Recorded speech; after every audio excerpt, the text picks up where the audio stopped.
that will surely win a Nobel Prize, the mind of God. That's like a prerequisite, I guess, to tackle these questions. I think it's detrimental. I think doing that, first of all, I think there's an element of almost snarkiness because none of these scientists are believing, Gnostics. Or they're not theists, right? So they're using it as kind of a stand-in. And they always talk about Einstein, and he was like a Spinozan, and he wasn't a theist. God doesn't play dice. God doesn't play dice. Einstein's mentions of God, yeah. Yeah, and then Stephen Hawking says if when we get an M theory understood, we'll know the mind of God. That's the title of Kaku's book, The God Particle, The God Equation. Do any of them really believe in God? No, is that a prerequisite? No, I'm not saying that. But the point being, you're talking about something that has to do with God, right? I mean, where else do you go from there? I mean, I think God for now enjoys a little bit more, kind of PR than Elon or Joe or whatever, right? So like it's God's got a pretty good H index himself. He has by the way, a Twitter account, just so you know, it's pretty good. The tweets of God. Yeah, that's right. Tweet of God. So if you look at that, you have to go in there again. You have to go in with some swagger. You have to have a little bit of arrogance, but you should, I agree, mix with a little bit of humility. So he's doing something. He comes from outside of academia. Now, if he rails against, I'm talking about Eric.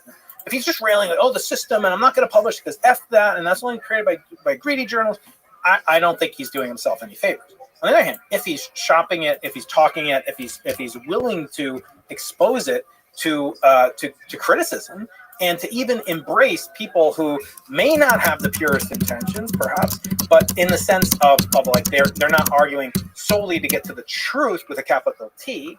What they're trying to do is take down Eric. Hopefully those people aren't out there. But on the other hand, looking at what Eric does for other people, looking at the fact that he has courtesy, he will look at Wolfram. He will look at Lisi, who's one of his closest friends. I mean, he calls him his nemesis. Nemesis, right. Yeah. And I think that's interesting that they're loving friends. I really enjoyed that portal conversation between Gary and Lisi. Eric is torn about that conversation because, I guess, because of the nemesis of the beautiful dance of minds playing with these ideas and theories of everything. And some of these things, so fundamentally, now I may disagree with him, Eric, on a different aspect, which is the only one I'm capable of. But let me say one thing, which is experimental. But let me say one thing. I understand probably a third of what Eric's talking about with GU.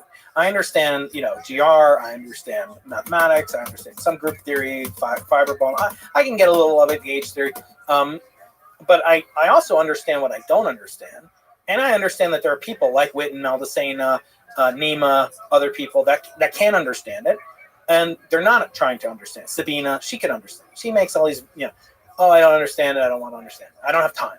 And then she makes a music video, kind of mocking Eric and Steven and Garrett. Yeah. I'm like, you have a time to do. And I love Sabina, and I've actually promoted my show on her, and I love her, and she's doing a wonderful job. But you have a video that you said yourself takes 8 weeks to produce from start to finish, and you couldn't have spent 30 minutes, 2 hours. Brian Keating have done as an experimental cosmologist, and I have enough to say, like, this is interesting. It's part of the ASAO project. And it actually, I shouldn't say that there are no people. They're very serious. Louis Alvarez Gomez at SUNY Stony Brook Simon Center for Geometrical Physics. So he and I are running this seminar. Hopefully this summer, we're going to reenact the famous Shelter Island conferences in the 1900s, where Feynman got together and they calculated the Lamb shift and all. But what did that feature? The harmony, the resonant minds behind the best experimentalists in cosmology, particle physics. Condensed matter physics is now teaching us tremendous things about lower dimensional systems that can be applied. Theorists and experimentalists, observers, cosmologists, astronomers, we all will get together, and we're just going to do it out of a spirit of love. But if it's just like, this guy's like a loudmouth, I don't have time for that. I really don't. I don't think it's an interesting way to spend my time. There's an aspect that I hope to see, and it goes back to our sort of discussion about Joe Rogan. I do hope to see sort of love and humility in the presentation. Like, let go of this kind of fear of your ideas being stolen and the ego that's inherent to the scientific pursuit. And now that everybody is established and known entities, let go of that a little bit so we can explore and celebrate ideas. I would love to see more of that, just because you're saying, especially with these big ideas and theories of everything. This isn't talking tales out of school, but he has made claims that I fundamentally disagree with, in terms of he's had this Twitter baiting, loving trolling of Elon. Why are you spending all this money to get to Mars? We should be spending money on interdimensional travel, and we can unlock it if we. And I said to him, and he makes the point, that the atomic theory, that unleashed the nuclear age, and that could lead to planetary destruction. But I make the point pushing back with love on him, and I say, look, nobody looked into the equations, like Fermi didn't look into all these equations of the unification, which still doesn't exist, by the way. We spend all this time, Lex, and I don't know why it is. It's a phenomenon purely in theoretical physics. People are looking for the toe, and they're overlooking the gut. In other words, they're spending all this time in the theory of everything, the God equation, and there's this gut that unifies the three stronger forces. We don't have a single theory for that. And people like Glashow, they tried and failed at it. Yeah, for people who don't know, there's four forces, gut, grant, unification theories that unifies the three forces. Still haven't done trying to get a shortcut to the theory of everything, which unifies the four. And then there's this whole thing that maybe quantum gravity is not even a thing. Right. So, so we're trying to solve. We're trying to solve the puzzle of everything at the physics level, and then already before solving it, already saying once we solve it, here's going to be all the beautiful. Or just level jumping in it, going to level 256. 10x. Mm-hmm. Yeah. I mean, I suppose you need that kind of ego, that confidence, that ambition in order to even have a chance. The only two people in this book of 9 Nobel laureates who told me they don't have the imposter syndrome were two theorists, Frank Wilczek and Sheldon Glashow. And, Frank is pretty interesting. And I know eventually we're going to talk about the meaning of life, but you talk about Frank. Frank invented this theory along with his advisor and a third person in the early 1970s, which from 1974, 3 when he was at Princeton, all the way up until 2004 when he won the Nobel Prize. Every day of his life, imagine this, Lex. You're going to have this startup. Someone tells you you're going to win the lottery. You're going to win the lottery in 40 years. What becomes your singular focus in your life from now until the next 40 years? Well, I'm not sure. I mean, would it be winning the lottery, or if I'm so confident? You're guaranteed to win a lottery. Yeah. Here's this wallet, Bitcoin wallet. It's going to guarantee to have this much money. It's stable coin, whatever. You're going to win it 40, but you have to wait 40 years. To me, it would be surviving for the next 40 years. You wouldn't leave your house. You would go out in a bubble wrap hat. You wouldn't go out with that 20 masks on, right? Your whole life would be consumed with. Now imagine everyone's telling you you're going to win the Nobel Prize, which is bigger than the lottery. I mean, many prizes are worth more than the Nobel Prize, and every person who wins a prize that's worth 3 times the money, like Maldacena, he would trade the breakthrough prize for a Nobel Prize in a heartbeat. So these guys had to wait 40 years. Imagine the excruciating pain. What got him through it? He didn't feel like he didn't deserve it. He felt like, hell yeah, I earned it. He has that swagger. And what I'm looking for in this assay is to try to find ways that we can test stuff now, because I don't know if I'm going to be here in 40 years. I hope I am. But can we bypass? Can we get shortcuts? What's called the low energy regime? And to me, that's what's interesting. Like, what can we do now? I don't care. Like Isaac Newton came up with color theory, and he did something really interesting. Next time I come, I'll bring you some prisms. So what did he do? He took a white light. He took a prism from the sun, actually. He put it through a slit, put it through a prism, and it made a beautiful rainbow, like you've seen. And then he took another prism, and he put it upside down, like, dark side of the moon, whatever. And the light went through the first prism, turned into a rainbow, and then the rainbow went into a prism and came out a white light. That's pretty cool. Then he took a popsicle stick or whatever, it's probably pipe tobacco, and he put it in the beam, like blocked out the orange, and it didn't make white light come out. He showed like colors of synthesis. It's a combination. He didn't use the Large Hadron Collider to do that. He used a very low energy experiment to prove a unification in this color physics, a different kind of color physics, the quantum chromodynamics.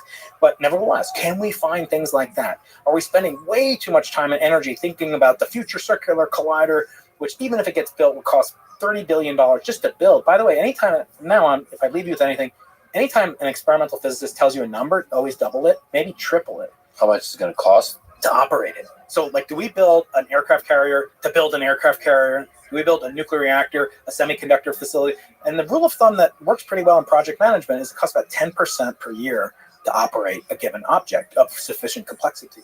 And in this case, so in 10 years, it'll cost double the cost. So never believe a number, whether it's from our mutual friend Harry or whoever. Don't believe the number. Double it. And then say, is it worth it? And so building a solar system size accelerator, even if it were possible, Do we have to do that? Or can we use these two 30 solar mass objects colliding together to test the number of large extraspatial dimensions? Can we do that? People are working on it. I think it's fascinating. So focus on building detectors. Experiments. Hello. That. How are you, Raven? Like where the cosmos is part of the experiment, I suppose. That's doing the hard work. Because when you're saying low energy Raven, regime. Are you at least 18 years old? Okay, excellent. I'm Rabbi Rothschild. Do you mind if I tell you about myself? Okay, excellent. First, if I may ask, how'd you hear about me? Oh, okay. Did it happen to be from Blue Sky?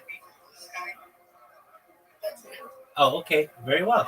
I'm Rabbi Rothschild. I stream my life 24 hours a day, 7 days a week, 365 days a year for world peace. I've been streaming since the beginning of the pandemic, more than 3.5 years. I don't want war anymore. This is essentially a time capsule for the world. Have you ever seen the Truman Show, the movie The Truman Show, or the television show Big Brother, Raven? Yeah, I've seen it. Okay, excellent. Well, my life is similar, except we have my consent to do this, and in the Truman Show, they did not. I want to help the world through the use of the data that I have. So what does that mean? Well, The Economist magazine stated that data was Earth's #1 resource. In 2018, data overtook petroleum as Earth's #1 resource, and I have more data archived on the internet than any person ever, and that may make me an influential person. And if that's true, I'm going to help you and everyone who's helped me along the way. And so how am I going to help you? I'm going to go viral very soon. People are talking about me all over social media. And I mean, it could happen by the end of this month, which would be really exciting. And so then what does that mean for you? I want to give you all the money that you need to become financially independent, to help your friends and your family, eventually be able to start charities and philanthropic organizations to help the world. And what am I going to do? I want to help the world end world hunger through the use of technology, such as agricultural drones, floating greenhouses, saltwater greenhouses, hydroponics, cloud seeding, and vertical farming. I think these are good ideas that aren't being discussed globally, and I, with the platform that I have, would like to make them more mainstream. I'm sponsored by a cryptocurrency, Harry Potter Obama Sonic 10 Eno. It's worth $100 million. And one of the things that we've done in this cryptocurrency project is built wells in developing nations such as Nigeria. I want to continue doing that for all the developing world.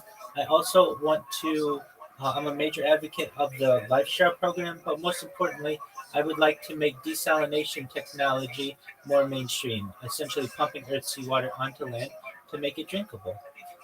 I have been streaming since the beginning or so of the pandemic. That means that we've seen the death of a queen, the birth of AI, the coronation of a king, and everything in between. I talk about some things that aren't normally discussed in mainstream society, like anti-gravity, antimatter, faster than light travel, faster than light communication, things like fission energy, fusion energy, nuclear energy, quantum computing, AI, artificial intelligence, artificial general intelligence, artificial super intelligence. I talk about things like alien disclosure and I talk about de-extinction. Raven, not everybody knows this, but the first de-extinction took place in the year 2003 with the Pyrenean ibex, which was a goat located in northern Spain, southern France. Fast forward to the year 2021, a company out of Dallas, Texas is founded known as Colossal Scientific. They've made it their goal that within the next 3 years, they want to reintroduce the woolly mammoth into the Arctic Circle, utilizing African elephant surrogates. I think this is just mind-blowing project. They just recently reintroduced the direwolf, which you might have heard of. After the reintroduction of the woolly mammoth, they want to reintroduce the Tasmanian tiger, followed by the dodo bird, which I just think is really exciting. I want you to be able to, if you want, this is all with your consent. If you want to die at a normal age of whatever it would have been, age 80, let's say, and that's what you want, then I want you to have that. But, Raven, if you'd like, in the future consent, you may be able to utilize certain types of life extension technology, things like oxygen therapy, human growth hormones, stem cells, things like cryonics, cryogenics, things like nootropics, ambrosia therapy, cold shock therapy, and eventually get your average life expectancy for you and those around you from age 80 to age 100, 120. But eventually you may say, Rabbi, I'm 120 years old or so, and my body's starting to break down. Do you have any other plans? And I do, but again, this is only with your consent. Again, if you just want to live a normal life, I want you to be able to have that as well. But if you want to continue to live, there may be technology that you may be able to take advantage of, which is known as mind uploading technology, where, again, with your consent, we scan your brain into a computer like a CAT scan or an MRI, knowing where every atom is in your central nervous system and your peripheral nervous system for later download as an android, an avatar, a cyborg, a cybernetic being, a clone of yourself, a robot, an ethereal being, whatever you want to be, Raven. But essentially, what I'm saying to you is there may be an opportunity for you to have digital immortality. And I think that's quite interesting. What are your thoughts? It's really interesting, honestly. I am completely in agreement with you. Well, I'm glad that we're on the same wavelength. So, as I say that I've been streaming since the pandemic, I have more social media than any person in global history. Right now, I'm live on 18 different YouTube channels. I'm live on Twitch. I'm live on Rumble. I'm live on Twitter. I'm live on Instagram. I'm live on basically every major platform that will allow you to live stream. I have over 100 YouTube accounts, over 200 Instagram accounts, over 500 Twitch accounts, over 1,000 TikTok accounts, over 2,000 Twitter accounts, over 5,000 Blue Sky accounts, and over 10,000 Kick accounts. So I have more social media than any person ever, and people are starting to find out about this. And how are they finding out about this, you may ask? Aside from really good people like your friend who uh, gave you the link to come here, I create bots. So right now, I have bots that I've created that are promoting me on a platform known as Blue Sky, which is like an alternative to Twitter. And people are really talking about me a lot there. And that's wonderful. And I mean, they like post about me once every 10 minutes, which is incredibly wonderful because I could be talking with you, but these bots are essentially promoting me. And like I said, I think I might go viral before the end of the month. Now, I have been saying this. I always think it's right around the corner, but really, with the amount of people who are talking about me, it's really exciting. So, with that, what do we do? Well, I have wonderful people in here, like the friends who have joined me, and many people who sleep here. I have people from all over the world, including India and Australia, the UK, Canada. I'm in the United States, and we play games together. I like to sing, so I sing karaoke. I may not always be good, but I like to sing and do little concerts and such. I also do IRL streaming. I've streamed as far north as Santa Barbara, as far south as San Diego, as far east as the desert and the mountains, as far west as the Pacific Ocean. I've streamed in Beverly Hills, Los Angeles. I've streamed at Disneyland, basically everywhere in Southern California. I have lots of footage that's been archived, and I like to watch things that generally try to make myself smarter. So right now we're watching a Lex Friedman podcast. He has a cosmologist on. They're talking about the Big Bang and the creation of the world and such. Generally, this podcast is focused on AI, artificial intelligence. They talk a lot about self-driving cars and robots and just generally a lot of futurology. And that kind of stuff is really interesting to me. And that's what I do with my life. So with that, do you have any questions? Really, you covered all the bases. So, Excellent. I'm glad that I did. So with that, what about you? Tell me about yourself, whatever you're comfortable sharing.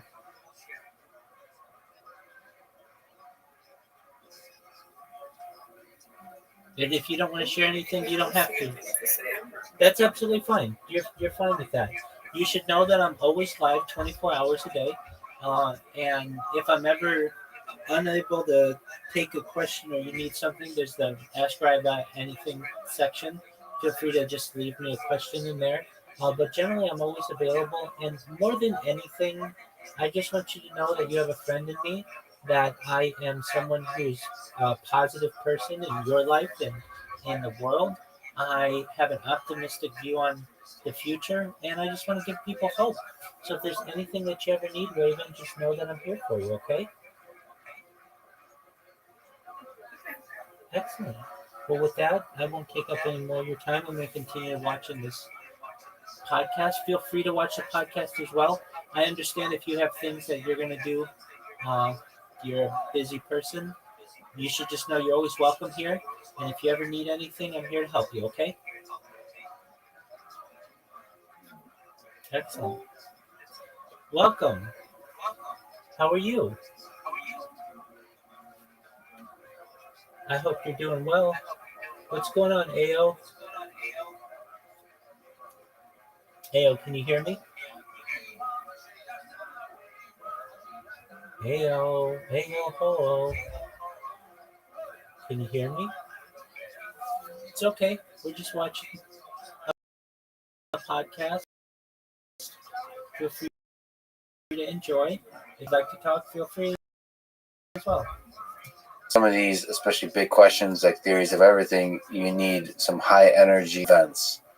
And so that are already happening out there, how to leverage them to understand here on Earth. So one of the alternative theories of cosmology that is not singular, quantum gravitational requiring, as the Big Bang and inflation are these bouncing models. Some of them feature a similar kind of entity called a quantum field. And that quantum field, in the initial stages of the universe of our current, after the bounce, which is not a singularity, it compresses to a classical kind of rebound, and the universe starts expanding. During that process, the expansion is governed by what's called a scalar field, of which we only know one that exists. That's called the Higgs boson. Higgs is a scalar fundamental particle, fundamental field.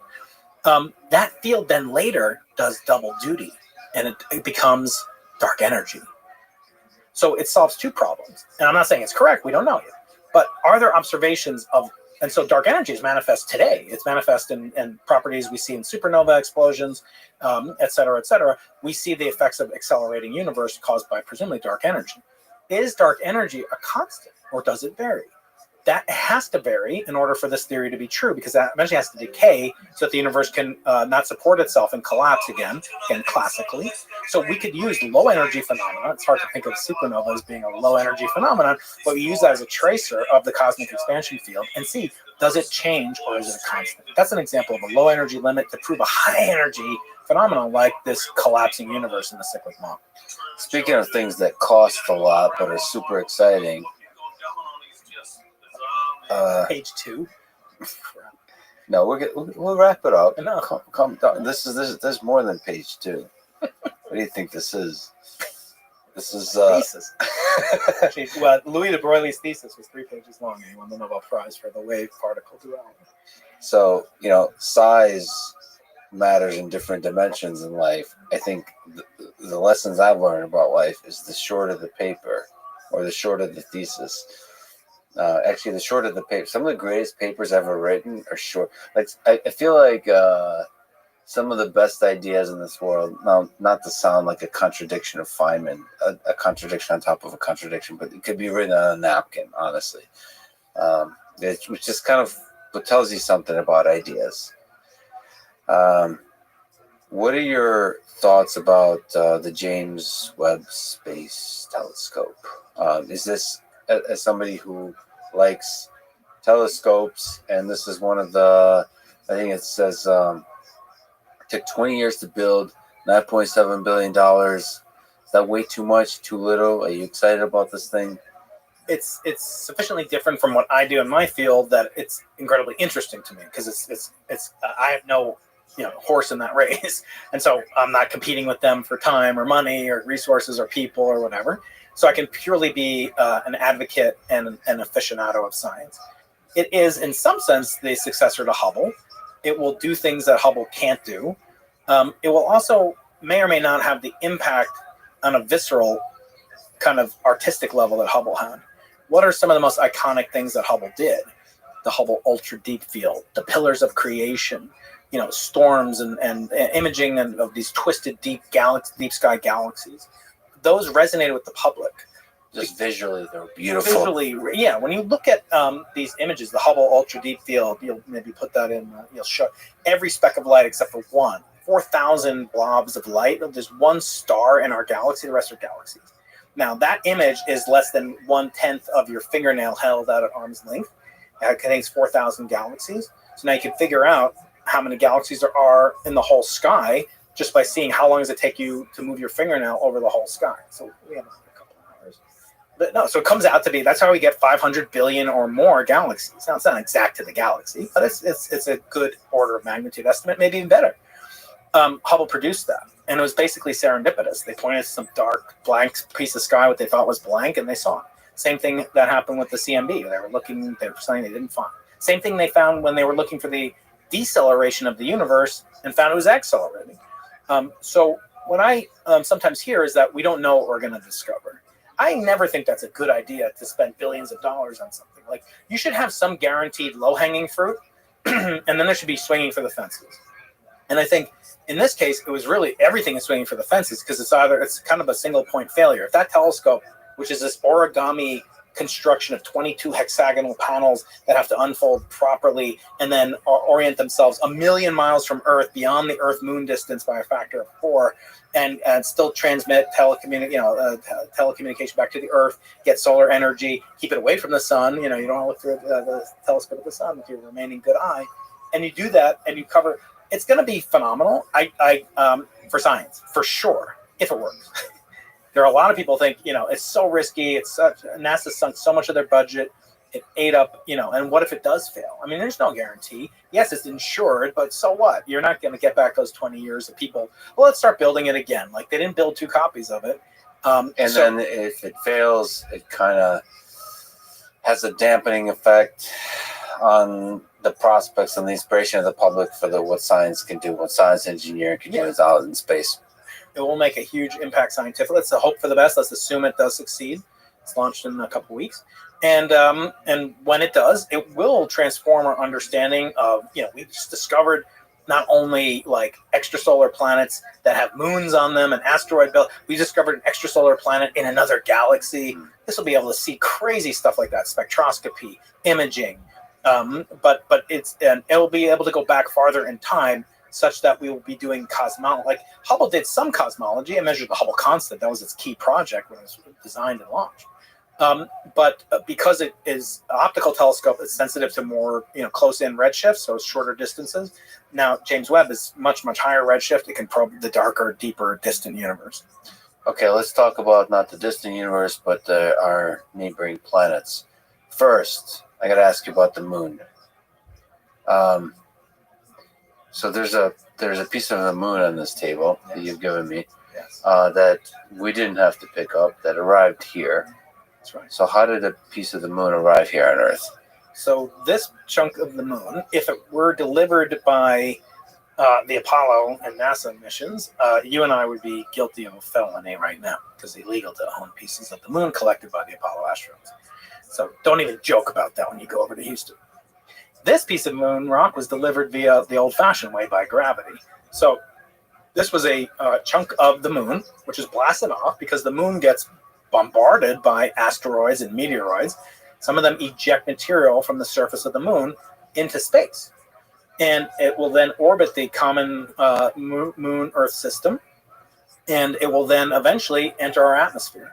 And if the piece is large enough and the trajectory is proper, it can land intact. And this one landed with a few 100 grams worth, and they sliced it up. And then it was delivered via U.S. Postal Service to my house. So you can buy these pieces. And actually, you can buy a piece of Mars. You can buy a piece of Mars delivered by the same route. Now, what's so interesting about that? Well, if a piece of Mars can get here, a piece of Earth can get there, some piece of Earth has some life forms on it, it could get there. And if that can happen in our solar system, it could happen throughout the galaxy. So I'm actually not of the opinion that there is life elsewhere in the universe, at least technological life that we can see. I see this look of horror on your face. I view it, I am personally extremely pessimistic, would be extremely surprised. I'm curious by the transition, because you just said that life could have arrived from Mars or like from planet to planet, but because of the meteorite striking it and so on. Yeah. And then you went to, you don't think there might be life out there in the universe. Technological life. Yeah. Advanced intelligent civilizations. Okay. Yeah. Okay. So go on. So that's the generalization of what the famous astronomer Fred Hoyle called. I know this is a PG-13 podcast. It's called panspermia. Panspermia. And Beep that out, yeah, please. please. And that's the exchange of genetic life form material from other reaches on Earth, which explains the origin of life on Earth, but not the origin of life itself, which I think is a much grander mystery and much more interesting. How did life get here? And we've talked with many people about that. I'm not going to add that much, but just thinking about the reverse process. Let's say life started on the Earth somehow, and then made its way out into the universe. Is there enough time for the whatever material went from Earth via panspermic direction, spraying the love gun out into the universe? Did that then have enough time to incubate and go onto a planet that could support it? Certainly not within our solar system, which traveling at the meteorite speeds would require hundreds of millions of years. Then looking at the evolutionary history from bacteria to Bach, from rocks to Rachmaninoff. Oh wow, that's pretty good. How do you get from those very simple inanimate objects? What I just simply think there's not time for Earth to seed life, technological life. But so you really think that the origin of life on Earth is a really special event? Yeah, if it did originate on Earth. My question for those that search for life outside the Earth is, what if you had a letter from God? And the letter said, life didn't originate on Earth. Like, would you choose a different profession? Like, it would seem hopeless. Like, in other words, we only have a sample of one. In fact, we only know of one conscious life form, let alone one planet that has life on it. What if you knew for sure it didn't start here? That means that, there's almost nothing about Earth that is originated. It didn't originate the life process. So to study purely the origin of life, not life itself, I think that's still fascinating. But how could we learn about, the origin of remember, you have to go from inanimate object to a living object, whatever that definition of life is. And I'm not an expert in many definitions, Max, Sarah, many different definitions. But how do you actually go from inanimate to animate? It's a huge question. Yeah, but then you don't have to be the place where life originated to replicate the origin or to that's one way to understand something is to build it. But another way is to just observe it. You don't have to truly re-engineer it from scratch. So but then yes, if it didn't originate on Earth, then your intuitions about the basic prerequisites of life are off. What's the governing principle? What is and then you can have just almost an arbitrary number of possible, if life didn't start on Earth. To me, that's exciting because it's we know even less than we thought. The thing is, it can prosper on Earth, though. Yeah. So maybe the origin of life is fundamentally different from the maintenance of life. Right. And maybe the existence of the Earth-life symbiosis is critical. I think you talked about Sarah Walker, that it's a planetary phenomenon, et cetera, et cetera. So doesn't that make it less life? In other words, not only do you need special life conditions to create life, but then the sustenance of life, as you say, that also has to be maintained under very specific circumstances by very specific planets and with very specific tectonic activity and moon. And by the way, you need a Jupiter nearby, you need an Earth and a moon system so that you don't get bombarded too early. And I always think like this, technological life.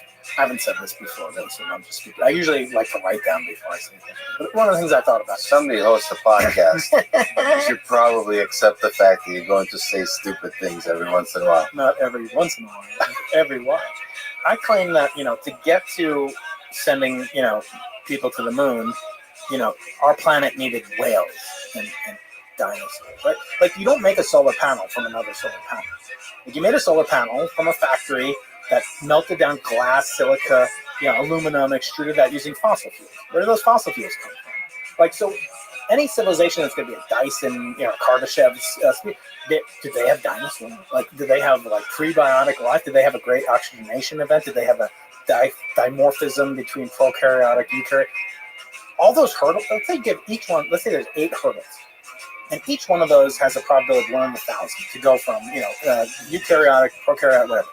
Let's say there's a 1 in 1,000 chance. I think it's a 1 in 10 to the 40th or whatever if you really do it. But let's say for generous nature, 1 in 10 to the 3.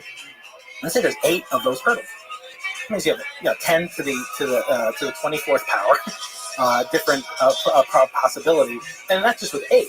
Like the moon has to be there, Jupiter has to be there, dinosaurs have to be there, all the different things that we have to get to technological level. There's only 10 to the there's 10 to the 22nd. We think planets in the observable universe, not the galaxy. So that's 100 times fewer than the probability to get 100% clearing these 8 very low hurdles of 1 in 1,000. That's fascinating. Because now I really need to listen to your conversation with Lee Cronin, probably, because he believes the opposite. Yes, I know. Yeah, I want to have a debate with him. He believes that the way biology evolved on Earth could have evolved almost an infinite number of other ways.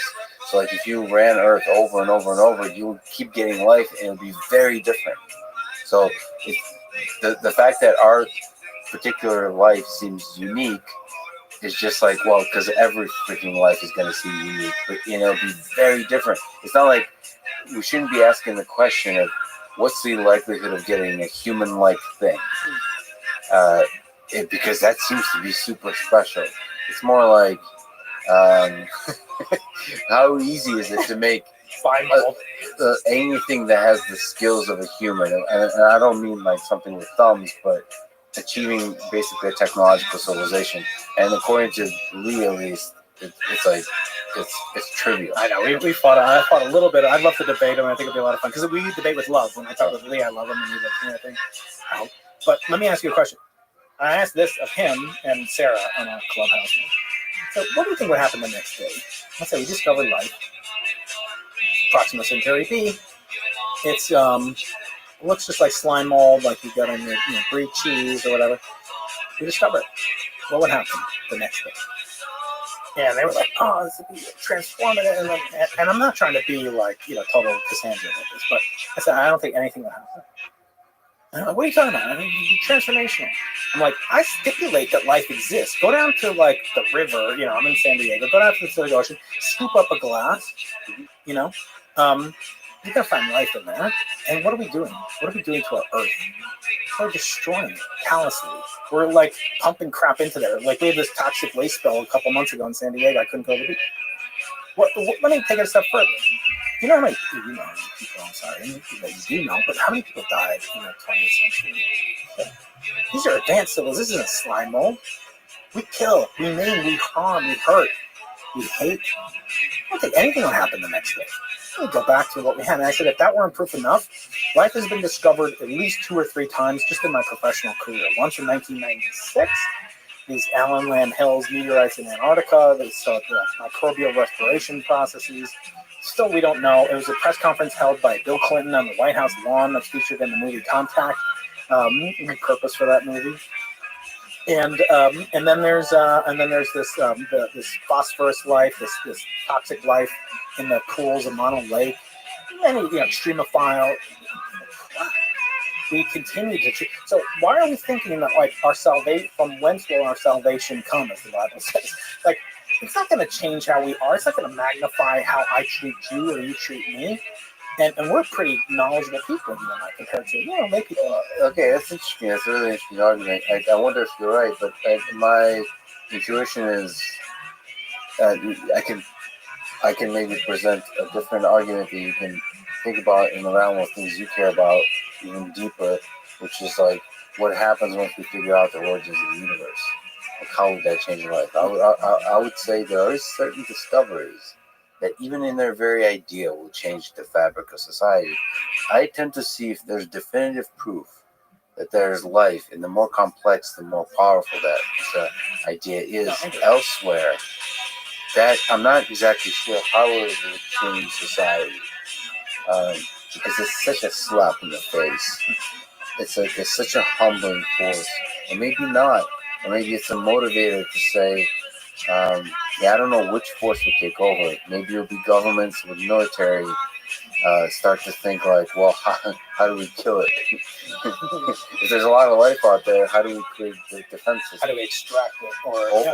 Or mine it for benefits? I mean, I see like 100 million little counter examples of that. I mean, right now there's like 7 100 million kids in poverty. And like, how do we go about our life and just not do it? I mean, I put it aside. I eat hamburgers, and in 100 years I'll be canceled for being a carnivore or whatever. But so obviously to get through life, you have to make certain compromises. You're not going to think about certain things. But I just think there is a sort of wish fulfillment. Like every time there's water, why are we going to Mars and digging and flying this cool ass helicopter? We're looking for water. Like stipulate that water was there. Like I believe there was water. I think we should investigate and see what the geology was like. But don't you think? So you're saying? I don't think you're going to get meaning from it. That's all I'm saying. I'm not saying it's not worth doing. I'm just saying there's a wish fulfillment aspect that people will find meaning for life from science.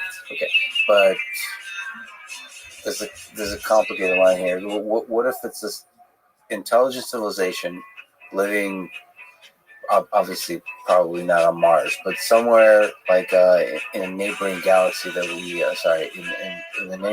in a neighboring star system that we discover? Don't you think that had profound change in meaning?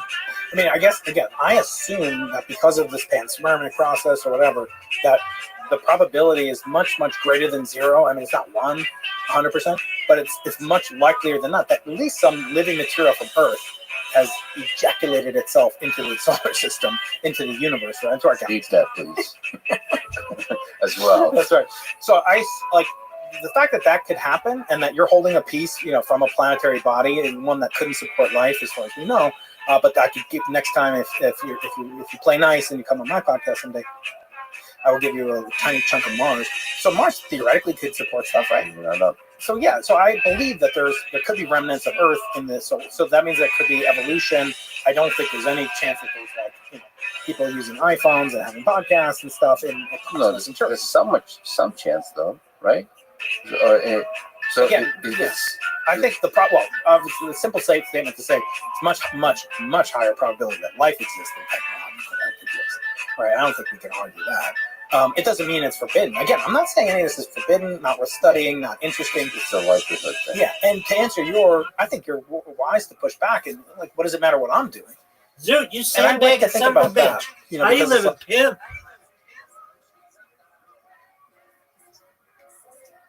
Rabbi. What up, babe? What'd you say? No, I learned that there's more people that are millionaires than there are people with visible six-pack abs. No way. Yeah. No, not even close. Yeah. We're going to... Dude, it's like all of Africa basically has that. And like India. How many people on Earth have visible six-pack abs?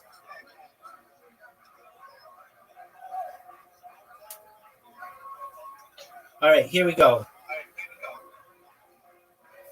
Estimation about 5% of adults globally. So that's 245 million people. Estimated range. No. It was in America, sorry. It was in America. Yeah. Sorry. It was in America. Wait, so six-pack abs than millionaires? In America. Not global millionaires. I don't know about that one. In America, yeah. In America, how many people have six-pack abs?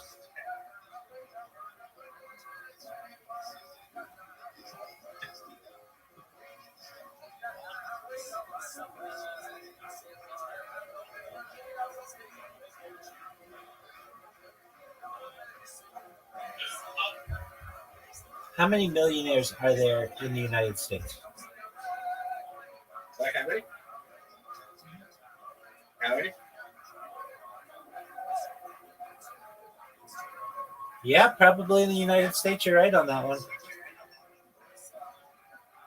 Doesn't that say something about the United States? There's more people that have more financial literacy than health literacy in the United States.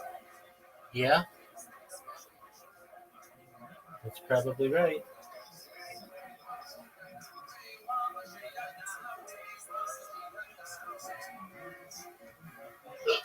Really, if anything, it tells me that the United States is a very wealthy country. I was actually surprised. A very wealthy and healthy country.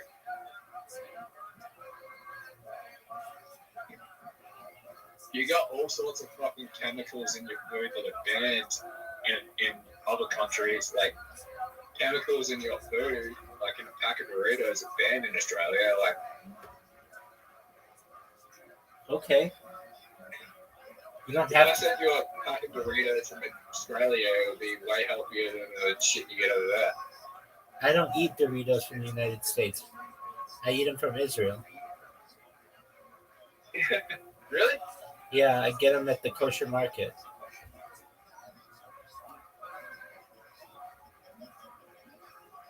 Then you're eating health. Then you're eating healthy. Well, it's not healthy, but you're eating healthy Doritos. Yeah, they're still filled with garbage, but nevertheless, I'm sure. It's still good with garbage. There's only garbage out there. Just going down to the supermarket and eating from the US like the fucking food diet and shit. Right. Food, Go ahead.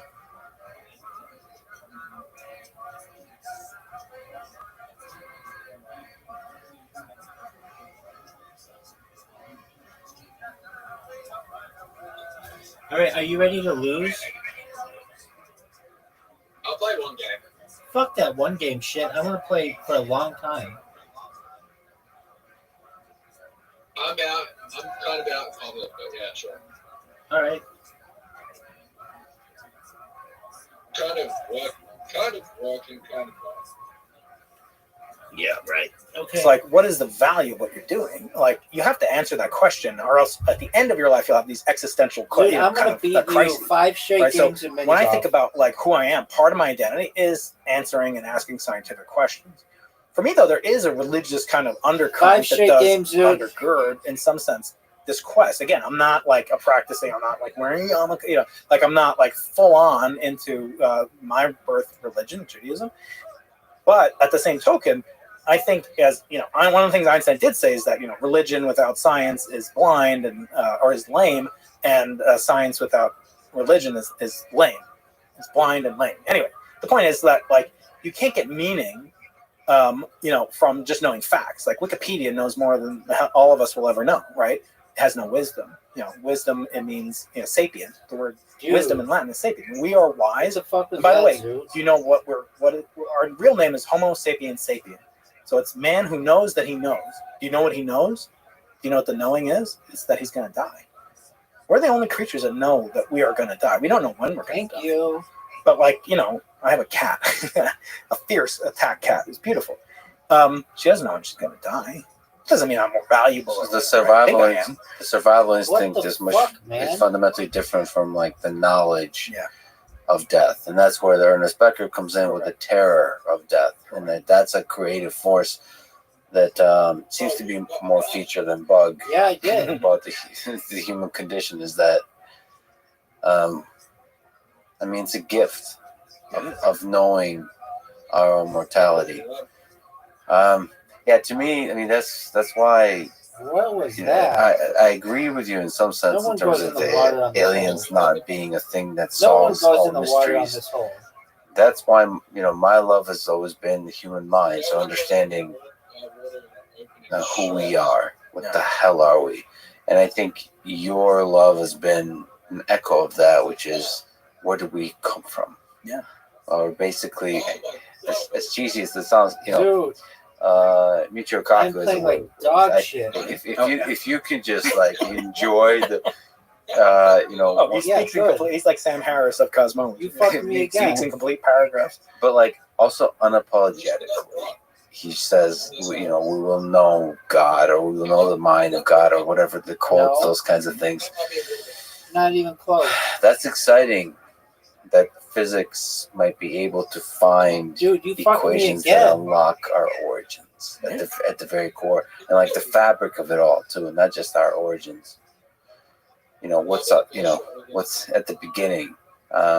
Something tells me we're too dumb to truly understand what's at the beginning. I But think we should be humble in that way. I mean, again, another thing is, you know, You ever hear the saying, like, we share 99% of our DNA with chimps or bonobos or whatever? I share, like, probably more than that. But, you know, sometimes I wish we shared, like, 100%. Like, that would be so much more interesting. Like, there's 50% of a fruit fly or banana. Like, no. There's something, but that should make us feel more precious. And I almost feel like discovering life in another right there. whatever solar system would cause a diminution of humanity. Like, the one thing I do hold fast to from religion, I don't know where I am with God. Like, do I believe in God? I think that's an unanswerable question. But I have some thoughts about it. But by the same token, I think the one thing I do get from religion is that every human has infinite worth, because we are, in a religious capacity, considered to be equal to God. In other words, we are gods, not to be like, you know, but we can contemplate what God did. We have aspects of God. We have free will. God had free will. If he exists, I can't prove that God exists. Otherwise, he wouldn't have any credit for believing. This is interesting. I mean, You're done. It's like I'm talking to Einstein here, but let me ask anyway. Can you clip that for my clips, John? For somebody who's looking at the young universe, the early universe, and that's actually are a talking perfect about shot. God, That is like the best shot I think I've who ever had on do you this think hole. is God? So I thought you had just like one Dude, of the do you best see how good that podcasts shot with is? Sam Harris this past summer. And one of the things I liked about that conversation is he talked a lot about happiness and meditation. And he said something that's really resonated with me, and I've been working it around and trying to work on it my own way. He said, like, you can never be happy. You can only become happy. Oh, God. And I'm trying to take it a little bit further than that, because I think it's interesting. Like, meditation is like, you're not like, oh, I'm happy, and now like, oh, my kid came in and now I'm not happy. They're like, no, like, you can be satisfied. Kurt Vonnegut said, like, you ever catch this? Sometimes, Lex, you're like walking around, you're like, life is freaking amazing. Like, I'm happy. And Kurt Vonnegut said, you should say to yourself every time that happens, like a little mantra, like, if this isn't goodness, if this isn't happiness, nothing is. Just remind yourself how awesome it is every breath, everything that you do when you make an impact. Don't even hit some it of the too bad hard. stuff that happens. Good. It's good.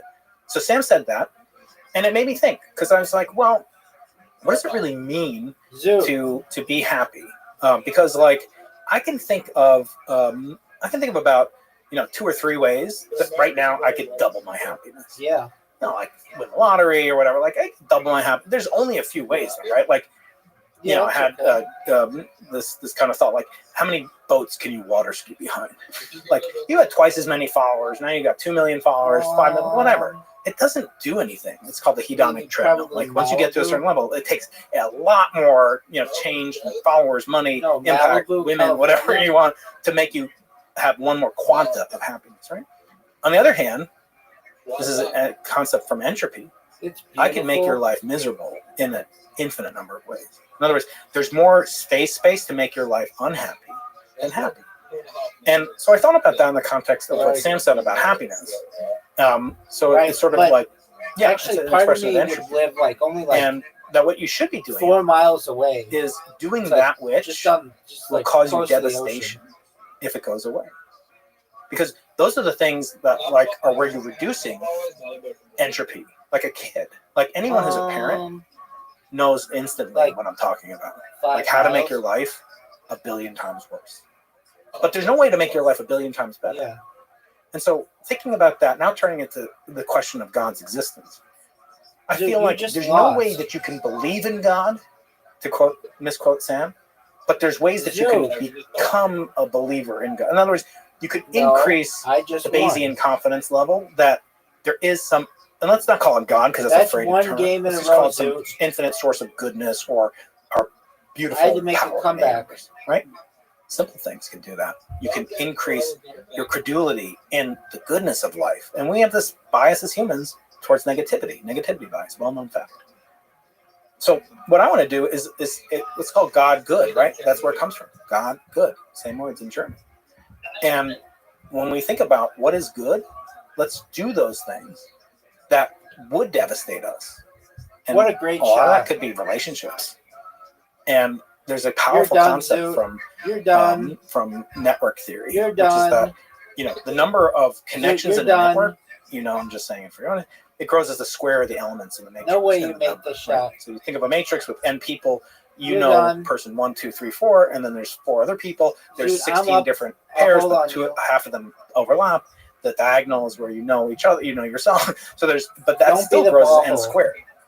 So those connections increase and decrease, right? Like, you ever have 2 friends that are Look fighting? how good that And shot like you're kind of was, upset, even though you're not fighting with either one of them. So like a network grows like that. So you want to increase your network as much as possible, but only the kind of high quality interstices between them. And I think in doing so, you make yourself fragile, not anti-fragile. And I think that is where purpose and maybe approaching some notion of God can come from.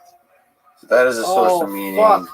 No way. Maximizing the goodness No way, in life. dude. I went and in the the way black you know shit. it's good is if it's Take taken it. away, it would devastate. Good job. That's one way. Good job. Think about it: your brand, your business, your spouse, your kids. I mean, parents can't count them. I've known parents. Look how great a shot Jim this Simons, was, here's a dude. perfect example. He's one of my oldest friends and mentors. He is one of the richest people on earth. Gulfstream, mega yacht. This is all documented. The books about it. Dude, you're in the water. He lost 2 sons as adults. And I hear people say, "Oh, I'm so jealous of Jim Simons." Would you take everything? Dude, you're I don't know fucked. where he has that strength. And his wife, Marilyn, and his first wife, Barbara. Dude, I'm in the I'm water. not I'm like in the that. hole. Some people You're are, in the there are water. angels that walk among us. Dude, And- I've got a You know, there's a famous lead prayer, it's on like, you now. God, you know, there's an old saying that like one of the hardest tests there are in life is to be given a lot of money. And you see it like happens with like like people that win the lottery or whatever, or NFL football players after their career's over, they're broke, right? And I was just like, God, please test me with money. You know, that'd be great. But in reality, Let's you see should your never shot, say, Joe. I want what X person has, unless you're willing to take everything. And you'll find you Hit will my want to ball. take everything. Thank you, sir. Yeah, I think a lot about the altering effects of fame, of money, of power on people. It blinds people, That and I shot wonder about sucked. that for myself because it seems like Dude, are you in ready to see an themselves, amazing these are shot? definitely not the goals. I'm pretty much afraid. So you're I'm not telling me that desirous, and you're I'm gonna definitely lose? afraid of each of those things: money, water. fame, and power. But it seems the dreams I have as consequences can often have these things. And I'm really afraid of becoming something Yeah, you're that done, would son. disappoint me when I was younger. That I wouldn't recognize. Dude, you ready for a 10 out of Because 10? change happens gradually. But are Except you using for- yourself as the touchstone, to use the assay? Like, what is your rubric to apprise if you have lived up to that 12-year-old, whatever year 10 out of 10, Like, dude. how will you know or not know if you've let yourself Oh, come down? on. Or like, I always think, live to impress yourself. Like, I don't care if I have followers. Like, it's nice or whatever, You hit it but too it's hard. hedonic and it's just never ending because you'll always see the next level.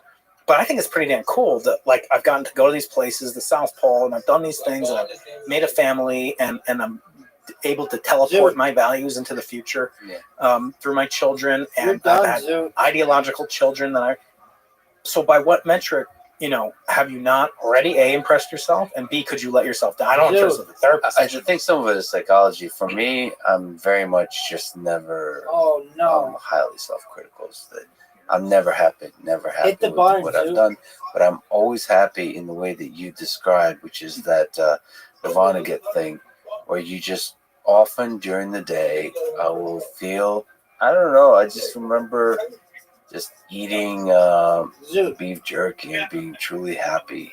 That was just last night, and I have that all the time, and that to me is why Bye, big dog. that feels to me like a healthy way to live life, and at least for me, it's the one I really enjoy. A lot of people tell me that maybe being so self-critical, so hard on yourself is not a good way to go, but more and more as I get older, I realize it's just who I am. You have to a certain point accept this is how I'm always going to be this self-critical. It's like the Oracle of Delphi, right? You know thyself. But I want to leave you with one last thing, which is to say, just on this topic, it could be different, right? we could go down to the ocean and get some krill instead of the 7-Eleven. It could be that we have no other taste buds, and Eric's talked to the 4 dimensions of the vibration of your tongue, right? It could be like just one, and it's just like not Memphis barbecue or whatever you like in your Slim Jim. It could be something. It could be very boring. Similarly, what if that's a clue? What if that's giving us evidence? Here's another clue. There are many animals. Most animals have single monocolor vision. They only see in black and white intensity. They only have rods and no cones. We could be like that, but we're not. Why is that not a clue? God's not gonna hit you over the head and say here I am, because then everybody would believe in him. And there's very simplistic. I've had debates even with famous atheists like Lawrence Krauss. He's self-declared militant atheist. And I was like, well, I don't believe in the same God you don't believe in. Some guy in a white beard in a chair. That's infantile. I gave that away a long time ago. But what if there are clues? What if Yang Mills theory and Maxwell's equation? Those are beautiful. If you've ever seen expressed in tensor notation, Einstein's equations or Maxwell's equations, and then Maxwell's equations riding on Einstein's, it's unbelievably beautiful. It doesn't have to be that way. That we can comprehend it, that's a crack. Maybe that's where the light gets in, and the light is what reveals what's beautiful.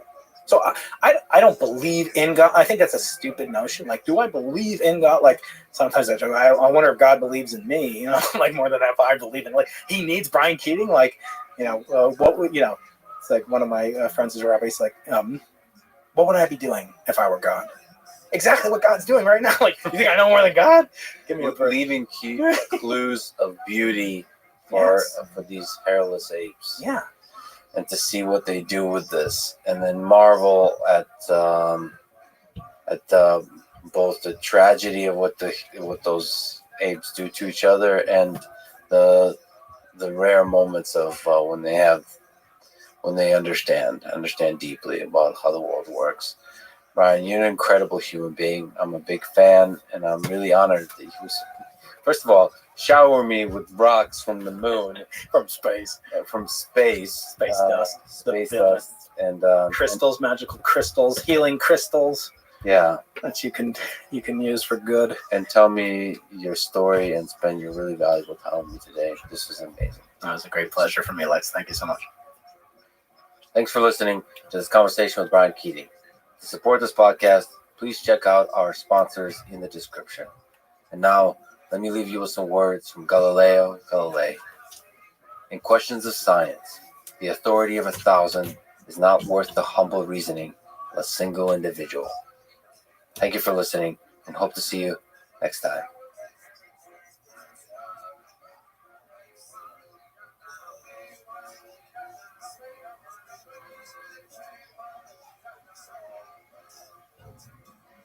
The following is a conversation with Yoram Brook and Yoram Hazoni. This is Yoram's third time on this podcast and Yoram's first time. Yoram Brook is an objectivist philosopher, chairman of the Ayn Rand Institute, host of the Yoram Brook Show, and the co-author of Free Market Revolution and Equal is Unfair. Yoram Hazoni is a national conservatism thinker, chairman of the Edmund Burke Foundation that hosted the National Conservatism Conference.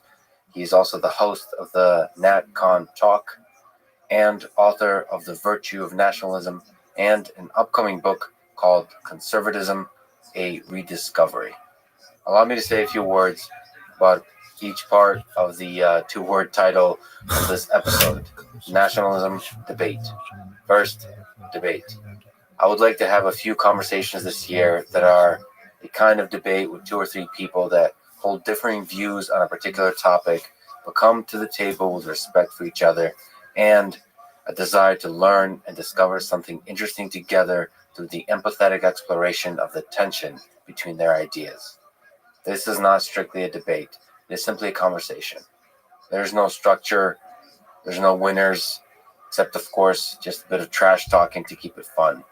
Some of these topics will be very difficult, and I hope you can keep an open mind and have patience with me as kind of moderator who tries to bring out the best in each person and the ideas discussed.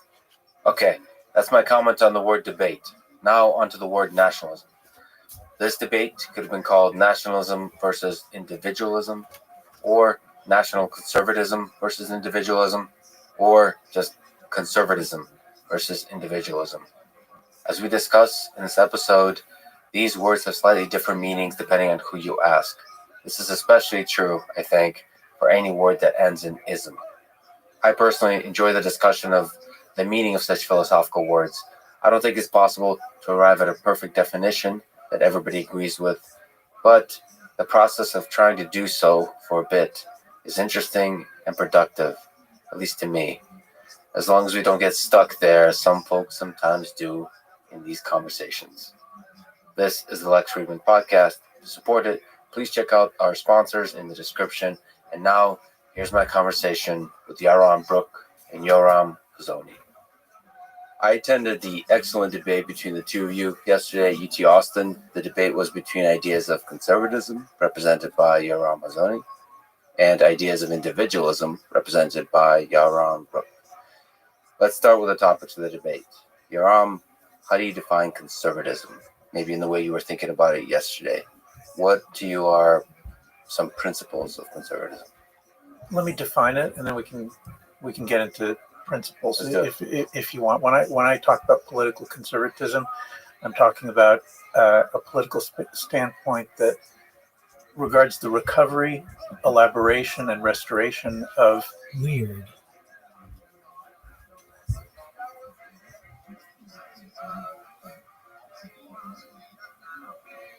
The following is a conversation with Mark Normand, a New York comedian who has a way with words that is often both dark and hilarious.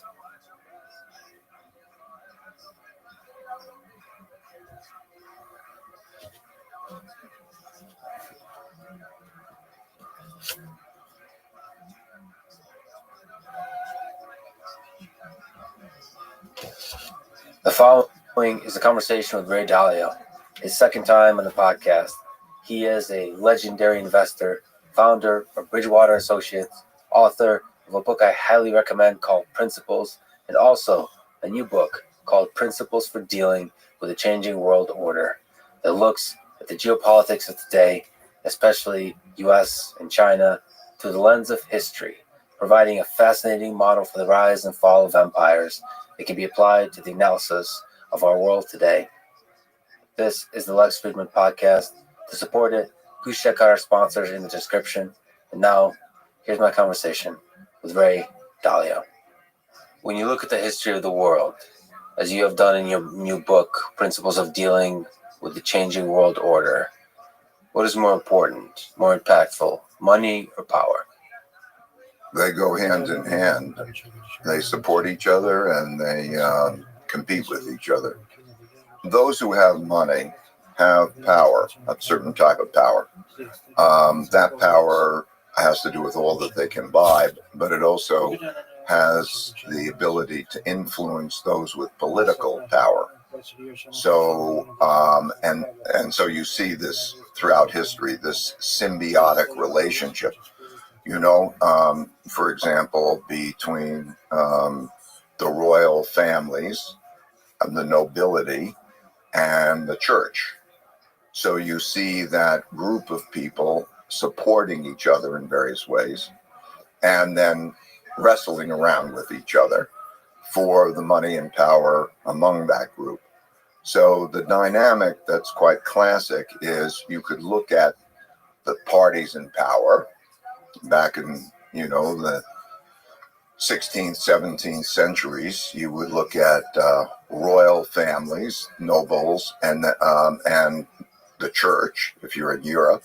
And then you would look at agricultural land, and there was a certain dynamic. And that varies over time. It changes.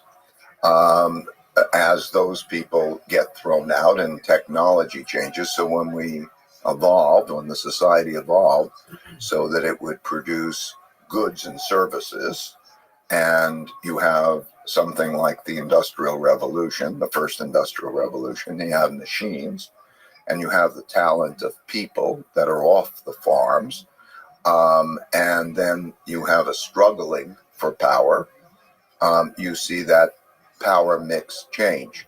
And so we don't see that same power mix anymore, but you still see the same dynamic. You see those with money dealing with those who have political power around those assets that are considered most valuable, to particularly the productive assets that produce money. And political power is usually centered around nation state. So the major locus of power is the nations. Yes, in 1668, after 30 years of war, there was the development of nation states. Before then, we had, it was really the development of countries as we know it, that there were borders, and that within those borders, those who had control got to control it, and there were not to be intrusions in those borders, and that's how we established the nation state. And then, of course, within each country, there is levels. There is a central level, and then there is typically a province or state level. I'm well, thank you. How'd you find out about me, if I may ask?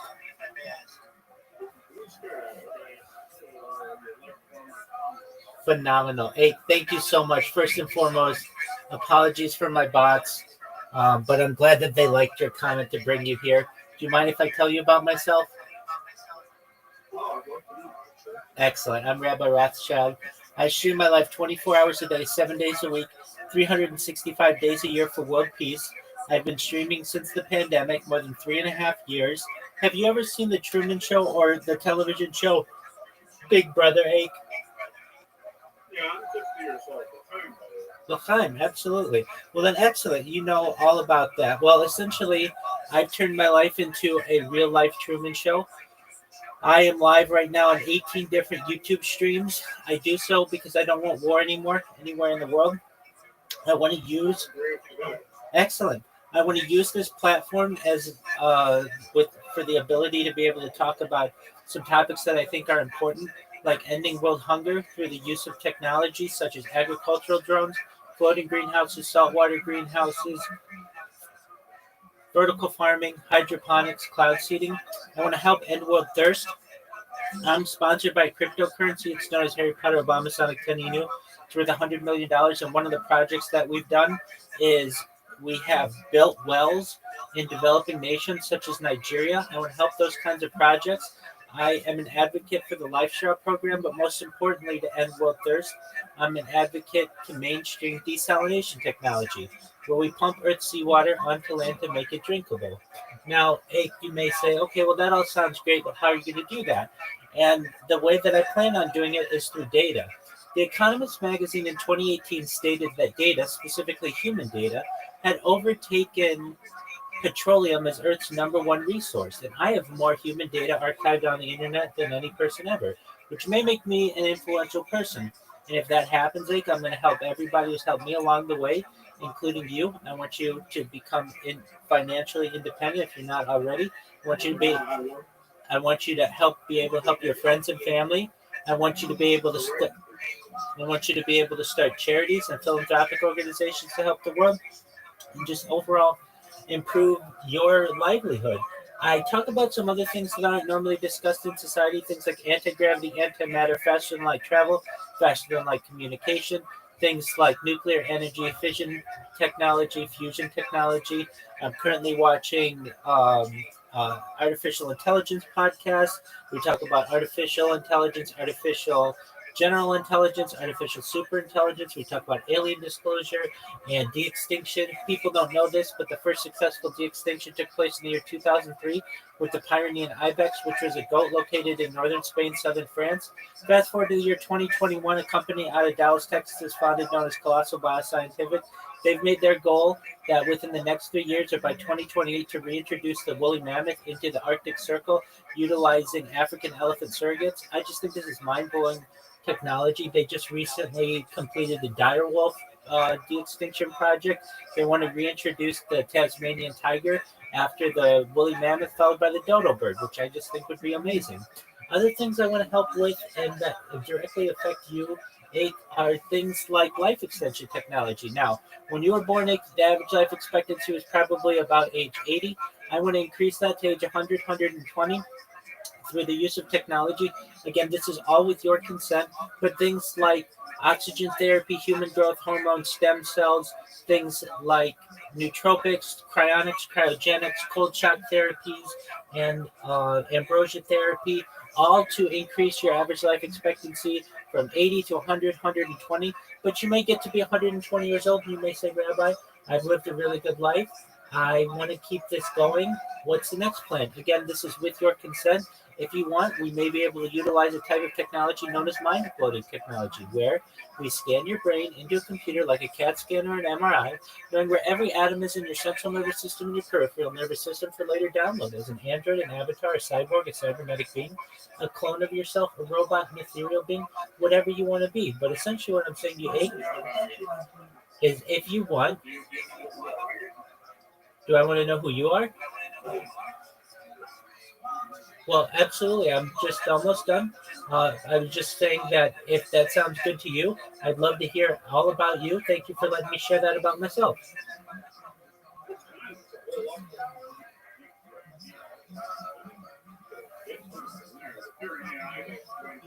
Was the extinct in 2000, but also formed, which is what the de-extincted before me was died in 2003, extinct again.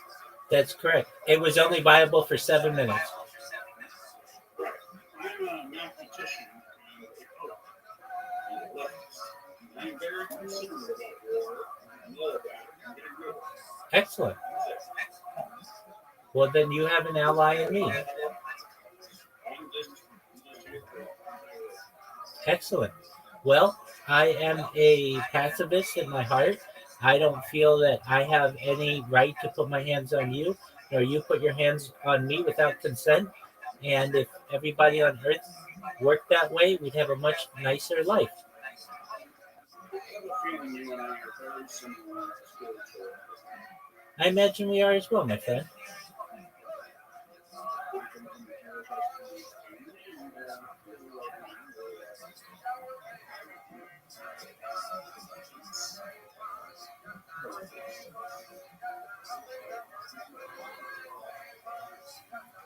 And yeah.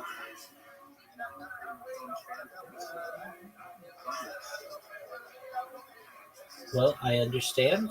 And in many ways, I wish things weren't the way that they were.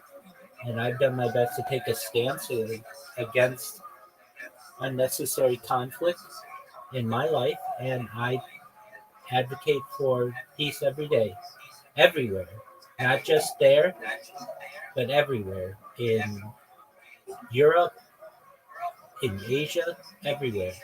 I am someone who wants or desires a day where nobody dies. And I know that sounds like a pipe dream, but I think that it's inevitable given enough time in the future. That's what I like to hear, my friend. So I do want to apologize for my bots. They do spam people, but it's to get really nice individuals in here like you, so I'm able to tell them about my project and show them that I'm not a bad person. And it's just about promotion. And overall, I just want you to know that if you ever need anything, I'm here for you. I'm here to be a positive person in your life. I'm here to have an optimistic view on the future. And just most of all, I want to give people hope. And I think we have some really beautiful common goals. And again, if there's anything that you ever need, Ake, I'm here for you, okay? Absolutely.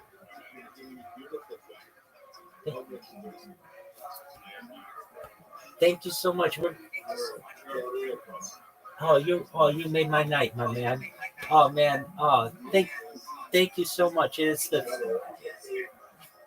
you too. You have a wonderful. You can look me up on this guy. I'm very close. Excellent.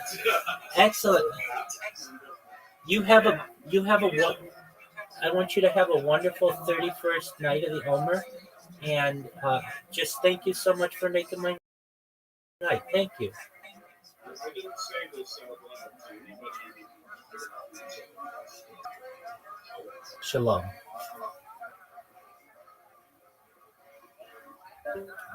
Shout out to Ake. down below, and then there's a municipal level, so they each have different levels of power, Amazing. and it's the How do you like coordination that? of those Shout out to Ake. that determines how the country is run. You write that the quote, archetypal big cycle governs the rising and declining empires and influences everything about them, including their currencies and markets. The most important three cycles are the ones you mentioned in the introduction: the long-term debt and capital market cycle, the internal order and disorder cycle, and the external order and disorder cycle. Can you describe this big cycle? There are two orders. There is an order by a system, how the system works. So there's an internal order that is the internal governance system, and it's usually set out in a constitution or some agreements. And then there's the world order, how the world system. So, for example, in 1945, at the end of a war, which is basically a fight for determining the world order, the winners of the fight got together and created the world system as we now know it. 44, they created the Bretton Woods monetary system that determined the money, pretty much. And because the United States won and had 80% of the world's money, gold was money then, and it has 80% of the world's gold, and it was half the world economy, and it was the great military power.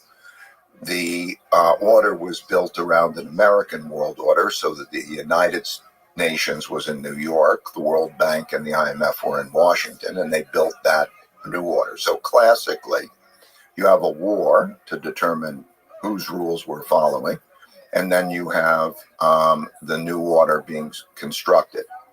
After that, there is usually a period of extended peace and prosperity. Peace suits prosperity. And so there's not, and the reason you have the peace is because no one wants to fight with the dominant power. You know you're going to lose. You've surrendered. There's been the surrendering. They carve up the world. They say what it's going to look like, who's going to control what. And then you come into that period of peace and then prosperity, where then there's a working together. Usually at that point, you've wiped out a lot of the debt. You've wiped out a lot of the issues, the class warfare and so on. And then there's good working together. So those great periods, such as the Industrial Revolution in the late 1800s, or what we've experienced in the post-World War II period, are peaceful and prosperous periods led largely by the dominant world power. Over a period of time, since really 1500, and maybe before, but really 1500, when the Dutch invented capitalism. And what I mean by that, they invented the first capital markets, the first stocks and the first stock market. That since then, capitalism has been an effective tool for building wealth because it got resources into the hands of inventive people. That's when we moved from agriculture to the importance of inventiveness of people. They got resources, and then they built that prosperity. In that process of doing that, they create wealth gaps naturally. Those who make a lot of money make a lot more than those that don't.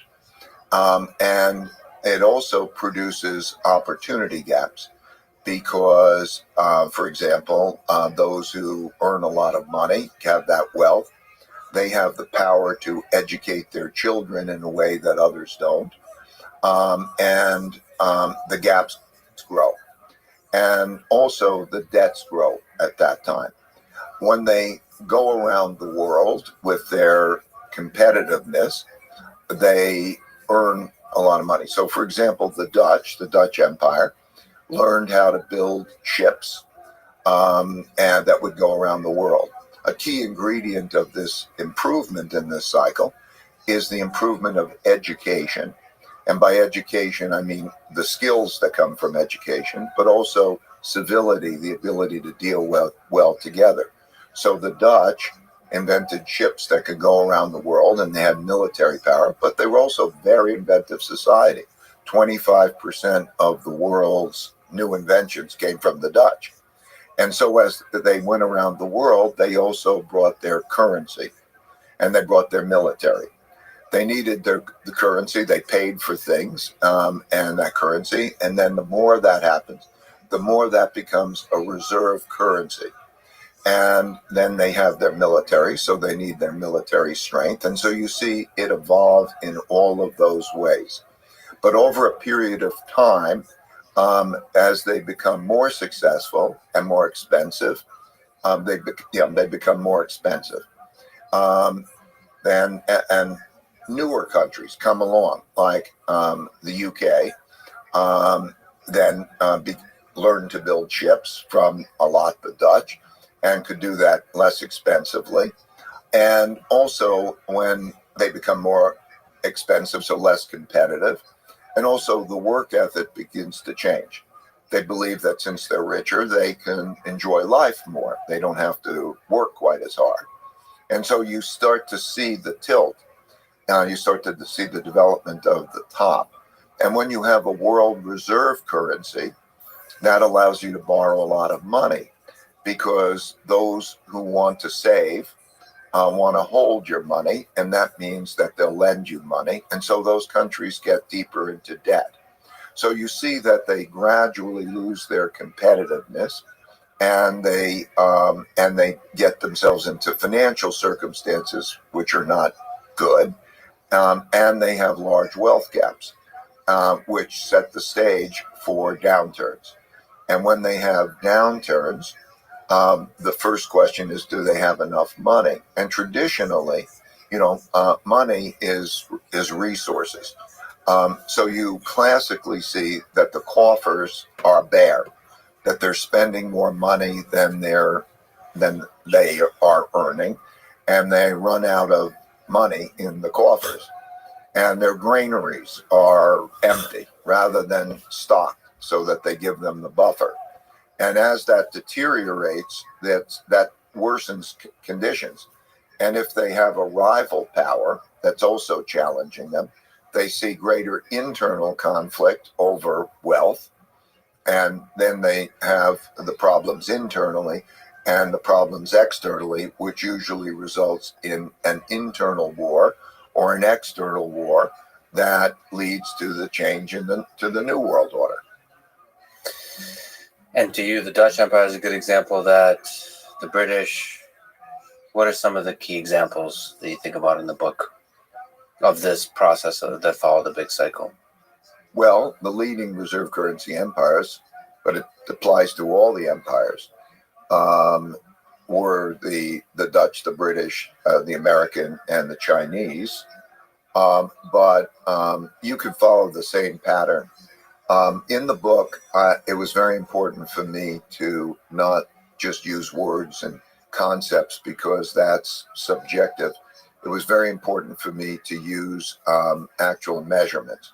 So as you see in the book, you can see every level of this. You can see where's the education level, what is the military power, each one of those, and you can see them back going over the 500 years. And so you can see the arcs and the composition of those arcs. And what you see is really, in most countries and most dynasties, you can see that. But you also can see through those numbers the health of those countries. Today, there are statistics that you could that are in the book that show what is the level of education, what is the level of economic output, what is the level of military strength, what is the level of a number of different measures of strength, so that you can then compare that. And I think that because they're objective measures of strength that you could see change, that shows the picture of where we are today. And I think one of the most important things about the book is that it allows people to monitor how those things are transpiring. I think for policymakers, are your policymakers doing a good job? And there's so much subjectivity in that. But I think it's very simple.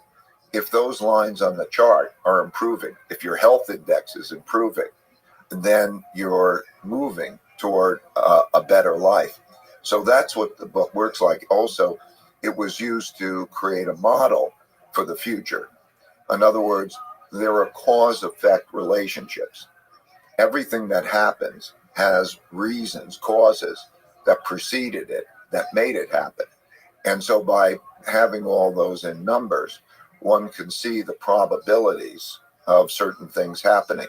So that's what you see in the book. It's not just Ray's interpretation. I didn't want to make it Ray's interpretation because I don't know if I'm right. Yeah. So one of the fascinating things in the book, so you have list these 18 measures, and there's like a little scorecard for the countries of the world today. So let's say U.S., China, and Europe. And what it was 20 years ago, and looking at the change from 20 years ago, and that's another indicator, the change itself, to see where things are headed. Maybe can you comment on, from a score perspective, how is U.S. and China doing? And in the 18 measures, what are some measures that stand out to you as particularly important to think about today for the United States, for China? Well, there are a number. Financially, what you see in the United States is that we're borrowing a lot more money, creating a lot of debt, and we're printing a lot of money. And our capacity to do that is limited, first of all, because when there's a sale of a bond, when the government borrows more than it borrows money because it spends more than it takes in, you have to sell a bond. And the world right now has a lot of US dollar denominated bonds because as the world's reserve currency, they sold in them. And they have very bad returns, negative real returns significantly, and so on. So that means that more bonds has to be sold than are bought. And that means that the Federal Reserve is faced with the choice of having to raise the interest rate to curtail borrowing, which slows the economy and hurts the markets, or by filling that difference and producing money, the debt monetization, which produces an inflation in goods, services, and financial assets. So in that regard, that's the United States' position. In China's case, its balance of payments is better. China has displaced the United States as the world's largest trading country. In other words, more exports to other countries. And as a result, it's economically competitive, but it doesn't have the world's reserve currency. It's a real blessing. So the United States, it has the world's reserve currency, but it is risking it because of this imbalance. So if you look at history, you see that those go slowly, but when they go, eventually they go quickly. So there's a risk of that financially. Then there's the issue of internal order. So I'm just giving you the major ones, but I'll get into some of the other ones too. Right now, there's a lot of internal conflict in the United States, which affects how well it works. In China, there's less internal conflict because it's a more autocratic state, but also they've created this bifurcation of what is political and what is economic in terms of producing that prosperity. So if you stay out of the politics, pretty much, and then you're seeing entrepreneurship, you're seeing the finances of new businesses and so on. And so that internal working, that's subject to different people's interpretations, whether they like it or not. But the internal conflict in terms of those kinds of measures is less. Sorry to pause on that for a second. So these measures, I guess you don't want to sort of romanticize any one measure or something like that, overinterpret any one measure. But is internal conflict always a bad thing? Is it a complicated calculation, or do you kind of, the way we think about these measures that you've presented, we should be thinking like the higher, the better, the lower, worse, or I mean, of course, depending on the. Well, in many cases, the conflict that produces the revolution produces revolutionary changes that lead to resolutions and lead to new starts. And so their a short-term civil war is a hellacious experience. And at the same time, it can be the transition to a new beginning. Also, there are different types of conflict. Competition, which makes everything better, is a productive conflict, whereas destructive conflicts are not good over the short time.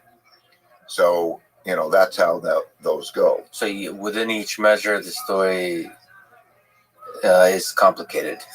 Yeah, but my measures are sort of clear, meaning how much political conflict, how much social conflict. In other words, you can measure conflict, you can measure fighting, you can measure crime rates, you can measure lots of different ways of conflict. So the measures are a composite of different types of internal conflict. What are some other interesting measures? Maybe if you could also mention, like, for me, particular interest is education and innovation. Yes. The classic cycle, the most important leading indicator, is the quality of education. Most importantly, broad-based education drawn as from the largest population, because you can never tell who the talent is going to be, so where they're going to come from. So, for example, if you look at the Chinese dynasties, the great Chinese dynasties, and the Confucian approach, it was meritocratic of everybody could sit for exams and so on, broad base of drawing in the populations. And you see that if you go across societies, because that draws on the largest number of population to get education. And it also, that creates a reality and a perception that the system is fairer, equal opportunity, not just one of privilege. And that helps to create social stability. But education is not just education in understanding facts and so on. It is education in civility, of how to behave together. And so if they're smart, they understand how to be productive because they work well together and they're productive. And then that leads to the next stage. You could see in the lines in the charts, I plotted these so that you could see in a typical cycle, you could see that education is the long leading indicator. And then you could see, as you mentioned, that what you see is inventiveness and technology measures then follow. And you see then also competitiveness in world markets follows. For example, in the early stages of a cycle, the industries that they go into tend to be very basic industry because they have cheap labor, something like textiles and simple manufactured goods and so on. But as the education rises, then they move up the value chain to greater technologies and so on, which raises incomes and raises productivity. So yes, those and as you say, there are 18 different measures like that. But education and then civility and the inventiveness. So you see it reflected in who's inventing what, and that corresponds then who's trading with, who's a big trading country, and where's the value of economic output and what are per capita incomes. They all follow those arcs. Yeah, like you said, the fascinating thing about your book, so there's philosophy, there's wisdom, but there's plots. Yeah, you can see it. So it's not just your opinion. It's kind of like you can interpret it any way you like, but you're just giving a lot of your own insights along with the numbers. If you were to look at the American nation, the American empire, and the trajectories looking into the future, given these measures, what is the trajectory that leads to the collapse of the American empire based on these measures? What are the concerning indicators? And if those break down further, what does that look like? Well, all of those indicators are concerning, maybe except for one, which is technology, the technology niche, although even in that area, the United States is improving at a slower rate than is China for various advantages that they have there. They put out about 8 times as many computer engineers. They have free data and so on. But if you look at them, so the financial is a concern. The internal disorder is a concern. Then if you look at education levels, the United States is in many ways is losing its educational advantage. If you were to compare it with China, if you take general public education in the United States, it's deteriorated tremendously, even in comparison to developed countries. There are scores, PISA scores, and so on, and it's something like 38th in the world or something, and that was a big plunge. Average public education.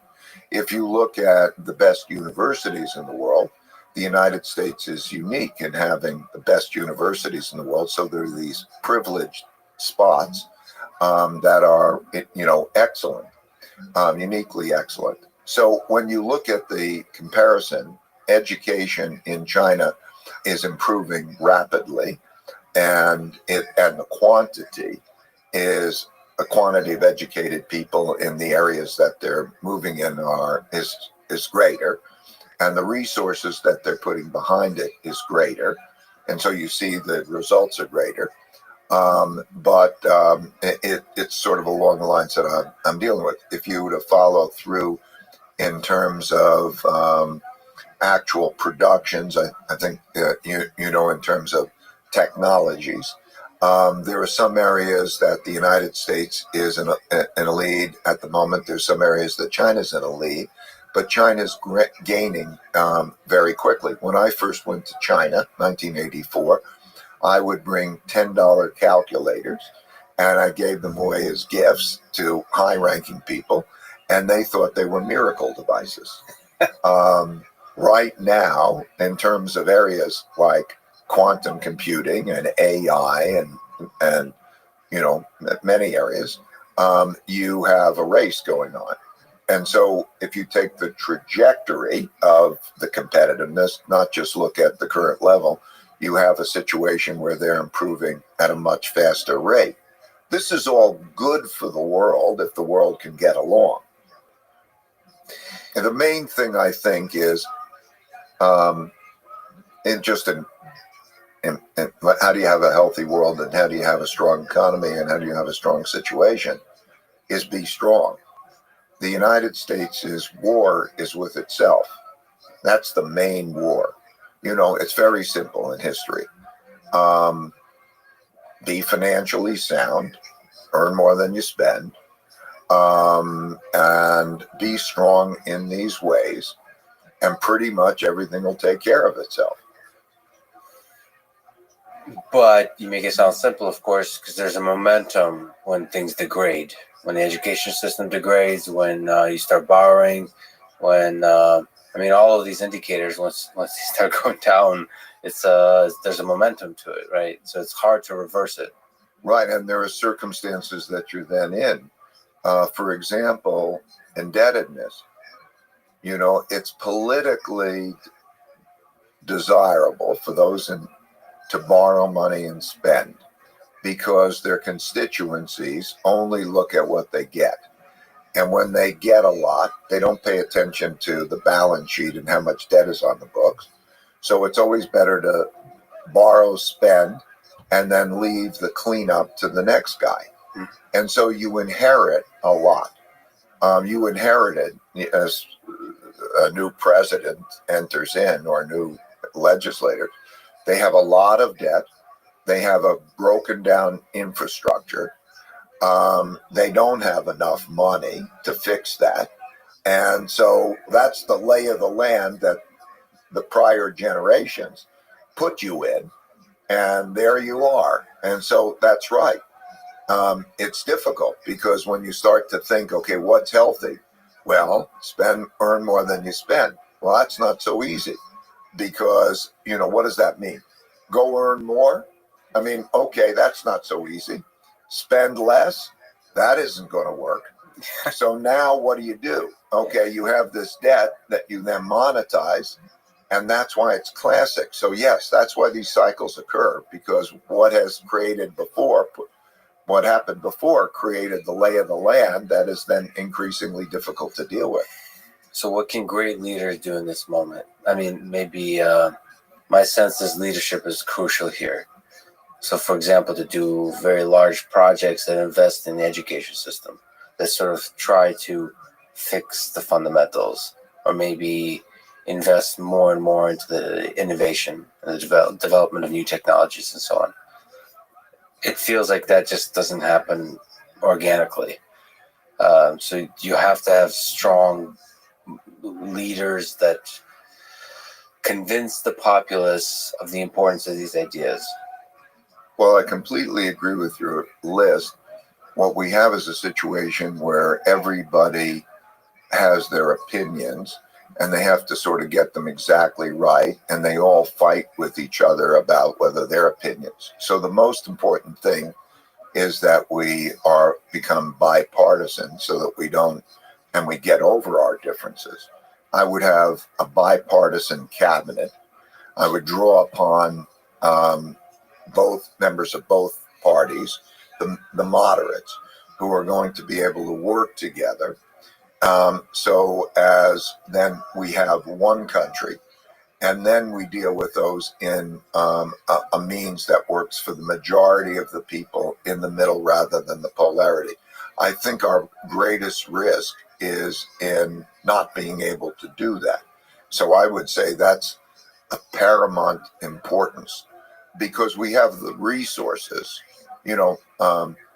wealth, real wealth, and science and everything has never been better than it is. But the notion is that it has to work for the majority of people, and we have to keep it being productive. So that group has got to calmly and knowledgeably work together so that they increase the size of the pie and they create broad-based prosperity. So that is of paramount importance. Whatever they do, if they do it that way, I can say I'm happy about, because that other alternative is the really scary alternative. The scary alternative, the different ways it has evolved throughout history. Some of it has led to wars. What are the future trajectories that lead to a potential war with China? Cold War or hot war? Is this something you think about? Is this something you're worried about? Yeah, I'd like to talk about both wars. So the war with China, as I say, there are 5 kinds of wars. There's a trade war, technology war, geopolitical influence war, capital war, and military war.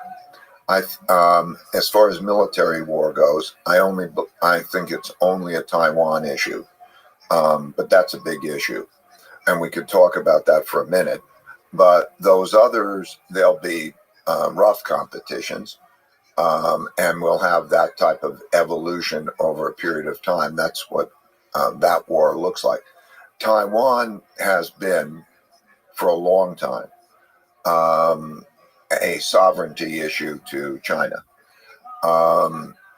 And it has its roots in what's called the 100 Years of Humiliation. From the 1840s to 1949, foreign powers came in, took advantage of China. They had the Opium Wars and such times, and that represented the 100 Years of Humiliation. And Taiwan is their sovereignty and their important thing. And for 50 years ago, starting 50 years ago, there was an agreement that there is one China and Taiwan is part of China, and that there would be peaceful reunification. The peaceful reunification hasn't happened, and in their view, that's a very big issue, and so it's a big contentious issue, and that could produce a military war, could produce a military accident, it's a very tense situation. And if we had a military war, God help us, because of the capacity in all different new ways to inflict harm on each other. But anyway, that's that. If you don't have that military war, you'll have the competition between those other kinds of wars, and whoever is strongest in those areas will win. Where do you put cyber war within the five? Well, cyber war is a military war. I'm assuming the type of cyber war that you're referring to is that which it's used to inflict pain on the other party through cyber. So cyber wars, you'll see cyber war, you could see space war, you can see drone warfare, new types of warfare, not just the traditional and nuclear type of warfare, but you could see any of the above. What are the defining characteristics? What are the interesting things about Xi Jinping, the president of China, as a leader on the world stage? His father was a early leader. He was himself in the Cultural Revolution at times treated brutally, and during that period of time, it was very, very difficult. And he came up, through the ranks, and he's a very intelligent man. When he first came to power, as you know, they have 2 5-year terms, and we're now coming to the end of the second of those 5-year terms. When he first came to power, he felt that there should be a lot of reform, and reform meant moving to much more of a market and open economy. When that happened, in him coming in, I had some contact with economic policymakers, and the circumstances then were that 5 major banks lent to state-owned enterprises and local governments with implied government guarantees. And so there was not control of that, and the movement to a more of a market economy, and the development of markets was a primary, and also the dealing with the corruption issue. There was a lot of corruption prior to that, and that was viewed as an existential threat to the system. So that became the primary objective. And then as time progressed over those 10 years, there was a lot of changing in the world, their financial circumstances, opening many, many other markets. They particularly getting money to small and medium-sized enterprises and developing a lending system and then establishing controls on it. So right now, there's a vibrant capital markets. You can raise capital, you can be an entrepreneur, you can become a billionaire in the capital markets. And they developed the markets to be the second largest capital markets. At the same time, they had to deal with their rising debt issue, which they began to deal with really about 4 years ago when the second term began, and then Liu He became the vice premier responsible for that and to deal with those issues. So you see right now that what's happening is the dealing with the real estate bubble. There was a development in real estate, a bubble, which produced a lot of unproductive lending. And Xi Jinping said, houses are meant to live in, not to speculate on.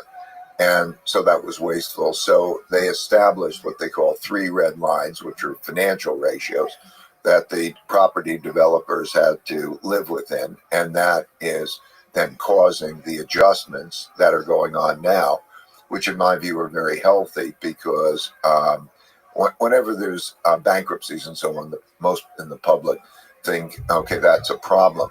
It's in many cases really a cleaning up of bad debts and bad practices. And so that's what's going on. So that's, let's say, economically.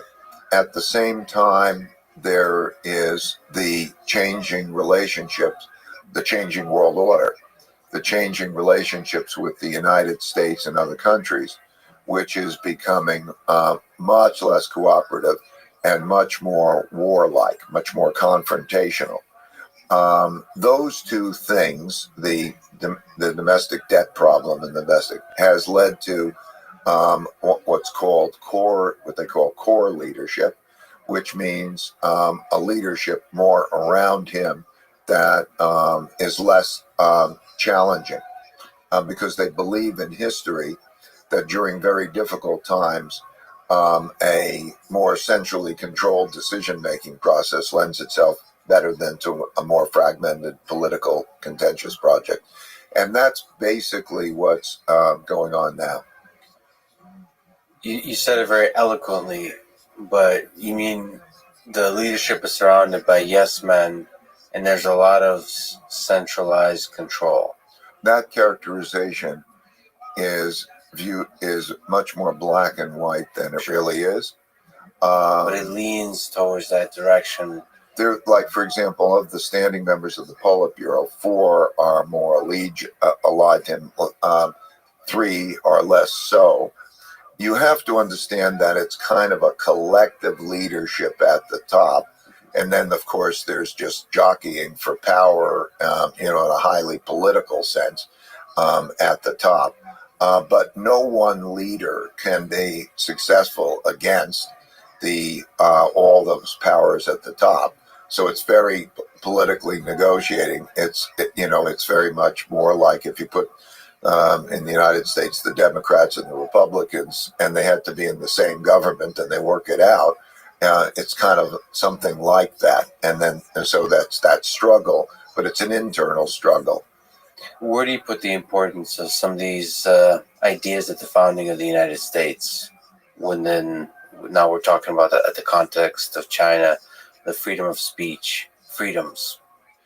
What China is doing with the central management of a lot of things, it's enabling a lot of growth, but it's also limiting people on the very basic level in terms of freedom, the kind of freedom that I think can lead to entrepreneurship, to starting new businesses, to having big dreams and chasing those dreams and then creating totally new things in whatever the space, maybe technology, in business and whatever. How important is that as a metric for society? Well, they have a view which is the idea of a dialectic, which means that two things are at odds, that everything comes with pros and cons, and two opposites exist. And you want the benefits of those two opposites.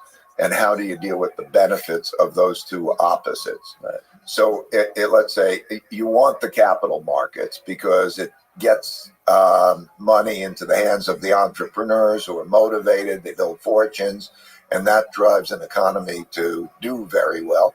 And at the same time, it produces the other problems, the wealth gaps, the other problems in the debt cycle that we're talking about, and so on. And Deng Xiaoping how do you reconcile communism and the market economy and the capital markets? And he famously said, and it doesn't matter if it's a white cat or a black cat, just as long as it catches mice.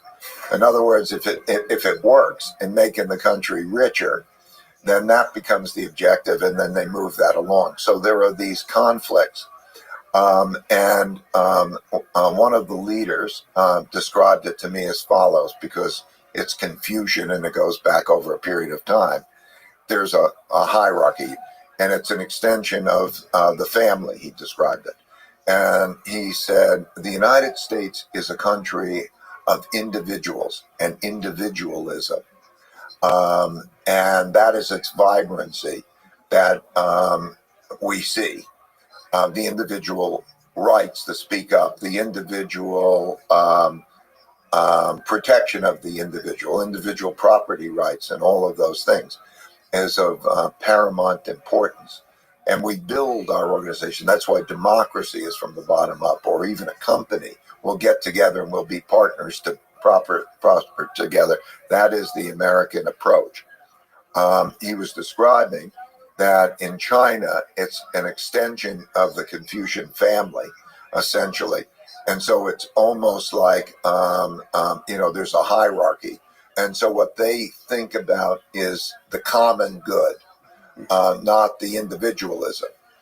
So, for example, if they want a high-speed rail to go from one place to another, and that's best in the common good, then the individual protections that would stand in the way of doing that would be of secondary concern.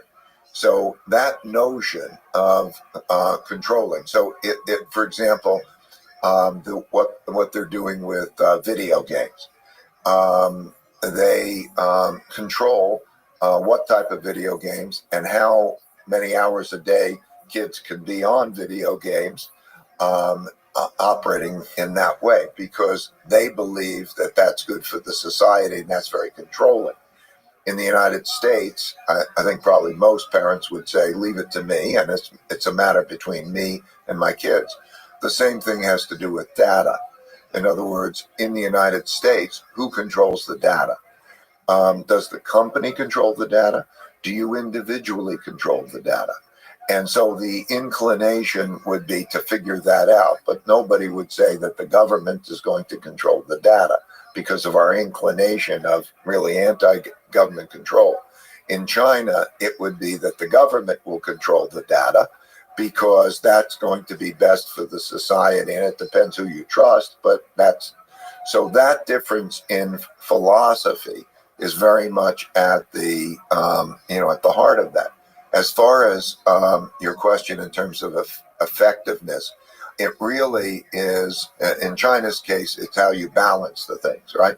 So what they're attempting to do is to create a lot of freedom and creativity in areas that are not political, let's say, and so you see a lot of entrepreneurship, you see a lot of product development, you see a lot of creativity happening in that way. So the stereotype that you don't see creativity happening is an old stereotype. There's a lot of creativity certainly happening, and the system can work well if they can achieve that kind of balance. It's proven to have worked well. Since I started going there in 1984, per capita income, real per capita income, has increased by 26 times. The longevity rate is increased by 10 years. The poverty rate has fallen from 88% to less than 1% in terms of, basics like starvation and things.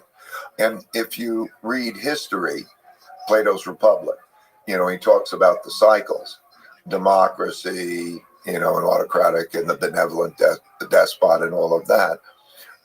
Each has their own vulnerability. The vulnerability of democracy, which has been a remarkable system, and I don't have to extol the benefits of it, but the vulnerability of it has always been the internal conflict that produces itself as anarchy. In World War II, 4 democracies chose to be autocracies because there was internal disorder, and there was the belief, will somebody bring about order and get control of this situation? That was in Germany, Italy, Japan, and Spain. They were parliamentary systems that turned themselves over to that. So both systems have vulnerabilities. I think the main thing that we need to think about is those vulnerabilities. Democracy is an amazing system because the adherence to the rules and the system and the checks and balances is quite amazing, and it gives it a flexibility to change without civil wars. But there has to be the respect of the rules. And when you see something like they will not accept elections, or they will not accept rules, and history has shown when the causes that people are behind are more important to them than the system is in jeopardy. So we have a situation that's very much like that in terms of, let's say, the 2024 elections. I believe that there's a very high chance that neither side will accept losing, for example. And so we have that kind of a situation. So one would hope that one could rise above the disagreements and rely on the system for resolving disagreements.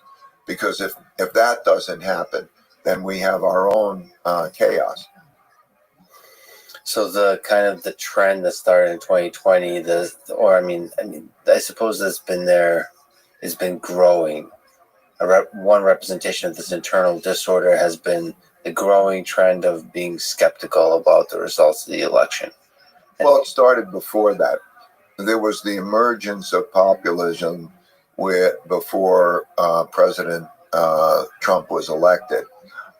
He was basically elected as a populist because there was a large percentage of the population that felt that the system didn't work for them. And he tapped into that. And he was largely elected as a populist leader, first populist leader in a developed country. And so populism began then. And that was a battle of one group against the other group. And so since then, it's been like that, and it continued to grow. You mentioned the vulnerability of democracy, that internal disorder is the vulnerability of democracy. What's the vulnerability of a system like China? Maybe one way to say is put China aside and look at history, look at Soviet Union. What's the vulnerability of a communist type system? Well, I'll call it both communist and autocratic. Sure. Depending on how much autocracy, is that it lacks flexibility. It lacks the ability. But I should deal with them differently. In other words, there's the economic system.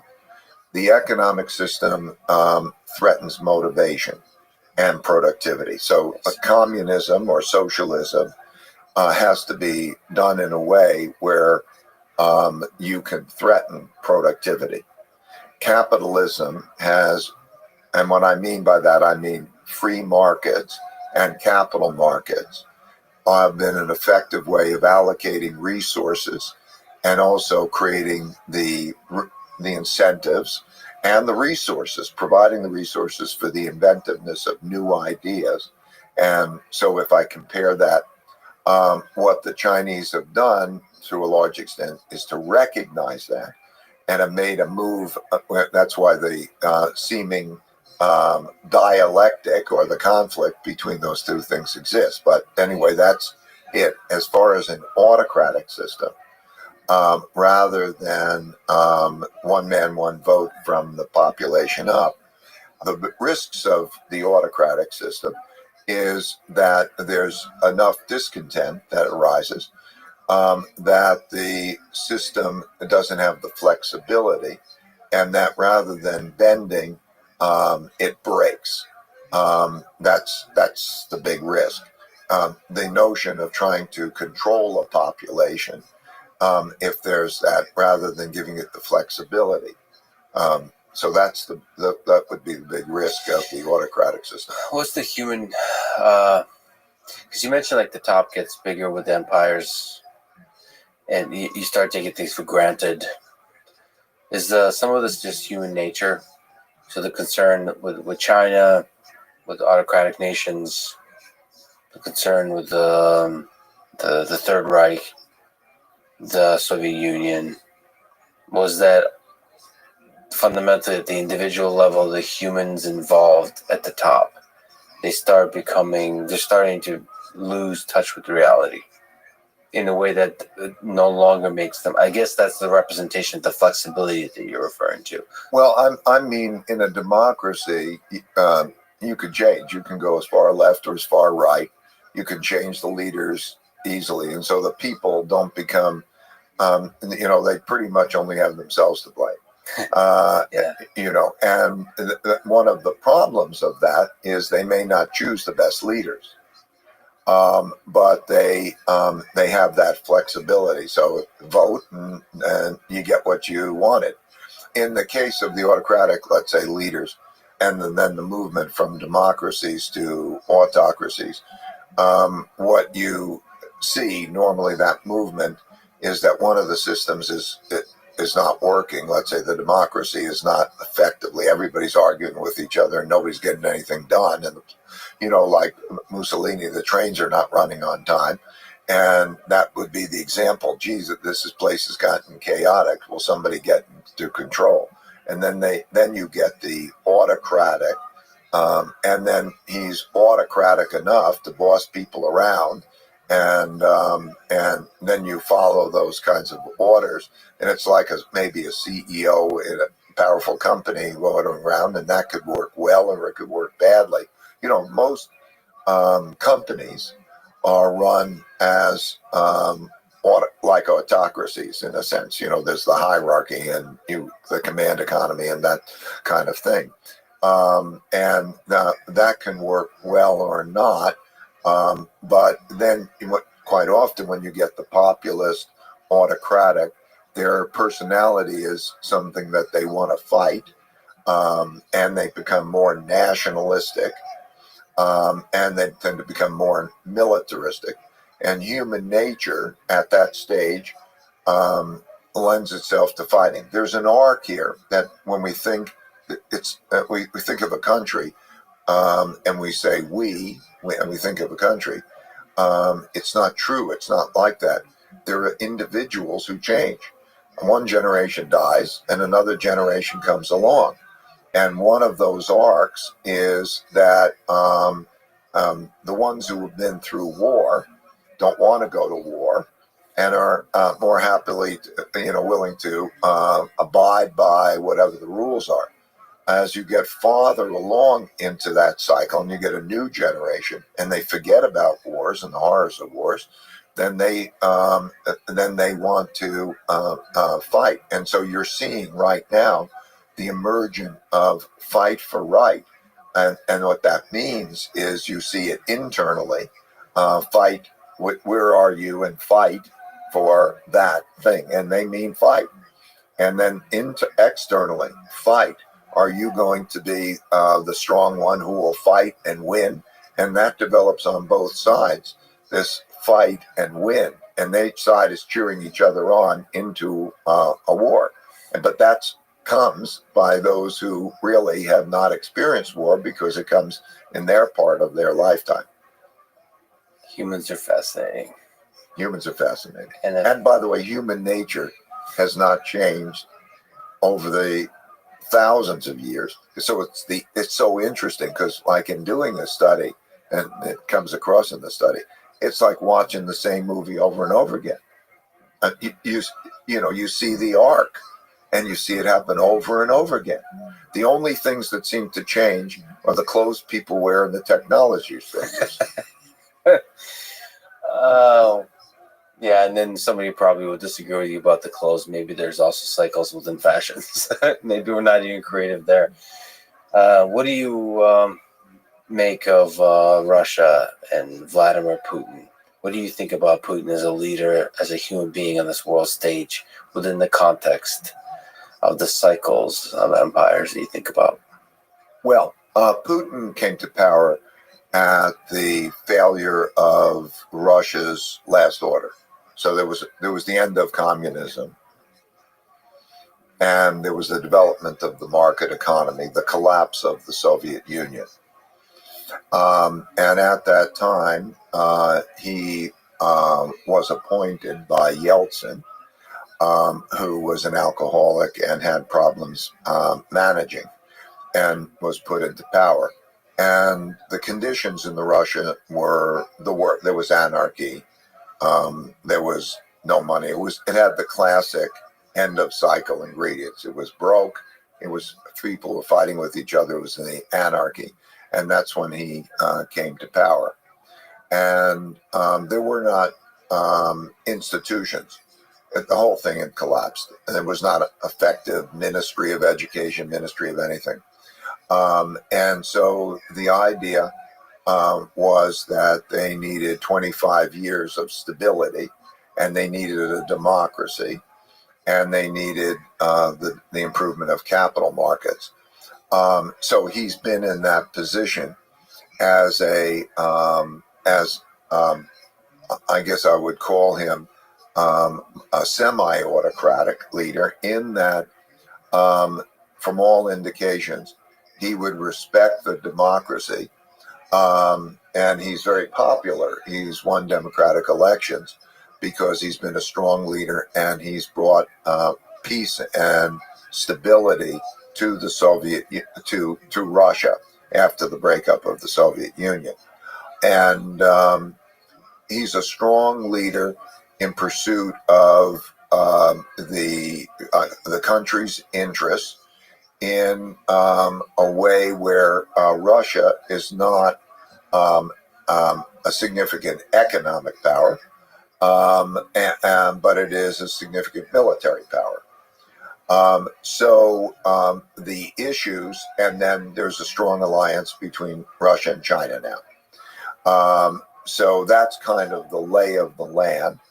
And then there are sensitivities. The Ukraine issue is a sensitivity because of there are a lot of Russians who live in the Ukraine, and there's also the issue of NATO on their border. So there are those kinds of things, and he has military power, and he has a strong alliance with China. And I guess that's my best summary of what his position is. It's strong leader, popular. These are not subjective interpretations. These are objective interpretations. Yeah, it's interesting just in this conversation, you're not sort of doing the usual criticism of any one particular system. You're looking at these systems from the perspective of history. You're just describing how they work. It's often times when you talk about what Russia is today, or what the Soviet Union was, or what China is today, is you start to criticize, well, they do this kind of censorship, or they limit freedoms in this kind of way. But you're just kind of describing this as a nation with ideas, what they think is right. This is how they hope to get it to work. This is why it's working. This is what's not working. Here's metrics that show that it's not working. I think that's a refreshing way to think about it. It's easy, though. I mean, you got some criticism saying that I think China's a strict parent.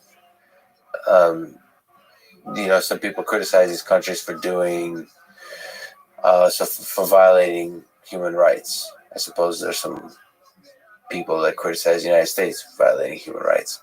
But what are your thoughts on the world stage today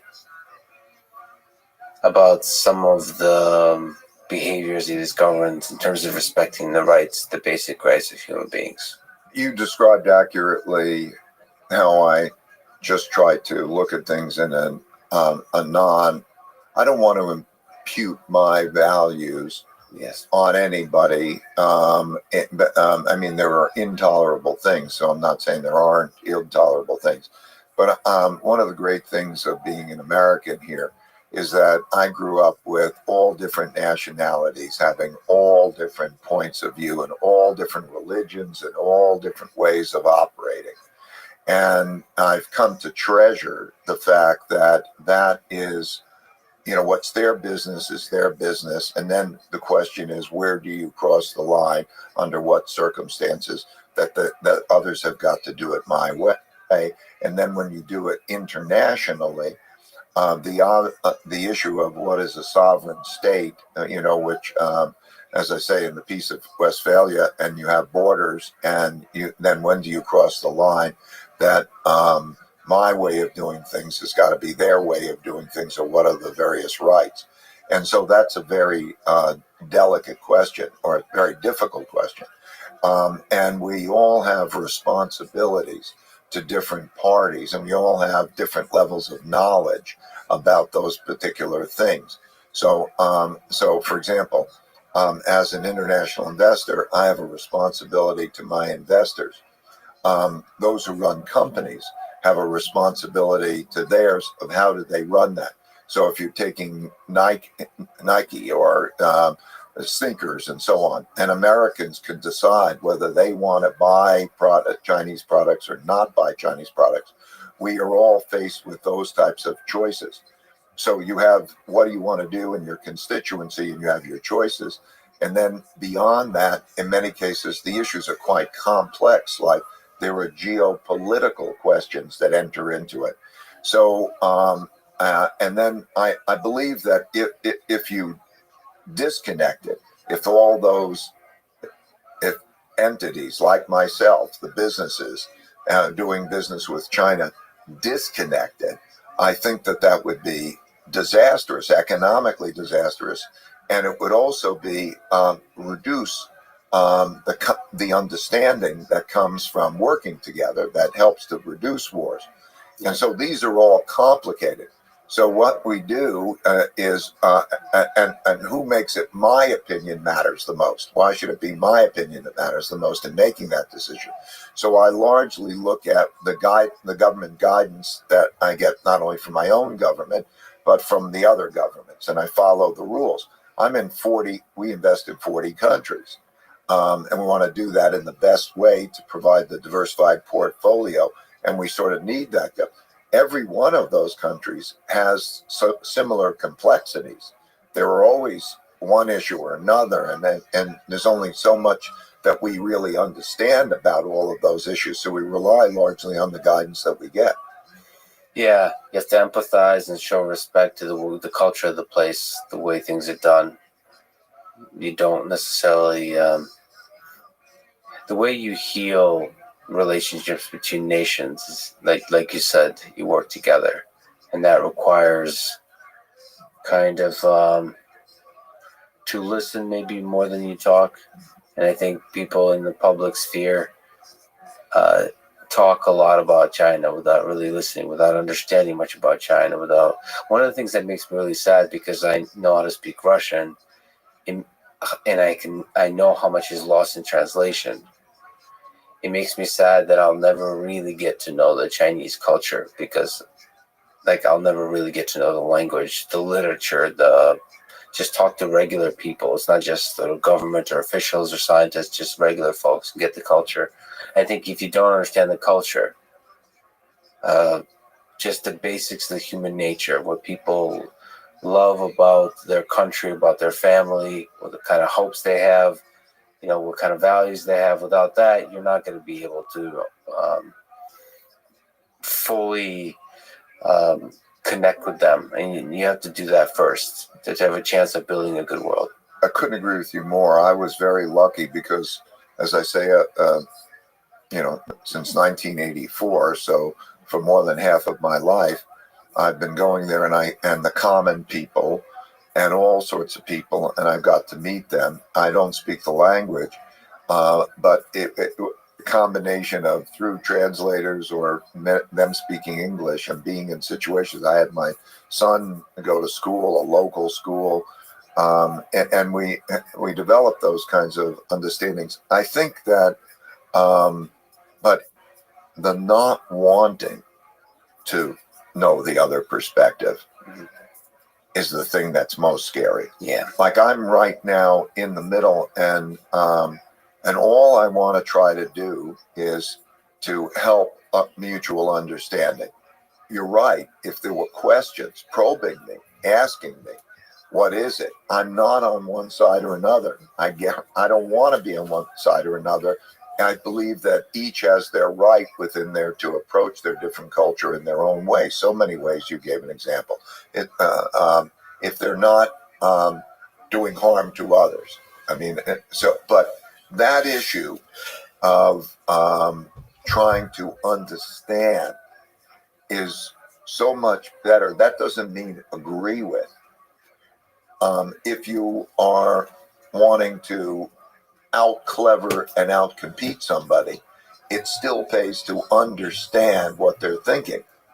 So to achieve understanding of what they're thinking, even if you want to go to war with them, that understanding is the best thing to have.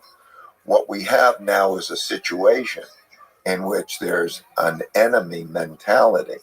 And that means that anything that seems to be like understanding or conveying understanding seems to mistakenly create the notion of I'm on their side in a war. And that's kind of a dangerous thing because there's a momentum here to fight. Henry Kissinger praises your new book, and you thank him in it in the dedication. What's your relationship like with him? What makes him interesting? Maybe what makes him controversial? What makes him such a central figure in history? First, most importantly, he's unique about seeing things through all the other's eyes. So if you were, it's like there's a chess game. I mean, I think geopolitics is like a chess game, but with multiple chess players playing the same game. Yes. So imagine there are 6 people around playing the chess game, and he could sit in each seat and he could know how they see it, okay, and see it in a calm way of how they see it. He's unique in that way. He's 98 years old, and he's equally able to do that. And he has a background that in which he's a historian, so he really understands history super terrifically.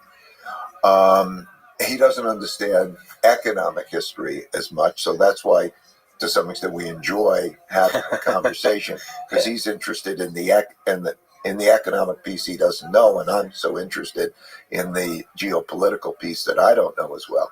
But anyway, he's able to do that. But not only a historian, but a practitioner. So when you go from an academic to a practitioner who has that talent to see things through others' eyes in an objective way and to be strategic rather than just tactical, that's a very special person. And that's why Henry is, to me, a very special person. Yeah, he's lived a fascinating life. Just all of the world events he's been involved in is fascinating. And like you said, that's such an interesting skill to have, to consider what are the concerns, the hope, the dreams, the fears of all the people at the table. What are they thinking? I find that people don't do that enough when it's the obvious thing you should be doing, whether it's business deals or political negotiation or geopolitical negotiation.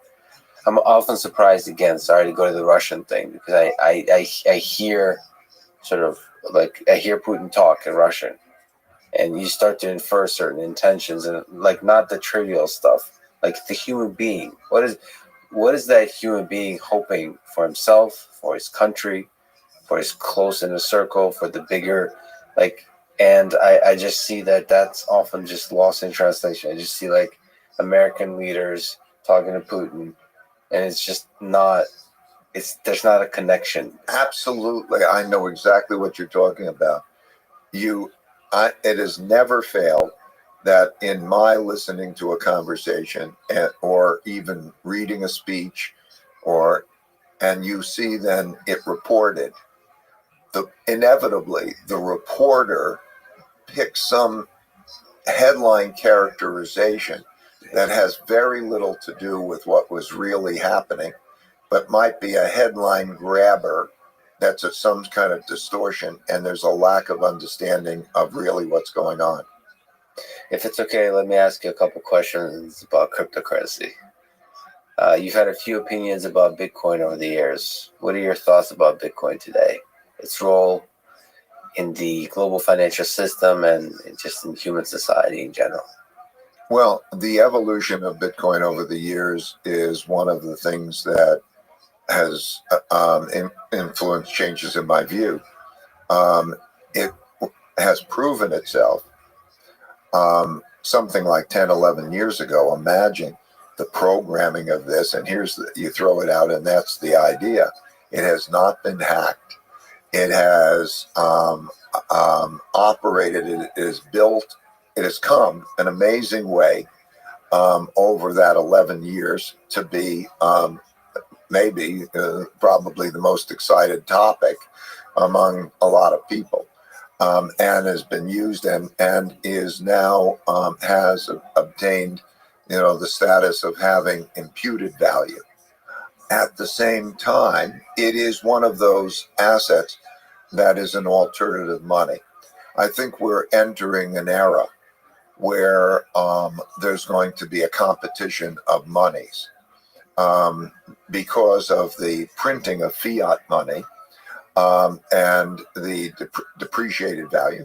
There will be a competition of monies, and Bitcoin is part of that competition. But there'll be many monies, not just crypto monies, but there'll be central bank crypto monies, but there'll be different kinds of monies. And even monies are things that you buy and sell. NFTs can become a money, a type of money. You own it and it's an investment, and you could say, I'd rather own it than own Bitcoin. Has Ray Dalio bought any NFTs? Not yet. Okay. But only just because, like, I definitely want to buy NFTs to just experience them. Yeah. Like I think I should produce one. Yeah. And I should. I should have asked that. Had you minted an NFT? You probably should, just to know what it's like. Yeah, that's right. This stuff is happening. Yeah. This stuff is real. Okay, and how it operates. But like all new real things, some are going to go. Some going to, it's like in the internet in the year 2000, pets.com could have been but maybe pets.com doesn't make it, and who knows. And that's the beauty of the competitive system, that it'll evolve, and some things will be treasured and some things will be trashed. So, but when I look at it, I think we are in an environment of, what is an alternative money. A money has two purposes: a medium of exchange and a storehold of wealth. And we are looking for, and it's portable, and and it's best if it's recognized in other countries. So gold is one of those. So I look at it as an alternative gold, but I look at a number of things as alternative gold. And I think gold is still my favorite because of certain qualities. For example, you can't trace it.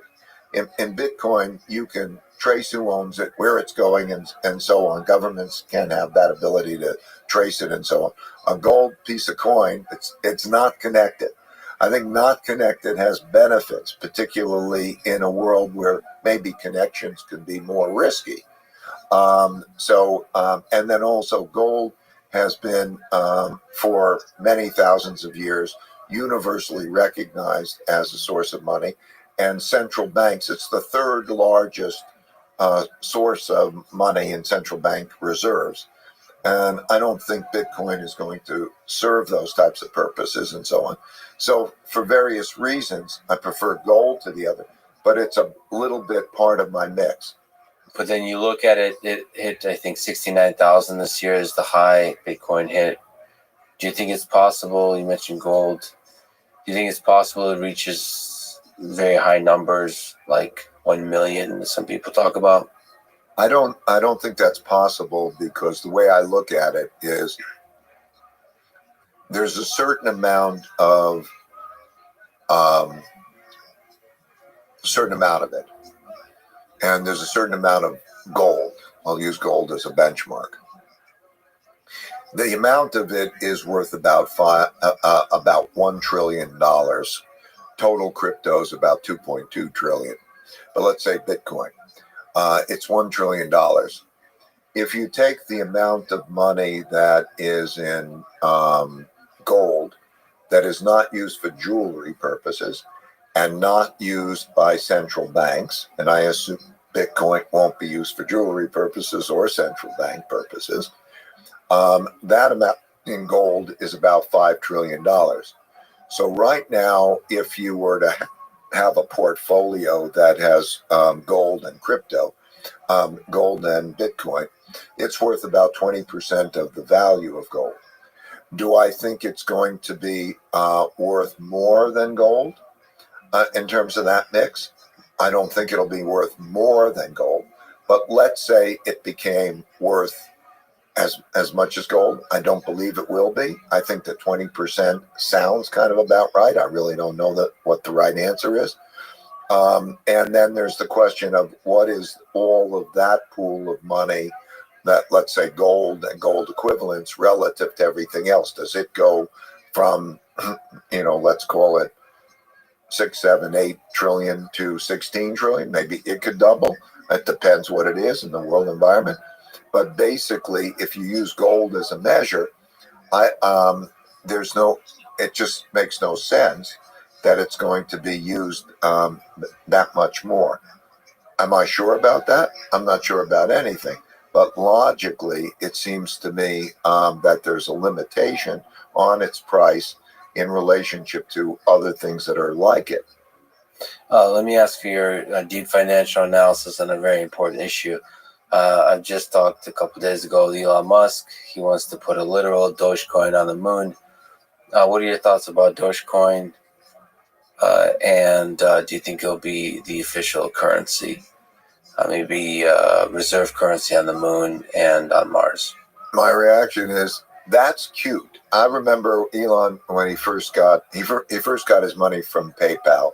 I think he said to me it was he got $180 million, $90 million. He decided to say, why aren't we going to outer space? And he wanted to take a spaceship that would be modified using Russian technology to put a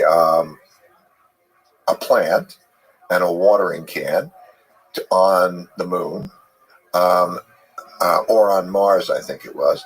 And he said, first life on Mars, or first life on as an inspiring notion. And so then there's always what's behind it. I have a lot of respect for Elon's ability to do other things behind it. And so I would take that as symbolic, and I'd be asking him what's behind it. What's next? And I'm also just on the topic of Dogecoin and meme coin, and there's some aspect of humor and lightheartedness that's really interesting about the way we communicate, what ideas become viral, how to captivate people with ideas. There's something about taking things too seriously that somehow slows it all down. And it's interesting. You're right. That's part of human nature somehow. So, humor is part of this whole thing. You've talked about the importance of writing ideas down, and you have principles in particular. Principles, and you have this really nice thing in your book where you actually, I think there's such a brilliant way. You have such a brilliant way of highlighting which parts are extra important, and you make them bold.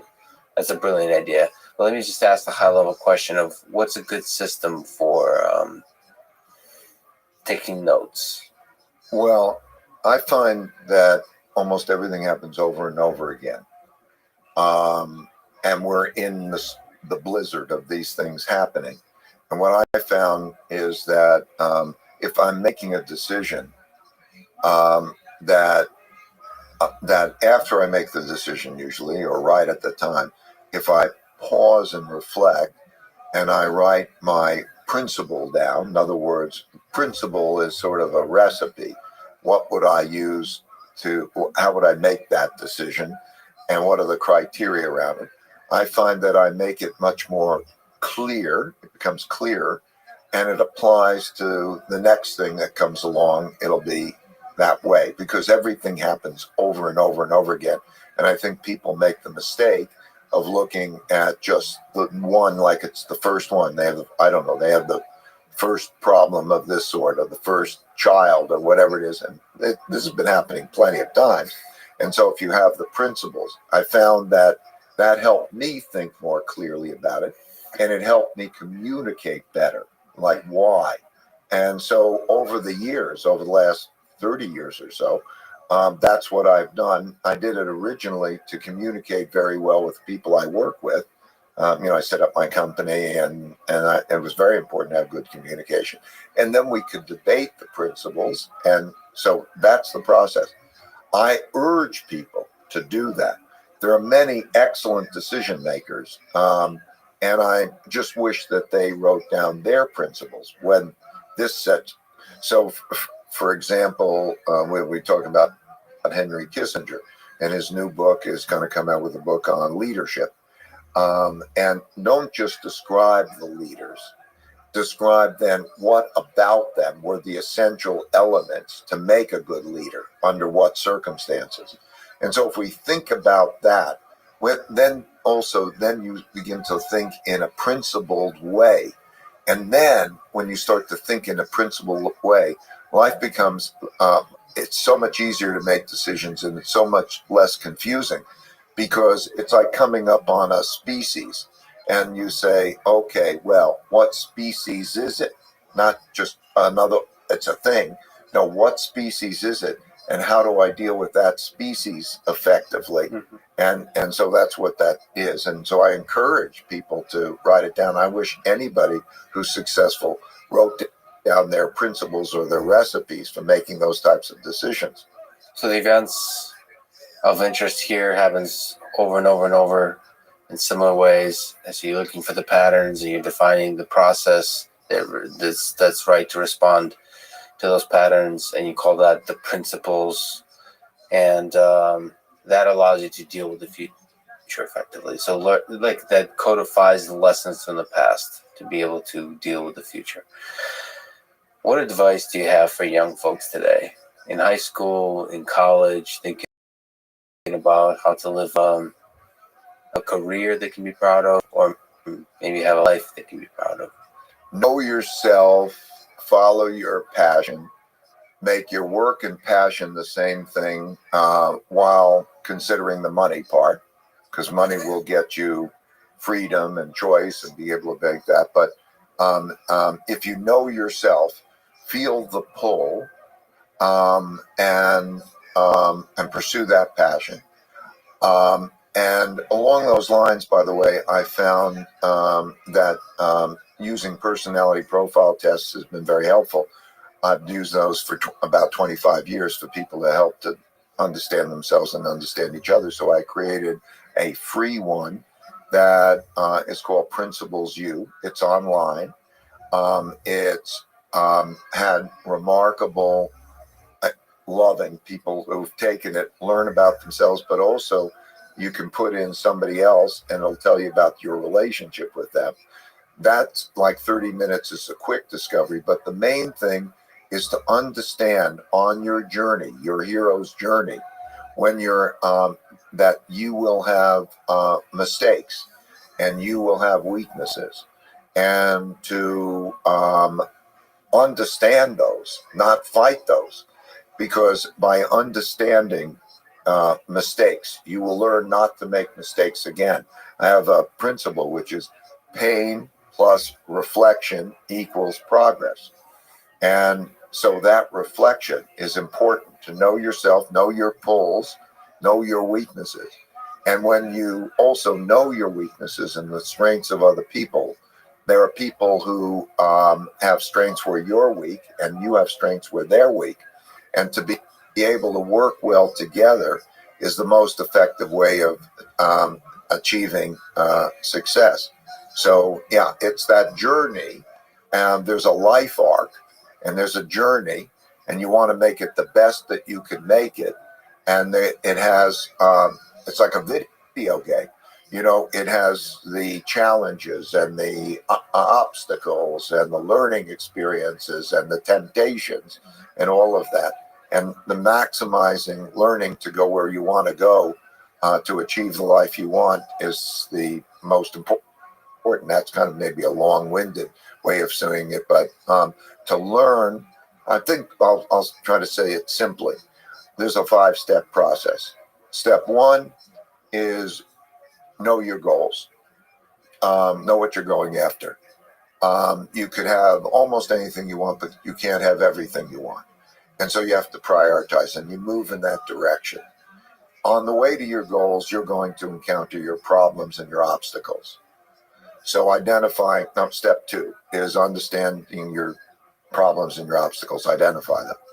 Step 3 is to diagnose them to get at the root cause of the problem. And that could be many root causes, but it could also be your weaknesses or weaknesses of others, but you have to be objective about them. Once you diagnose them, then you go to step 4, which is to design a way to get around them. And then after you have that design, you implement that design. So you have to follow through and do it. And you do that, and that will then produce its new results, which should be better results. I call this kind of the looping process. It's the evolutionary looping process. And you just keep doing that, and you learn over a period of time, and you move in the direction that you want. Last question, and you only have 1 minute to answer it. You dedicate the book, quote, to my grandchildren and those of their generation who will be participants in the continuation of this story. May the force of evolution be with you. So let me ask, where's this force of evolution taking human civilization? And what in this story that evolution is writing gives you hope? Evolution is a direction toward improvement. And the greatest force is man's capacity to adapt and invent. And so you see in the charts in the book, you see that this upward movement, life expectancy, health, all the things that we think are better. You see there's a chart, and it shows that over a period of time, and you barely see the downturns from depressions and wars in that. That is the greatest power. Man's ability to invent and adapt is evolution, and that's the greatest power, and that is what gives me justifiable hope. And a continuation of that, like we mentioned with Elon, maybe we'll become a multiplanetary species. So not only will we keep creating amazing things here on Earth, we'll keep expanding out into the cosmos. My time horizon doesn't have me analyzing that yet, but I hope so, and I agree that would be the natural. So I'm not going to ask you for the best financial system on Mars. I think we'll focus on Earth for now. Right? Thank you so much for your brilliance, for the books you've written, for the works you've done, for the inspiration of millions. So, and thank you for spending your valuable time here with me today. Thank you. Thanks for listening to this conversation with Ray Dalio. To support this podcast, please check out our sponsors in the description. And now, let me leave you with some words from Ray Dalio himself. Every time you confront something painful, you are at a potentially important juncture in your life. You have the opportunity to choose healthy and painful truth, or unhealthy but comfortable delusion. Thank you for listening, and hope to see you next time.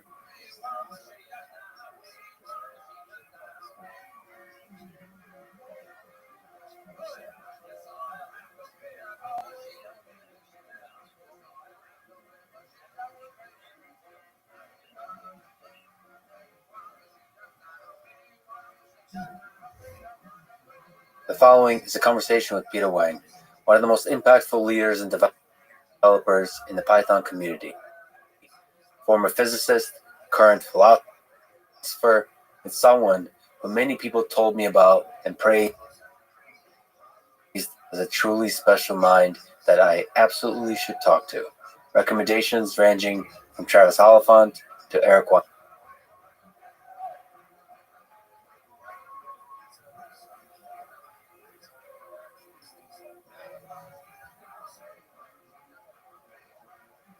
Einstein. So here we are. This is the Lex Friedman podcast. To support it, please check out our sponsors in the description. And now, here's my conversation with Peter Wang. You're one of the most impactful humans in the Python ecosystem. So you're an engineer, leader of engineers, but you're also a philosopher. So let's talk both in this conversation about programming and philosophy. First, programming. What to you is the best or maybe the most beautiful feature of Python? Or maybe the thing that made you fall in love or stay in love with Python? Well, those are three different things. What I think is most beautiful, what made me fall in love, what made me stay in love. When I first started using it was when I was a C++ computer graphics performance nerd. In the 90s? In late 90s. And that was my first job out of college. And we kept trying to do more and more like abstract and higher order programming in C++, which at the time was quite difficult. With templates, the compiler support wasn't great, etc. So when I started playing around with Python, that was my first time encountering really first-class support for types, for functions, and things like that. And it felt so incredibly expressive. So that was what kind of made me fall in love with it a little bit. And also, once you spend a lot of time in a C++ dev environment, the ability to just whip something together that basically runs and works the first time is amazing. So really productive scripting language. I mean, I knew Perl, I knew Bash, I was decent at both, but Python just made everything, it made the whole world accessible, right? I could script this and that and the other network things, little hard drive utilities. I could write all of these things in the space of an afternoon. Mm-hmm. And that was really, really cool. So that's what made me fall in love. Is there something specific you could put your finger on that you're not programming in Perl today? Like why Python for scripting? I think there's not a specific thing as much as the design motif of both the creator of the language and the core group of people that built the standard library around him. There was a taste to it. I mean, Steve Jobs, used that term, in somewhat of an arrogant way, but I think it's a real thing that it was designed to fit. A friend of mine actually expressed this really well. He said, Python just fits in my head. And there's nothing better to say than that. Now people might argue modern Python, there's a lot more complexity, but certainly as version 1.5.2, I think was my first version, that fit in my head very easily. So that's what made me fall in love with it. Okay, so the most beautiful feature of Python that made you stay in love.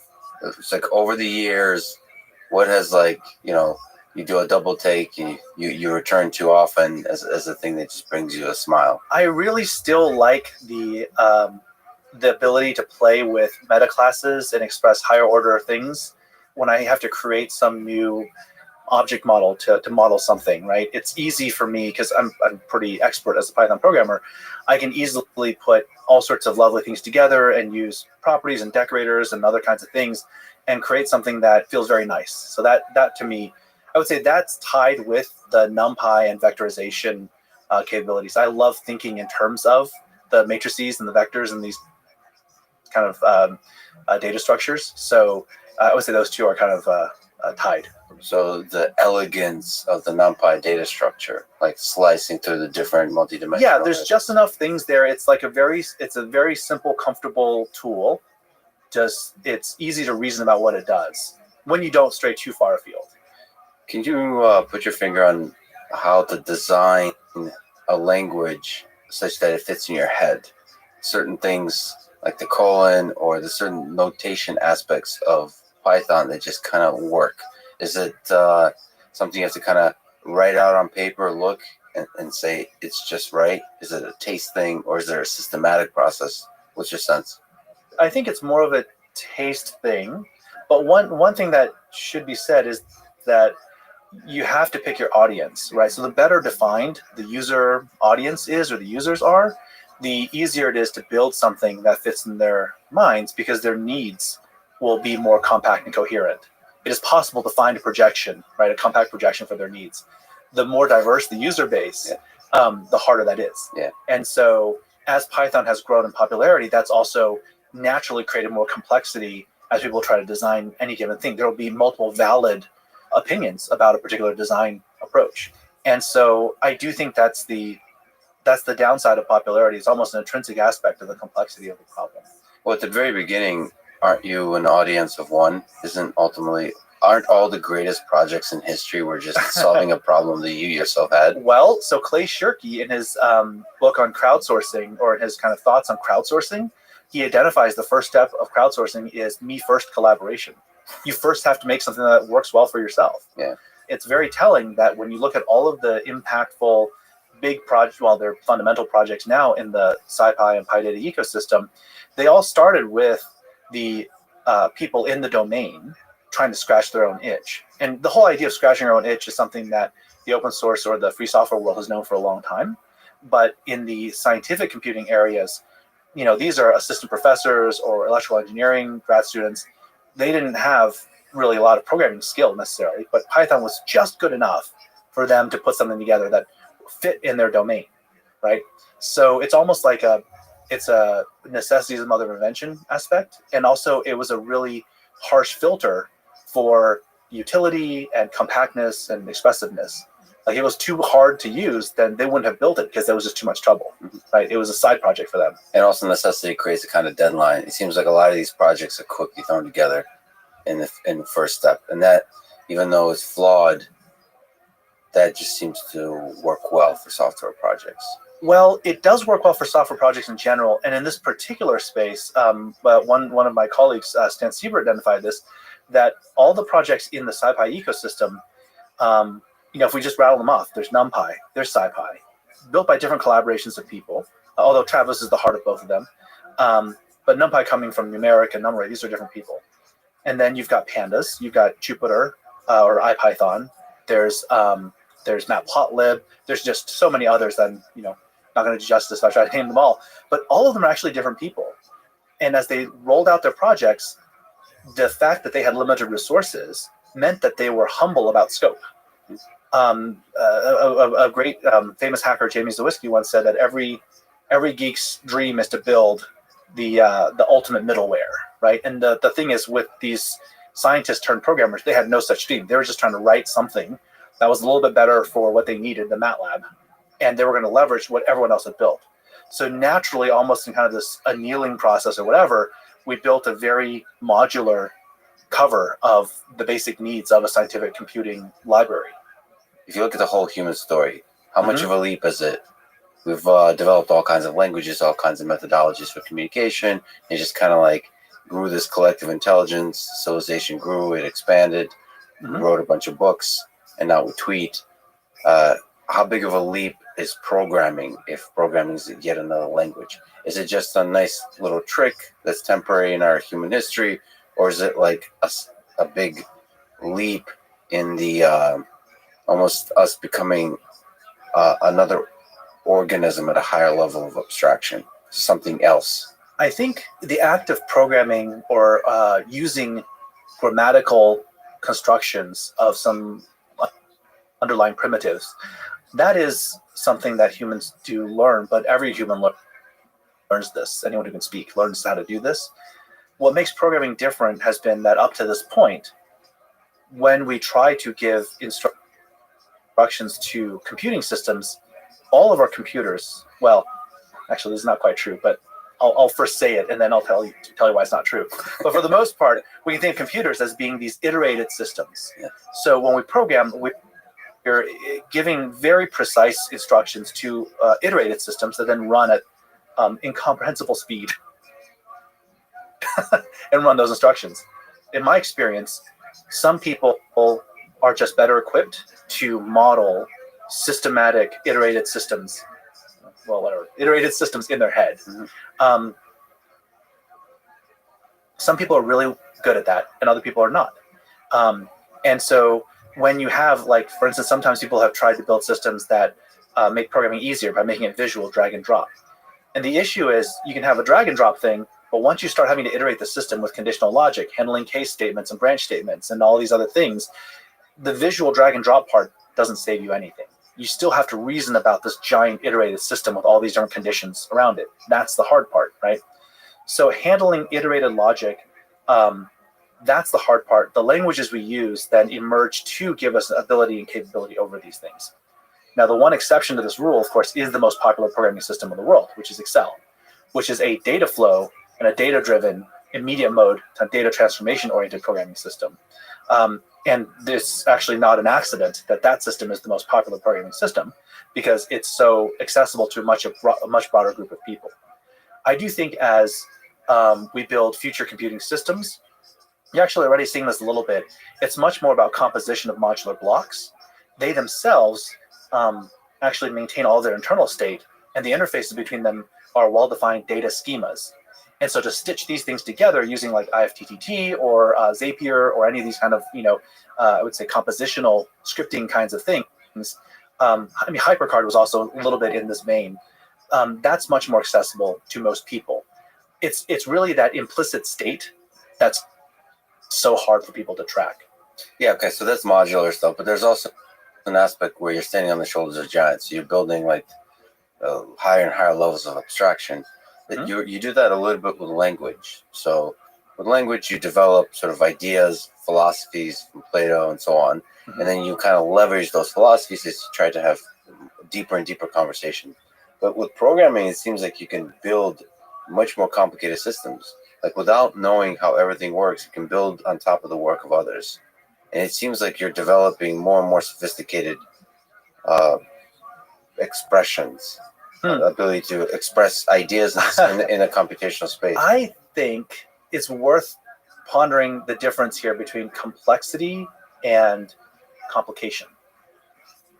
Sure. Okay. Right. Back to Excel. Well, not quite back to Excel, but the idea is, when we have a human conversation, all languages for humans emerged to support human relational communications, which is that the person we're communicating with is a person, and they would communicate back to us. And so we sort of hit a resonance point, right, when we actually agree on some concepts. So there's a messiness to it, and there's a fluidity to it. With computing systems, when we express something to the computer and it's wrong, we just try again. So we can basically live many virtual worlds of having failed at expressing ourselves to the computer until the one time we expressed ourselves right. Then we kind of put it in production and then discover that it's still wrong, a few days down the road. So I think the sophistication of the things that we build with computing, one has to really pay attention to the difference between when an end user is expressing something onto a system that exists versus when they're extending the system to increase the system's capability for someone else to then interface with. And we happen to use the same language for both of those things in most cases, but it doesn't have to be that. And Excel is actually a great example of this, of kind of a counterpoint to that. Okay, so what about the idea of, you said messiness. Mm-hmm. Wouldn't you put the software 2.0 idea, this idea of machine learning, into the further and further steps into the world of messiness? The same kind of beautiful messiness of human communication. Isn't that what machine learning is building on levels of abstraction that don't have messiness in them, that at the operating system level, then there's Python, the programming languages that have more and more power, but then finally there's neural networks that ultimately work with data, and so the programming is almost in the space of data, and the data is allowed to be messy. Isn't that a kind of program? So the idea of software 2.0 is a lot of the programming happens in the space of data. Mm-hmm. So back to Excel. All roads lead back to Excel. In the space of data, and also the hyperparameters of the neural networks. And all of those allow the same kind of messiness that human communication allows. It does, but my background is in physics. I took like 2 CS courses in college. So I don't have, now I did cram a bunch of CS in prep when I applied for grad school, but still, I don't have a formal background in computer science. But what I have observed in studying programming languages and programming systems and things like that is that there seems to be this triangle. It's one of these beautiful little iron triangles that you find in life sometimes. And it's the connection between the code correctness and kind of expressiveness of code the semantics of the data, and then the kind of correctness or parameters of the underlying hardware compute system. So there's the algorithms that you want to apply. There's what the bits that are stored on whatever media actually represent, so the semantics of the data, within the representation, and then there's what the computer can actually do. And every programming system, every information system, ultimately finds some spot in the middle of this little triangle. Sometimes some systems collapse them into just one edge. Are we including humans as a system in this? No, I'm just thinking about computing systems here. Okay, and the reason I bring this up is because I believe there's no free lunch around this stuff. So if we build machine learning systems to sort of write the correct code that is at a certain level of performance, so it'll sort of select, right, with the hyperparameters we can tune kind of how we want the performance boundary in SLA to look like for transforming some set of inputs into certain kinds of outputs. That training process itself is intrinsically sensitive to the kinds of inputs we put into it. It's quite sensitive to the boundary conditions we put around the performance. So I think even as we move to using automated systems to build this transformation, as opposed to humans explicitly from a top-down perspective, figuring out, well, this schema and this database and these columns get selected for this algorithm, and here we put a Fibonacci heap for some other thing. Human design or computer design, ultimately the boundaries that we hit with these information systems is when the representation of the data hits the real world is where there's a lot of slop and a lot of interpretation.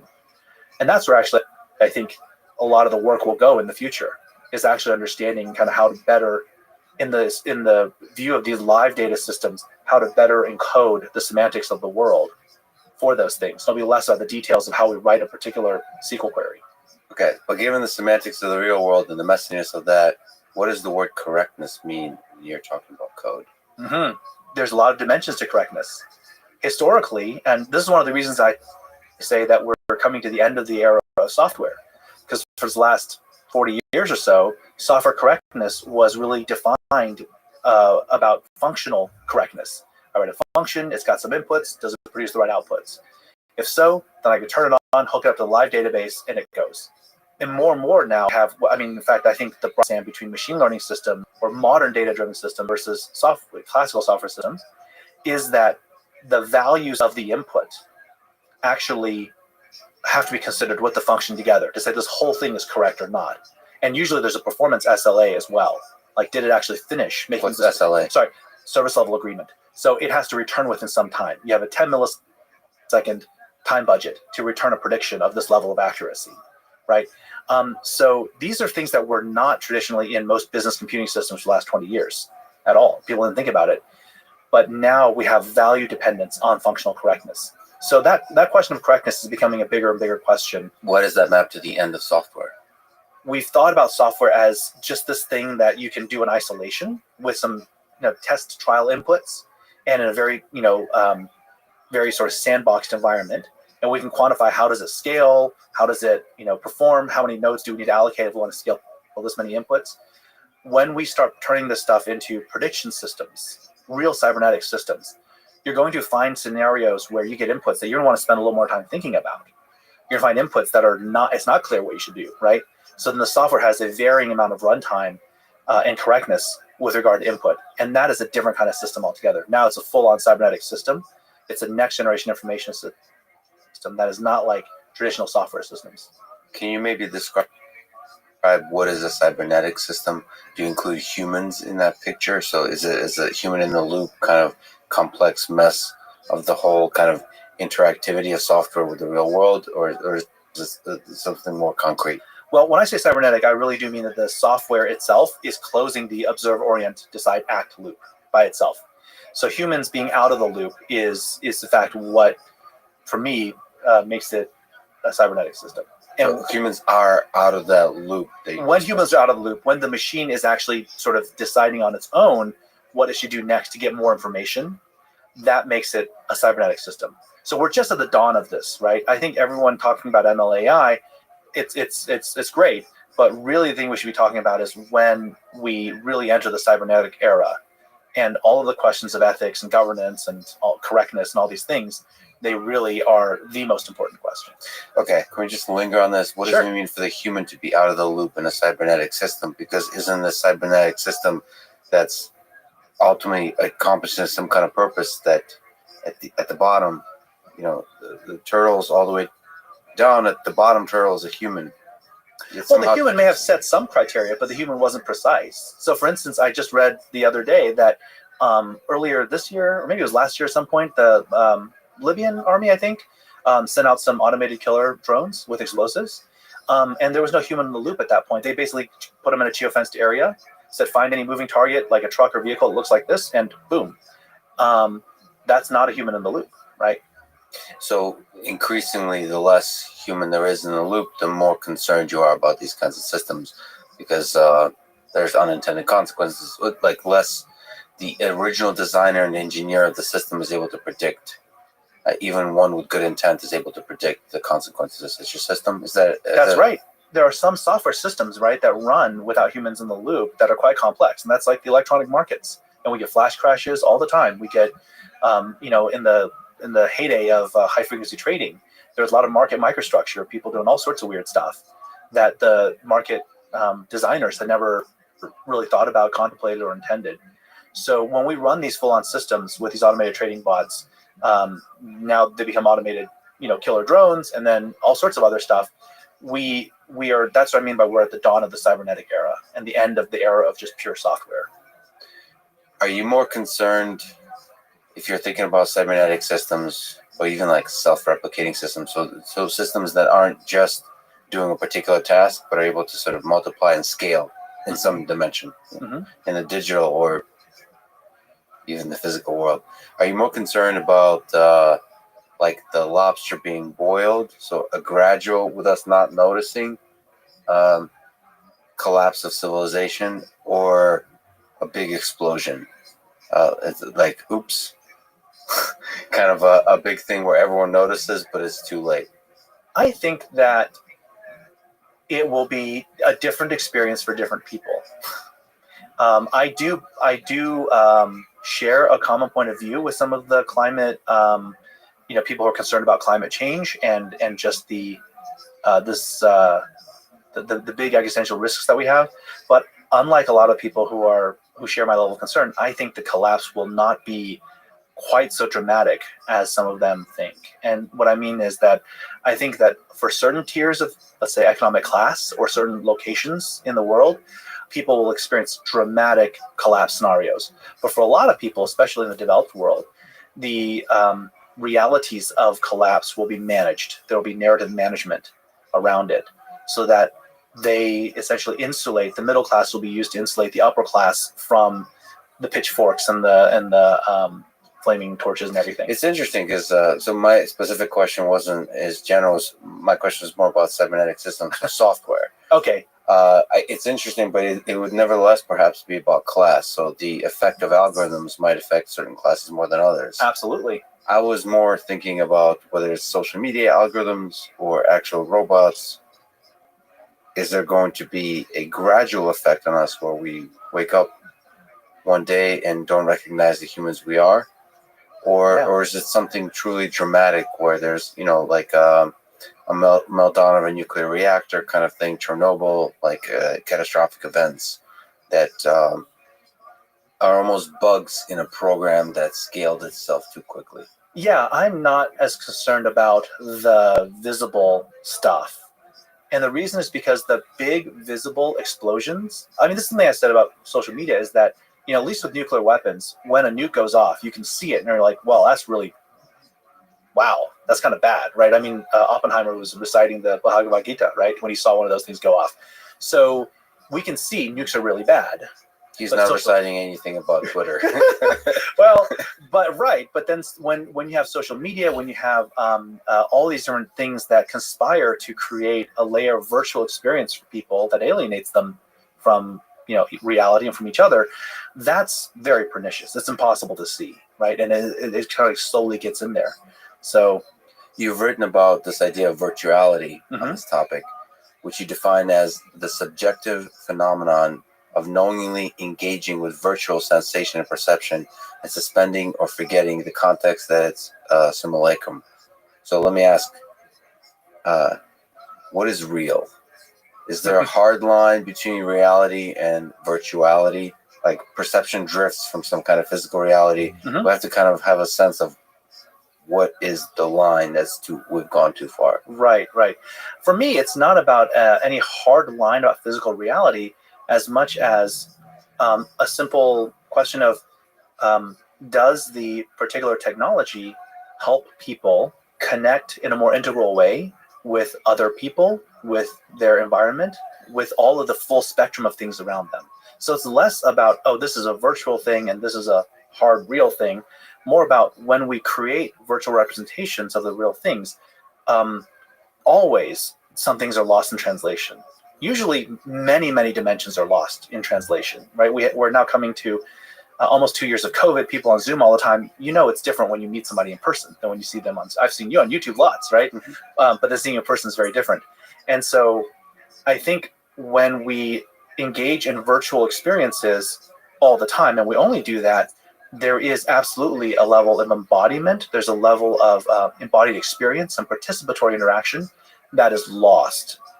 And it's very hard to put your finger on exactly what it is. It's hard to say, oh, we're going to spend $100 million building a new system that captures this 5% better, higher fidelity human expression. No one's going to pay for that, right? So when we rush madly into a world of simulacrum and virtuality, the things that are lost are, it's difficult.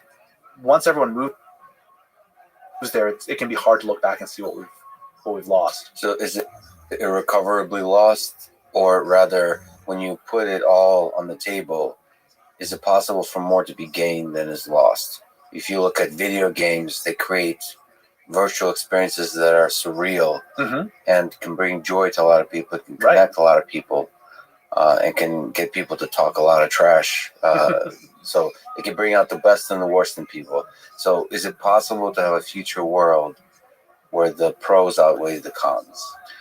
It is. I mean, it's possible to have that in the current world, but when literally trillions of dollars of capital are tied to using those things to groom the worst of our inclinations and to attack our weaknesses in the limbic system to create these things into id machines versus connection machines, then those good things don't stand a chance.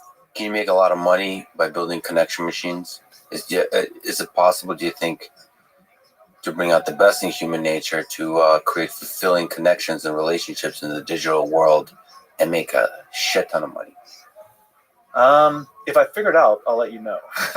But what's your intuition without concretely knowing what's the solution? My intuition is that a lot of our digital technologies give us the ability to have synthetic connections or to experience virtuality. They have co-evolved with sort of the human expectations. It's sort of like sugary drinks. As people have more sugary drinks, they need more sugary drinks to get that same hit, right? So with these virtual things, and with TV and fast cuts and TikToks and all these different kinds of things, we're co-creating essentially humanity that sort of asks and needs those things. And now it becomes very difficult to get people to slow down. It gets difficult for people to hold their attention on slow things and actually feel that embodied experience, right?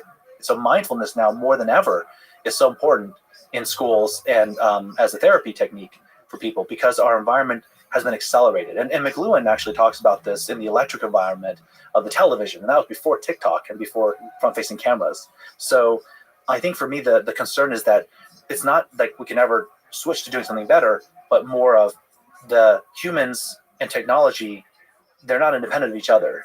The technology that we use kind of molds what we need for the next generation of technology. Yeah, but humans are intelligent and they're introspective, and they can reflect on the experiences of their life. So, for example, there's been many years in my life where I ate an excessive amount of sugar, and then a certain moment I woke up and said, why do I keep doing this? This doesn't feel good, like long term. And I think, so going through the TikTok process of realizing, okay, when I shorten my attention span, actually that does not make me feel good longer term. Mhm. And realizing that, and then going to platforms, Mhm. going to places that are away from the sugar. So in so doing, you can create platforms that can make a lot of money to help people wake up to what actually makes them feel good long term, develop, grow as human beings.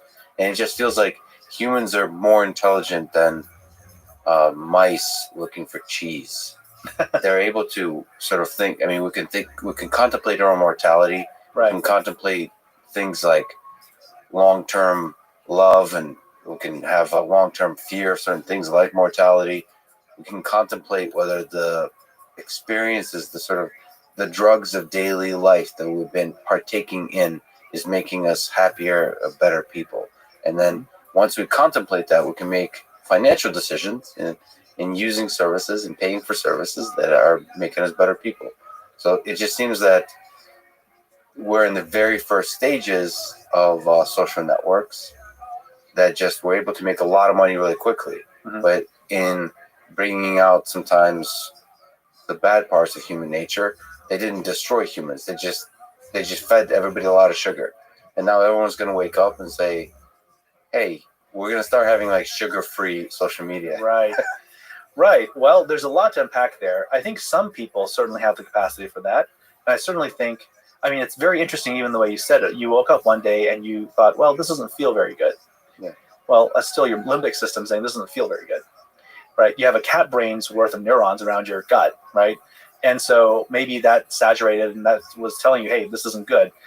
Humans are more than just mice looking for cheese or monkeys looking for sex and power.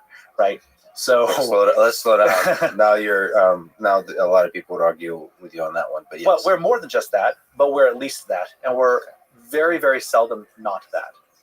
So I don't actually disagree with you that we could be better and that better platforms exist, and people are voluntarily noping out of things like Facebook and noping out of. It's an awesome verb. It's a great term. Yeah, I love it. I use it all the time.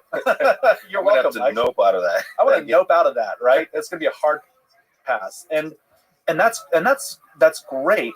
But that's, again, to your point, that's the first generation of front-facing cameras, of social pressures, and you as a self-starter, self-aware adult have the capacity to say, yeah, I'm not going to do that. I'm going to go and spend time on long-form reads. I'm going to spend time managing my attention. I'm going to do some yoga. If you're a 15-year-old in high school and your entire social environment is everyone doing these things, guess what you're going to do? You're going to kind of have to do that because your limbic system says, hey, I need to get the guy or the girl or the whatever, and that's what I'm going to do. And so one of the things that we have to reason about here is the social media systems, or social media, I think, is our first encounter with a technological system that runs a bit of a loop around our own cognition and attention. It's not the last.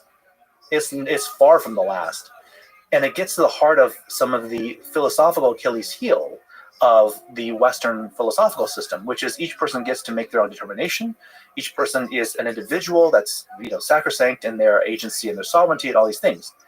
The problem with these systems is they come down and they are able to manage everyone en masse. And so every person's making their own decision, but together the bigger system is causing them to act with a group dynamic that's very profitable for people. So this is the issue that we have, is that our philosophies are actually not geared to understand what is it for a person to have a high trust connection as part of a collective, and for that collective to have its right to coherency and agency. That's something like when a social media app causes a family to break apart, it's done harm to more than just individuals, right? So that concept is not something we really talk about or think about very much, but that's actually the problem, is that we're vaporizing molecules into atomic units, and then we're hitting all the atoms with certain things that's like, yeah, well, that person chose to look at my app. So our understanding of human nature is at the individual level. It emphasizes the individual too much because ultimately society operates at the collective level. And these apps do as well. And the apps do as well. So for us to understand the progression and the development of this organism we call human civilization, we have to think at the collective level too. I would say multi-tiered. Tiered. multi So individual as well. just not individuals, all. family units, social collectives, and all the way up. Okay. To So you've said that individual humans are multi-layered, susceptible to signals and waves and multiple strata: the physical, the biological, social, cultural, intellectual. So, sort of going along these lines, can you describe the layers of the cake that is a human being, and maybe the human collective, human society?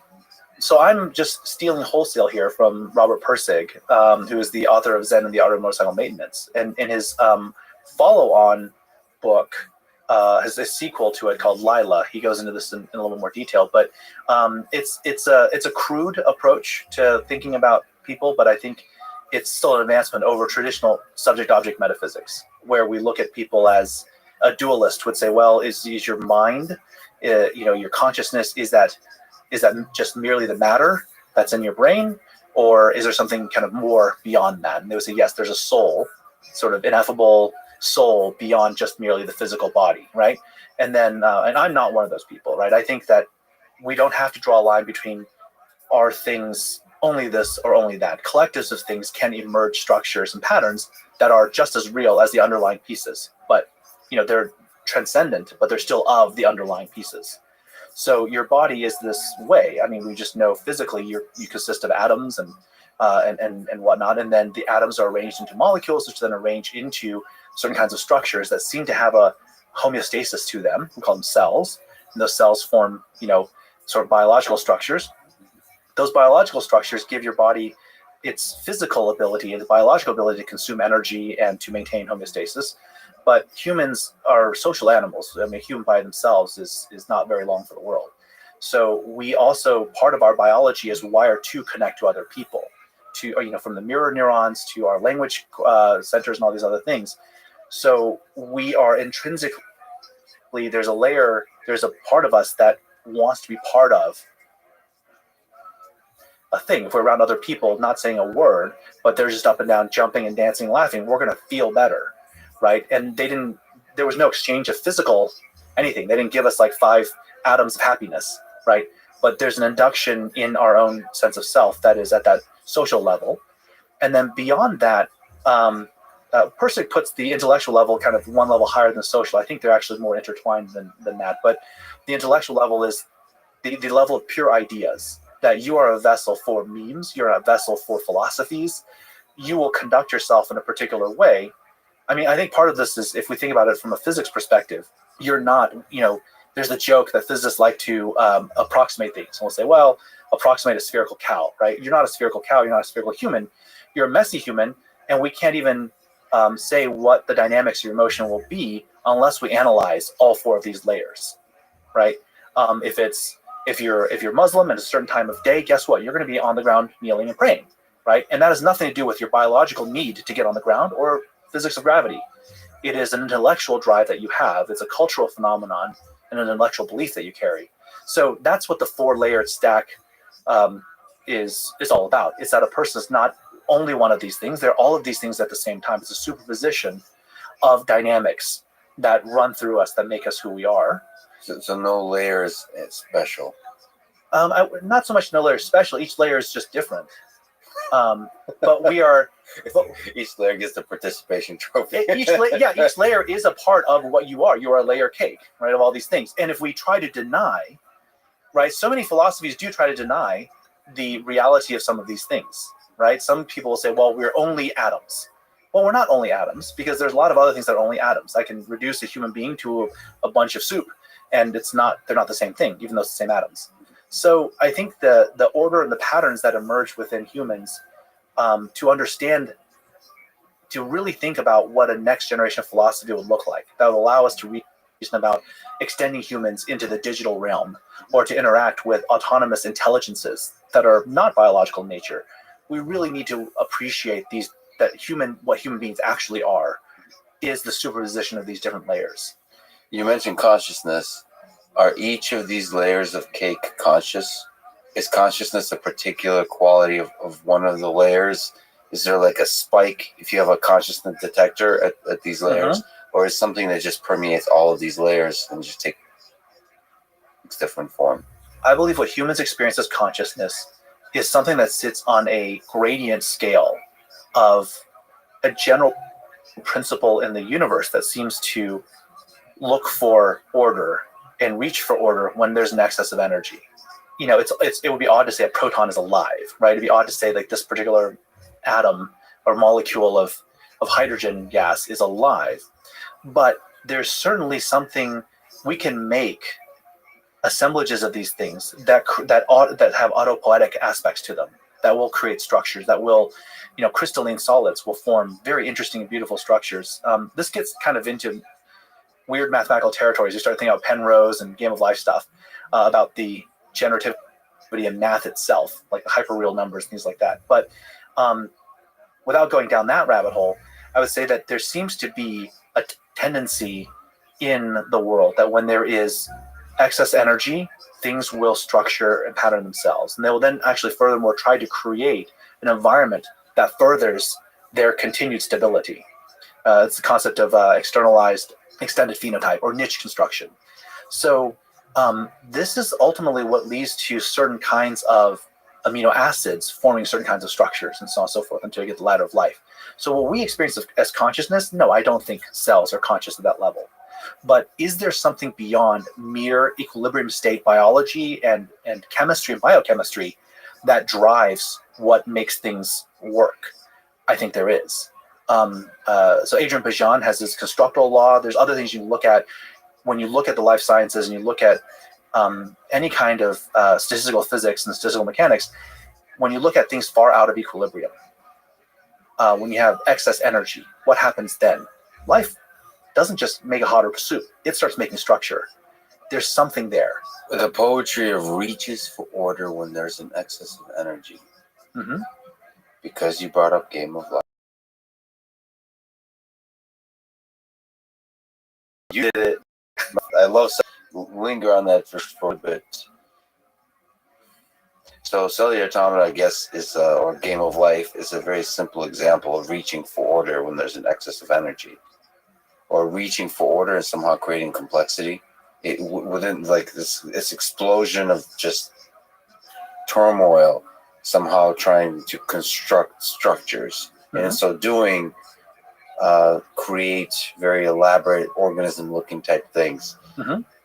What intuition do you draw from this simple little mechanism?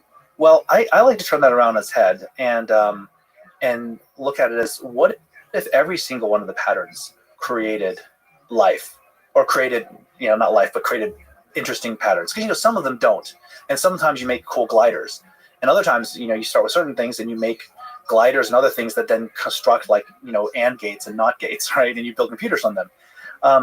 All of these rules that create these patterns that we can see, those are just the patterns we can see. What if our subjectivity is actually limiting our ability to perceive the order in all of it? What if some of the things that we think are random are actually not that random? We're simply not integrating at a fine enough level across a broad enough time horizon. And this, again, when I said we go down the rabbit holes and the Penrose stuff, or like Wolfram's explorations on these things, there is something deep and beautiful in the mathematics of all this. That is, hopefully one day I'll have enough money to where I can retire and just ponder those questions. But there's something there. But you're saying there's a ceiling to, when you have enough money and you retire and you ponder it, there's a ceiling to how much you can truly ponder, because there's cognitive limitations in what you're able to perceive as a pattern.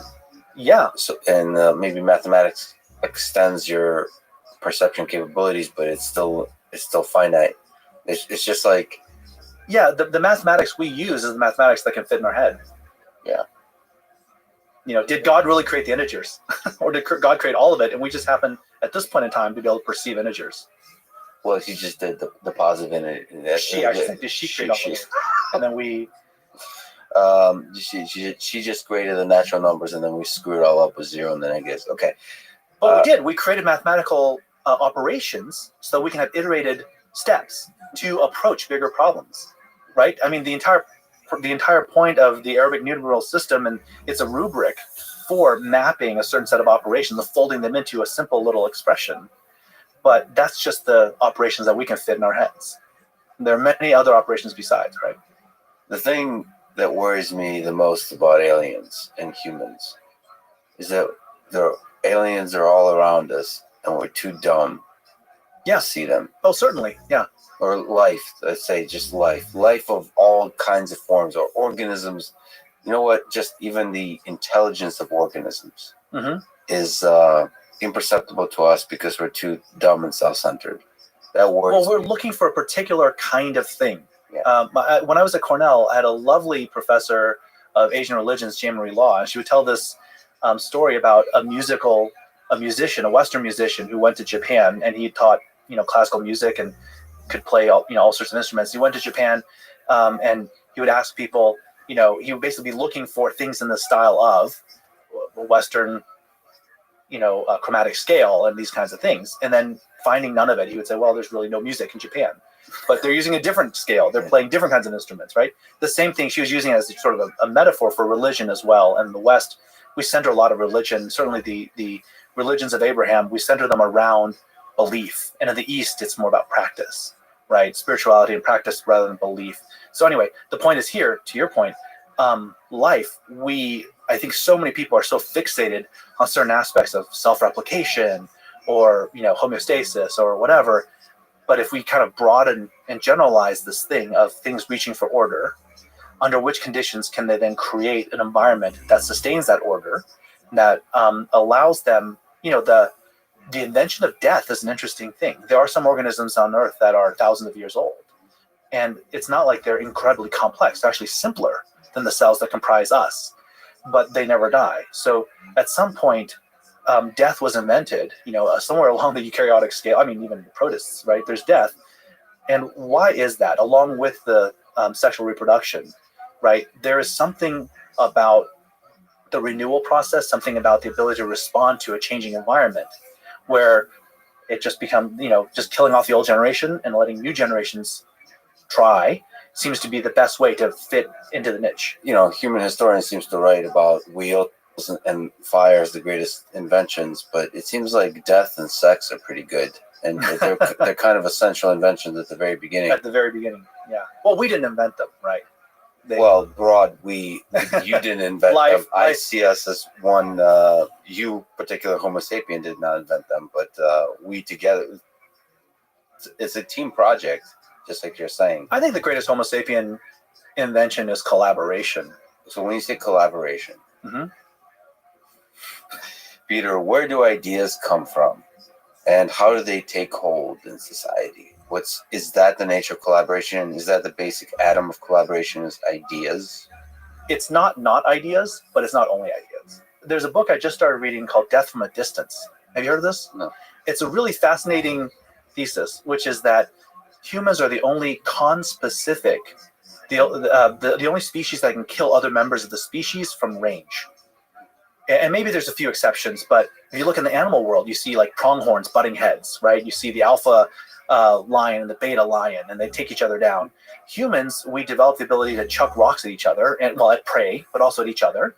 And that means the beta male can chunk a rock at the alpha male and take them down. And and he can throw a lot of rocks, actually, miss a bunch of times, but just hit once and be good.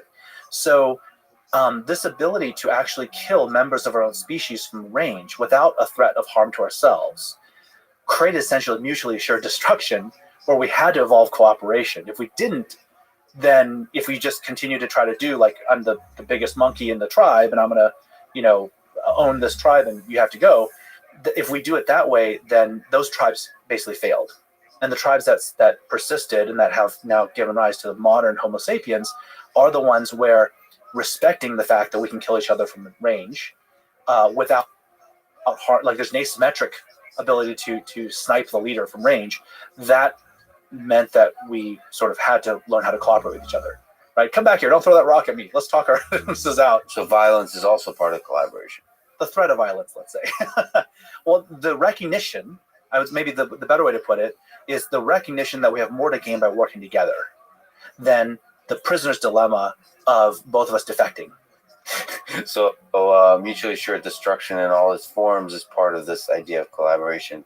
Well, and Eric Weinstein talks about our nuclear peace, right? I mean, it kind of sucks with thousands of warheads aimed at each other, Russia and the US, but it's like, on the other hand, we only fought proxy wars, right? We did not have another World War III of like hundreds of millions of people dying to like machine gun fire and giant, guided missiles.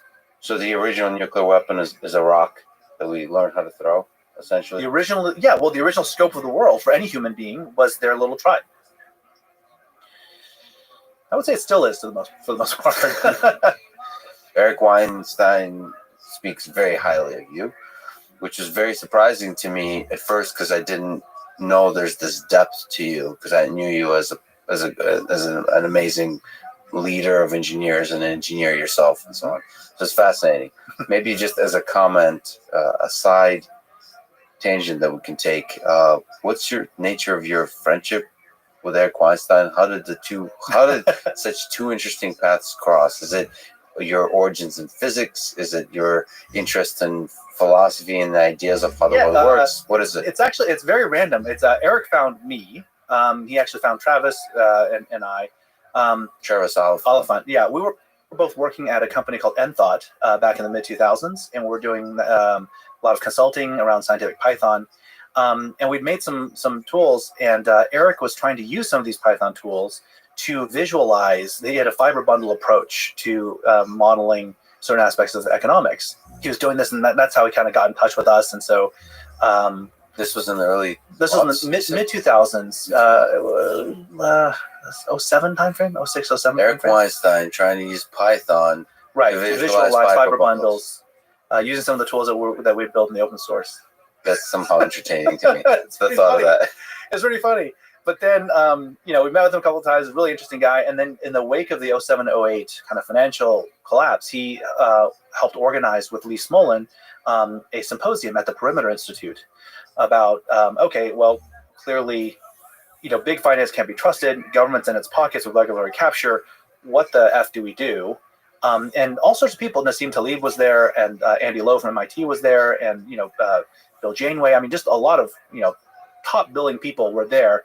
And he invited me and Travis and another one of our coworkers, Robert Kern, who is anyone in the SciPy NumPy community knows Robert. Really great guy. So the three of us also got invited to go to this thing, and that's where I met Brett Weinstein for the first time as well. Yeah, I knew him before he got all famous for unfortunate reasons, I guess. But anyway, we met then and kind of had a friendship, throughout since then. You have a depth of thinking that kind of runs with Eric in terms of just thinking about the world deeply and thinking philosophically. And then there's Eric's interest in programming. I actually have never, he'll bring up programming to me quite a bit as a metaphor for stuff. Right. But I never kind of pushed the point of like, what's the nature of your interest in programming? I think he saw it probably as a tool. Yeah, absolutely. To visualize, to explore mathematics and explore physics. But and I was wondering, like, what's his depth of interest and also his vision for what programming would look like in the future. Have you had interaction with him, like discussion in the space of Python programming? Well, in the sense of sometimes he asks me, why is this stuff still so hard? Yeah. Everybody's a critic, but actually, no, Eric. Programming, you mean, like in general? Yes. Well, not programming in general, but certain things in the Python ecosystem. But he actually, I think what I find in listening to some of his stuff is that he does use programming metaphors a lot, right? He'll talk about APIs or object-oriented and things like that. So I think that's a useful set of frames for him to draw upon for discourse.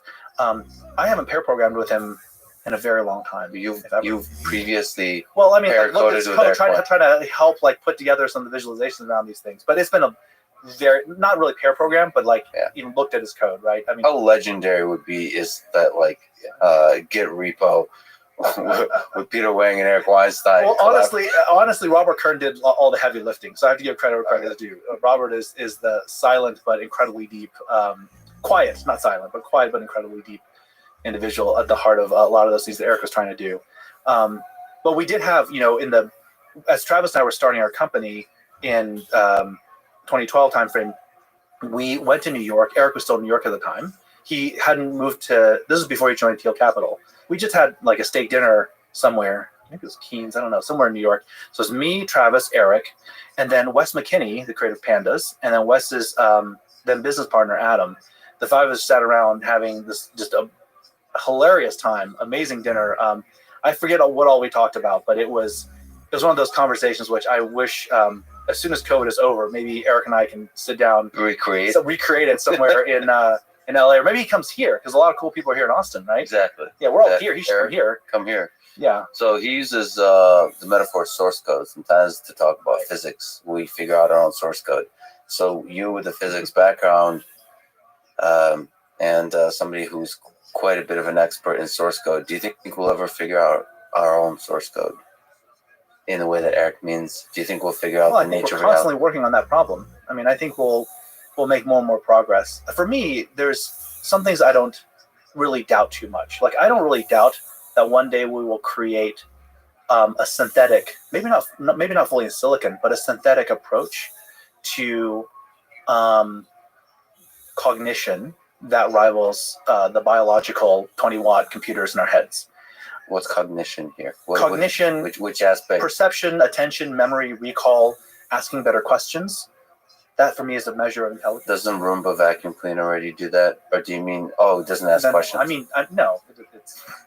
So, I mean, I have a Roomba, but it's not even as smart as my cat, right? So yeah, but it asks questions about what is this wall. It now, new feature, asks, is this poop or not, apparently. Yes, a lot of our current cybernetic system, it's a cybernetic system. It will go and it will happily vacuum up some poop, right? The older generations would. The new one, just released, does not vacuum up the poop. Okay, this is a commercial. I wonder if it still gets stuck under my first rung of my stair. In any case, these cybernetic systems we have, they're designed to be sent off into a relatively static environment. And whatever dynamic things happen in the environment, they have a very limited capacity to respond to. A human baby, a human toddler of 18 months of age has more capacity to manage its own attention and its own capacity to make better sense of the world than the most advanced robots today. So again, my cat, I think, can do a better job of my two, and they're both pretty clever. So I do think, though, back to my kind of original point, I think that it's not question at all that we will be able to create synthetic systems that are able to do this better than the human, at an equal level or better than the human mind. It's also, for me, not a question that we will be able to put them alongside humans so that they capture the full broad spectrum of what we are seeing as well, and also looking at our responses, listening to our responses, even maybe measuring certain vital signs about us. So in this kind of sidecar mode, a greater intelligence could use us and our 80 years of life to train itself up, and then be a very good simulacrum of us moving forward. So, right? So who is in the sidecar in that picture of the future exactly? Is the baby version of our immortal selves. Okay, so once the baby grows up, is there any use for humans? I think so. I think that out of epistemic humility, we need to keep humans around for a long time. And I would hope that anyone making those systems would believe that to be true. Out of epistemic humility. Well, what's the nature of the humility that we don't know what we don't know? So we don't right? So we don't first, know. I mean, first we have to build systems that help us do the things that we do know about, that can then probe the unknowns that we know about. But the unknown unknowns, we don't know. We could always know. Nature is the one thing that is infinitely able to surprise us.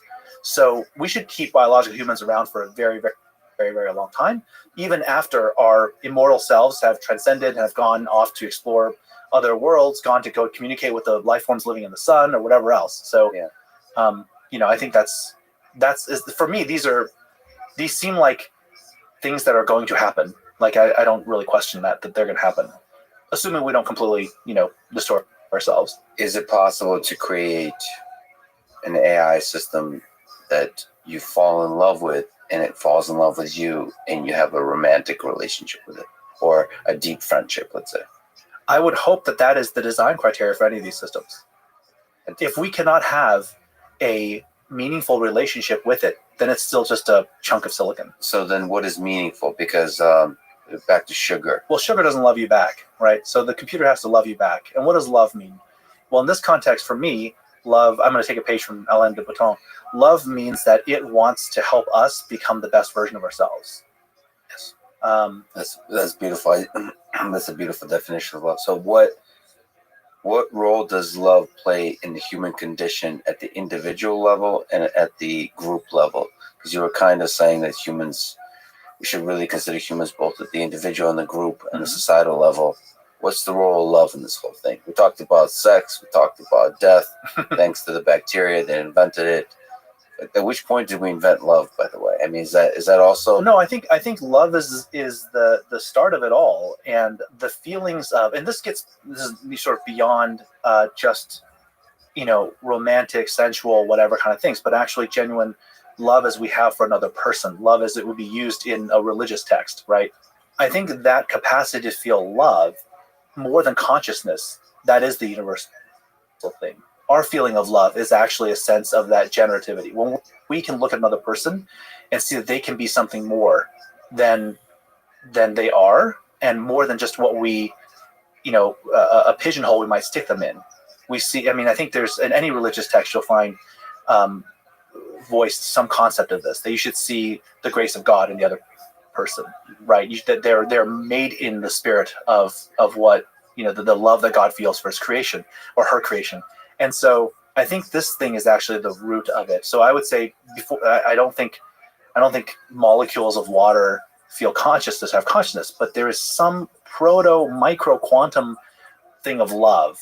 That's the generativity when there's more energy than what they need to maintain equilibrium. And that, when you sum it all up, is something that leads to, I had my mind blown one day as an undergrad at the physics computer lab. I logged in, and when you log into Bash for a long time, there was a little fortune that would come out, and it said, "Man was created by water to carry itself uphill." And I was logging in to work on some problem set, and I logged in and I saw that, and I just said, "Son of a bitch." I logged out, and I went to the coffee shop, and I got a coffee, and I sat there on the quad, and like, it's not wrong, and yet WTF, right? So when you look at it that way, it's like, yeah, okay, non-equilibrium physics is a thing. And so when we think about love, when we think about these kinds of things, I would say that in the modern day human condition, there's a lot of talk about freedom and individual liberty and rights and all these things, but that's very Hegelian. It's very kind of following from the Western philosophy of the individual as sacrosanct, but it's not really couched, I think, the right way, because it should be, how do we maximize people's ability to love each other, to love themselves first, to love each other, their responsibilities to the previous generation, to the future generations. Those are the kinds of things that should be our design criteria, right? Those should be what we start with, to then come up with the philosophies of self and of rights and responsibilities. But that love being at the center of it, I think when we design systems for cognition, it should absolutely be built that way. I think if we simply focus on efficiency and productivity, these kind of very industrial era, all the things that Marx had issues with, right? That's a way to go and really, I think, go off the deep end in the wrong way. So one of the interesting consequences of thinking of life in this hierarchical way of an individual human, and then there's groups and there's societies, is I believe that you believe that corporations are people. So this is a kind of a politically dense idea and all those kinds of things. If we just throw politics aside, if we throw all of that aside, in which sense do you believe that corporations are people? So, and how does love connect to that? Right. So the belief is that groups of people have some kind of higher level, I would say, mesoscopic claim to agency. So where do I, let's start with this. Most people would say, okay, individuals have claims to agency and sovereignty. Nations, we certainly act as if nations, so at a very large scale, nations have rights to sovereignty and agency. Like, everyone plays the game of modernity as if that's true, right? We believe France is a thing. We believe the United States is a thing. But to say that groups of people at a smaller level than that, like a family unit, is the thing. Well, in our laws, we actually do encode this concept. I believe that in a relationship, in a marriage, right, one partner can sue for loss of consortium, right, if someone breaks up the marriage or whatever. So these are concepts that even in law, we do respect that there is something about the union and about the family. So for me, I don't think it's so weird to think that groups of people have a claim to rights and sovereignty of some degree. I mean, we look at our clubs, we look at churches. We talk about these collectives of people as if they have a real agency to them. And then they do. But I think if we take that one step further and say, okay, they can accrue resources. Well, yes, check. And by law they can. They can own land. They can engage in contracts. They can do all these different kinds of things. So we, in legal terms, support this idea that groups of people have rights. Where we go wrong on this stuff is that the most popular version of this is the for-profit absentee owner corporation that then is able to amass larger resources than anyone else in the landscape, anything else, any other entity of equivalent size. And they're able to essentially bully around individuals, whether it's laborers, whether it's people whose resources they want to capture. They're also able to bully around on our system of representation, which is still tied to individuals, right? So I don't believe that's correct. I don't think it's good that they're people, but they're assholes. I don't think that corporations as people acting like assholes is a good thing. But the idea that collectives and collections of people, that we should treat them philosophically as having some Agency.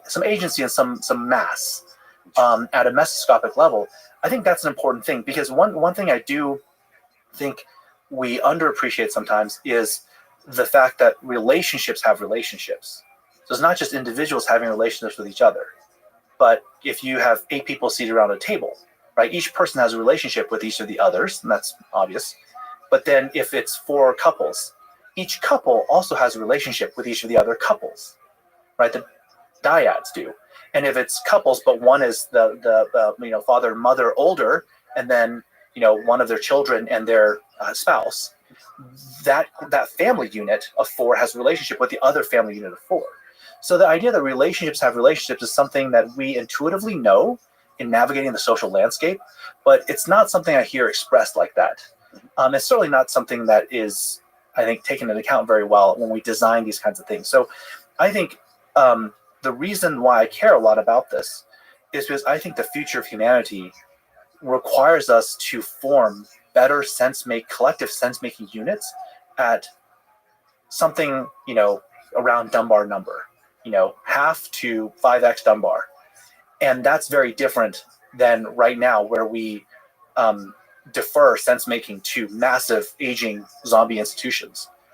Or we just do it ourselves. We go it alone, go to the dark forest of the internet by ourselves. So that's really interesting. So you've talked about agency, I think maybe calling it a convenient fiction at all these different levels. So even at the human individual level, it's kind of a fiction, we all believe, because we are, like you said, made of cells, and cells are made of atoms. So that's a useful fiction. And then there's nations. That seems to be a useful fiction. But it seems like some fictions are better than others. There's a lot of people that argue the fiction of nation is a bad idea. One of them lives 2 doors down from me, Michael Malice. He's an anarchist. Mm-hmm. I'm sure there's a lot of people who are into meditation that believe the idea, this useful fiction of agency of an individual, is troublesome as well. Mm-hmm. We need to let go of that in order to truly, to transcend, I don't know what words you want to use, but suffering, or to elevate the experience of life. So you're kind of arguing that, okay, so we have some of these useful fictions of agency. We should add a stronger fiction that we tell ourselves about the agency of groups in the hundreds of the half a Dunbar's number, or 5x Dunbar's number. Yeah, something on that order. And we call them fictions, but really they're rules of the game, right? Rules that we feel are fair, or rules that we consent to. Yeah, I always question the rules when I lose, like at Monopoly. That's when I usually question the rules. When I'm winning, I don't question the rules. We should play a game of Monopoly someday. There's a trippy version of it that we could do. What kind of... Contract Monopoly is introduced by a friend of mine to me, where you can write contracts on future earnings or landing on various things, and you can hand out like, you can land the first 3 times you land on Park Place is free or whatever. And then you can start trading those contracts for money. And then you create a human civilization. And somehow Bitcoin comes into it. Okay, but some of these... Actually, I bet if me and you and Eric sat down to play a game of Monopoly and we were to make NFTs out of the contracts we wrote, we could make a lot of money. Now, it's a terrible idea. Yes. I would never do it, Yeah. but I bet we could actually sell the NFTs around. I have other ideas to make money that I could tell you, and they're all terrible ideas, including cat videos on the internet. Okay, but some of these rules of the game, some of these fictions it seems like they're better than others. They've worked this far to cohere to organize human collective action. But you're saying something about, especially this technological age, requires modified fictions, stories of agency. Why the Dunbar number? And also, how do you select a group of people? Dunbar numbers, I think, I have the sense that it's overused as a kind of law that somehow we can have deep human connection at this scale. Like some of it feels like an interface problem too. Mm-hmm. It feels like if I have the right tools, I can deeply connect with a larger number of people. Mm-hmm. It just feels like there's a huge value to interacting just in person, getting to share traumatic experiences together, or beautiful experiences together. There's other experiences like that in the digital space that you can share. It just feels like Dunbar's number could be expanded significantly, perhaps not to the level of millions and billions, but it feels like it could be expanded. So how do we find the right interface, you think, for having a little bit of a collective here that has agency? You're right that there's many different ways that we can build trust with each other. Yeah. My friend Joe Edelman talks about a few different ways that mutual appreciation, trustful conflict, just experiencing something like, there's a variety of different things that we can do, but all those things take time and you have to be present. The less present you are, there's just, again, a no free lunch principle here. The less present you are, the more of them you can do, but then the less connection you build. So I think there is sort of a human capacity issue around some of these things. Now, that being said, if we can use certain technologies, so for instance, if I write a little monograph on my view of the world, you read it asynchronously at some point, and you're like, wow, Peter, this is great. Here's mine. I read it. I'm like, wow, Lex, this is awesome. We can be friends without having to spend 10 years, figuring all this stuff out together. We just read each other's thing and be like, oh yeah, this guy's exactly in my wheelhouse and vice versa. And we can then, connect just a few times a year and maintain a high trust relationship. It can be expanded a little bit, but it also requires, these things are not all technological in nature. It requires the individual themselves to have a certain level of capacity, to have a certain lack of neuroticism, right? If you want to use like the Ocean Big Five sort of model, people have to be pretty centered. The less centered you are, the fewer authentic connections you can really build for a particular unit of time. It just takes more time. Other people have to put up with your crap. Like there's just a lot of the stuff that you have to deal with if you are not so well balanced, right? So yes, we can help people get better to where they can develop more relationships faster.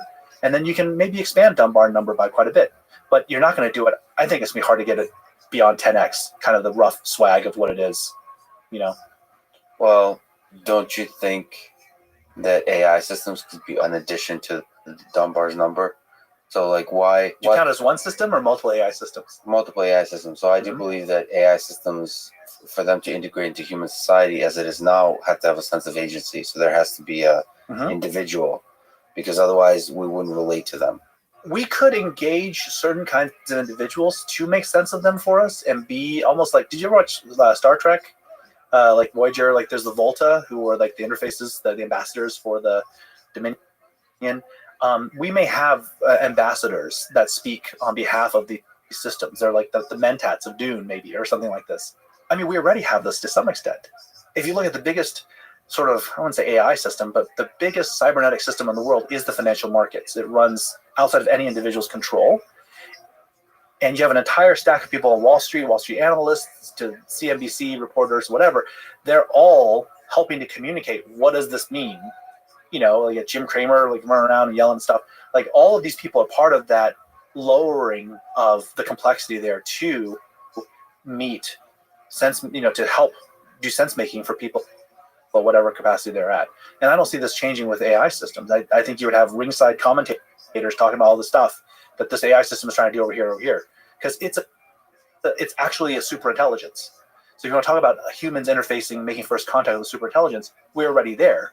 We do it pretty poorly. And if you look at the gradient of power and money, what happens is the people closest to it will absolutely exploit their distance for personal financial gain. So we should look at that and be like, oh, well, that's probably what the future will look like as well. But nonetheless, I mean, we're already doing this kind of thing. So in the future, we can have AI systems, but you're still going to have to trust people to bridge the sense-making gap to them. See, I just feel like there could be like millions of AI systems that have agencies. You have, when you say one superintelligence in that context means it's able to solve particular problems extremely well. But there's some aspect of human-like intelligence that's necessary to be integrated into human society. So not financial markets, not sort of weather prediction systems, or, I don't know, logistics optimization. I'm more referring to things that you interact with on the intellectual level. Yeah. And that, I think, requires, there has to be a backstory, there has to be a personality. I believe it has to fear its own mortality in a genuine way. Like, there has to be many of the elements that we humans experience that are fundamental to the human condition, because otherwise we would not have a deep connection with it. Mm-hmm. But I don't think having a deep connection with it is necessarily going to stop us from building a thing that has quite an alien intelligence aspect. Sure. So the other kind of alien intelligence on this planet is octopuses, or octopodes, or whatever you want to call them.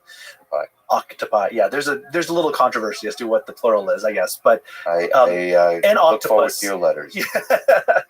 An octopus, it really acts as a collective intelligence of 8 intelligent arms, right? Its arms have a tremendous amount of neural density to them, and I see, if we can build, I mean, just let's go with what you're saying. If we build a singular intelligence that interfaces with humans, that has a sense of agency, so it can run the cybernetic loop and develop its own theory of mind as well as a theory of action, all these things, I agree with you that that's the necessary components to build a real intelligence, right? There's got to be something at stake. It's got to make a decision. It's got to then run the OODA loop. Okay, so we build one of those. Well, if we can build one of those, we can probably build 5 million of them. So build 5 million of them, and if their cognitive systems are already digitized and already kind of there, we stick an antenna on each of them, bring it all back to a hive mind that maybe doesn't make all the individual decisions for them, but treats each one as almost like a neuronal input of a much higher bandwidth and fidelity, going back to a central system that is then able to perceive much broader dynamics that we can't see. In the same way that a phased array radar, right? You think about how a phased array radar works. It's just sensitivity. It's just radars, and then it's hypersensitivity, really great timing between all of them. And with a flat array, it's as good as a curved radar dish, right? So with these things, it's a phased array of cybernetic systems that'll give the centralized intelligence much, much better, much higher fidelity understanding of what's actually happening in the environment. But the more power, the more understanding the central superintelligence has, the dumber the individual fingers of this intelligence are. I think not necessarily. In my sense, I don't see what it has to be. This argument, there has to be the experience of the individual agent has to have the full richness of the human-like experience. You have to be able to be driving the car in the rain, listening to Bruce Springsteen, and all of a sudden break out in tears because remembering something that happened to you in high school. We can implant those memories if that's really needed. But no. But the central agency, I guess I'm saying for in my view, for intelligence to be born, you have to have a decentralization. Like each one has to struggle and reach.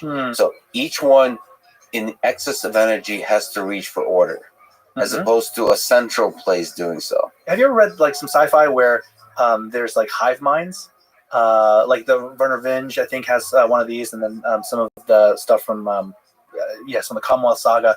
The idea that you're an individual, but you're connected with like a few other individuals telepathically as well, and together you form a swarm. So if you are, I ask you, what do you think it is the experience of if you are like, well, a Borg, right? If you are one, if you're part of this hive mind, outside of all the aesthetics, forget the aesthetics. Internally, what is your experience like? Because I have a theory as to what that looks like. The one question I have for you about that experience is, how much is there a feeling of freedom, of free will? Because I obviously, as a human, very unbiased, but also somebody who values freedom and biased, it feels like the experience of freedom is essential for trying stuff out, to being creative and doing something truly novel, which is at the core of. Yeah, well, I don't think you have to lose any freedom when you're in that mode, because I think what happens is we still think, I mean, you're still thinking about this in a sense of a top-down command and control hierarchy, which is not what it has to be at all. I think the experience, so I'll just, show my cards here. I think the experience of being a robot in that robot swarm, a robot who has agency over their own local environment, that's doing sense making and reporting it back to the hive mind. I think that robot's experience would be one, when the hive mind is working well, it would be an experience of like talking to God, right? That you essentially are reporting to, you're sort of saying, here's what I see. I think this is what's going to happen over here. I'm going to go do this thing because I think if I'm going to do this, this will make this change happen in the environment.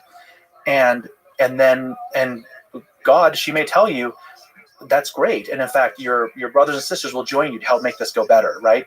And then she can let your brothers and sisters know, hey, Peter's going to go do this thing. Would you like to help him? Because we think that this will make this thing go better. And they'll say, yes, we'll help him. So the whole thing could be actually very emergent. The sense of, what does it feel like to be a cell in a network that is alive, that is generative? And I think actually the feeling is serendipity, that there's random order, not random disorder or chaos, but random order. Just when you need it to hear Bruce Springsteen, you turn on the radio and bam, it's Bruce Springsteen, right? That feeling of serendipity, I feel like this is a bit of a flight of fancy, but every cell in your body must have, like, what does it feel like to be a cell in your body? When it needs sugar, there's sugar. When it needs oxygen, there's just oxygen. Now, when it needs to go and do its work and pull, like as one of your muscle fibers, right? It does its work, and it's great. It contributes to the cause, right? So this is all, again, a flight of fancy. But I think as we extrapolate up, what does it feel like to be an independent individual with some bounded sense of freedom? All sense of freedom is actually bounded, but with a bounded sense of freedom that still lives within a network that has order to it. And I feel like it has to be a feeling of serendipity. So at the cell, there's a feeling of serendipity, even though it has no way of explaining why it's getting oxygen and sugar when it gets it. So you have to, each individual component has to be too dumb to understand the big picture. No, the big picture is bigger than what it can understand. But isn't that an essential characteristic of the individual, is to be too dumb to understand the bigger picture? Like, not dumb necessarily, but limited in its capacity to understand. Because the moment you understand, I feel like that leads to, if you tell me now that there's some bigger intelligence controlling everything I do, intelligence broadly defined, meaning like, even the Sam Harris thing, there's no free will. If I'm smart enough to truly understand that that's the case, that's gonna, I don't know if I... Well, yeah, philosophical breakdown. Yeah. Right? Because we're in the West and we're pumped full of this stuff of like, you are a golden, fully free individual with all your freedoms and all your liberties, and go grab a gun and shoot whatever you want to. No, it's actually, you don't actually have a lot of these, you're not unconstrained, but the areas where you can manifest agency, you're free to do those things. You can say whatever you want on this podcast. You can create a podcast, right? Yeah. You're not, I mean, you have a lot of this kind of freedom, but even as you're doing this, you are actually, I guess where the denouement of this is that we are already intelligent agents in such a system, right? In that one of these like robots of 1 of 5 million little swarm robots, or one of the Borg, they're just posting an internal bulletin board. I mean, maybe the Borg cube is just a giant Facebook machine floating in space. and everyone's just posting on there. They're just posting really fast. And like, oh yeah, It's called the metaverse now. that's called the metaverse. That's right. Here's the Enterprise. Maybe we should all go shoot it. Yeah, everyone upvotes and they're going to go shoot it, right? But we already are part of a human online collaborative environment and collaborative sense-making system. It's not very good yet. It's got the overhangs of zombie sense-making institutions all over it. But as that washes away and as we get better at this, we are going to see humanity improving at speeds that are unthinkable in the past. And it's not because anyone's freedoms were limited. In fact, the open source, I mean, we started this with open source software, right? The collaboration, what the internet surfaced was the ability for people all over the world to collaborate and produce some of the most foundational software that's in use today, right? That entire ecosystem was created by collaborators all over the place. So these online kind of swarm kind of things are not novel. It's just, I'm just suggesting that future AI systems, if you can build one smart system, you have no reason not to build multiple. If you build multiple, there's no reason not to integrate them all into a collective sense-making substrate. And that thing will certainly have emergent intelligence that none of the individuals, and probably not any of the human designers, will be able to really, put a bow around and explain. But in some sense, would that AI system still be able to go like rural Texas, buy a ranch, go off the grid, go full survivalist? Like, can you disconnect from the hive mind? You may not want to. So to be to be intelligent. You have access to way more intelligence capability if you're plugged into 5 million other really, really smart cyborgs. Why would you leave? So like there's the word control that comes to mind. Mm-hmm. So it doesn't feel like control, like overbearing control. It's just, I think systems, well, this is to your point. I mean, look at how uncomfortable you are with this concept, right? I think systems that feel like overbearing control will not evolutionarily win out. I think systems that give their individual elements the feeling of serendipity and the feeling of agency, that will those systems will win. But that's not to say that there will not be emergent higher level order on top of it. And that's the thing, that's the philosophical breakdown that we're staring right at, which is in the Western mind, I think there's a very sharp delineation between explicit control, Cartesian, like what is the vector, where is the position, where is it going? It's completely deterministic. And kind of this idea that things emerge. Everything we see is the emergent patterns of other things. And there is agency when there's extra energy. So you have spoken about a kind of meaning crisis that we're going through. Mm-hmm. But it feels like since we invented sex and death, we broadly speaking, we've been searching for a kind of meaning. So it feels like human civilization has been going through a meaning crisis of different flavors throughout its history. How is this particular meaning crisis different? Or is it really a crisis and it wasn't previously? What's your sense? A lot of human history, there wasn't so much a meaning crisis, there was just a like food and not getting eaten by bears crisis, right?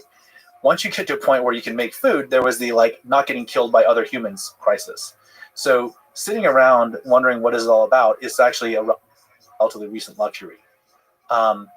And to some extent, the meaning crisis coming out of that is precisely because, it's not precisely because I believe that meaning is the consequence of when we make consequential decisions. It's tied to agency, right? When we make consequential decisions, that generates meaning. So if we make a lot of decisions, but we don't see the consequences of them, then it feels like, what was the point, right? But if there's all these big things happening, but we're just along for the ride, then it also does not feel very meaningful. Meaning, as far as I can tell, this is my working definition of circa 2021, is generally the result of a person making a consequential decision, acting on it, and then seeing the consequences of it. So historically, just when humans are in survival mode, you're making consequential decisions all the time. So there's not a lack of meaning because like you either got eaten or you didn't, right? You got some food and that's great. You feel good. Like these are all consequential decisions. Only in, the post-fossil fuel and industrial revolution could we create a massive leisure class. I could sit around not being threatened by bears, not starving to death, making decisions somewhat, but a lot of times not seeing the consequences of any decisions they make. The general sort of sense of anomie, I think that's the French term for it, in the wake of the consumer society, in the wake of mass media telling everyone, hey, choosing between Hermes and Chanel is a meaningful decision. No, it's not. I don't know what either of those mean. Oh, there's the high-end luxury purses and crap like that. Nice. But the point is that we give people the idea that consumption is meaning, that making a choice of this team versus that team, spectating, has meaning. So we produce all of these different things that are as if meaning, right? But really making a decision that has no consequences for us. And so that creates the meaning crisis. Well, you're saying choosing between Chanel and the other one has no consequence. I mean, why is one more meaningful than the other? It's not that it's more meaningful than the other. It's that you make a decision between these two brands, and you're told this brand will make me look better in front of other people. If I buy this brand of car, if I wear that brand of apparel, right? The idea, like a lot of the decisions we make are around consumption, but consumption by itself doesn't actually yield meaning. Gaining social status does provide meaning. So that's why in this era of abundant production, so many things turn into status games. The NFT kind of explosion is a similar kind of thing. Everywhere there are status games because, we just have so much excess production. But aren't those status games a source of meaning? Like why do the games we play have to be grounded in physical reality like they are when you're trying to run away from lions? Why can't we, in this virtuality world, on social media, why can't we play the games on social media, even the dark ones? Right, we can. But you're saying that's creating a meaning crisis. Well, there's a meaning crisis in that there's of it.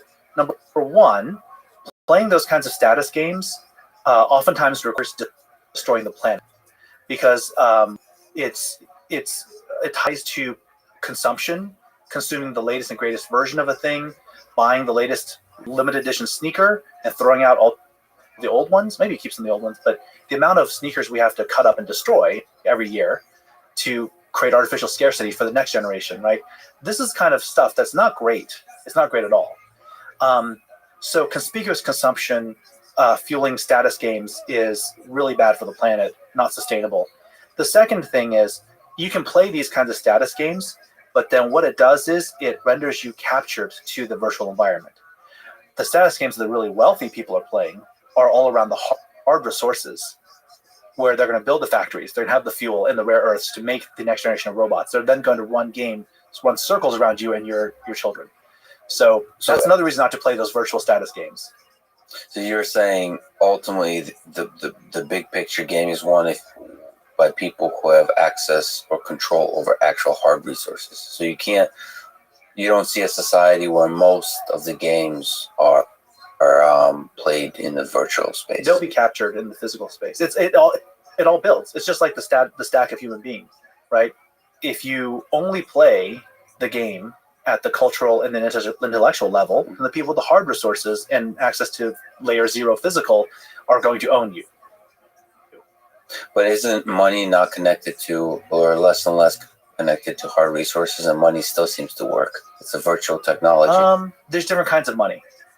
Part of the reason that some of the stuff is able to go a little unhinged is because the big sovereignties where one spends money and uses money and plays money games and inflates money, their ability to adjudicate the physical resources and hard resources on land and things like that, those have not been challenged in a very long time. So, we went off the gold standard. Most money is not connected to physical resources. It's an idea.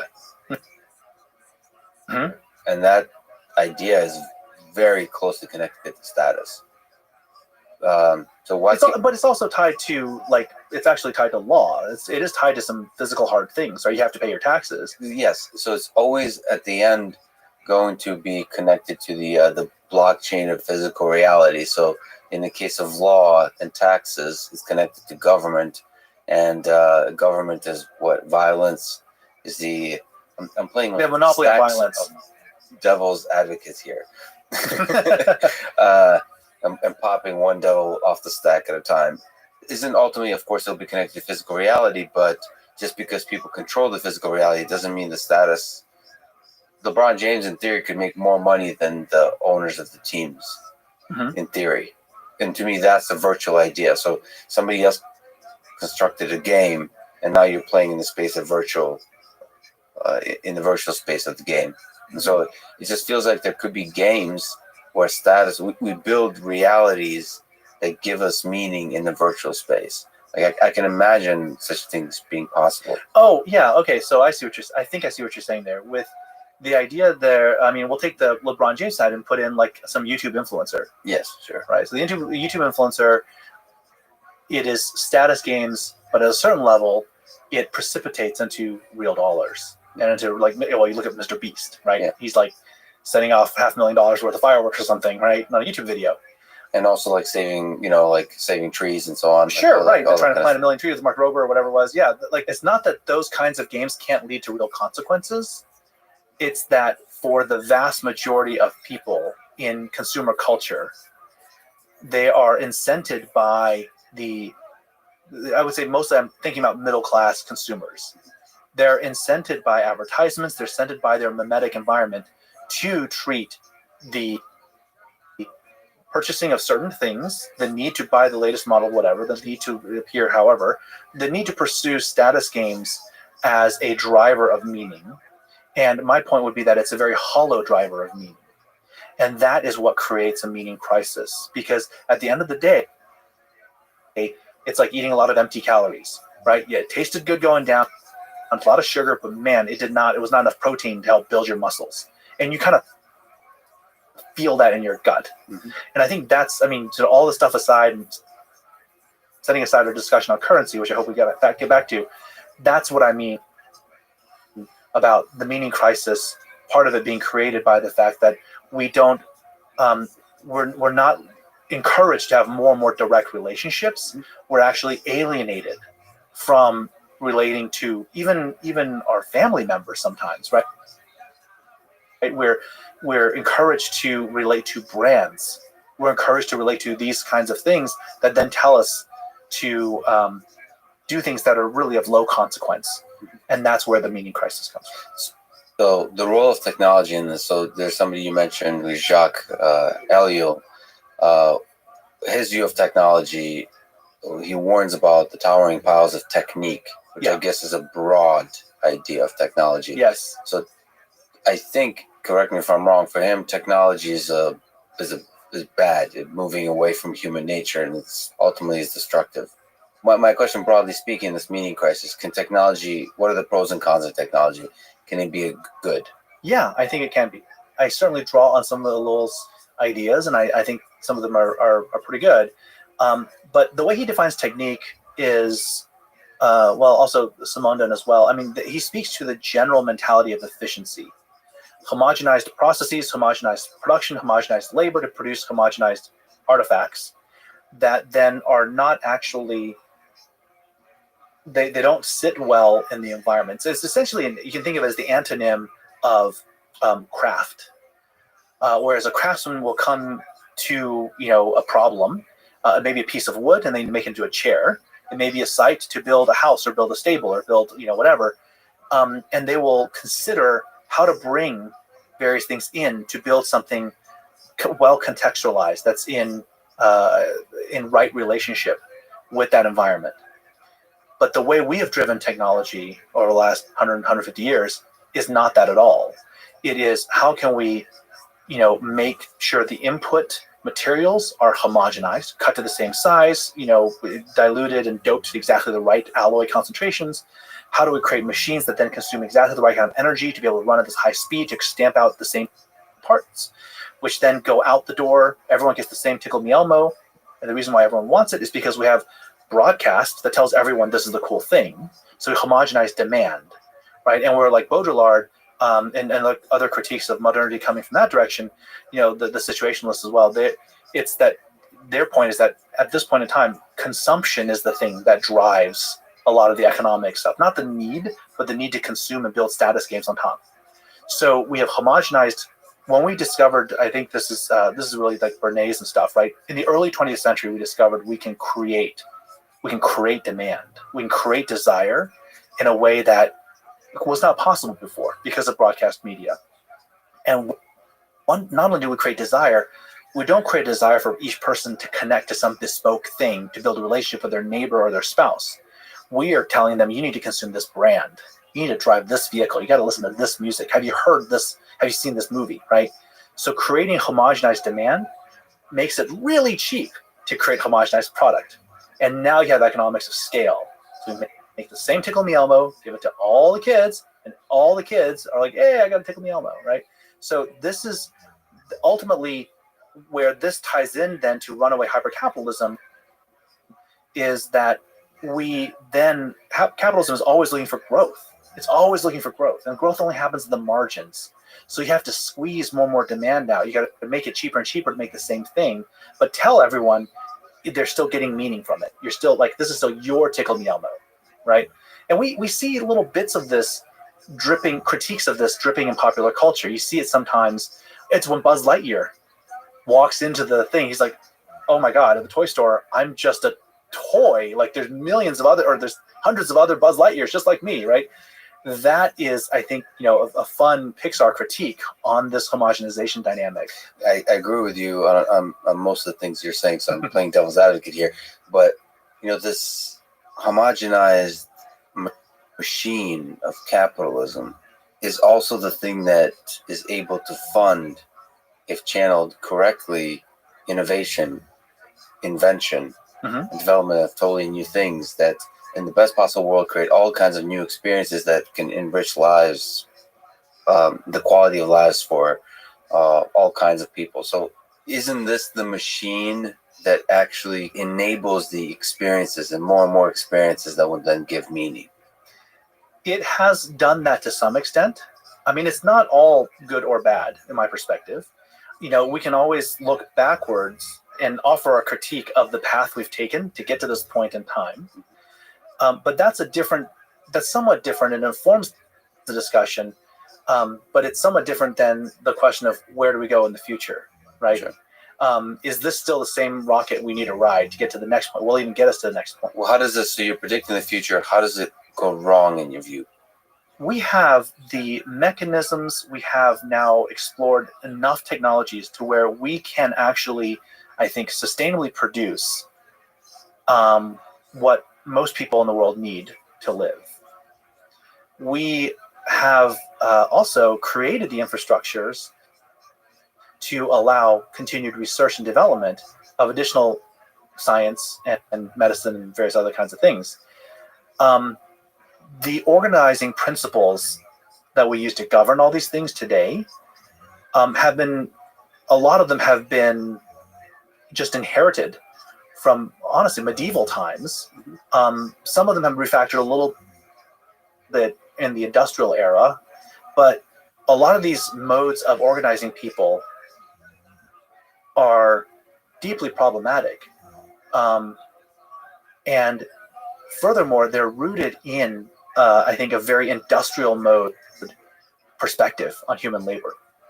And this is one of those things. I'm going to go back to the open source thing. There was a point in time when, let me ask you this. If you look at the core SciPy sort of collection of libraries, so SciPy, NumPy, Matplotlib, right? There's IPython Notebook. Let's throw pandas in there, scikit-learn, a few of these things. How much value do you think, economic value, would you say they drive in the world today? That's one of the fascinating things about talking to you and Travis. It's just like,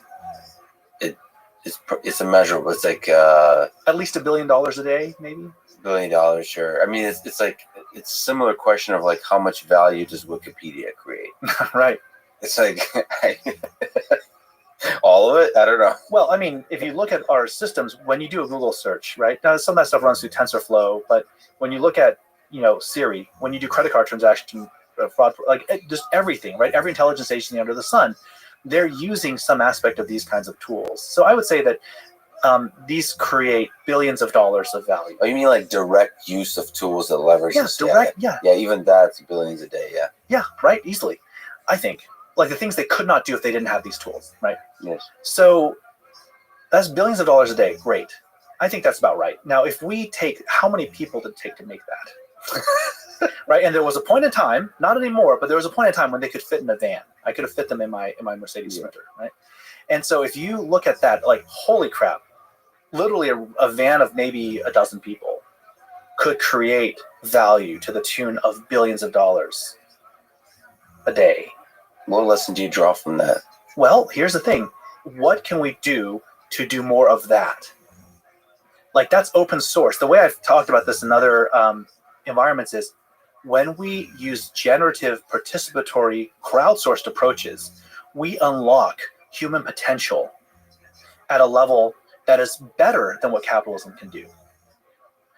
I would challenge anyone to go and try to hire the right 12 people in the world to build that entire stack the way those 12 people did that, right?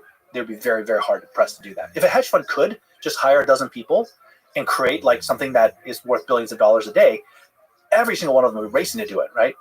But finding the right people, fostering the right collaborations, getting it adopted by the right other people to then refine it, that is a thing that was organic in nature. That took crowdsourcing. That took a lot of the open source ethos. And it took the right kinds of people, right? None of those people who started that said, I need to have a part of a multi-billion-dollar a day sort of enterprise.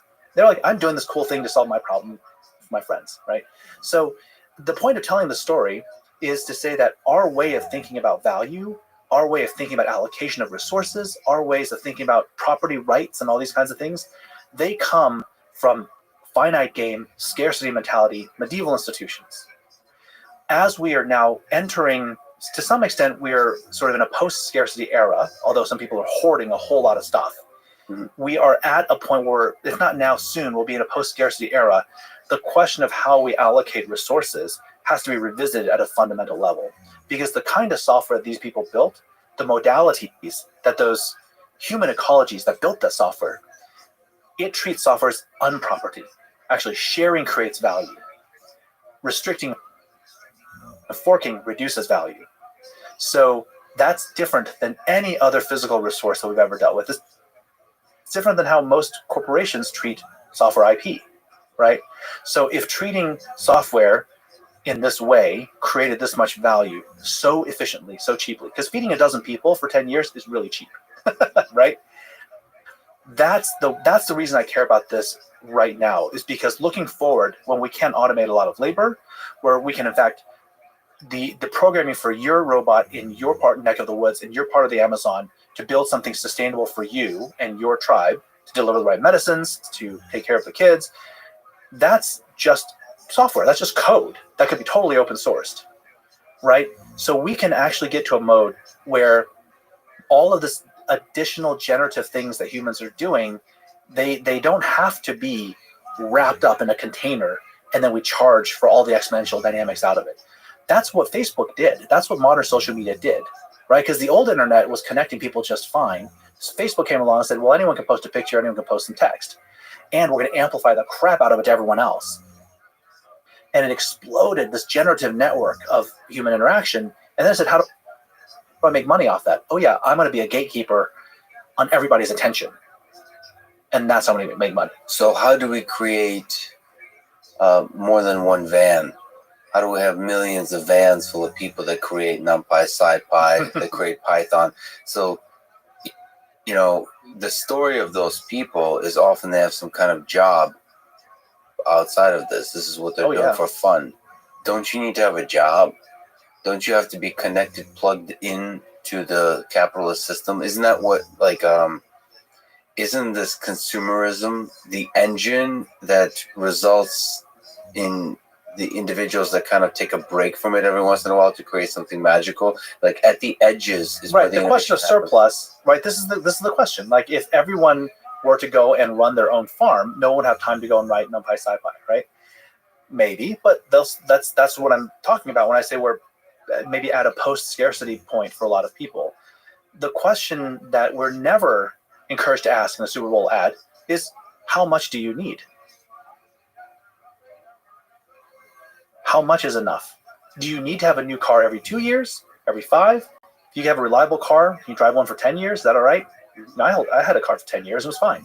Your iPhone, did you have to upgrade every 2 years? I mean, it's sort of, you're using the same apps you did 4 years ago, right? This should be a Super Bowl ad. This should be a Super Bowl ad. That's great. Maybe Do somebody you really need a new iPhone? maybe one of our listeners will fund something like this, of like, no, but just actually bring it back to actually the question of, what do you need?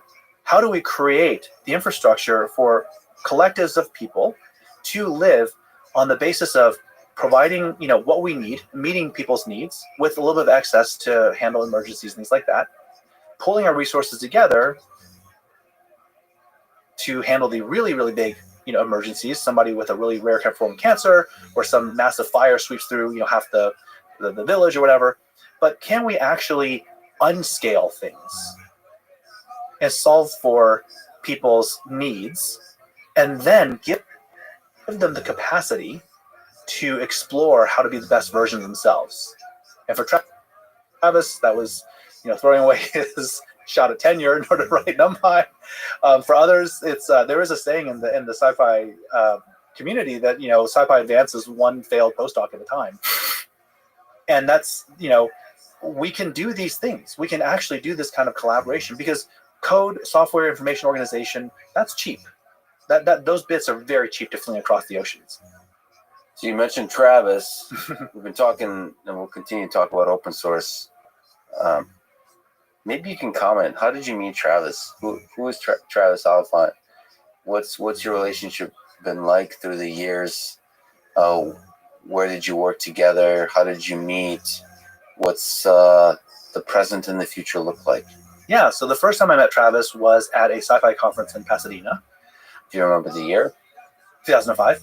I was working at Enthought, working on scientific computing consulting, and a couple of years later, he joined us at Enthought, I think 2007, and he came in as president. One of the founders of Enthought was the CEO, Eric Jones, and we were all very excited that Travis was joining us, and that was great fun. And so I worked with Travis on a number of consulting projects, and we worked on some open source stuff. I mean, it was just a good time there.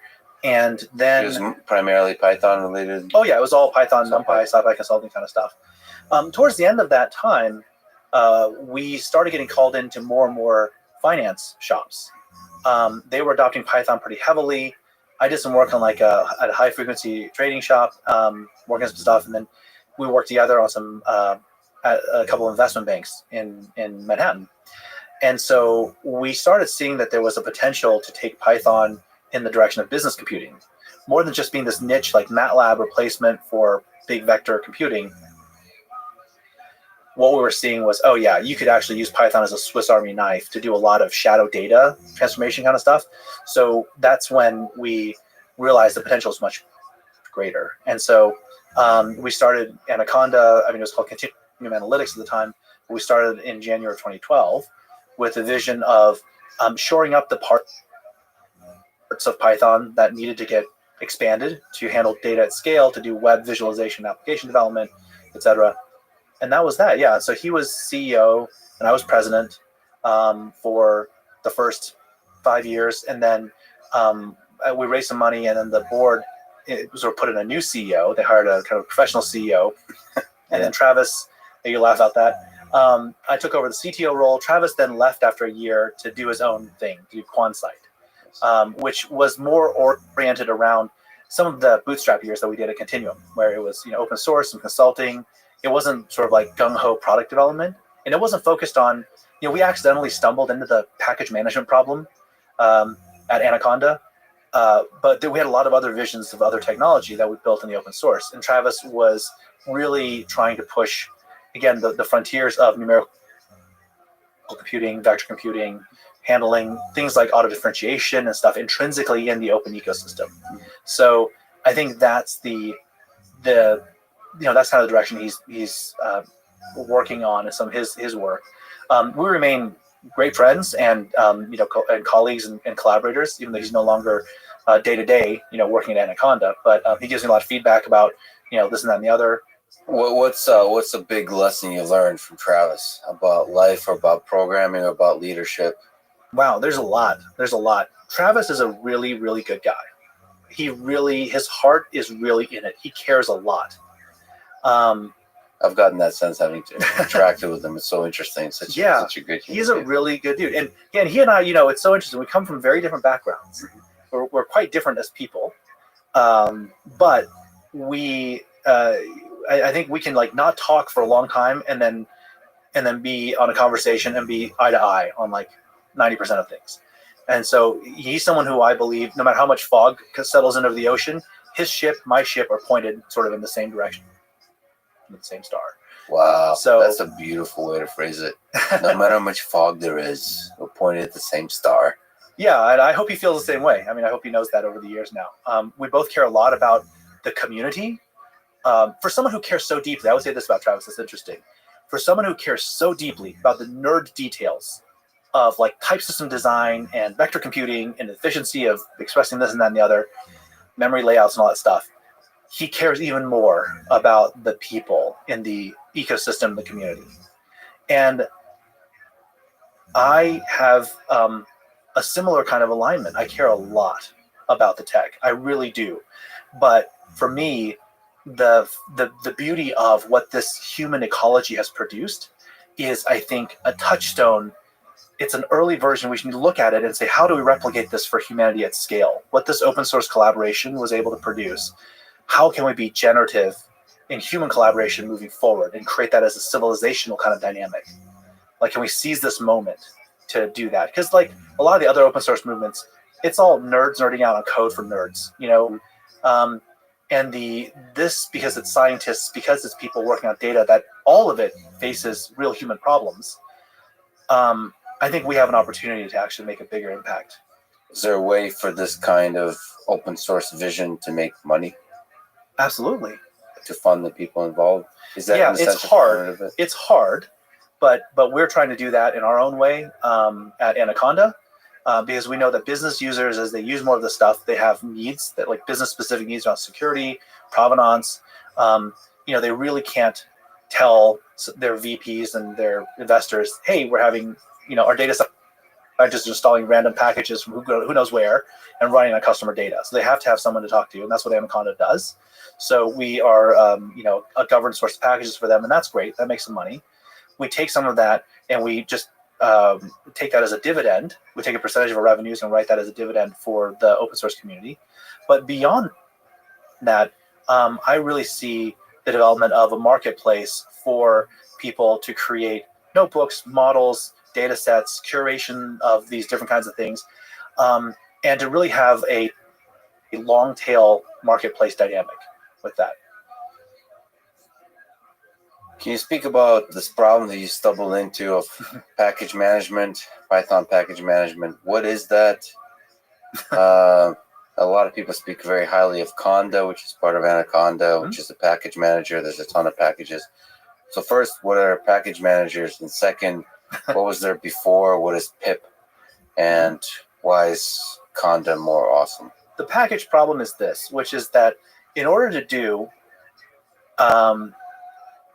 numerical computing efficiently with Python, there are a lot of low-level libraries that need to be compiled with a C compiler or a C++ compiler or Fortran compiler.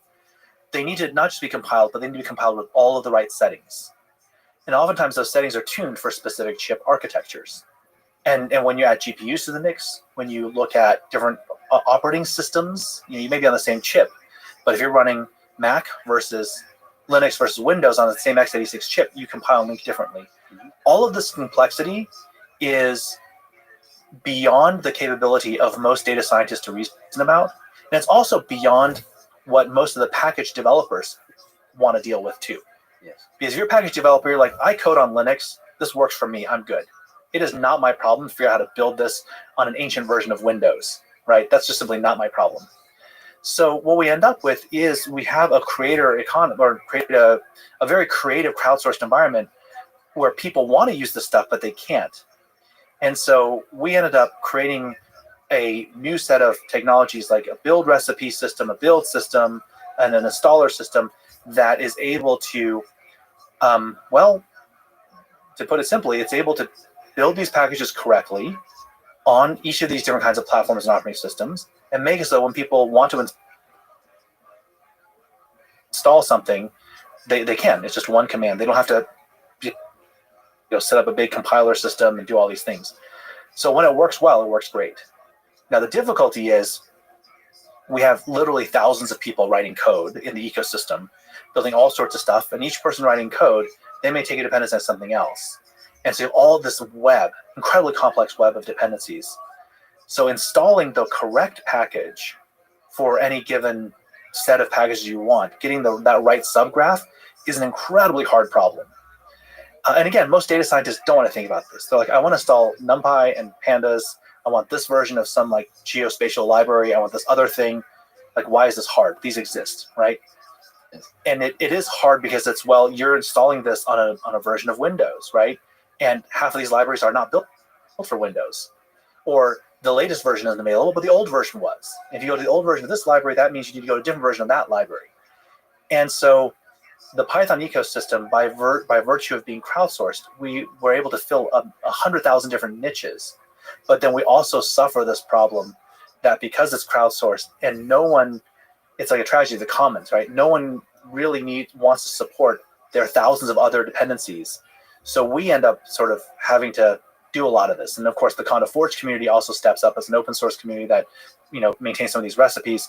That's what Conda does. Now, pip is a tool that came along after Conda to some extent. It came along as an easier way for the Python developers writing Python code that didn't have as much compiled,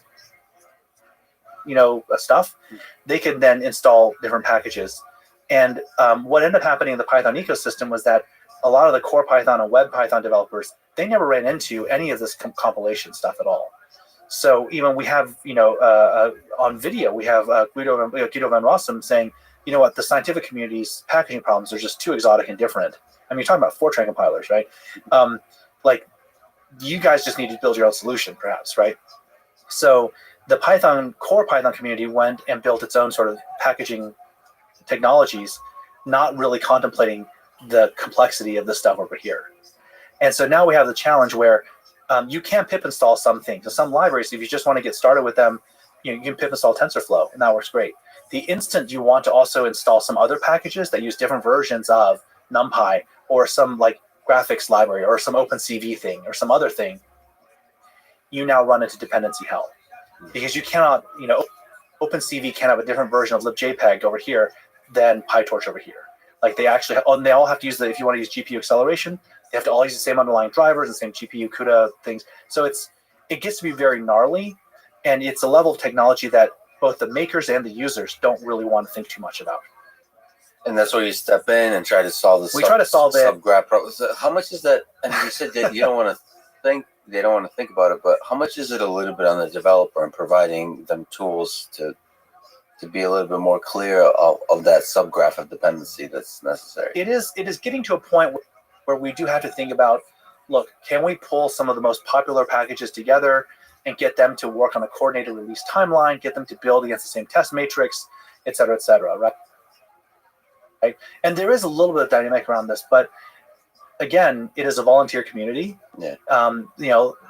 People working on these different projects have their own timelines and their own things they're trying to meet. So we end up trying to pull these things together, and then it's just incredibly. And I would recommend, just as a business tip, don't ever go into business where when your hard work works, you're invisible, and when it breaks because of someone else's problem, you get flack for it. Because that's in our situation, right? When something doesn't Conda install properly, usually it's some upstream issue, but it looks like Conda's broken. It looks like Anaconda screwed something up. When things do work, though, it's like, oh yeah, cool, it's worked. Assuming naturally, of course, that's very easy to make that work, right? So we end up in this kind of problematic scenario, but it's okay because I think we're still, our heart's in the right place. We're trying to move this forward as a community sort of affair. I think most of the people in the community also appreciate the work we've done over the years to try to move these things forward in a collaborative fashion. So one of the subgraphs of dependencies that became super complicated is the move from Python 2 to Python 3. So there's all these ways to mess with these kinds of ecosystems of packages and so on. So I just want to ask you about that particular one. What do you think about the move from Python 2 to 3? Why did it take so long? What were, from your perspective, just seeing the packages all struggle and the community all struggle through this process? What lessons do you take away from it? Why did it take so long?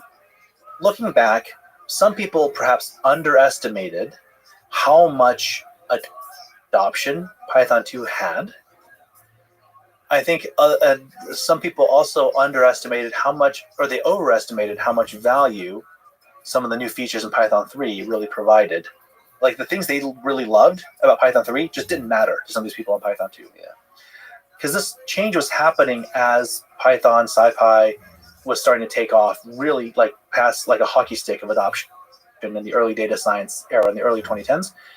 A lot of people were learning and onboarding in whatever just worked. And the teachers were like, well, yeah, these libraries I need are not supported on Python 3 yet. I'm going to teach you Python 2. It took a lot of advocacy to get people to move over to Python 3.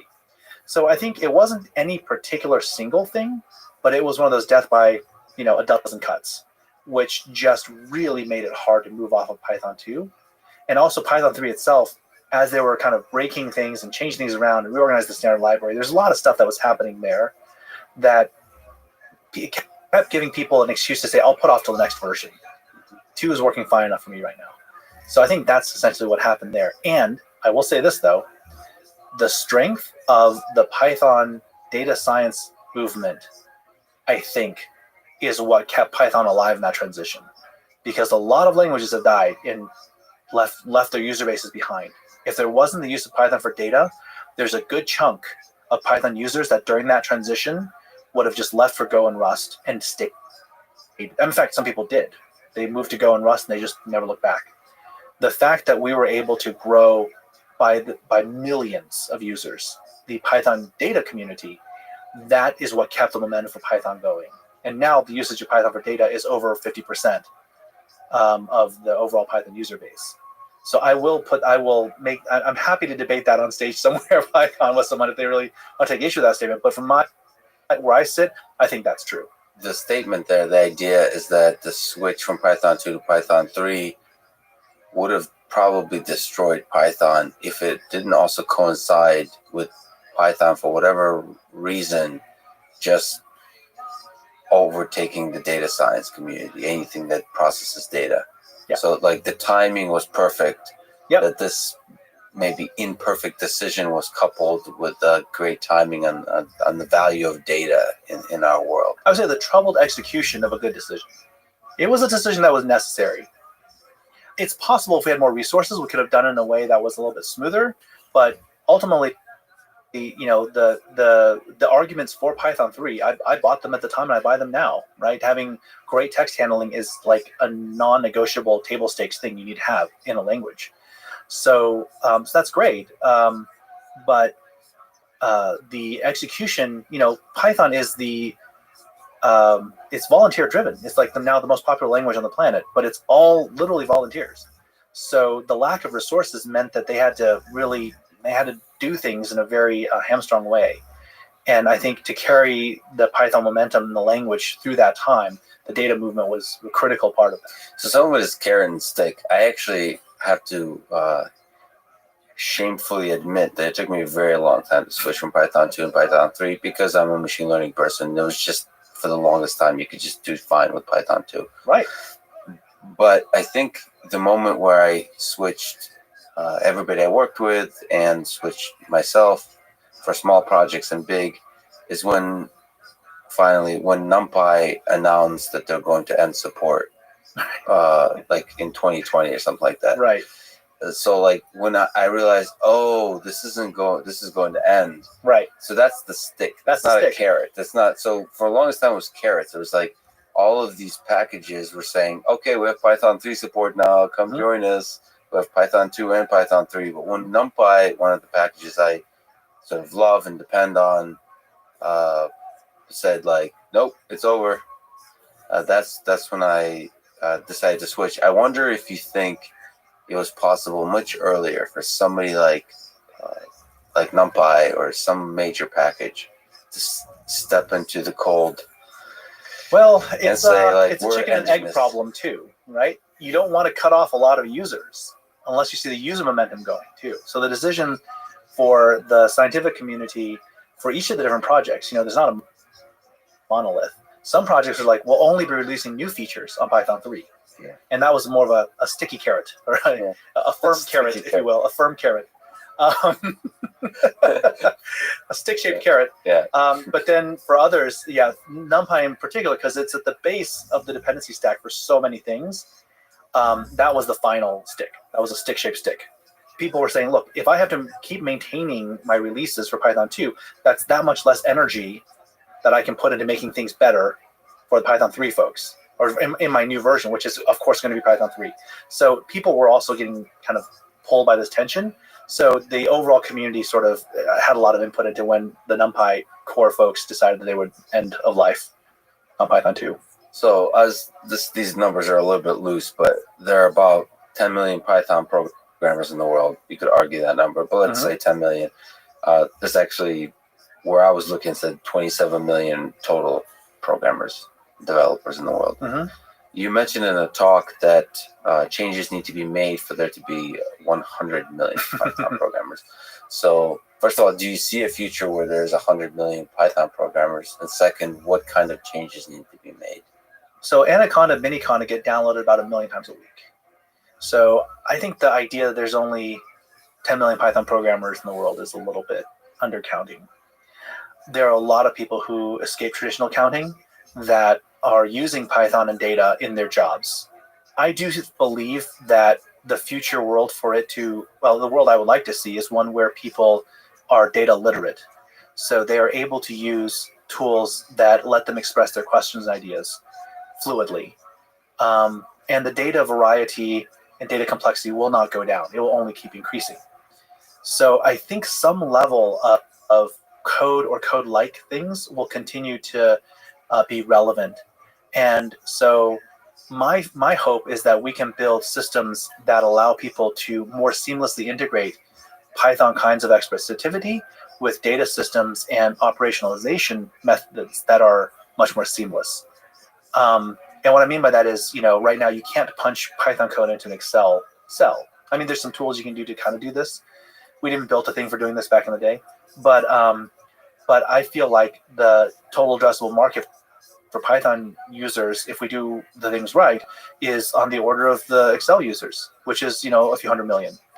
So I think Python has to get better at being embedded, being a smaller thing that pulls in just the right parts of the ecosystem to run numerics and do data exploration, meeting people where they're already at with their data and their data tools. And then I think also it has to be easier to take some of those things they've written and flow those back into deployed systems or apps or visualizations. I think if we don't do those things, then we will always be kept in a silo as sort of an expert user's tool and not a tool for the masses. I work with a bunch of folks in the Adobe Creative Suite, and I'm kind of forcing them or inspiring them to learn Python to do a bunch of stuff that helps them. And it's interesting because they probably wouldn't call themselves Python programmers, but they're all using Python. I would love it if the tools like Photoshop and Premiere and all those kinds of tools that are targeted towards creative people, I guess that's where Excel is targeted towards a certain kind of audience that works with data, financial people, all that kind of stuff. If there would be easy ways to leverage, to use Python for quick scripting tasks. Yeah. And there's an exciting application of artificial intelligence in this space that I'm hopeful about, looking at OpenAI Codex with generating programs. Yeah. So almost helping people bridge the gap from kind of visual interface to generating programs to something formal, and then they can modify it and so on, but kind of without having to read the manual, without having to do a Google search on Stack Overflow, which is essentially what it is, actually generating code and allowing a human to communicate with multiple programs, and then maybe even programs to communicate with each other via Python. Right. So that to me is a really exciting possibility, because I think there's a friction to kind of like, how do I learn how to use Python in my life?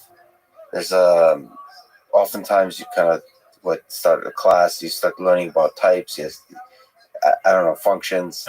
Like this is, Python is the first language with which you start to learn to program. Mhm. But I feel like that's going to take a long time for you to understand why it's useful.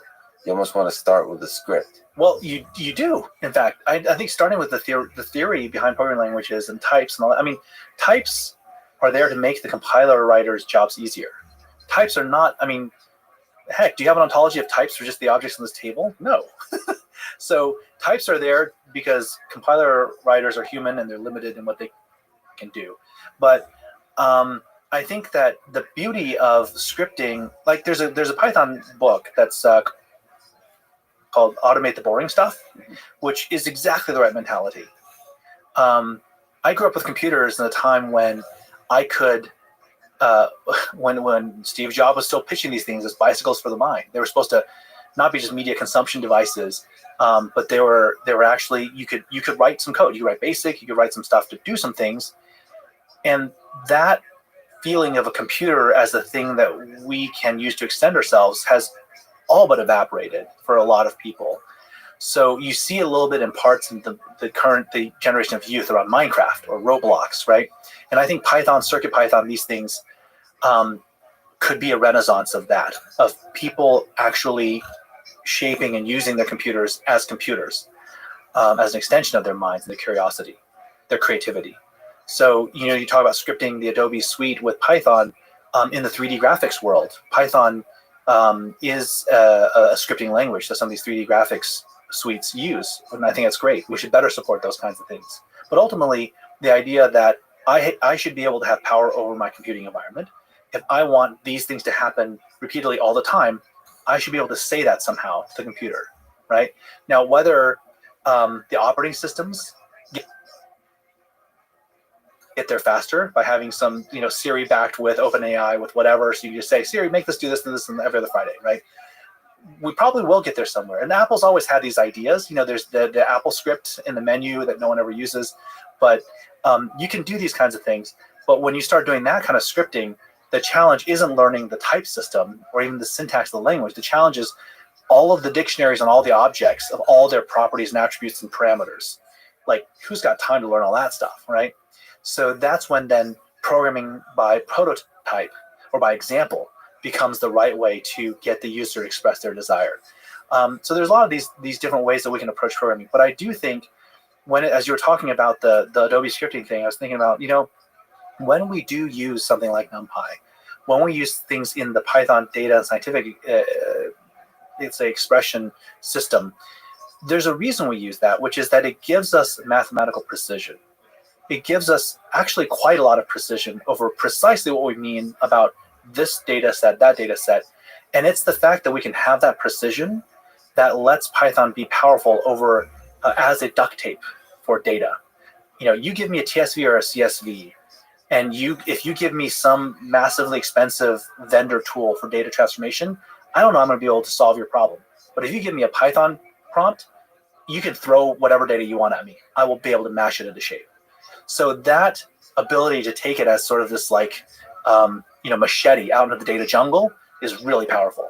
And I think that's why at some level we're not going to get away from some of these expressions and APIs and libraries in Python for data transformation. You've been at the center of the Python community for many years. If you could change one thing about the community to help it grow, to help it improve, to help it flourish and prosper, what would it be? I mean, not, it doesn't have to be one thing, but what kind of comes to mind? What are the challenges? Humility is one of the values that we have at Anaconda, the company, but it's also one of the values in the community that it's been breached a little bit in the last few years, but in general, people are quite decent and reasonable and nice. And that humility prevents them from seeing the greatness that they could have. I don't know how many people in the core Python community really understand that they stand perched at the edge of an opportunity to transform how people use computers. And actually, PyCon, I think it's the last physical PyCon I went to, Russell Keith McGee gave a great keynote about, very much along the lines of the challenges I have, which is, Python, for a language that can't put an interface up on like the most popular computing devices, it's done really well as a language, hasn't it? You can't write a web front end with Python, really. I mean, everyone uses JavaScript. You certainly can't write native apps. Mm-hmm. So for a language that you can't actually write apps in any of the runtime environments, Python's done exceedingly well. Yeah. And so that wasn't to pat ourselves in the back. That was to challenge ourselves as a community to say, we, through our current volunteer dynamic, have gotten to this point. What comes next, and how do we seize, we caught the tiger by the tail. How do we make sure we keep up with it as it goes forward? So that's one of the questions I have about sort of open source communities is, at its best, there's a kind of humility. Mm-hmm. Is that humility prevent you to have a vision for creating something like very new and powerful? And you've brought us back to consciousness again. The collaboration is a swarm emergent dynamic. Mm-hmm. Humility lets these people work together without anyone trouncing anyone else. How do they, in consciousness, there's the question of the binding problem. How does a singular, our attention, how does that emerge from, billions of neurons? Yes. So how can you have a swarm of people emerge a consensus that has a singular vision to say, we will do this, and most importantly, we're not going to do these things. Mm-hmm. Emerging a coherent, pointed, focused leadership dynamic from a collaboration, being able to do that, and then dissolve it so people can still do the swarm thing. That's a problem. It's a question. So do you have to have a charismatic leader? For some reason, Linus Torvald comes to mind, but there's people who criticize. He rules the iron fist, man. But there's still charisma. There's charisma, right? There's a charisma to that iron fist. There's every leader is different, I would say, in their success. So he doesn't. I don't even know if you can say he doesn't have humility. There's such a meritocracy of ideas that this is a good idea and this is a bad idea. There's a step function to it. Once you clear a threshold, yeah. He's open. Once you clear the bozo threshold, he's open to your ideas, I think. Yes. Right? But see, the interesting thing is, obviously, that will not stand in an open source community if that threshold that is defined by that one particular person is not actually that good. Mm-hmm. So you actually have to be really excellent at what you do. Mm-hmm. So he's very good at what he does. And so there's some aspect of leadership where you can get thrown out. People can just leave. That's how it works with open source. Yeah. They'll fork. But at the same time, you want to sometimes be a leader, with a strong opinion. Because people, there's some kind of balance here for this, hive mind to get, behind. Leadership is a big topic. And I didn't, I'm not one of these guys that went to MBA school and said, I'm going to be an entrepreneur and I'm going to be a leader and I'm going to read all these Harvard Business Review articles on leadership and all this other stuff. I was a physicist turned into a software nerd who then really nerded out on Python. And now I am entrepreneurial, right? I saw a business opportunity around the use of Python for data. But for me, what has been interesting over this journey with the last 10 years is how much I started really enjoying the understanding and thinking deeper about organizational dynamics and leadership. And leadership does come down to a few core things. Number one, a leader has to create belief, or at least has to dispel disbelief. Leadership also, you have to have vision, loyalty, and experience. So can you say belief in a singular vision? What does belief mean? Yeah, belief means a few things. Belief means here's what we need to do, and this is a valid thing to do, and we can do it. That you have to be able to drive that belief. And every step of leadership along the way has to help you amplify that belief to more people. I think at a fundamental level, that's what it is. You have to have a vision. You have to be able to show people that, or you have to convince people to believe in the vision and to get behind you. And that's where the loyalty part comes in and the experience part comes in. There's all different flavors of leadership. So if we talk about Linus, we could talk about Elon Musk and Steve Jobs. Mm-hmm. There's Sundar Pichai. There's people that kind of put themselves at the center and are strongly opinionated, Mhm. and some people are more like consensus builders. Right.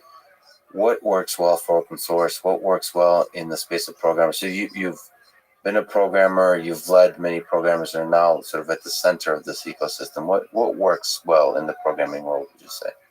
It really depends on the people, what style leadership is best. And it depends on the programming community. I think for the Python community, servant leadership is one of the values. Like at the end of the day, the leader has to also be the high priest of values, right? So any collection of people has values that they're living.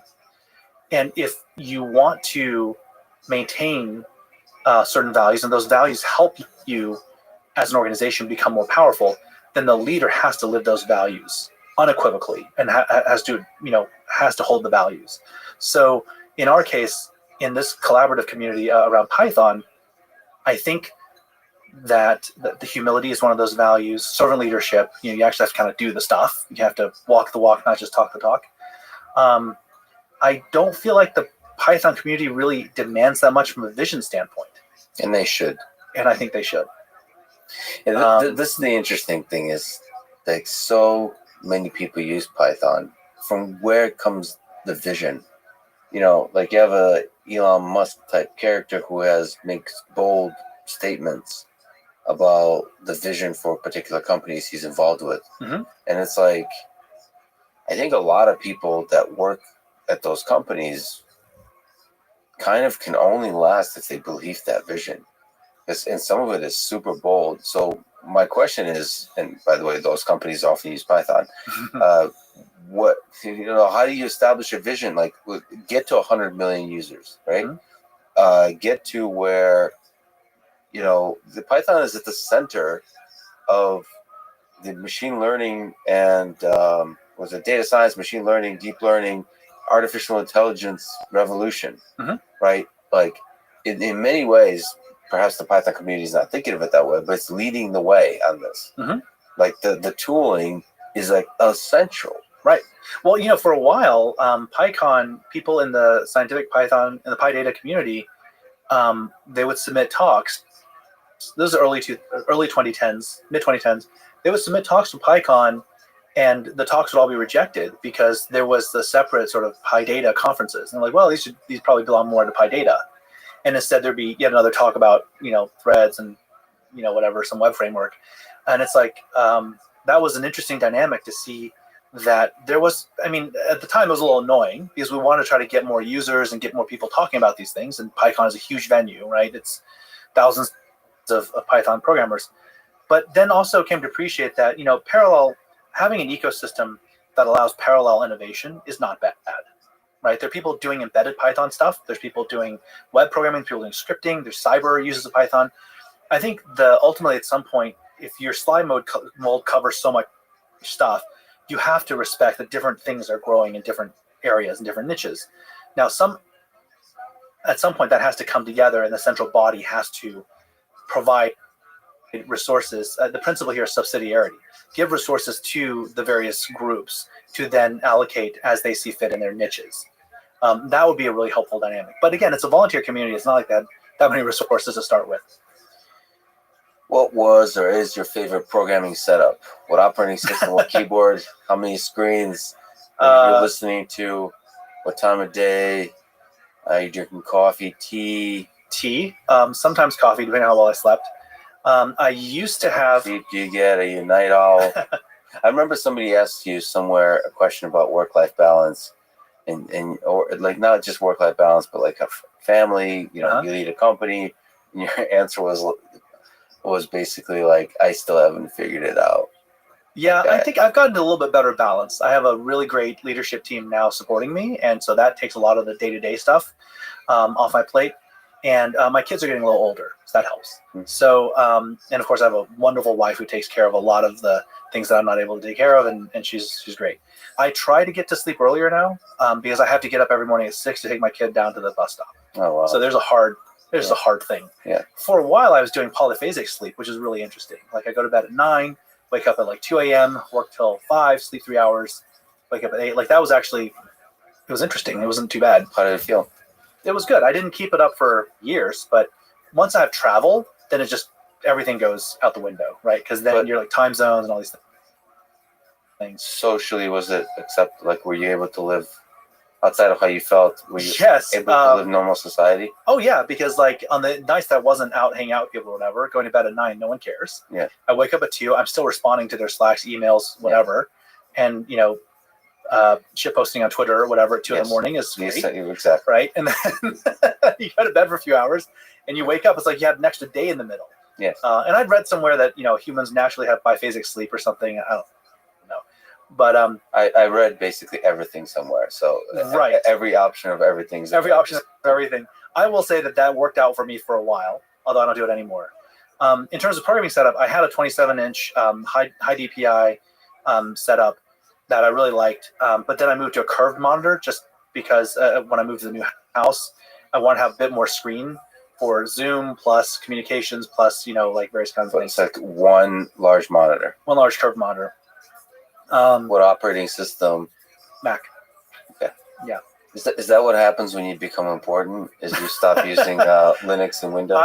No, I actually have a Windows box as well on the next table over, but I have I have 3 desks, right? Yes. So the main one is the standing desk, so that I can whatever when I'm like I have a teleprompter set up and everything else, and then I've got my iMac and then eGPU and then Windows PC. The reason I moved to Mac was it's got a Linux prompt, it's got a Unix prompt. It's got a Unix prompt, so I can do all my stuff. But then I don't have to worry, like when I'm presenting for clients or investors or whatever. I don't have to worry about any like ACPI related FSIC things in the middle of a presentation. Like none of that. It will always wake from sleep. And it won't kernel panic on me. And this is not a dig against Linux, except that I just I feel really bad. I feel like a traitor to my community saying this, right? But in 2012, I was just like, okay, start my own company. What do I get? And Linux laptops were just not quite there. And so I've just stuck with Macs. Can I just defend something that nobody respectable seems to do, which is so I do about Linux Windows, but in Windows I have Windows subsystems for Linux or whatever, WSL. And I find myself being able to handle everything I need, almost everything I need in Linux for basic sort of tasks, scripting tasks within WSL, and it creates a really nice environment. So but like whenever I hang out with like especially important people, like they're all on an iPhone and a Mac, and it's like, like what there is a messiness to Windows and a messiness to Linux that makes me feel like you're still in it. Well, the Linux stuff, Windows subsystem for Linux is very tempting, but there's still the Windows on the outside where I don't know where. And I've used DOS since version 1.11 or 1.21 or something. So I've been a long time Microsoft user, and I will say that like it's really hard for me to know where anything is, how to get to the details behind something when something screws up, as it invariably does. And just things like changing group permissions on some shared folders and stuff, just everything seems a little bit more awkward, more clicks than it needs to be. Not to say that there aren't weird things like hidden attributes and all this other happy stuff on Mac, but for the most part, and well, actually, especially now with the new hardware coming out on Mac, it'll be very interesting. With the new M1, there were some dark years the last few years when I was like, I think maybe I have to move off of Mac as a platform. But this, I mean, like my keyboard was just not working. Like literally, my keyboard just wasn't working. Right. Yeah. I had this touch bar, didn't have a physical escape button like I needed to because I used Vim, and now I think we're back. So, so you use Vim, and you have what kind of keyboard? So I use a RealForce 87U. It's a mechanical, as a Topra key switch. There's a weird shape. There's a normal shape. Well, no, because I say that because I use a Kinesis, and I had you said some dark. You said you had dark moments. I recently had a dark moments like, what am I doing in my life? So I remember sort of flying in a very kind of tight space, and as I'm working, this is what I do on an airplane. I pull out a laptop, and on top of the laptop, I'll put a Kinesis keyboard. That's hardcore, man. I was thinking, is this who I am? Is this what I'm becoming? Will I be this person? Because I'm on Emacs with this Kinesis keyboard, sitting like with everybody around. Emacs on Windows. Right. The WSL, yeah. Emacs on Linux on Windows. Yeah, on Windows. Yeah. And like everybody around me is using their iPhone to look at TikTok. So I'm like in this land, and I thought, you know what? Maybe I need to become an adult and put the 90s behind me and use like a normal keyboard. And then I did some soul searching, and I decided like this is who I am. This is me like coming out of the closet saying I'm Kinesis keyboard all the way. I'm going to use Emacs. You know who else is a Kinesis fan?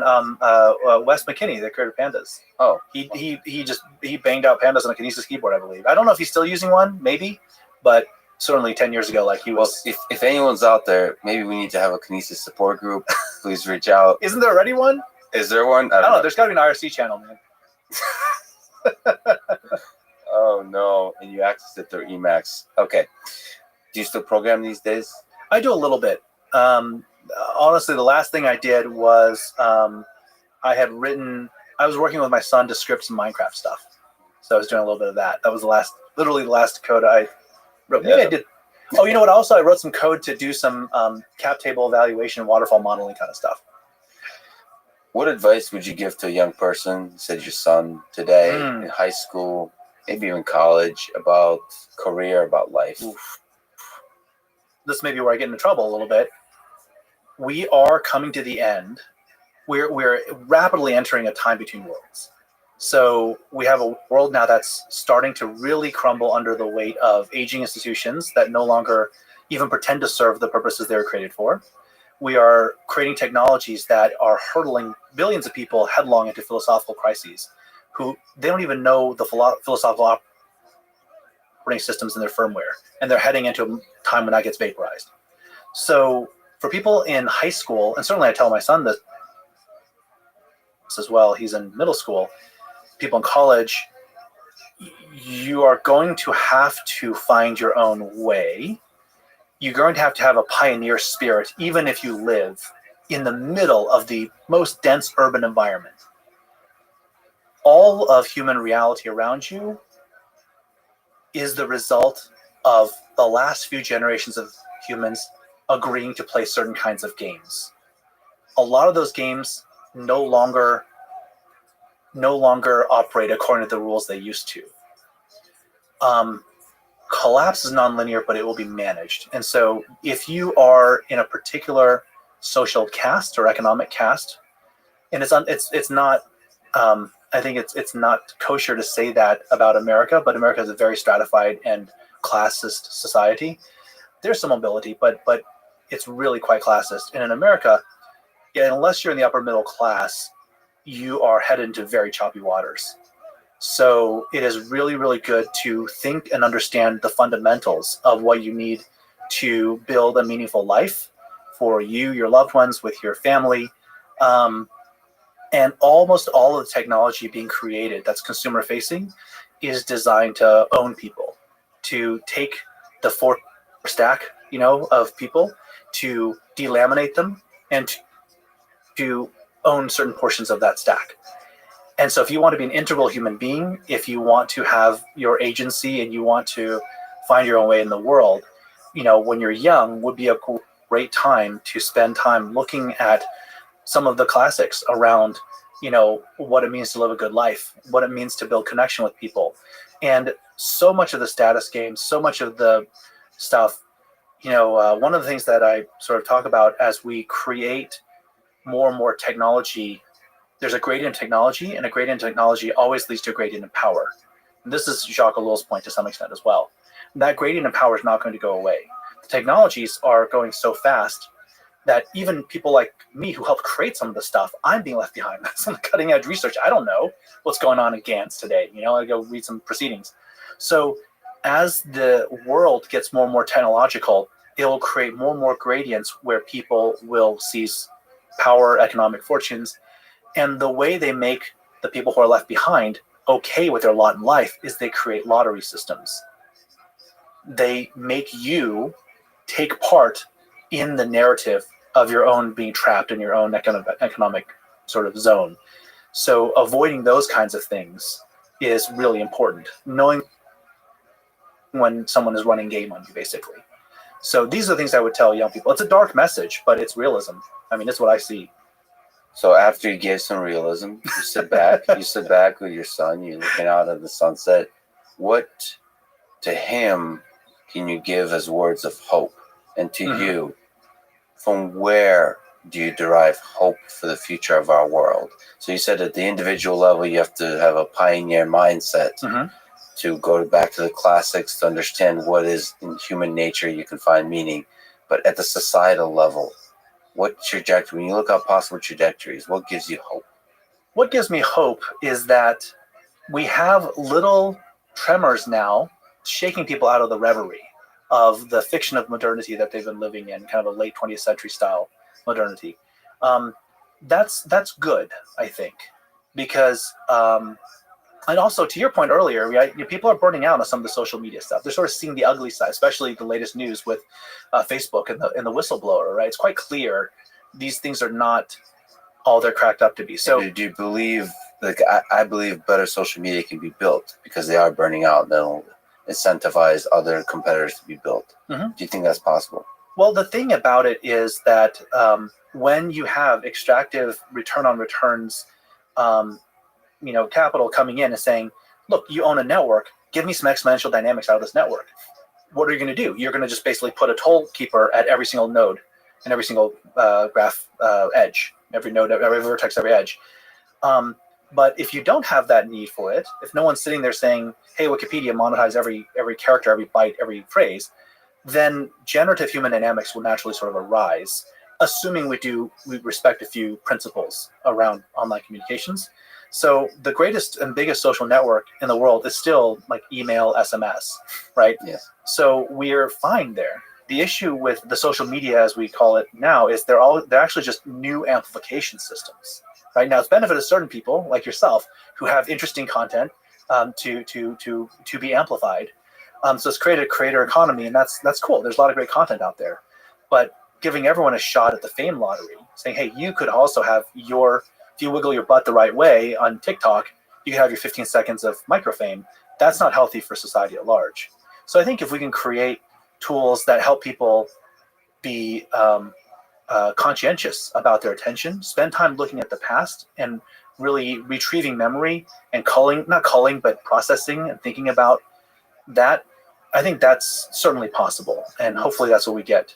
But the bigger picture, the bigger question about that you're asking about what gives me hope is that these early shocks of COVID lockdowns and remote work and all these different kinds of things, I think it's getting people to a point where they're sort of no longer in the reverie, right? As my friend Jim Rutt says, there's more people with ears to hear now, right? With pandemic and education, everyone's like, wait, what have you guys been doing with my kids? Like, how are you teaching them? What is this crap you're giving them as homework, right?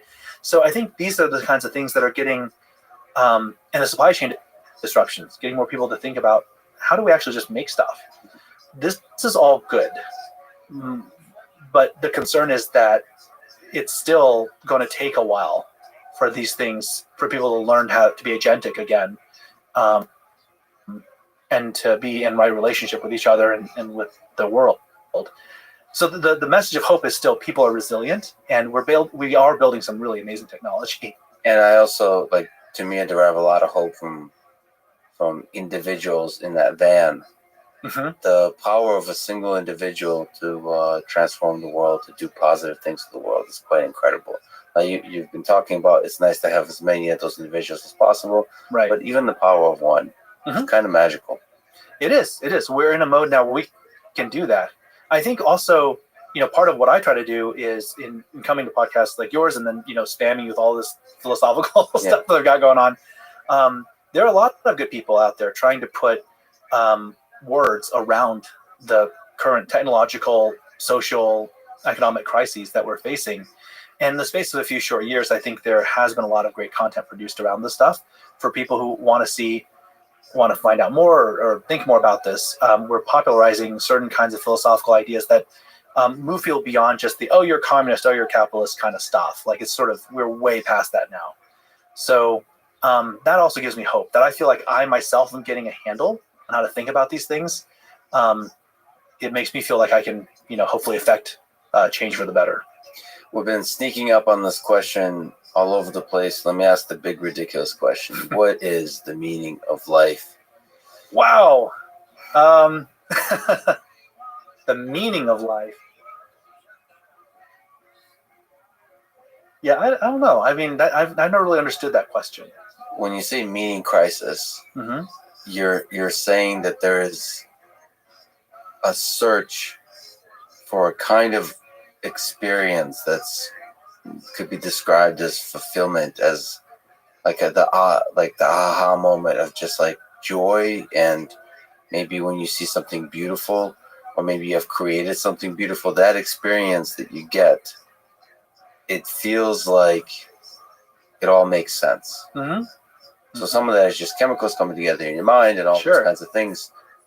But it seems like we're building a sophisticated collective intelligence that's providing meaning in all kinds of ways to its members. And there's a theme to that meaning. So for a lot of history, I think faith played an important role. Faith in God as sort of religion. I think technology in the modern era is kind of serving a little bit of a source of meaning for people, like innovation of different kinds. Mm-hmm. I think the old school things of love and the basics of just being good at stuff. Mm-hmm. But you were a physicist, so there's a desire to say, okay, yeah, but these seem to be like symptoms of something deeper. Right. Like why? Yeah, little why? meaning. What's capital M meaning? Yeah, what's capital M meaning? Why are we reaching for order when there's excess of energy? I don't know if I can answer the why. Any why that I come up with, I think, is going to be. I'd have to think about that a little more. Maybe get back to you on that. But I will say this: we do look at the world through a traditional. I think most people look at the world through what I would say is a subject-object kind of metaphysical lens. That we have our own subjectivity, and then there's all of these object things that are not us. So I'm me, and these things are not me, right? And I'm interacting with them. I'm doing things to them. But a different view of the world that looks at it as much more connected, that realizes, oh, I'm really quite embedded in a soup of other things, and I'm simply almost like a standing wave pattern of different things, right? So when you look at the world in that kind of connected sense, I've recently taken a shine to this particular thought experiment, which is, what if it was the case that everything that we touch with our hands, that we pay attention to, that we actually give intimacy to, what if there's actually, all the mumbo jumbo, like, people with the magnetic healing crystals and all this other kind of stuff and quantum energy stuff, what if that was a thing? What if when your hand touches an object, when you really look at something and you concentrate and you focus on it and you really give it attention, you actually there is some physical residue of something, a part of you, a bit of your life force that goes into it. Okay. Now, this is, of course, completely mumbo jumbo stuff. This is not like, I don't actually think this is real, but let's do the thought experiment. What if it was? What if there actually was some quantum magnetic crystal and, energy field thing that just by touching this can has changed a little bit somehow. And it's not much unless you put a lot into it and you touch it all the time, like your phone, right? These things gain meaning to you a little bit. But what if there's something that technical objects, the phone is a technical object. It does not really receive attention or intimacy and then allow itself to be transformed by it. But if it's a piece of wood, if it's the handle of a knife that your mother used for 20 years to make dinner for you, right? What if it's a keyboard that you banged out your world transforming software library on? These are technical objects and these are physical objects, but somehow there's something to them. We feel an attraction to these objects as if we have imbued them with life energy, right? So if you walk that thought experiment through, what happens when we touch another person, when we hug them, when we hold them? And the reason this ties into my answer for your question is that if there is such a thing, if we were to hypothesize such a thing, it could be that the purpose of our lives is to imbue as many things with that love as possible. That's a beautiful answer and a beautiful way to end it, Peter. You're an incredible person. Thank you. Spanning so much in the space of engineering and in the space of philosophy. I'm really proud to be living in the same city as you. and I'm really Too grateful that you would spend your valuable time with me today. Thank you. I appreciate the opportunity to speak with you. Thanks for listening to this conversation with Peter Wang. To support this podcast, please check out our sponsors in the description. And now, let me leave you with some words from Peter Wang himself. We tend to think of people as either malicious or incompetent. But in a world filled with corruptible and unchecked institutions, there exists a third thing: malicious incompetence. It's a social cancer, and it only appears once human organizations scale beyond personal accountability. Thank you for listening, and hope to see you next time.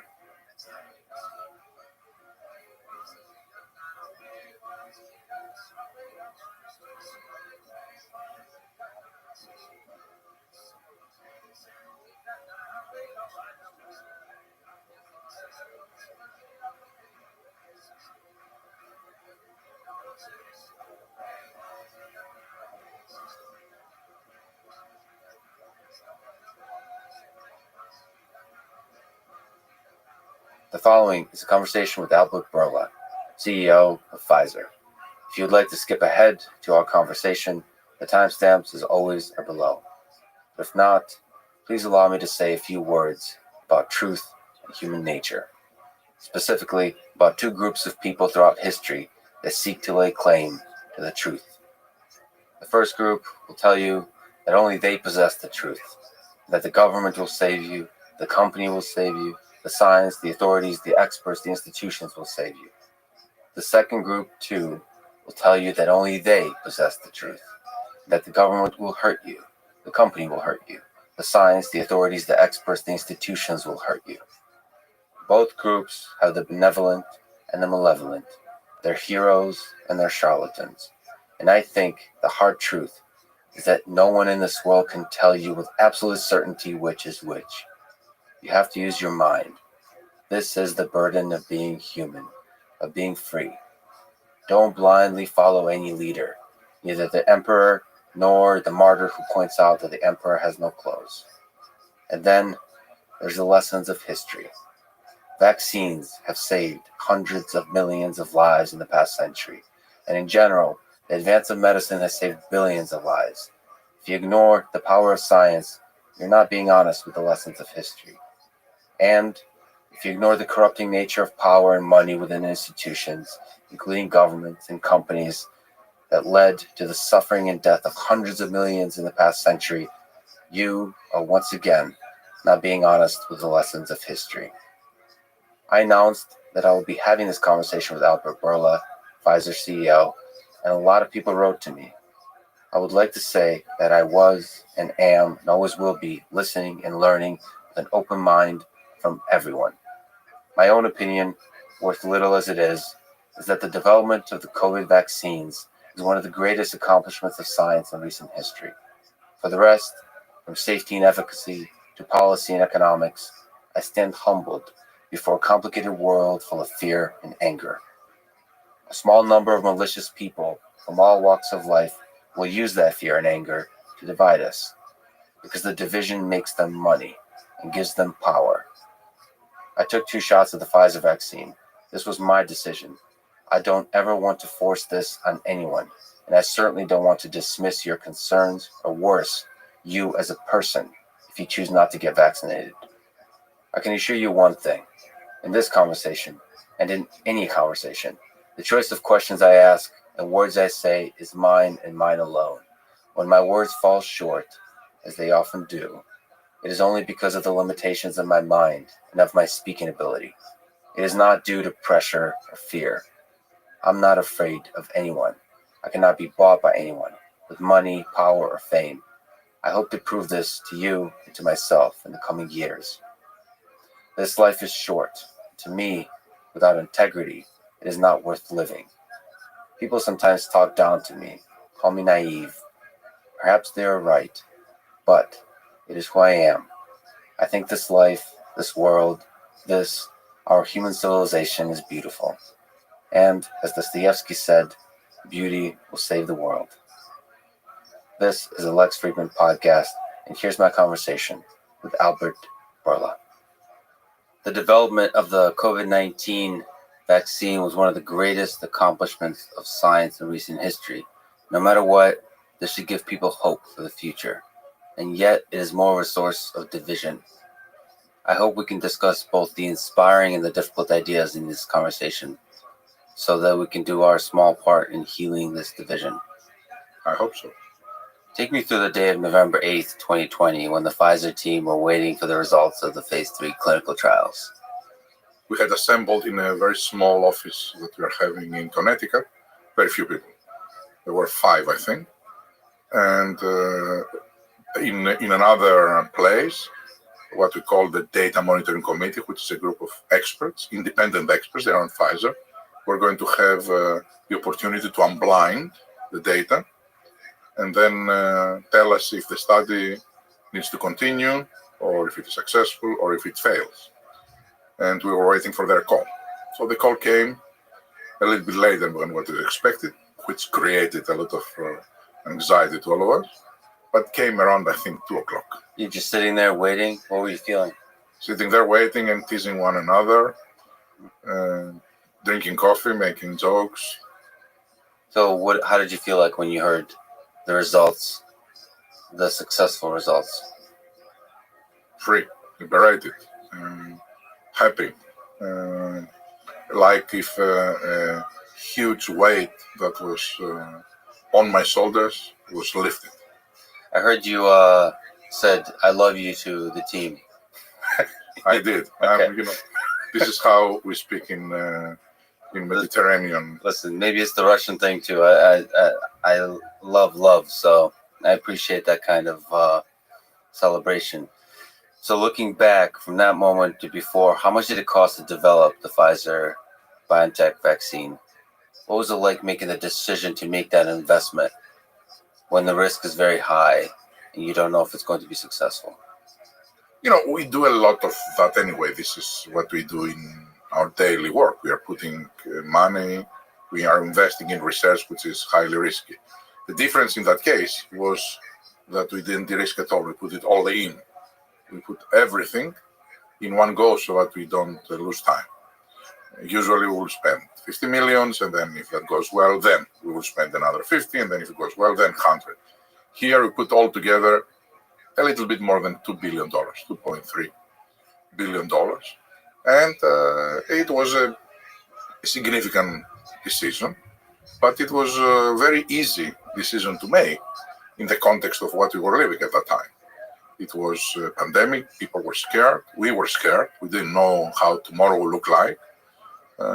We were living unprecedented situations, and we knew that we have capabilities that may help.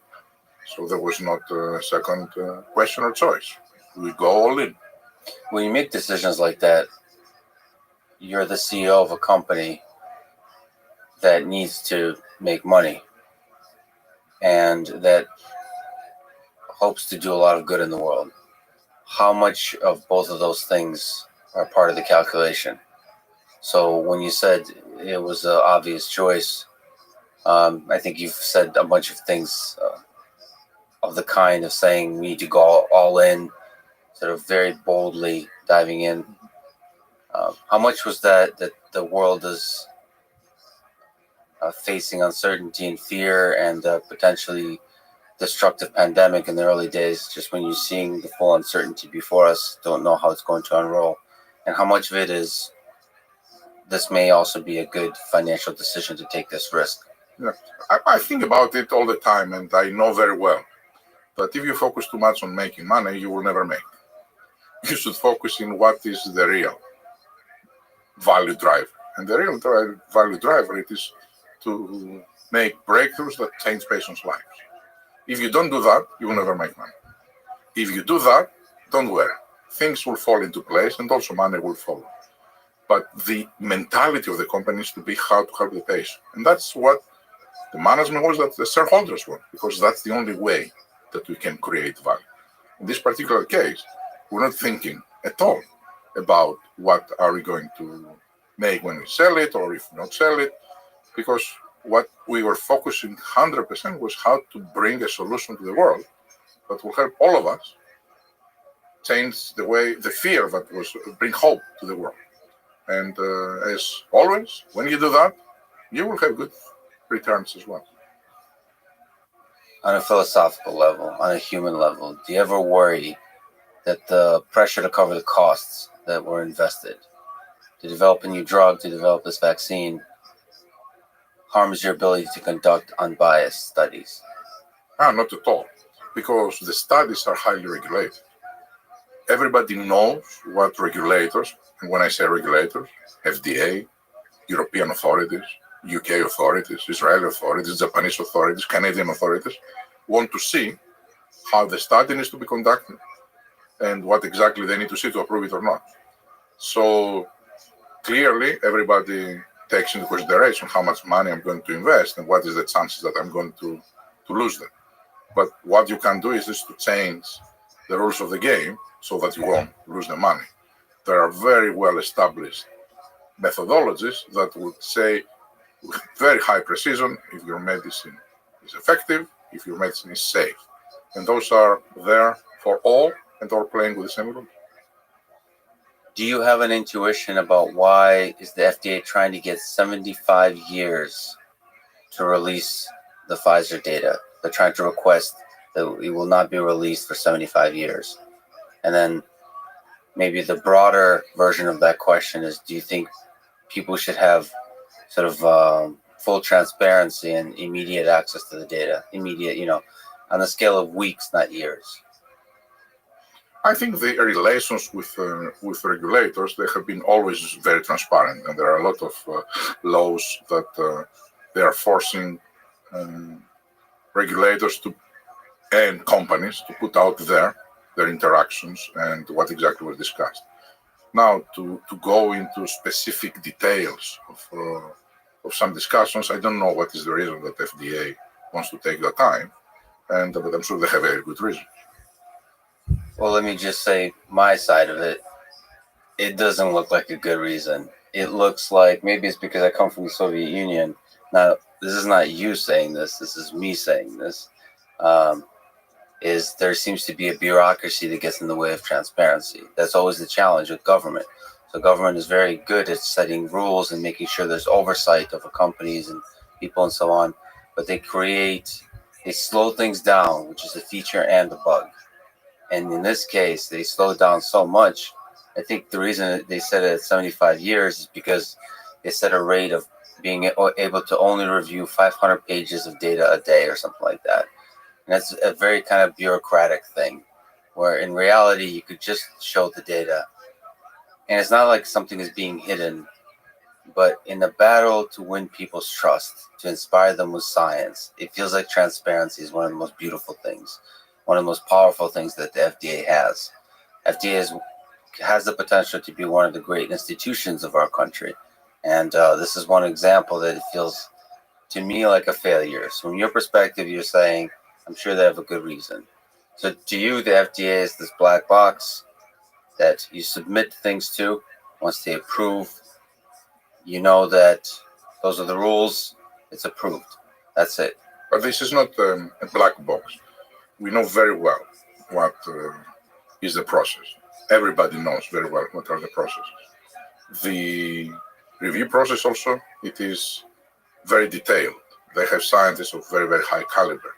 Not every regulator in the world, but the Europeans, the Brits, the FDA clearly, they have very, very high caliber of scientists that they are going into a lot of details. And also, basically everything for a study is really released by law in the specifications of the product, but it's a very detailed document that it is issued and has basically the essence of everything was discussed. I don't know about specific documents if take them time to release, but clearly this is not a black box type of process. A lot of this stuff is how do you effectively communicate to the world about the incredible science that's been done, about the processes that were followed. And, I agree with you. And sometimes it's just ineloquence in communication. It's not that there's a failure process, it's ineloquence communication and silence. Silence in the moment when clearly a lot of people are bothered and have questions. This is when you speak out and you explain exactly why, as opposed to letting the sort of distrust build up and linger. Because the result is there's a very large percentage of the population that just, it divides people, and science suffers, I think. Mm-hmm. And also the effectiveness of solutions suffers, like the vaccine and so on. I asked a few folks I know if they had challenging questions for you. I'm sure many of them answer your call. Many friendly folks out there. By the way, I'm sweating not because this is a difficult conversation. It is, but it's also hot in here for the record. So one of the folks is Mr. Jordan Peterson. I don't know if you know who that is. He's a psychologist, an intellectual, an author. He suggested to me that I raise the concern that there is a close working relationship between Pfizer, FDA, and CDC. So we talked about FDA. Do you worry that this affects both positive and negative Pfizer's chances of getting drugs approved? The fact that there's people, that worked at the FDA that now work at Pfizer, FDA, that there's a kind of pipeline.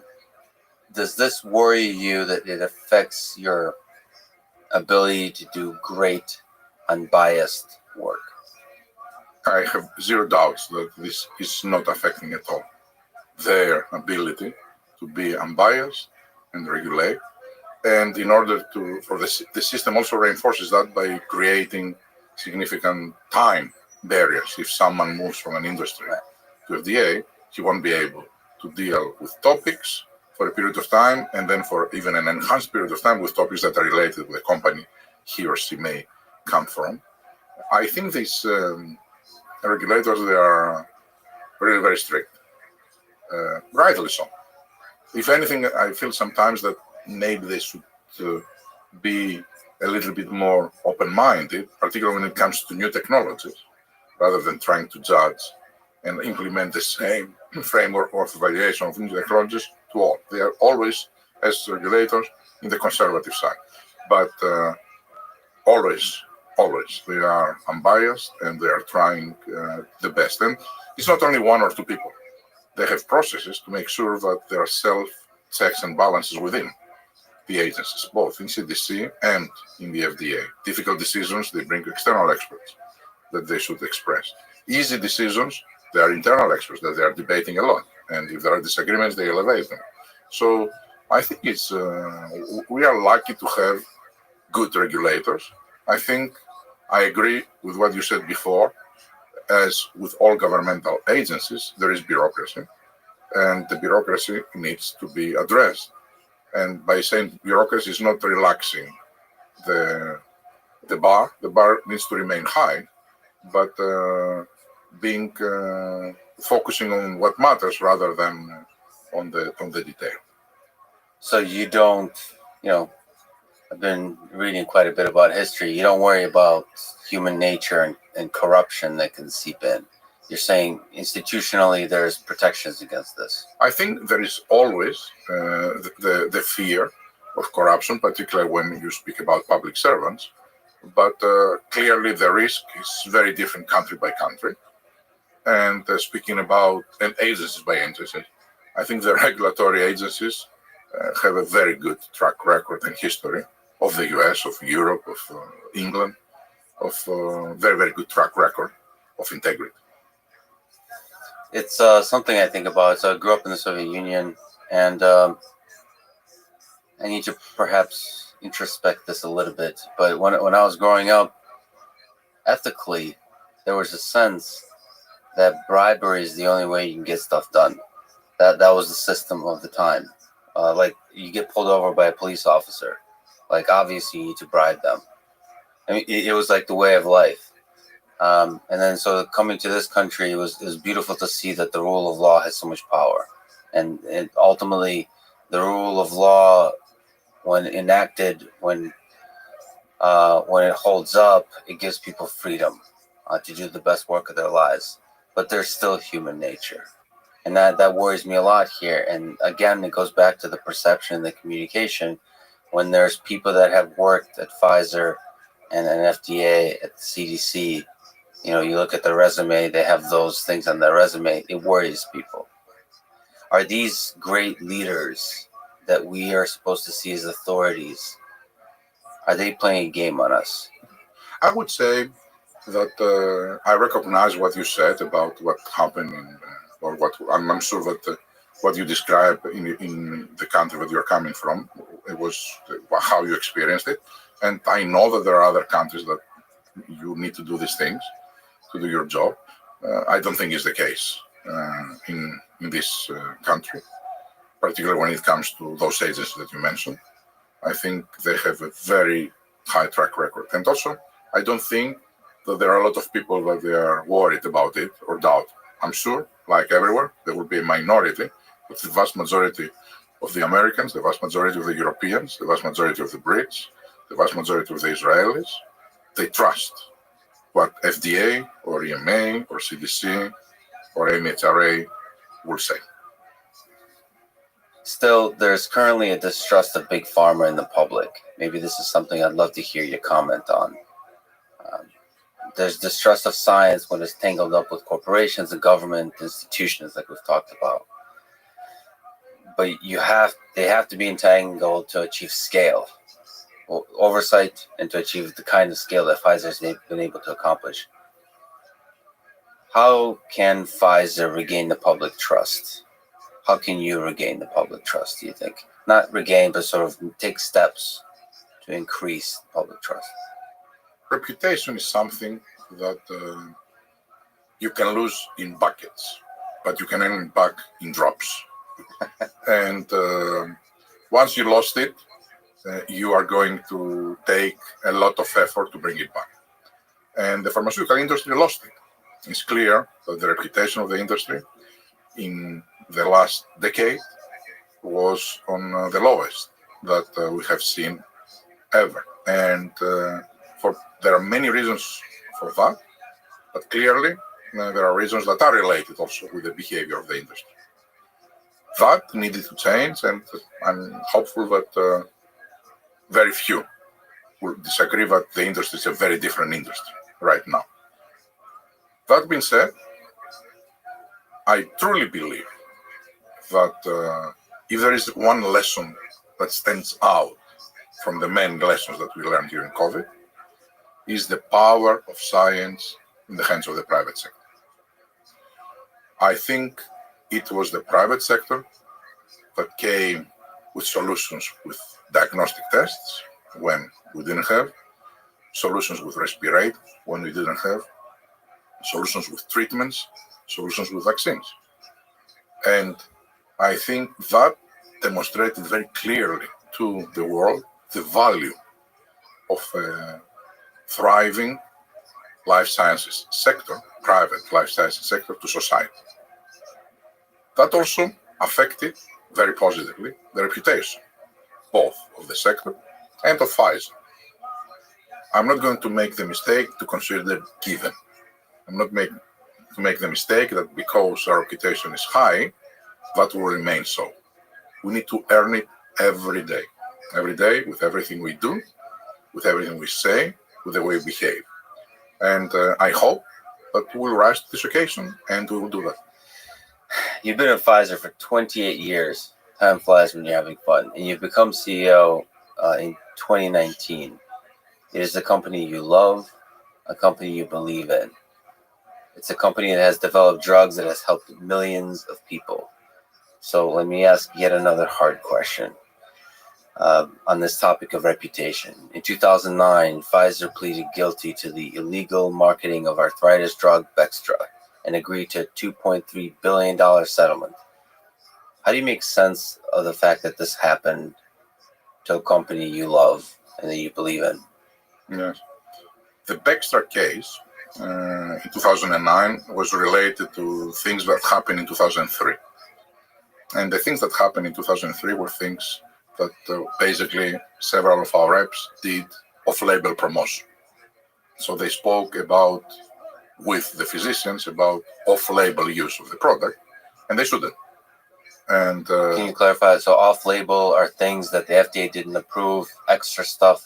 You basically say this drug does extra stuff that the FDA never approved. correct. And this is something that it is allowed when physicians are speaking to physicians, but it is not allowed for the pharmaceutical companies to refer to these studies, because usually are studies that are happening off label.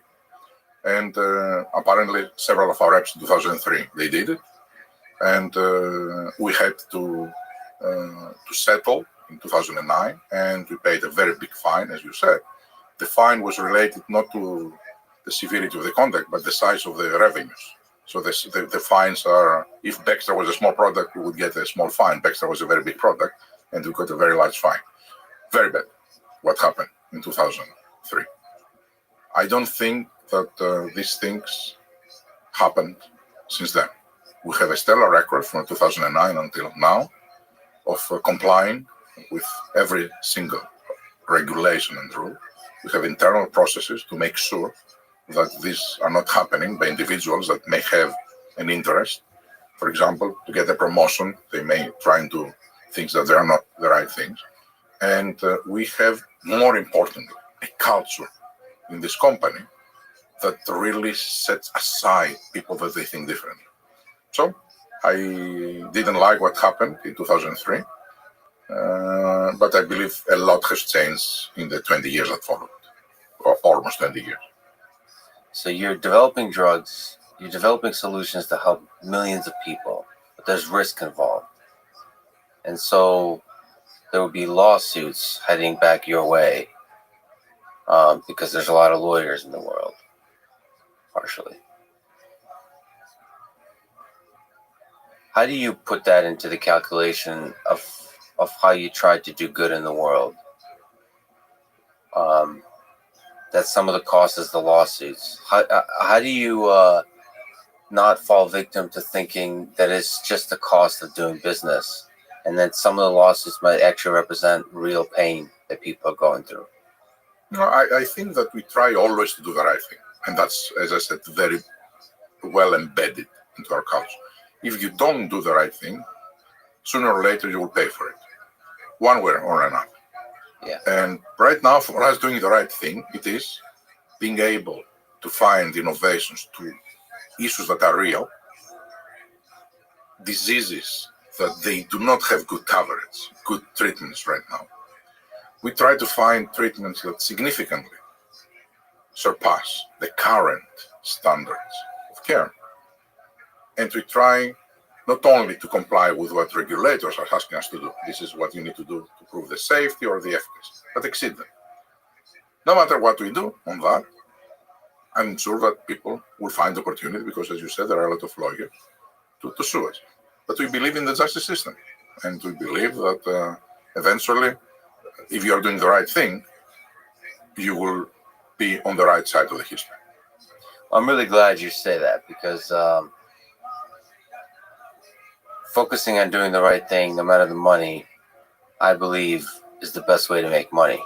It's exactly what I said. And also, in another way, in other realms, creating a product that people love is the best way to make money. Yep. So focusing on the core of the thing that makes people feel good, that brings value to people's lives. So I'm now in Austin, Texas.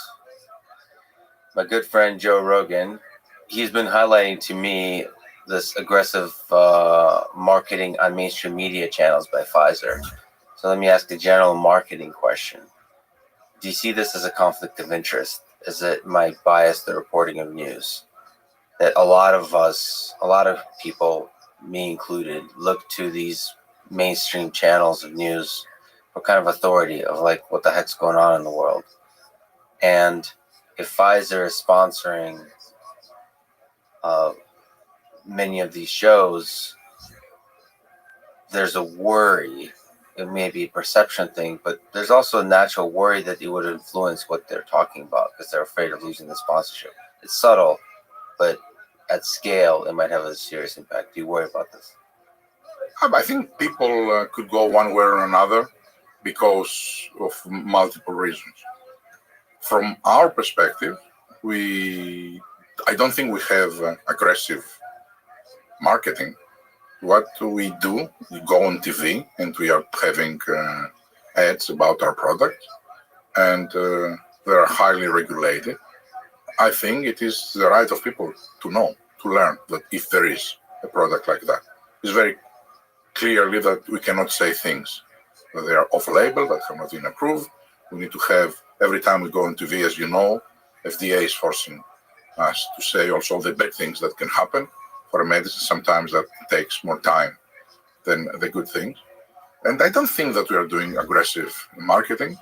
No, people could be influenced and can be biased in the podcasts or in the other type of media activities that they have for multiple different reasons.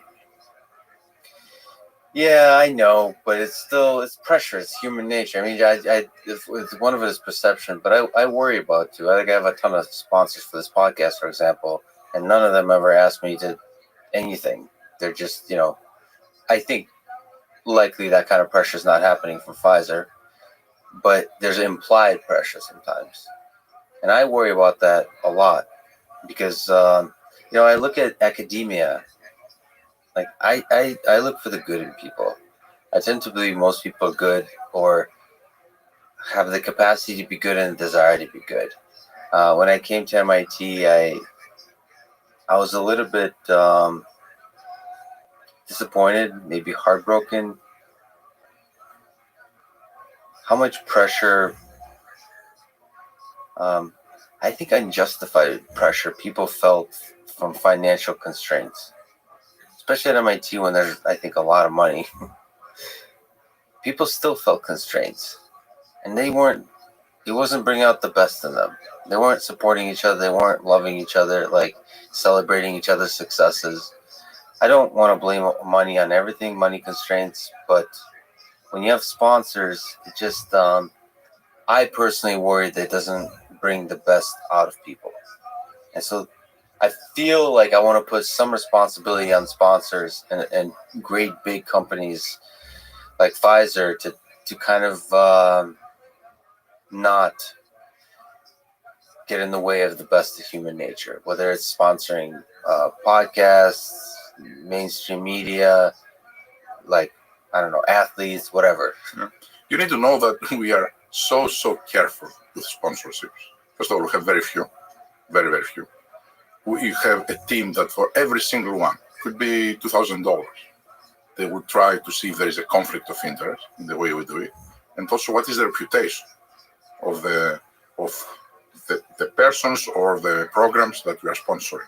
So I don't think our friend, I think, was from Texas. Yes. Yeah, I don't. Joe Rogan. Yes. Yes, I don't think he got it right that we do those type of things. We don't. Oh, in terms of like having a negative effect on. Not even having aggressive sponsorships. We have very few. Yeah, when you clip them all together. And most of the sponsorship that we have, it is more on patient-related organizations, right, rather than we are very careful not to sponsor other things that can be perceived, not even influenced, but perceived that we may influence. So we are very, very careful on that. This is not the case with us. So, with the incredibly fast development of the vaccine, could you tell me the story from the engineering to the science to the human story of how you could do it so fast? By November, you even had the ambition to do it by October. It was in the initial days. How do you, 8 days later, in that time, how do you show that the vaccine is safe and effective? Given that I think previous vaccines have taken years to do that. Yeah, the vaccines take years to do that, and the time that it takes, it is basically the vast majority, the time to conduct the final phase 3 study, that is the confirmatory study. And you do that because the phase 3 study costs a lot of money. In our case, costs almost $1 billion. So you don't want to go and risk $1 billion in blinded data normally before you do a lot of experiments to make sure that the product that you are putting in the phase 3 is the right one. We didn't have that time, so we risked all the money. So we condensed all the time towards this phase 3. But the phase 3 study had to follow all the rules that any study follows when you do this trial. Could you just briefly describe the basics of what is phase 1, what is phase 2, what is phase 3? Let's say that there are so many phases when you try, first of all, to find what is the right vaccine. We tried from 20 different vaccines, we nailed down to 4, and for those 4, we selected eventually 2 and then eventually 1. Once you have those selections, what is the dose you're going to use? And then we tried multiple different doses to see which one we think is the best. What does trying entail in those early days? You go, first of all, with smaller doses in humans, and then after you have done a lot of experiments in animals, so that you can feel that it is safe enough to go to humans, and then go with very low dose, and then you gradually increase the dose, and then you monitor those humans to make sure that there are not any, let's say, reactogenicity to what you are giving them. At the same time, you start to measure what it's doing in terms of immune responses. So you do that with multiple vaccines, and you do that with multiple doses, and you do that with multiple ages of people, young people, old people. And eventually, from the 20 vaccines to multiple doses to multiple schedules, is it after 3 weeks the second dose, or is it after 4 weeks, or after 6 months? All of that will inform you that I think this is the vaccine, this is the dose, this is the scheme that I believe will give me the best results. And when you have that, then you go to do what we call the phase 3.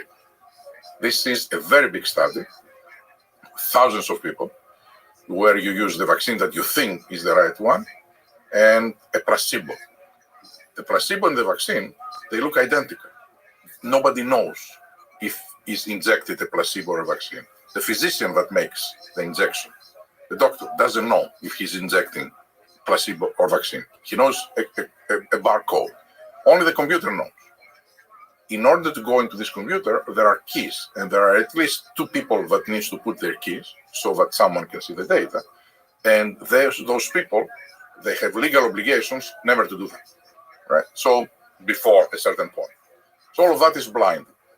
The idea is that when you go into this study, you need to make sure that you are going with the right one. That's why it takes so much time. But the study is the study. You need to have a significant number of people that will give the 2, and then you let them live their lives, and then you see how many of them will get the disease, and then you see if there are differences in percentage of infections for the vaccinated compared to the non-vaccinated. At the same time, you're monitoring all of them to see if there are differences in the safety profile. If those that got the placebo have the same, let's say, heart attacks with those that they didn't. They got the vaccine, because heart attacks will happen if you have 50,000 people, but because it's part of life. These are all these processes are very well established and since years. What we did the last one was exactly the same as we did always. We just didn't lose time. We were not careful with money. Instead of recruiting 50,000 people over a year, because we had, let's say, 30 hospitals doing the recruitment, we went with 150 hospitals doing the recruitment. That cost a lot of money. But instead of recruiting them in a year, we recruited them in 3-4 months. So I did this type of things by taking return on investment, taking cost out of the equation, and we were able to achieve this result. But it's not the process, believe me. It is the heart of the people. People don't know what they can and what they cannot do. And if anything, they have a serious tendency to underestimate what they can do. And always, when you ask them something that is seemingly impossible, they will think out of the box to be able to deliver. We discussed about the time. Instead of 8 years, We didn't ask them to do it in 6. We asked them to do it in 8 months. Our normal manufacturing yearly production of Pfizer was 200 million doses of vaccines every year. That's what we are doing in the last 10 years. We didn't ask them to make 300 million doses for a new vaccine. We asked them to make 3 billion doses for a new vaccine. The discovery phase of a new molecule, like the treatment that we have now, the pill against COVID, takes 4 years. We didn't ask them to do it in 3. We asked them to do it in 4 months, which is what they did. When you're setting this type of goals, they know immediately. They cannot just think within the box. And immediately this is where the human ingenuity and the heart comes. And this is how they surprised all of us. So there's incredible science and engineering going on here. This Absolutely.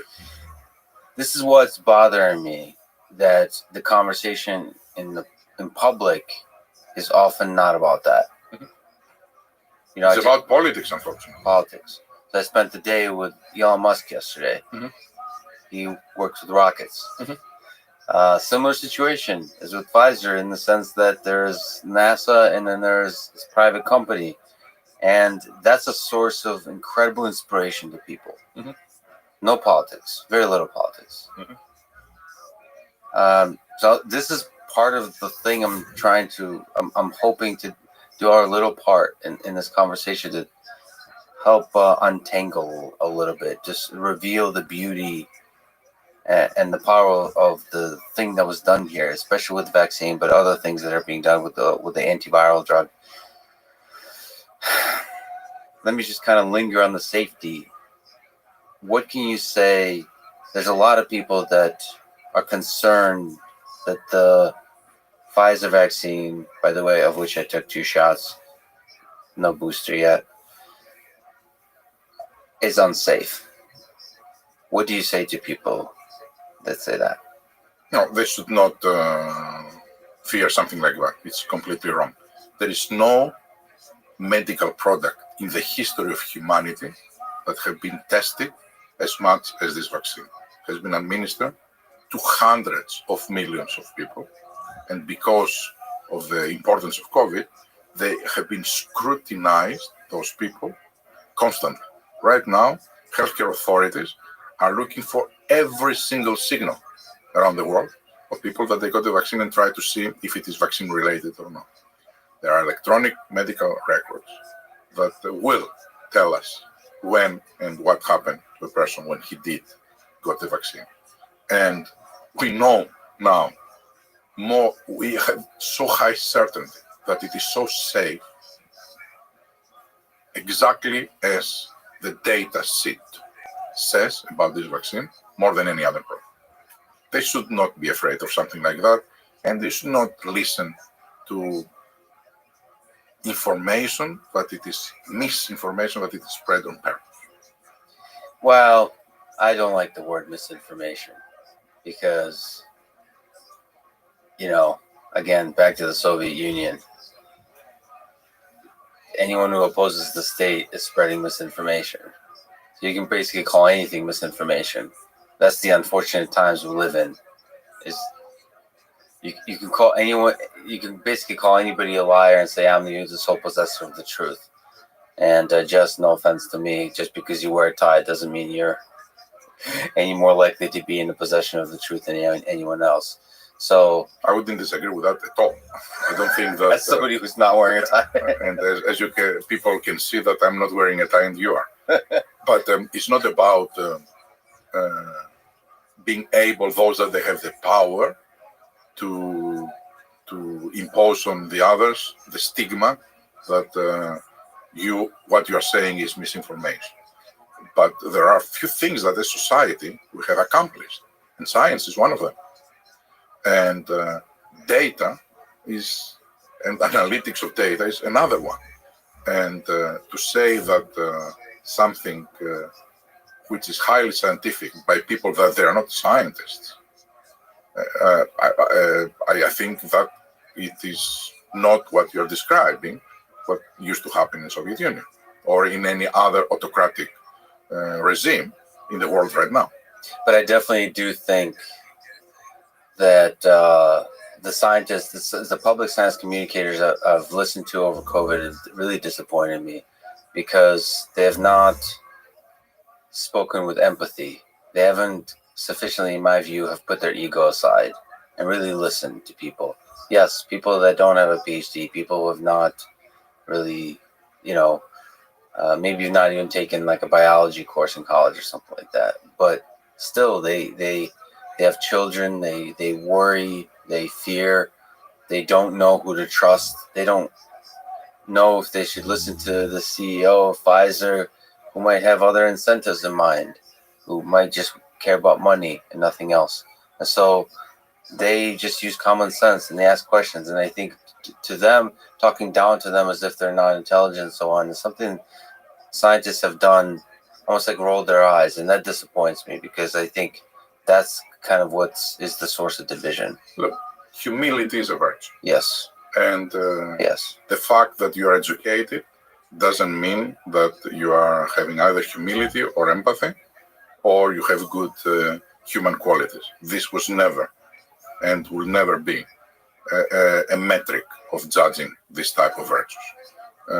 Those that they do this, they're wrong. And actually, they are not doing good service to the public health because they're undermining. People are not stupid. They see if you're not be respecting them and if you're not respecting their need to learn because that affects their health of the mother, or the kids. So I fully agree with you that we should be very patient to explain again and again and again what is happening. And the vast majority of the people that they don't get vaccinations right now is because they're afraid. It's not for any other reason. It's not that they have an agenda. What I'm saying is there is a small number of people that they have made business for them to profit from this anxiety. I'll give you an example. I have been arrested by FBI. This is what someone wrote. I read it. I laughed. I mean, okay, this is where they take it. There was a reason why they wrote it down. The Pfizer CEO was arrested by FBI because they want to create doubts in the minds of the people that they're afraid and say, look, if FDA arrested him, likely I will not do the vaccine. But I laughed. A week later, the wife of the Pfizer CEO died. There is a picture in this website of my wife. Someone sends to me. Now I'm pissed. I'm not laughing. I try to find my kids to tell them, if you read something, mom is fine. Don't worry. Then I remember that she has very old parents back in Greece. We start calling them to making sure because we know that will be picked up by Greek newspapers and they will publish it. Okay, they are those people that wrote these things. They know very well that my wife didn't die and died because she was vaccinated, right? So this is the narratives that they are on purpose forming to profit from the stress and the anxiety of good people. And that's something I have to kind of, people that listen to this, that kind of doubt institutions. I do also want to say that there's quite a few folks who realize they can make money from saying the man is lying to you. The government is lying to you. It's all corrupt. It's all a scam. Big Pharma is lying to you. They're manipulating you. I'm surprised at how much money can be made with that. Yeah. And it's sad. So you have to, just as people use their common sense to be skeptical when listening to politicians and powerful figures, they should be skeptical to also when listening to sort of the conspiracy theorists, or not even the conspiracy theorists, but people who raise questions about institutions. Think on your own. Think critically with an open mind that everyone can be manipulating you, but also everybody has the capacity to do good. And I think science in its pure form, not when entangled with institutions, is a beautiful thing. And in the hands of many companies, it is a beautiful thing at scale. Still, you have a lot of incentive as having created the vaccine at Pfizer, this incredible technology, to sing it praises. So there's a kind of, people are skeptical, like how much do we trust, how excited Albert is about this vaccine. So, for example, let me not to do a Shakespearean analysis of your Twitter, but I think you tweeted something about a study with 100% efficacy of the vaccine or in stopping a transmission or something like that. Do you regret sort of being like over-representing the effectiveness of the vaccine, technically saying correct things, but just kind of like highlighting the super positive things that may be misinterpreted, saying 100%? No, I never said something 100%. And every time I speak, if a number is 100%, I rush to say that in biology there is nothing 100%, because always there will be when you go to the millions. Okay, there were in the study things that were 100%, for example, deaths, or in South Africa, when we tried, there was 100% efficacy. Clearly, small numbers. When the numbers will become much bigger, the 100% will not hold, but will be 95, 96. So still, directionally, this is the point. So I'm very, very careful what I tweet. And in addition to how careful I am, I have people that they are looking at it and they are having second or third opinion to make sure that we don't put. Why? Because I know that people are listening to me right now, everything I say. And I want to make sure that they continue not only being clear as to what I want to say, so there are no misunderstandings, but also I maintain the trust of the people. I don't think that someone who only cherry picks information and only emphasizes positive things, it's someone that it is the one to be trusted. And I want me and Pfizer to be trusted. So many felt the vaccine was presented as a cure that wouldn't require regular booster shots.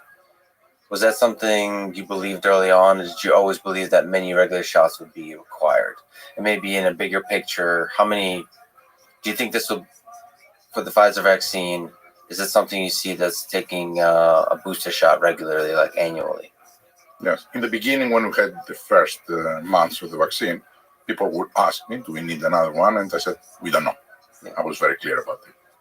Then around April, May, I started seeing the first data, and I made statements that I think we will need a booster around 8 to 12 months after the second dose. And then after that, annual revaccinations. This is what I said, believe is one of the most likely scenarios. And it was based on the data that I had. But then Delta came. And because I always making the caveat that with absent a new variant, with everything we know. With Delta, it was proven that we need the booster to move to the 6 months. And this is what happened. And I still said, I think the booster is 6 months, and then I think it will be an annual revaccination. Likely. We have to monitor to see the data, but this is the likely scenario. Now, we have Omicron. And Omicron says that 2 doses might be challenging. We don't know exactly yet, but 3 doses work.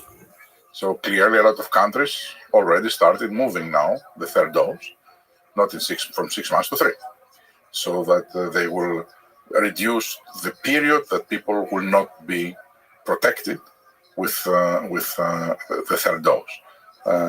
I don't know with Omicron how long this will last, and frankly I don't know if we will need a new vaccine tailor-made to Omicron based on everything we know so far.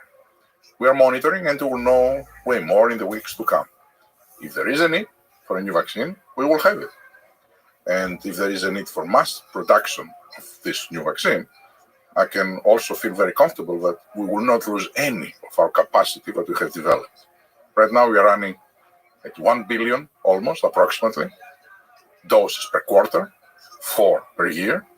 And if we have to switch and have half of that in the new, half of that in the old, we will do still 4 billion doses. So I think the world should feel very, very comfortable that if there is a need, we will be ahead of the virus. Yeah, you did. You delivered or produced 3 billion this year vaccines, and you're on track to do 4 billion next year. Yeah. I mean, if we had a lot more time, we would talk about how the heck you achieved that kind of scale. It's truly incredible. Let me ask the policy question. Well, what are your feelings about vaccine mandates in terms of, do you think the most effective way to vaccinate the population is to require it? Or do you go with the American way and give people the freedom to choose? I think it is a very difficult topic and a very difficult decision, whoever needs to make it. And clearly it's not me. It is the public health officials of every country that they have to make this decision. I have to make the decision for Pfizer employees. And I had to balance the fear of those that they work, that they want to feel that the others are vaccinated, and the fear of those that they don't want to get the vaccine. And eventually, I came to the decision that we will mandate at Pfizer. We are flexible, we are giving exceptions, of course, for health, maybe some religion, but we decided to mandate it. Now, at Pfizer, when we did this decision, we were at 90% vaccination rates when we said we are going to mandate it. And that took it up to 96. It works, right? This 10% was never going to move, I felt. Because no matter what, you have a small number of people that really are scared and they don't feel comfortable to do it. Okay. It worked in our case. We took it to 96%. I'm happy for those people. A lot will not disease and some will not die of those people. But it's not to me to say, because the debate, it's serious debate, and there are a lot of pros and cons if you need to push people, if you need to give them the freedom, and it comes with the territory. If you are elected to run a country, you should be ready to make difficult decisions. And no matter what decision you make, there will be fake stories written about you, as we talked about. You will not be able to please everyone. Yes. Well, let me just say that I think, again, coming from the Soviet Union, I think at the public level, at the federal level, mandates is a really bad idea, even if it's good for the health of the populace. There's something about preserving the freedom is really powerful about this country. Like doing the hard work of convincing people to get vaccinated, to choose to get vaccinated if they want, but still have the freedom not to. That's a really powerful freedom.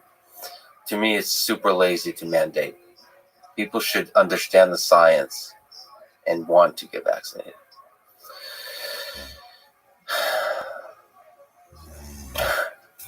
Do you think children need to get vaccinated?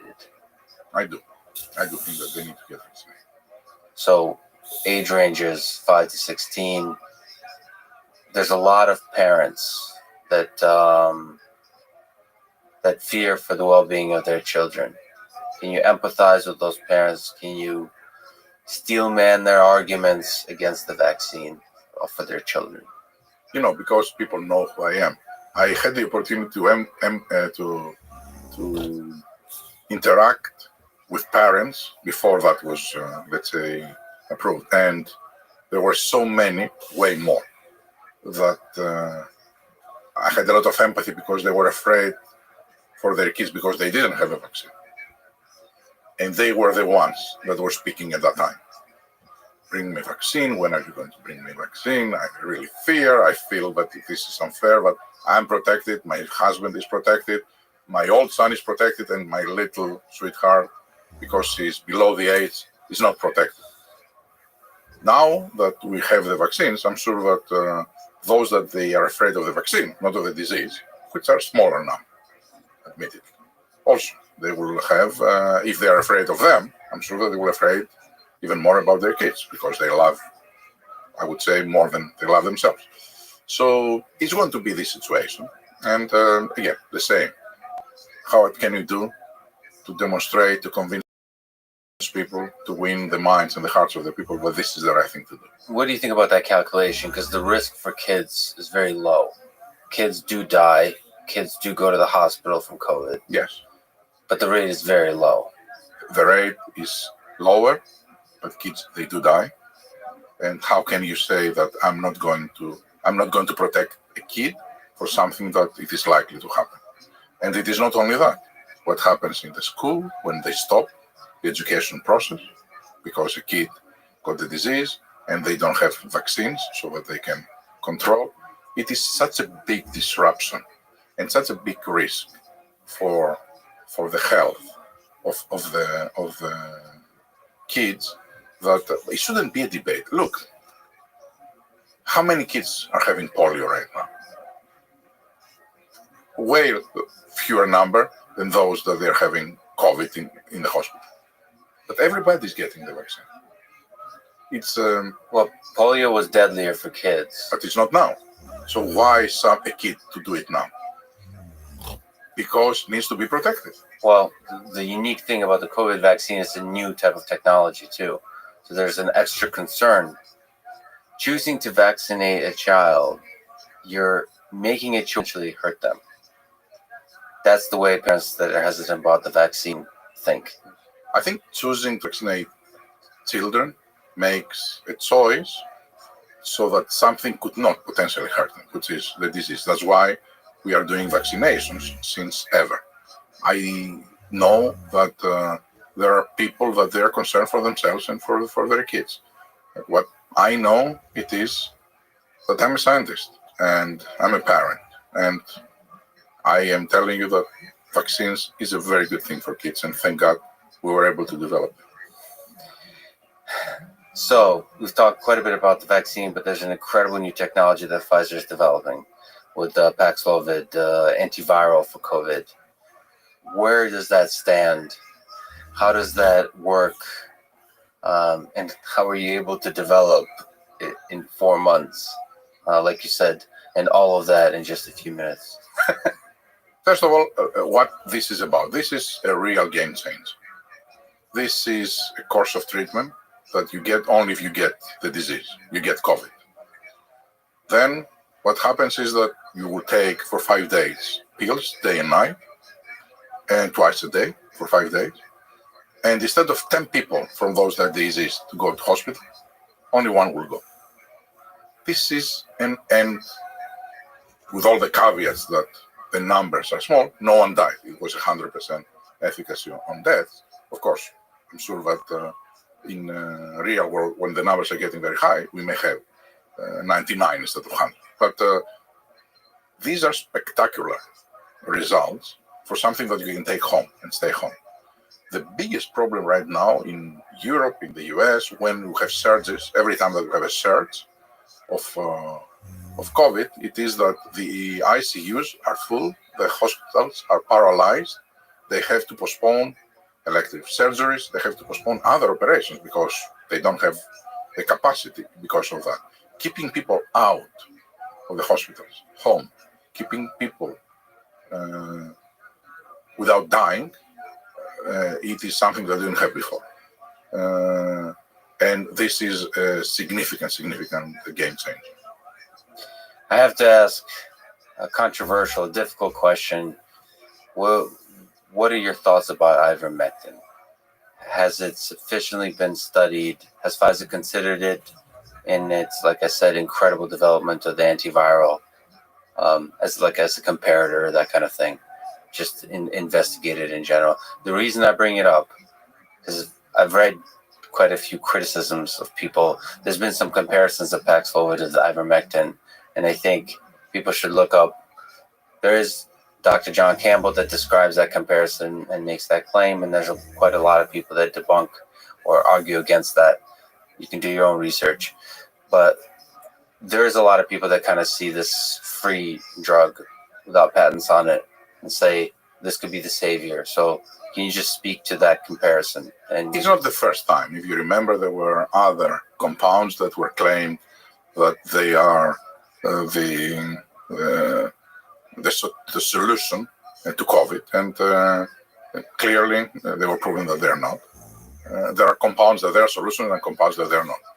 I, as a scientist, and I discuss with our scientists, they don't see any reason why a medicine like ivermectin, which is parasiticide, to be able to act on COVID, and so they don't see that there's any connection, and they haven't seen any paper that describes someone that used it that it had any results. I'm sure that there will be some people that will claim, because people are claiming anything, but I don't think that there was any paper in any peer review magazine, I mean, a reliable scientific magazine, to support this claim. So we are focusing on saving people's lives. We are not focusing on craziness. Well, to push back, there is quite a lot of papers, but the studies are small, so there's no conclusive evidence, and that's I the haven't point. seen any that it is reliable. Right. I don't know where are these small or big. They're reliable. I haven't seen any. Well, some of the big ones have been retracted, which means they weren't legitimate. Yes. Yeah. So So this is definitely something that people need to look into. The people that kind of question the effectiveness of ivermectin, definitely something to think about. And I think is the reason that it was chloroquine before. Yes. For God's sake. And that's why Paxlovid. How many people died because of that?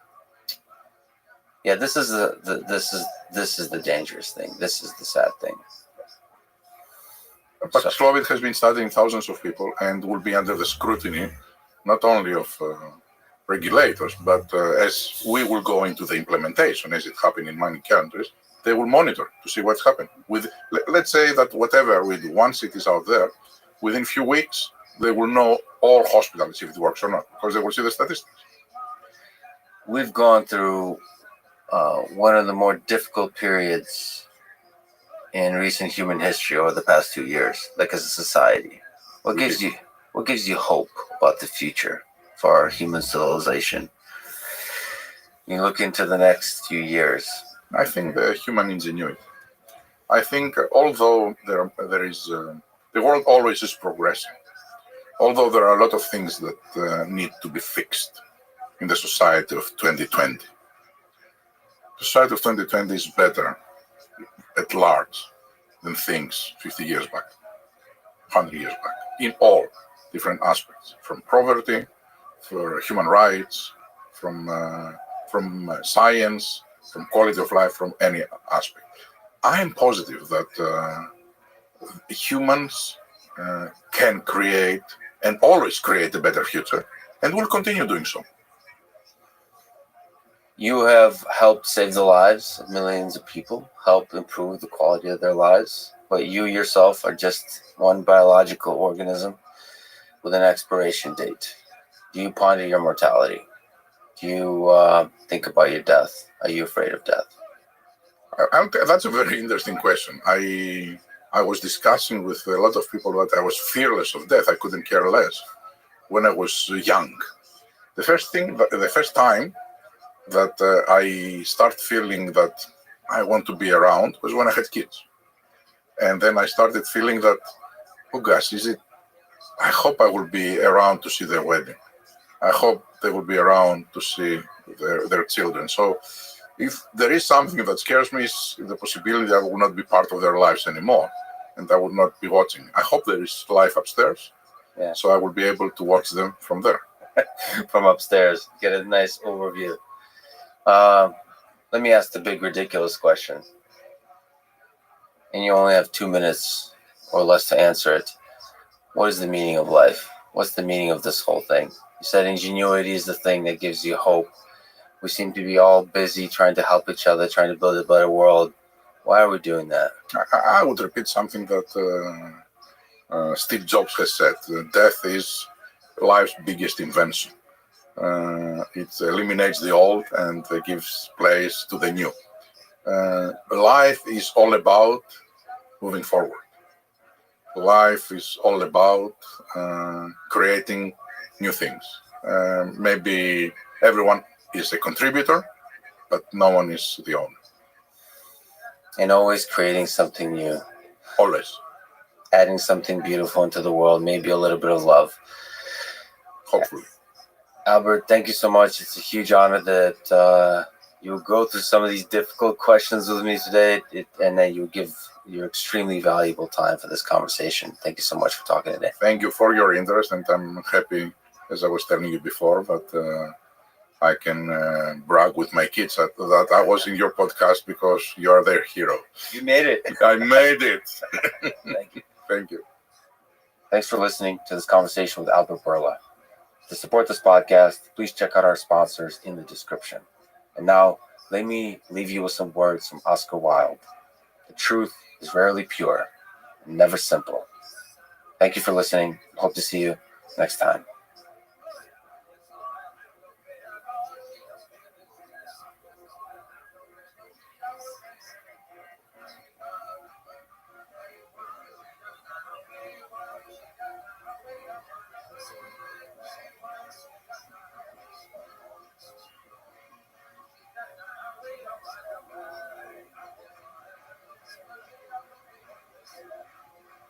The following is a conversation with Norman Neymark, a historian at Stanford specializing in genocide, war, and empire.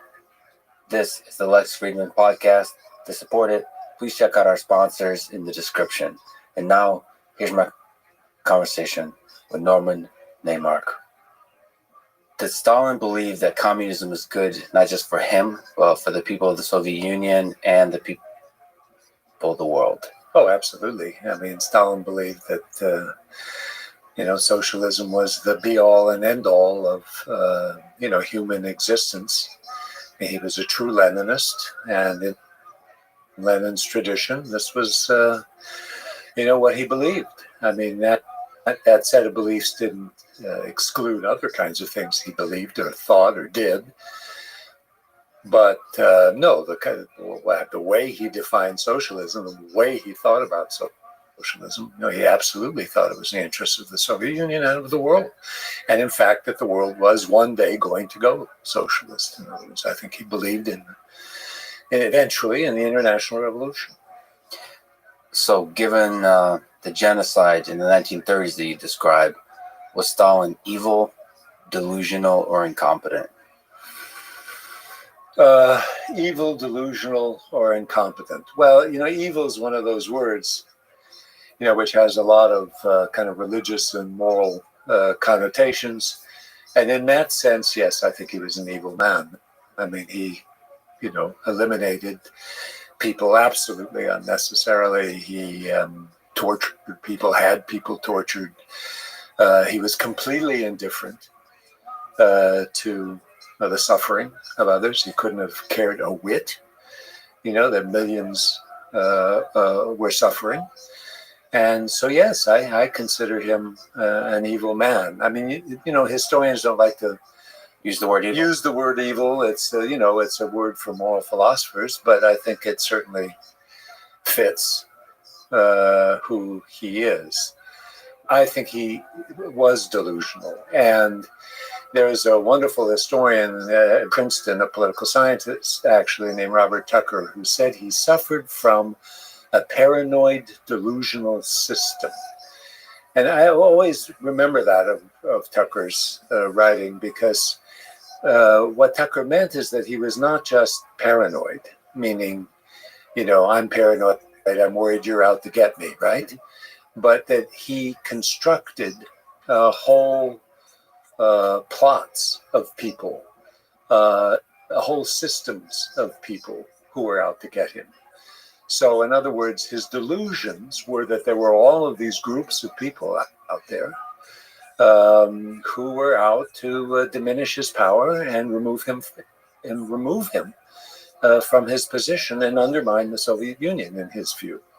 So yes, I think he did suffer from delusions, and this had a huge effect because whole groups then were destroyed by his activities, which he would construct based on these delusions.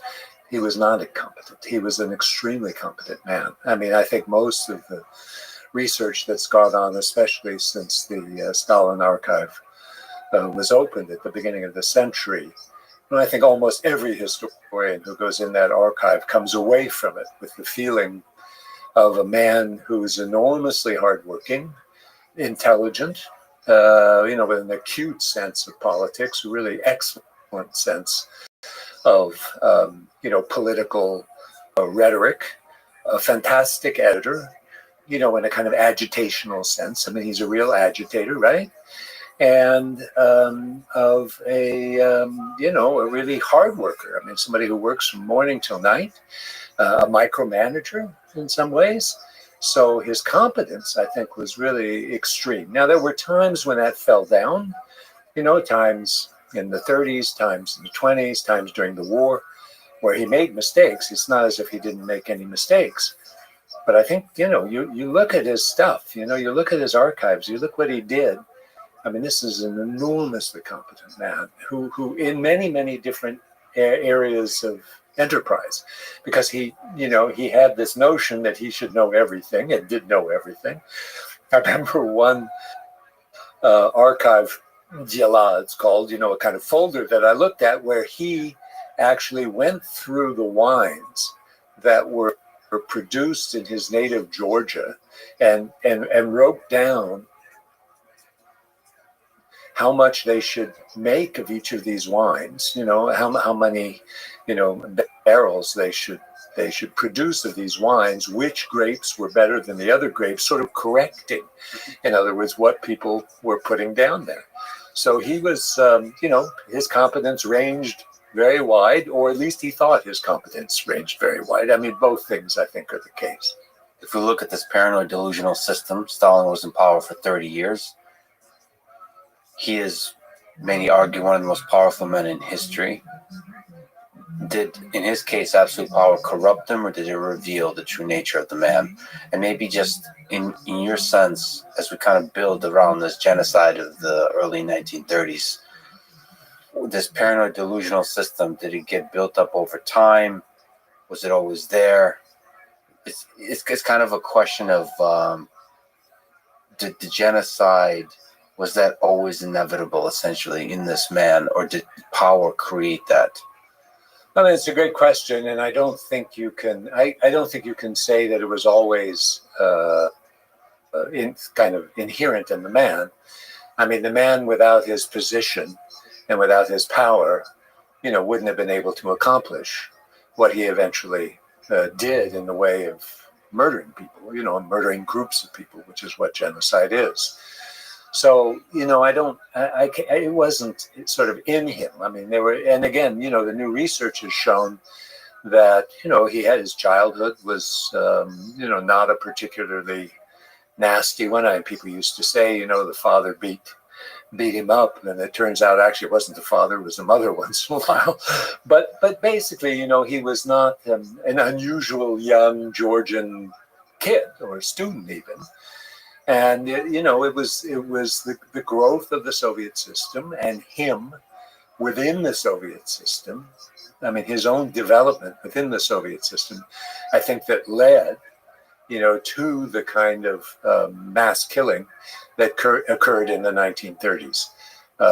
He essentially achieved complete power by the early 1930s, and then as he rolled with it, as you would say, or people would say, it increasingly became murderous. And there was no, there were no checks and balances, obviously, on that murderous system. And not only that, people supported it in the NKVD and elsewhere. And he learned how to manipulate people. I mean, he was a superb, political manipulator of those people around him. And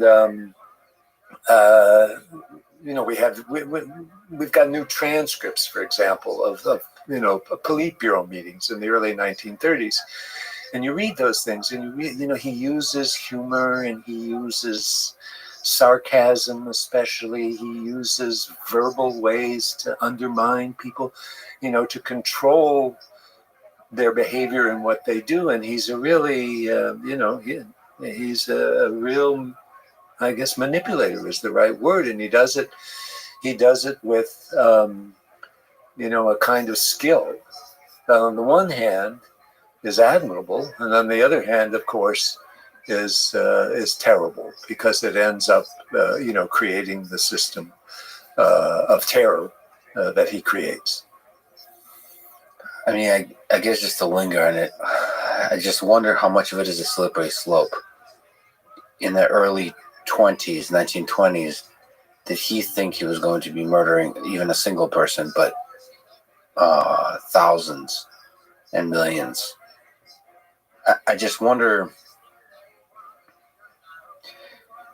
maybe the murder of a single human being just to get them, because you're paranoid about them potentially threatening your power, does that murder then open a door? And once you open the door, you become a different human being.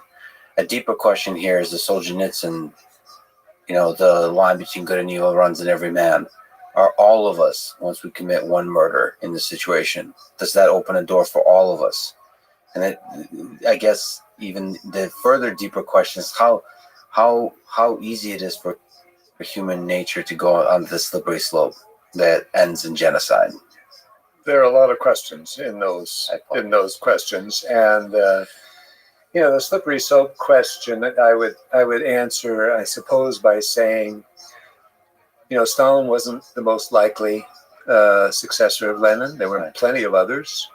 There were a lot of political contingencies that emerged in the 1920s that made it possible for Stalin to seize power. I don't think of him as if you would just know him in 1925, I don't think anybody would say, much less himself, that this was a future mass murderer. I mean, Trotsky mistrusted him and thought he was, a mindless bureaucrat. Others were less mistrustful of him, but he managed to gain power in the way he did through this bureaucratic and political maneuvering that was very successful. The slippery slope, as it were, doesn't really begin until the 1930s, in my view. In other words, once he gains complete power and control of the Politburo, once the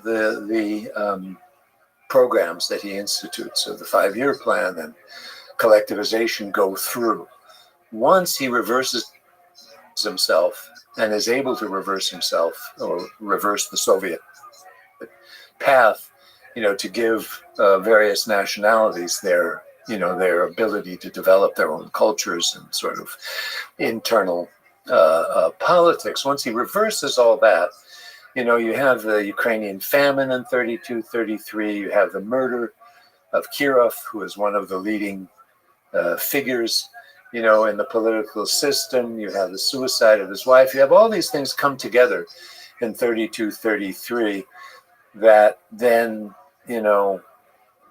make it more likely, in other words, that bad things are going to happen.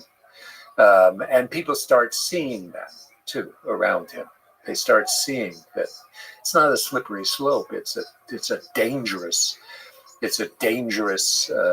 situation which is emerging, and some people really understand that. So I really do see a differentiation then between the 20s. I mean, it's true that Stalin during the Civil War, there's a lot of good research on that, shows that he already had some of these characteristics of being, as it were, murderous and being dictatorial and pushing people around and that sort of thing. That was all there. But I don't really see that as kind of the necessary stage for the next thing that came, which was the 30s, which was really terror of the worst sort, where everybody's afraid for their lives, and most people are afraid for their lives and their families' lives, and where torture and that sort of thing becomes a common part, of what people had to face. So it's a different world. And people will argue. They'll argue this kind of Lenin-Stalin continuity debate. That's been going on since I was an undergraduate, right? That argument, was Stalin the natural sort of next step from Lenin, or was he something completely different? Many people will argue, because of Marxism-Leninism, because of the ideology, that it was a kind of natural next step. I don't think so. And I would tend to lean the other way. Not absolutely. I mean, I won't make an absolute argument that what Stalin became had nothing to do with Lenin and nothing to do with Marxism-Leninism. It had a lot to do with it. But he takes it one major step further. And again, that's why I don't like the slippery slope, metaphor, because that means There's a it's leap. kind of slow and easy. Yeah. It's a leap. Yeah. And we call, historians talk about the Stalin Revolution, in 28 and 29, that he in some senses creates a whole new system, through the 5-year plan, collectivization, and seizing political power the way he does. Can you talk about the 1930s? Can you describe what happened in Holodomor, the Soviet terror famine in Ukraine in the 32 and 33? Yes. That killed millions of Ukrainians. Right. It's a long story, but let me try to be as succinct as I can be.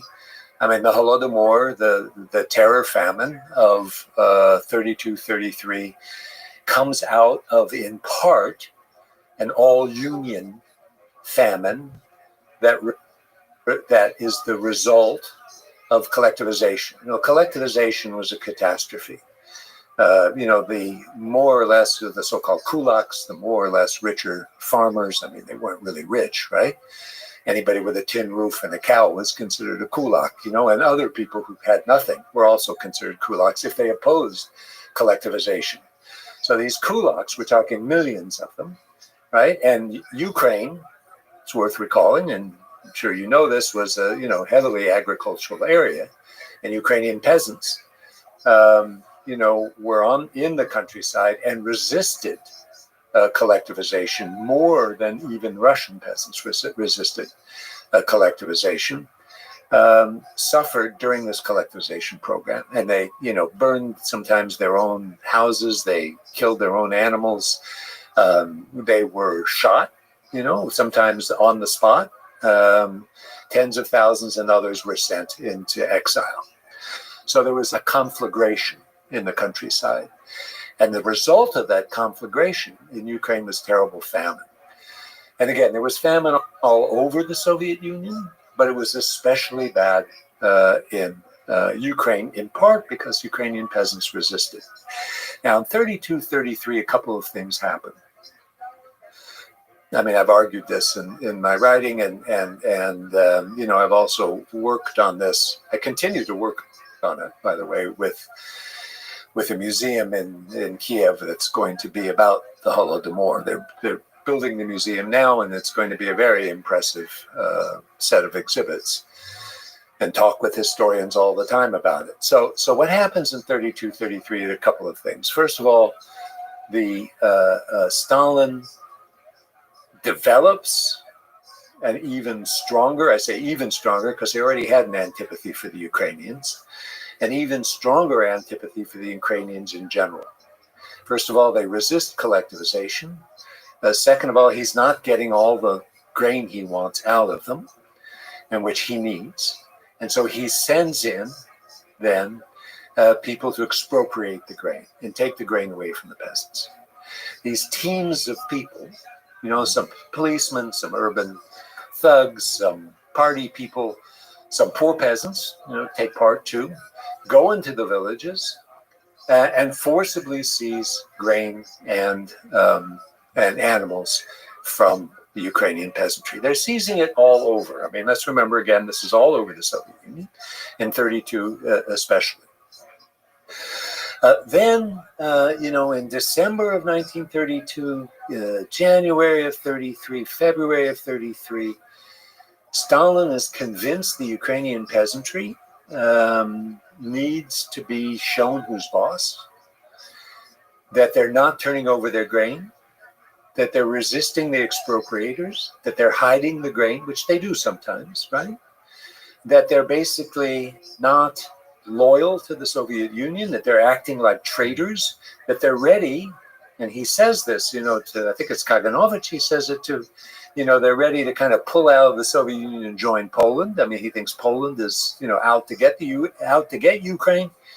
And so he's going to then essentially break the back of these peasantry. And the way he breaks their back is by going through another expropriation program, which is not done in the rest of the Soviet Union. So he's taking away everything they have. Everything they have. There are new laws introduced where they will actually punish people, including kids, kids with death if they steal any grain. If they take anything from the fields. So, you can shoot anybody, who is looking for food. And then he introduces measures in Ukraine which are not introduced into the rest of the Soviet Union. For example, the Ukrainian peasantry are not allowed to leave their villages anymore. They can't go to the city to try to find some things. I mean, we've got pictures of, Ukrainian peasants dying on the sidewalks in Kharkiv and Kiev and places like that who've managed to get out of the village and get to the cities. But now they can't leave. They can't leave Ukraine to go to Belarus or Belarus today or to Russia, to get any food. He won't allow any relief to Ukraine. A number of people offer relief, including the Poles, but also the Vatican offers relief. He won't allow any relief to Ukraine. He won't admit that there's a famine in Ukraine. And instead, what happens is that the Ukrainian countryside turns into what my now past colleague who died several years ago, Robert Conquest, called a vast Belsen. And by that, the images of bodies just lying everywhere, people dead and dying, of hunger, which is, by the way, I mean, as you know, I've spent a lot of time studying genocide. I don't think there's anything worse than dying of hunger from what I have read. I mean, you see terrible ways that people die, right? But dying of hunger is just such a horrible, horrible thing. And so, for example, we know there were many cases of cannibalism in the countryside because there wasn't anything to eat. People were eating their own kids, right? And Stalin knew about this. And again, we started with this question a little bit earlier. There's not a sign of remorse, not a sign of pity, right? Not a sign of any kind of human emotion that normal people would have. What about the opposite of joy for teaching them a lesson? I don't think there's joy. I'm not sure Stalin really understood Emotion what of joy into any was. direction. I think he felt it was necessary to get those SOBs, right? That they deserved it. He says that several times. This is their own fault, right? This is their own fault. And as their own fault, they get what they deserve, basically. How much was the calculation? How much was it reason versus emotion? In terms of, you said he was competent. Was there a long-term strategy, or was this strategy based on emotion and anger? And No, I think actually the right answer is a little of both. I mean, usually the right answer in history is something like that. Right now, you can't. It wasn't just. I mean, first of all, the Soviets had it in for Ukraine and Ukrainian nationalism, which they really didn't like. And by the way, Russians still don't like it, right? So they had it in for Ukrainian nationalism. They feared Ukrainian nationalism. As I said, Stalin writes, we'll lose Ukraine, if these guys win. So there's a kind of long-term determination, as I said, to kind of break the back of Ukrainian national identity and Ukrainian nationalism as any kind of separatist force whatsoever. And so there's that rational calculation. At the same time, I think Stalin is annoyed and peeved and angry on one level with the Ukrainians for resisting collectivization and for being difficult and for not conforming, to the way he thinks peasants should act in this situation. So you have both things. He's also very angry at the Ukrainian party and eventually purges it for not being able to control Ukraine and not be able to control the situation. Ukraine is in theory the breadbasket, right, of Europe. Well, how come the breadbasket isn't turning over to me all this grain so I can sell it abroad and build new factories and support the workers in the cities? So there's a kind of annoyance, when things fail, and this is absolutely typical of Stalin. When things fail, he blames it on other people, and usually groups of people, right? Not individuals, but groups, again. So a little bit of both, I think, is the right answer. There's blame. It feels like there's a playbook that dictators follow. I just wonder if it comes naturally or just kind of evolves. There's, blaming others and then telling these narratives and then creating the other, and then somehow that leads to hatred and genocide. It feels like there's too many commonalities for it not to be a naturally emergent strategy that works for dictatorships. I mean, it's a very good point. And I think it's one, that, has its merits. In other words, I think you're right that there's certain kinds of strategies by dictators that, are common to them. A lot of them do killing, not all of them of that sort that Stalin did. I've written about Mao and Pol Pot and, and Hitler. And, there is a sort of, as you say, a kind of playbook for political dictatorship, also for, a kind of communist totalitarian way of functioning. And that way of functioning was described already by Hannah Arendt early on when she wrote The Origins of Totalitarianism. And she more or less writes the playbook. And Stalin does follow it. The real question, it seems to me, is to what extent, and how deep does this go, and how often does it go in that direction? I mean, you can argue, for example, Fidel Castro was not a nice man, right? He was a dictator. He was a terrible dictator. But he did not engage in mass murder. Ho Chi Minh was a dictator, a communist dictator who grew up, in the communist movement, went to Moscow, spent time in Moscow in the 30s and went to found the Vietnamese Communist Party. He was a horrible dictator. I'm sure he was responsible for a lot of death and destruction. But he wasn't a mass murderer. And so you get those, I would even argue, others will disagree, that Lenin wasn't a mass murderer. That he didn't kill the same way, that Stalin killed, or people after him. They're communist dictators too, after all. Khrushchev, was a communist dictator, but he stopped this killing. And he's still responsible for a gulag and people sent off into a gulag and imprisonment and torture and that sort of thing. But it's not at all the same thing. So there are some, like Stalin, like Mao, like Pol Pot, who commit these horrible, horrible atrocities, extensively engaging, in my view, in genocide. And there's some who don't. And what's the difference? Well, the difference is partly in personality, partly in historical circumstance, partly in, who is it that controls the reins of power? How much do you connect the ideas of communism or Marxism or socialism to Holodomor, to Stalin's rule? So how naturally, as you kind of alluded to, does it lead to genocide? That's also, in some ways, I've just addressed that question by saying it doesn't always lead to genocide. In the case, again, Cuba is not pretty, but it didn't have, there was no genocide in Cuba. And the same thing in North Vietnam. Yeah. Even North Korea, as awful as it is a terrible dictatorship, right? And people's rights are totally destroyed, right? They have no freedom whatsoever.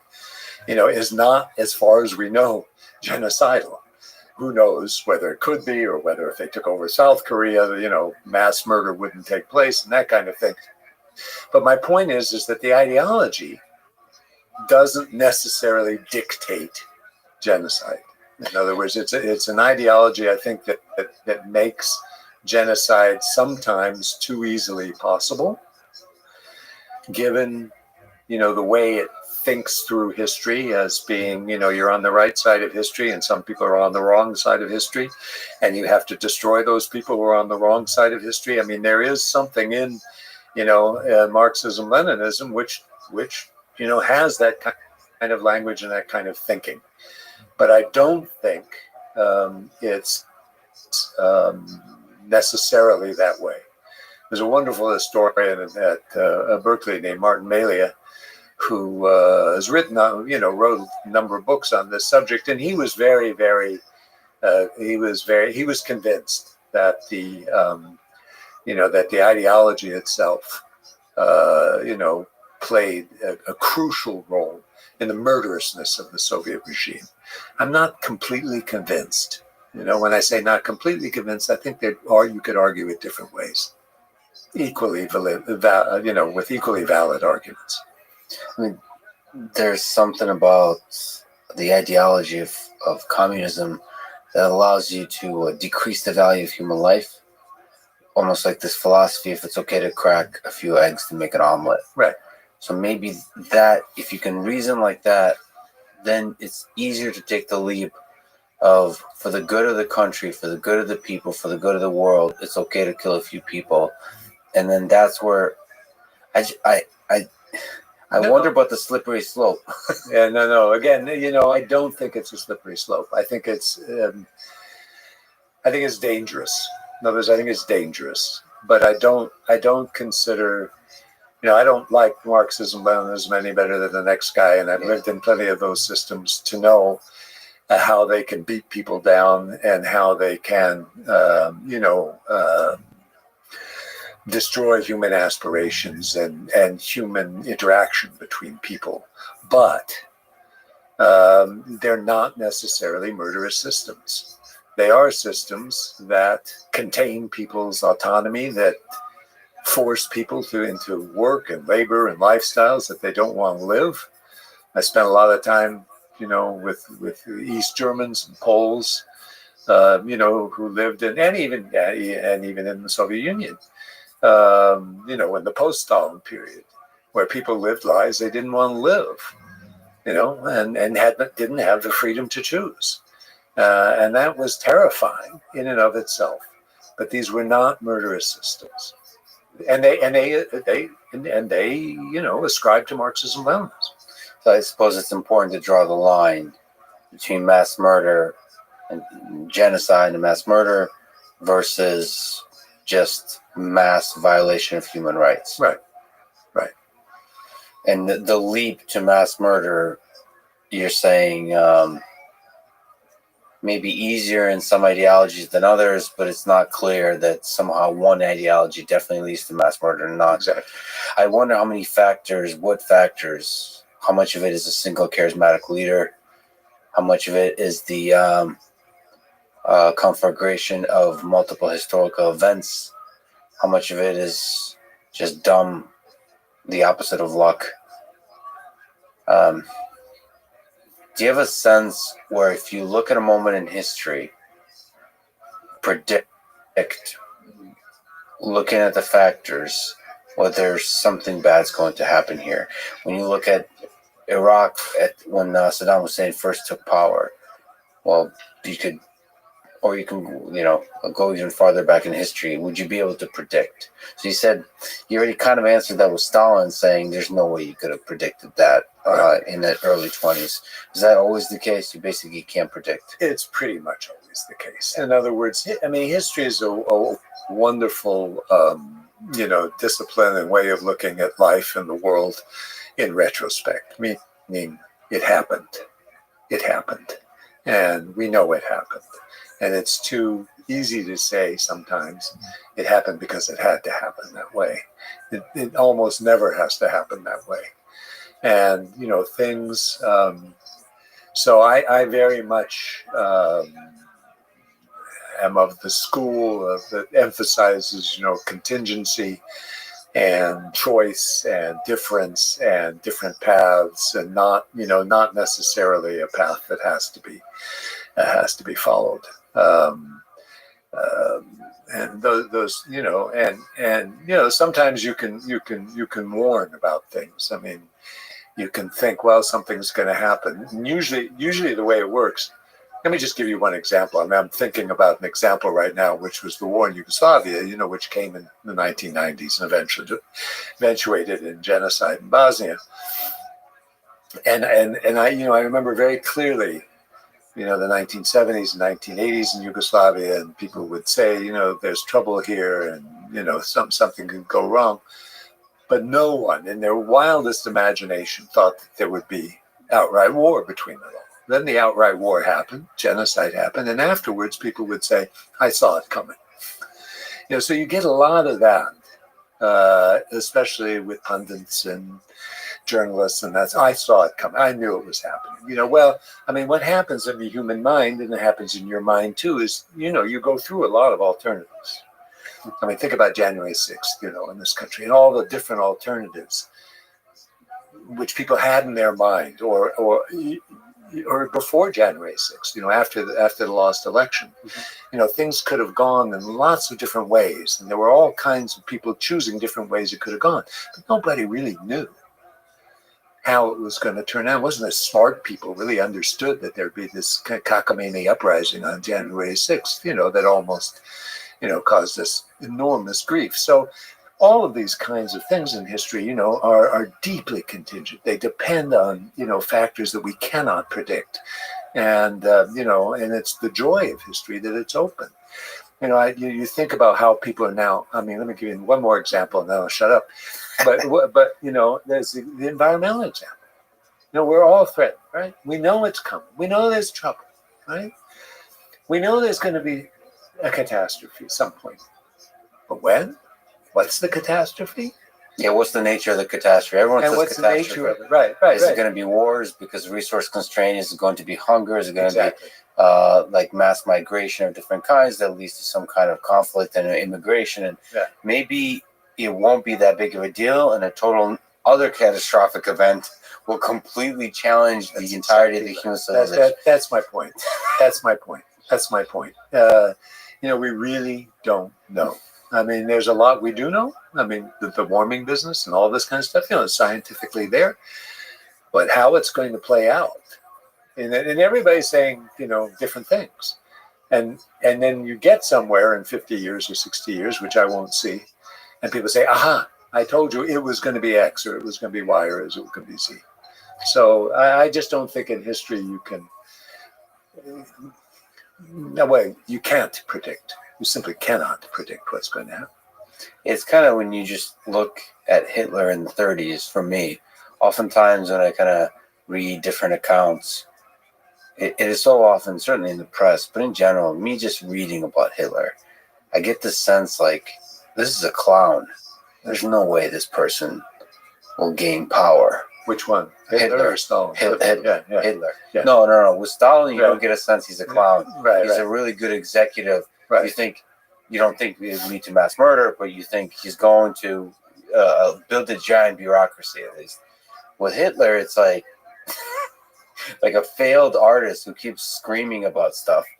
There's no way he's gonna. You certainly don't think about the atrocities, but there's no way he's going to gain power, right? Especially against communism. There's so many other competing forces that could have easily beat him. Right? So, but then you realize, event after event where this clown keeps dancing, and all of a sudden he gains more and more power, and just certain moments in time he makes strategic decisions in terms of cooperating or gaining power over the military, all those kinds of things that eventually give him the power. This clown is one of the most impactful, in a negative sense, human beings in history. Right. And even the Jews who are there and are being screamed at and discriminated against, and whose, there's a series of measures taken against them incrementally during the course of the 1930s. And very few who leave. Yeah. Some pick up and go and say, I'm getting the hell out of here, and, some Zionists, try to leave too and go to the United States and stuff. But I go to Israel and Palestine at the time, but, or to Britain or France. But in general, even the Jews, who should have been very sensitive to what was going on, didn't really understand the extent of the danger. And it's really hard for people to do that. It's almost impossible, in fact, I think. So most of the time in that exact situation, nothing would have happened, or there'd be some drama and so on, and there's some bureaucrat, but every once in a while in human history, there's a kind of turn Then maybe something catalyzes something else, and just it accelerates, escalates, and then war breaks out, or totally revolutions break out. Right. Can we go to the big question of genocide? What is genocide? What are the defining characteristics of genocide? Dealing with genocide is a difficult thing when it comes to the definition. There is a definition, the December 1948 UN Convention on the Prevention and Punishment of Genocide is considered the sort of major document of definition and the definitional sense of genocide, and it emphasizes, the intentional destruction, of an ethnic, national, racial, or religious group. Those are the four groups again, as such. And what that means basically is destroying the group as a group. In other words, there's a kind of beauty in human diversity and different groups of people, Estonians, a tribe of Native Americans, South African tribes, the Rohingya in Myanmar. There's a kind of beauty humanity recognizes in the distinctiveness of those groups. This was a notion that emerges really with Romanticism after the French Revolution and the beginning of the 19th century with Herder mostly. And this beauty of these groups then, is what is under attack in genocide. And it's with intent. The idea is that it's intentional destruction. So this is a kind of, analogy to first degree, second degree, and third degree murder, right? First degree murder, you're out to kill this person and you plan it and you go out and you do it, right? That's intent, right? Manslaughter is not intent. You end up doing the same thing, but it's different. So, the major person behind the definition is a man named Raphael Lemkin. I don't know if you heard his name or not, but he was a Polish Jewish jurist who came, from Poland, came to the United States during the war, and had been a kind of crusader for recognizing genocide. It's a word that he created, by the way, and he coined the term in 1943 and then published it in 1944 for the first time. Geno meaning people and side meaning killing, right? And so Lemkin then had this term and he pushed hard to have it recognized, and it was in the UN Convention. So that's the rough definition. The problem with it is problems with the definition are several. One of them is it just these four groups, racial, religious, ethnic, or national? See, this comes right out of the war. And what's in people's minds in 1948 are Jews, Poles, Russians, Yugoslavs sometimes, who were killed by the Nazis. That's what's in their mind. But there are other groups too, if you think about it, who are killed, social groups or political groups. And that was not allowed in the convention, meaning for a lot of different reasons, the Soviets were primary among them. They didn't want other kinds of groups, let's say kulaks, for example, to be considered. That's a social group. Or peasants, which is a social group. So, or a political group. I mean, let's take a group,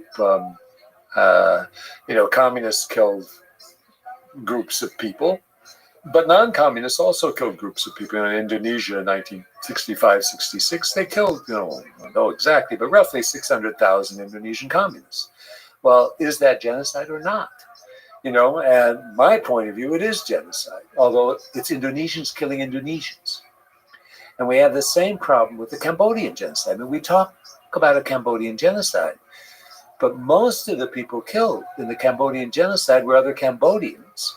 They give it the name, they're ready to recognize this genocide because they also killed some other peoples, meaning the Vietnamese, Ham people who are, smaller Muslim people in the area, and a few others. So the question then becomes, well, does it have to be a different nationality or ethnic group or religious group for it to be genocide? And my answer is no. You need to expand the definition. It's a little bit like with our Constitution. We got a Constitution.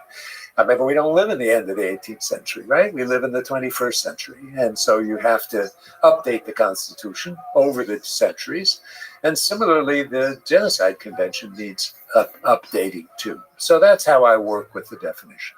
So this invention. Was it an invention? This beautiful idea, romantic idea that there's groups of people and the group is united by some unique characteristics. That was an invention in human history. That this idea, not to see us as individuals. In some senses, it was. It's not. There are things that are always constructed in one fashion or another, and that the construction, more or less represents the reality. Now, what the reality is always much more complicated than the construction or the invention of a term or a concept or a way of thinking about a nation, right? And this way of thinking of nations, as again, groups of religious, linguistic, not political necessarily, but cultural entities, is something that was essentially invented. Yes. Yes. I mean, if you look there are no Germans in the 17th century.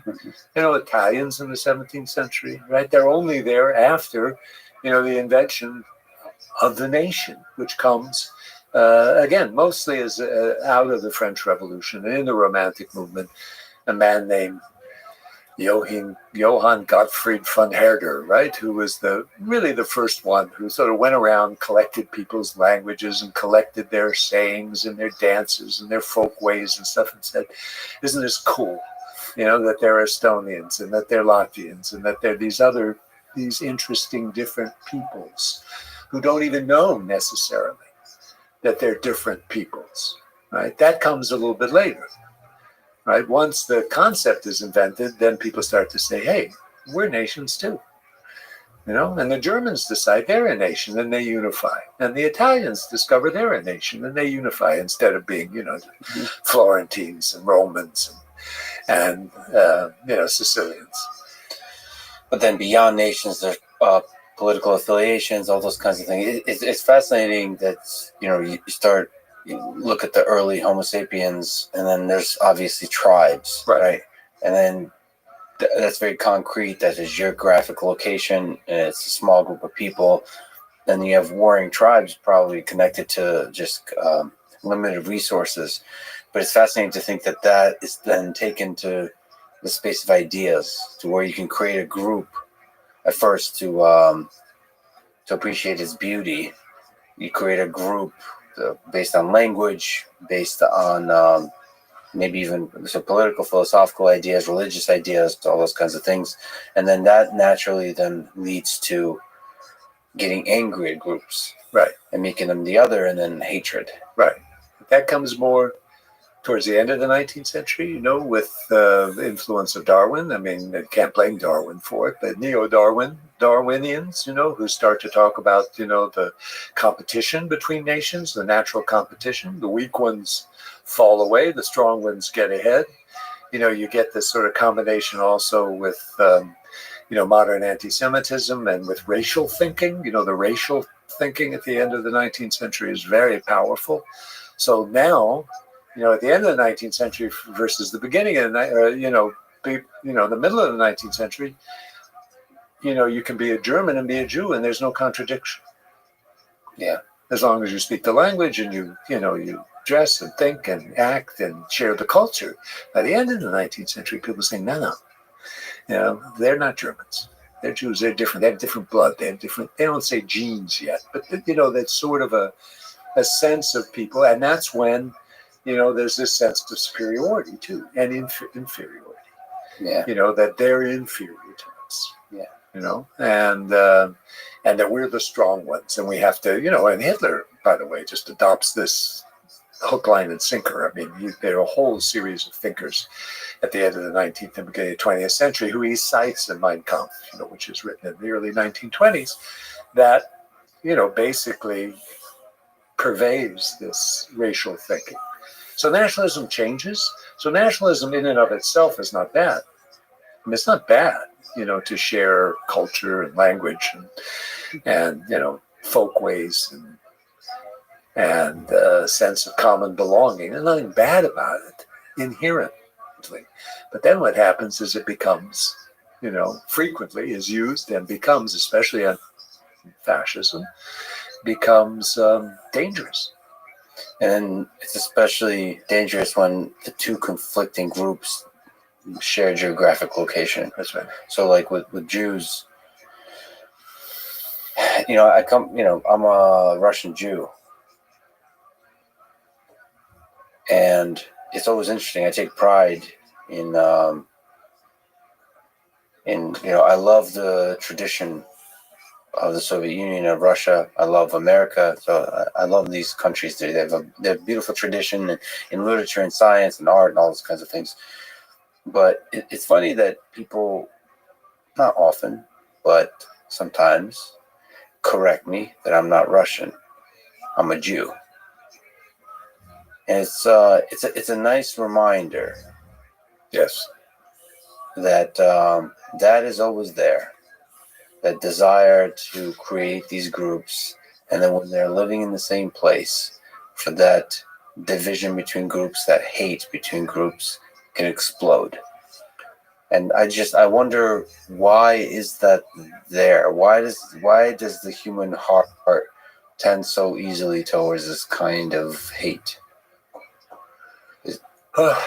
That's a big question in and of itself. The human heart is full of everything, right? It's full of hate, it's full of love, it's full of indifference, it's full of apathy, it's full of energy. So, yeah. I mean, hate is something, that, I think, and, along with hate, the ability to really hurt and injure people is something that's within all of us. It's within all of us. And it's just something that's part of who we are, and part of our society. So, we're shaped by our society, and our society can do with us often what it wishes. That's why it's so much nicer to live in a more or less beneficent society like that of a democracy in the West than to live in the Soviet Union, right? I mean, because you have more or less the freedom to do what you wish, and not to be forced into situations in which you would have to then do nasty to other people. Some societies, as we talked about, are more have proclivities towards asking of its people to do things they don't want to do, and forcing them to do so. So freedom is a wonderful thing. To be able to choose not to do evil is a great thing.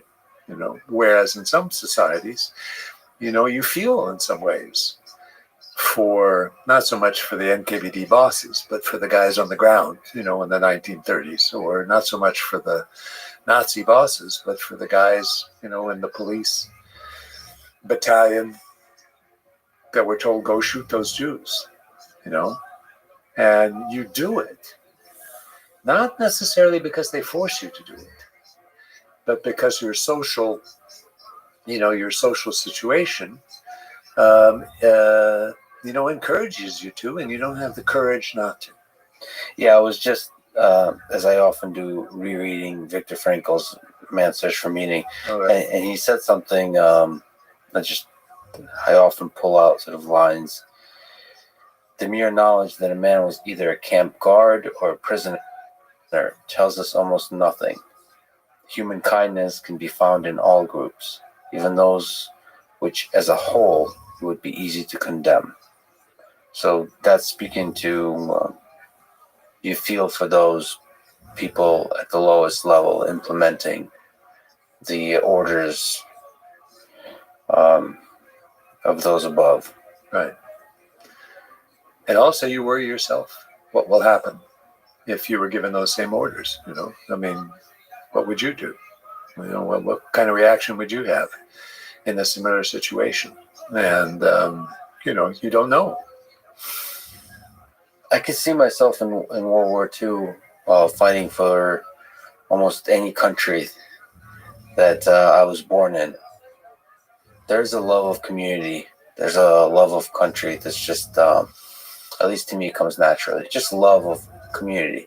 And country is one such community. Yeah. And I could see fighting for that country, especially when you're sold the story that you're fighting evil. And I'm sure every single country was sold that story effectively. And then when you're in the military and you have a gun in your hand, or you're in the police force and you're ordered, go to this place and commit violence, it's hard to know what you would do. It's a mix of fear. It's a mix of maybe you convince yourself, what can one person really do? And over time, it's again that slippery slope. Because you could see all the people who protest, who revolt, they're ineffective. So, like, if you actually want to practically help somehow, you're going to convince yourself that one person can't possibly help. Right. And then you have a family, so you want to make, you want to protect your family. You tell all of these stories, and over time, you naturally convince yourself to dehumanize the other. Yeah, I think about this a lot. Mostly because I worry that I wouldn't be a good German. Yeah, no, that's right.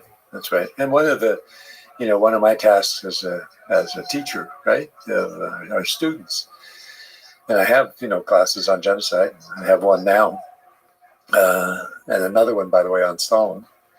But the one on genocide, one of my tasks is to try to get the students to understand this is not about weird people who live far away in time and in place, but it's about them, and that, that's a hard lesson, but it's an important one, that this is in all of us, it's in all of us. And there's nothing, and you just try to gird yourself up, to try to figure out ways that maybe you won't be complicit. And that you learn how to stand by your principles, but it's very hard. It's extremely difficult. And you can't, the other interesting thing about it is it's not predictable.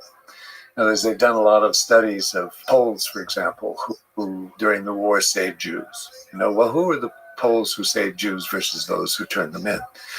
It's completely unpredictable. Sometimes it's the worst anti-Semites who protect them because they don't believe they should be killed, right? And sometimes, it's not predictable. It's not as if the humanists among us, are the ones who, can consistently show up, and experience danger, in other words, and are ready to take on danger, to defend, your fellow human beings. Not necessarily. I mean, sometimes simple people do it, and sometimes they do it for really simple reasons, and sometimes people you would expect to do it don't, and you got that mix, and it's just not predictable. One thing I've learned in this age of social media is it feels like the people with integrity and the ones who would do the right thing are the quiet ones. In terms of humanists, in terms of activists, there's so many points to be gained of declaring that you would do the right thing. It's the simple, quiet folks, because I've seen quite on a small, obviously much smaller scale, just shows of integrity and character when there was sacrifice to be made and it was done quietly. This sort of the small heroes, those are you're right. It's surprising, but they're often quiet. Yeah. That's why I'm distrustful of people who kind of proclaim that they would do the right thing. Right. And there are different kinds of integrity too. I mean, I edited a memoir of a Polish underground fighter, member of the underground, who was in Majdanek, in the concentration camp at Majdanek. And it was just an interesting mix of different kinds of integrity. On the one hand, it really bothered him deeply when Jews were killed or sent to the camp or that sort of thing. On the other hand, he was something of an anti-Semite. He would, sometimes if Jews were his friends, he would help them. And if they weren't, sometimes he was really mean to them. And you could, in their various levels, a concentration camp is a terrible social experiment in some ways, right? But you learn a lot from how people behave, and what you see is that people behave sometimes extraordinarily well in some situations and extraordinarily poorly in others, and that it's mixed, and you can't predict it, and it's hard to find consistency. I mean, that's the other thing. It's I think we claim too much consistency for the people we study and the people we think about in the past. They're not consistent any more than we are consistent, right? Mm-hmm. Well, let me ask you about human nature here on both sides. So first, what have you learned about human nature from studying genocide? Why do humans commit genocide? What lessons? First of all, why is a difficult question, but what insights do you have into humans that genocide is something that happens in the world? That's a really big and difficult question, right? And it has to be parsed, I think, into different kinds of questions. Why does genocide happen? Which the answer there is frequently political, meaning, why Hitler ended up killing the Jews. Well, it had a lot to do with the political history of Germany and wartime history of Germany, right? In the 30s.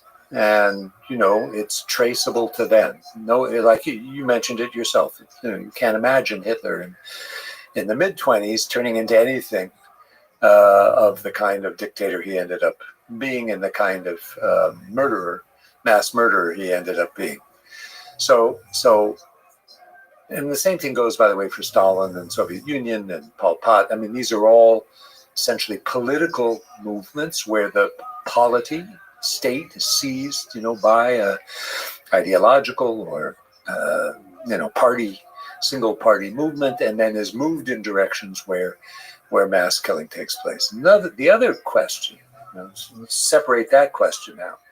The other question is, why do ordinary people participate? Because the fact of the matter is, just ordering genocide is not enough. Just saying, go get them is not enough. There have to be people who will cooperate and who will do their jobs, both at the kind of meso level, the middle level of a bureaucracy, but also at the everyday level. People who have to pull the triggers and that kind of thing, and, force people into the gas chamber and grab people, in Kiev in September 1941 at Babin Yar and push them, towards the ravine where the machine gunners are going to shoot them down. And those are all such different questions. The question of, especially the lower level people who actually do the killing is a question which I think we've been talking about, which is that within all of us, is the capability of being murderers and mass murderers. I mean, to participate in mass murder. I won't call them laws of social psychology, but the character of social psychology. We will do it in most cases. I mean, one of the shocking things that I learned just a few years ago studying the Holocaust is that you could pull out. In other words, if they order a police battalion to go shoot Jews, you didn't have to do it. You could pull out. They weren't going to. They never killed anybody. They never executed anybody. They never even punished people for saying, no, I'm not going to do that. So people are doing it voluntarily. They may not want to do it. They give them booze to try to, numb the pain of murder, because they know there is pain. I mean, people experience pain when they murder people, but they don't pull out.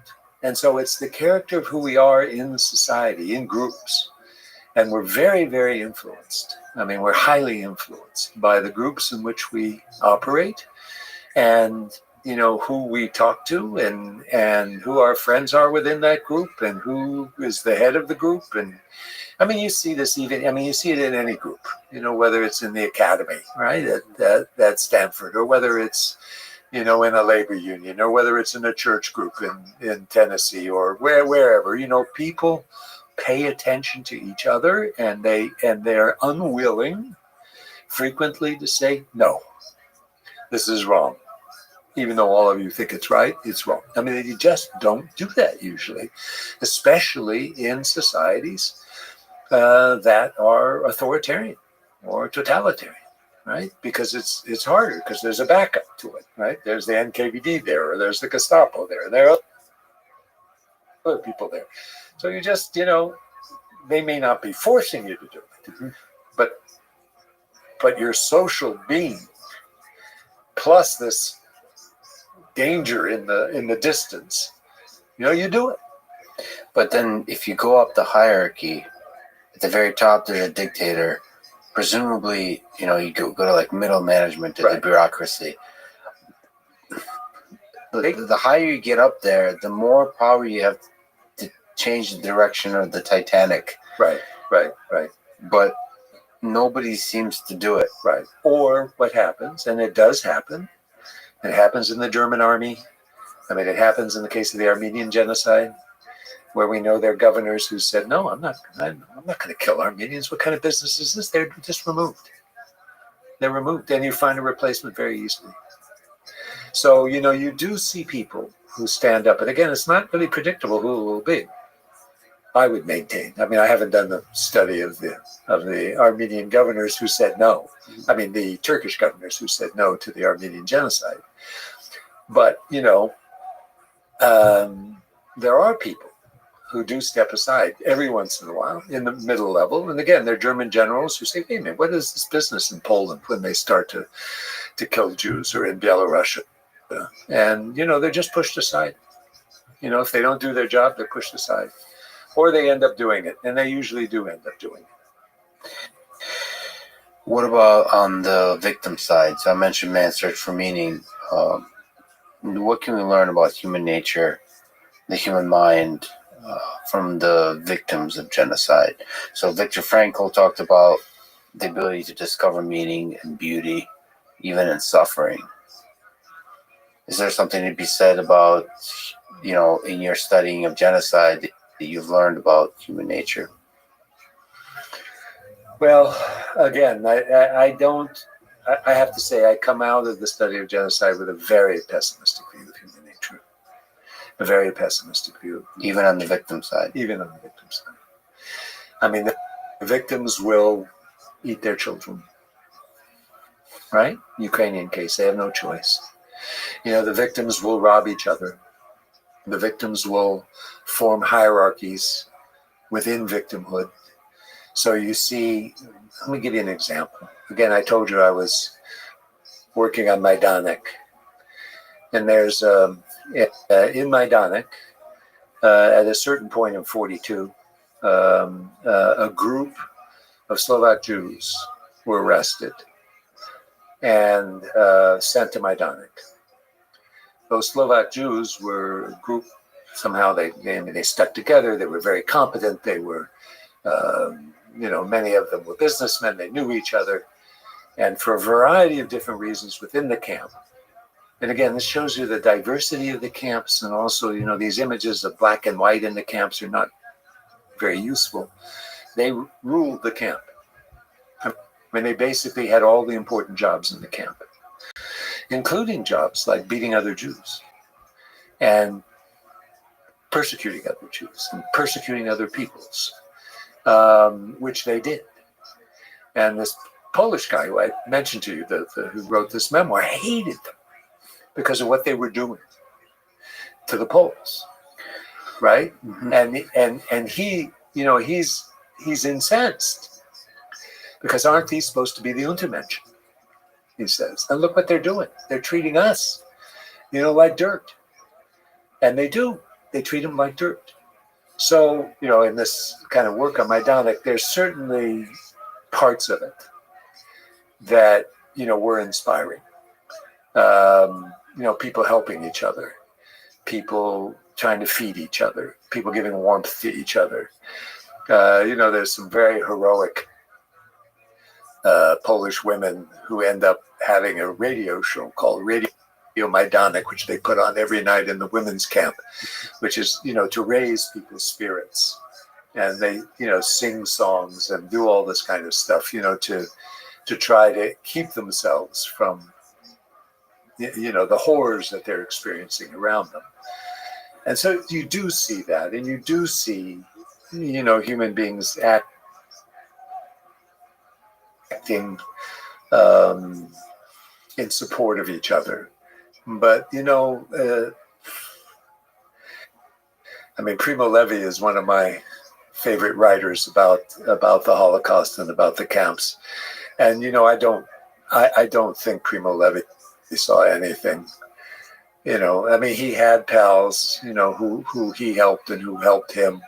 I mean, but he describes this kind of, terrible, inhuman environment which no one can escape. Really, no one can escape. He ends up committing suicide too, I think, because of his sense of, we don't know exactly why, but probably because of his sense of what happened in the camp. I mean, later he goes back to Italy, becomes a writer, and that sort of thing. So I don't, especially in the concentration camps, it's really hard to find places like Viktor Frankl where you can say, I am moved in a positive way, by what happened. There were cases, there's no question. People hung together, they tried to help each other, but they were totally caught in this web of genocide.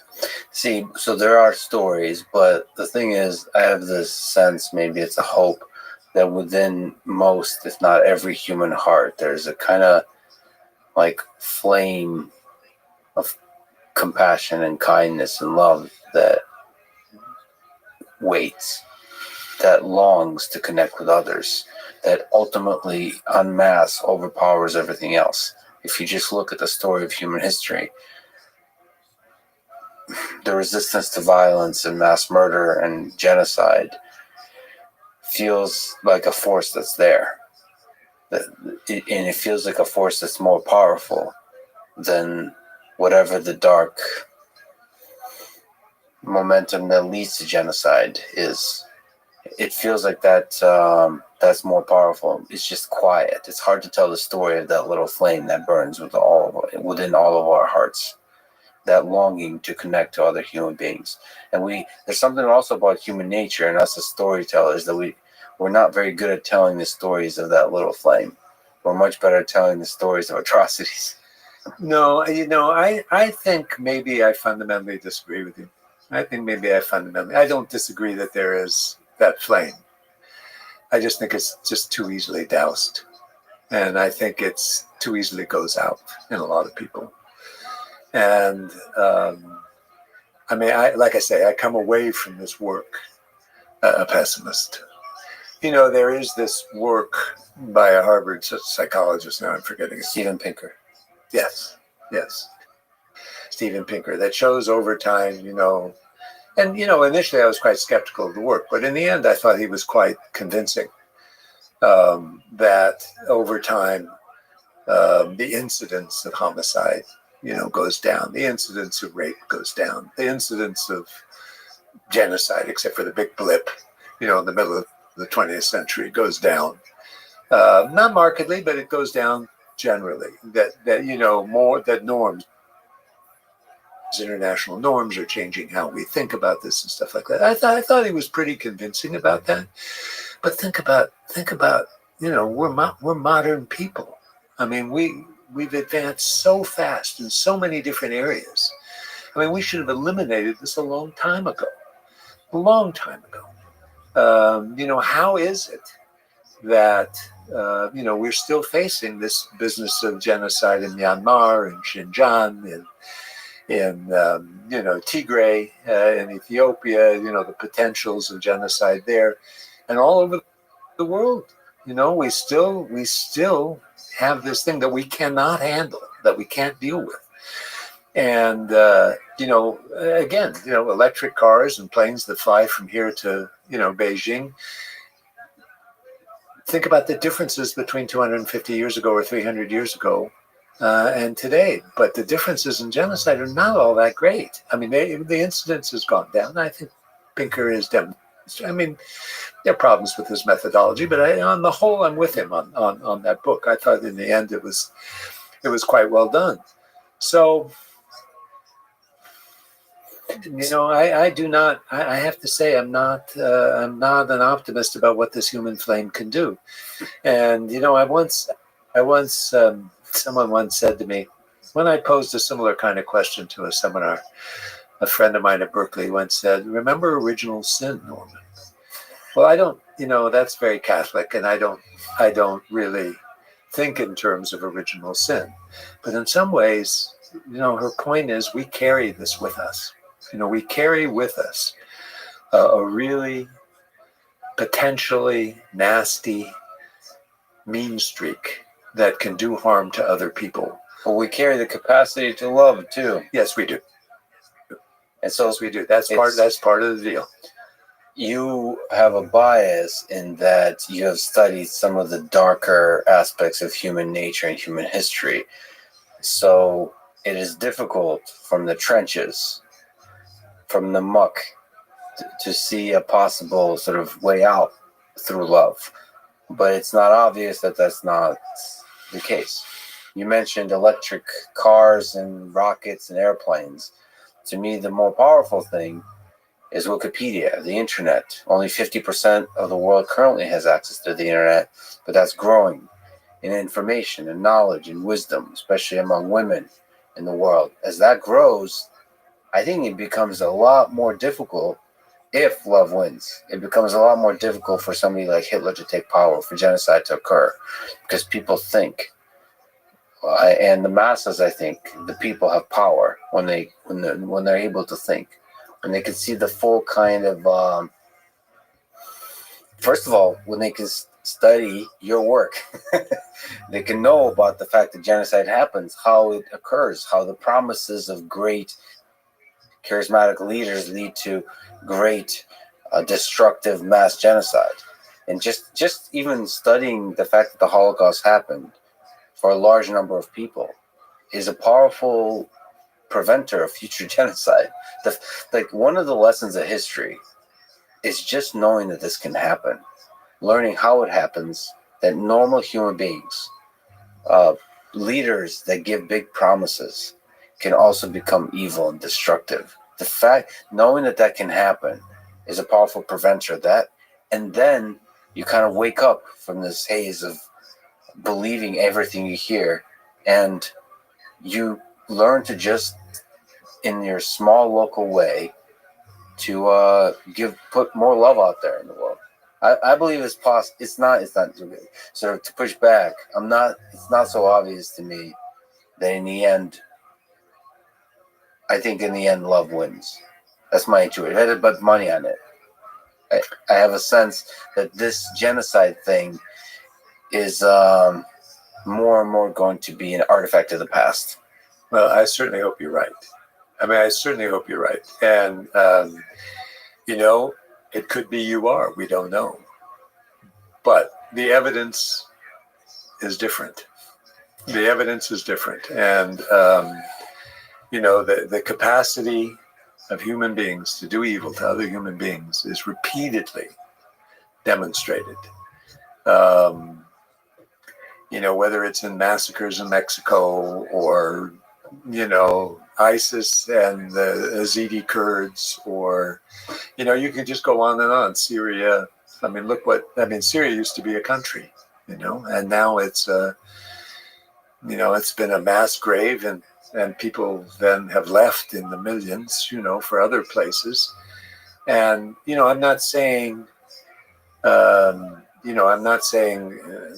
Turks have done nice things for the Syrians, and the Germans welcomed in 1 million or so and actually reasonably absorbed them. That's all. I'm not saying bad things only happen in the world. There are good and bad things that happen. You're absolutely right. And, but I don't think we're on the path to eliminating these really bad things from happening. I just don't think we are. And I don't think there's any, I don't think the facts demonstrate it. I hope you're right. But I think otherwise it's just an article of faith. Well, which is perfectly fine. It's better to have that article of faith than to have an article of faith which says, things should get bad or things like that. Well, it's not just fine. It's the only way if you want to build a better future. So optimism is a prerequisite for engineering a better future. So so a historian has to see clearly into the past. Right. An engineer has to imagine a future that's different from the past, that's better than the past. Because without that, they're not going to be able to build a better future. So there's a kind of saying like you have to consider the facts. Well, at every single moment in history, if you allow yourself to be too grounded by the facts of the past, you're not going to create the future. So that's kind of the tension that we're living with. To have a chance, we have to imagine that that better future is possible. But one of the ways to do that is to study history. Which engineers don't do enough of, They do which not. is They do not. a real problem. It's a real problem. Or basically a lot of disciplines in science and so on don't Right. do enough of. Right.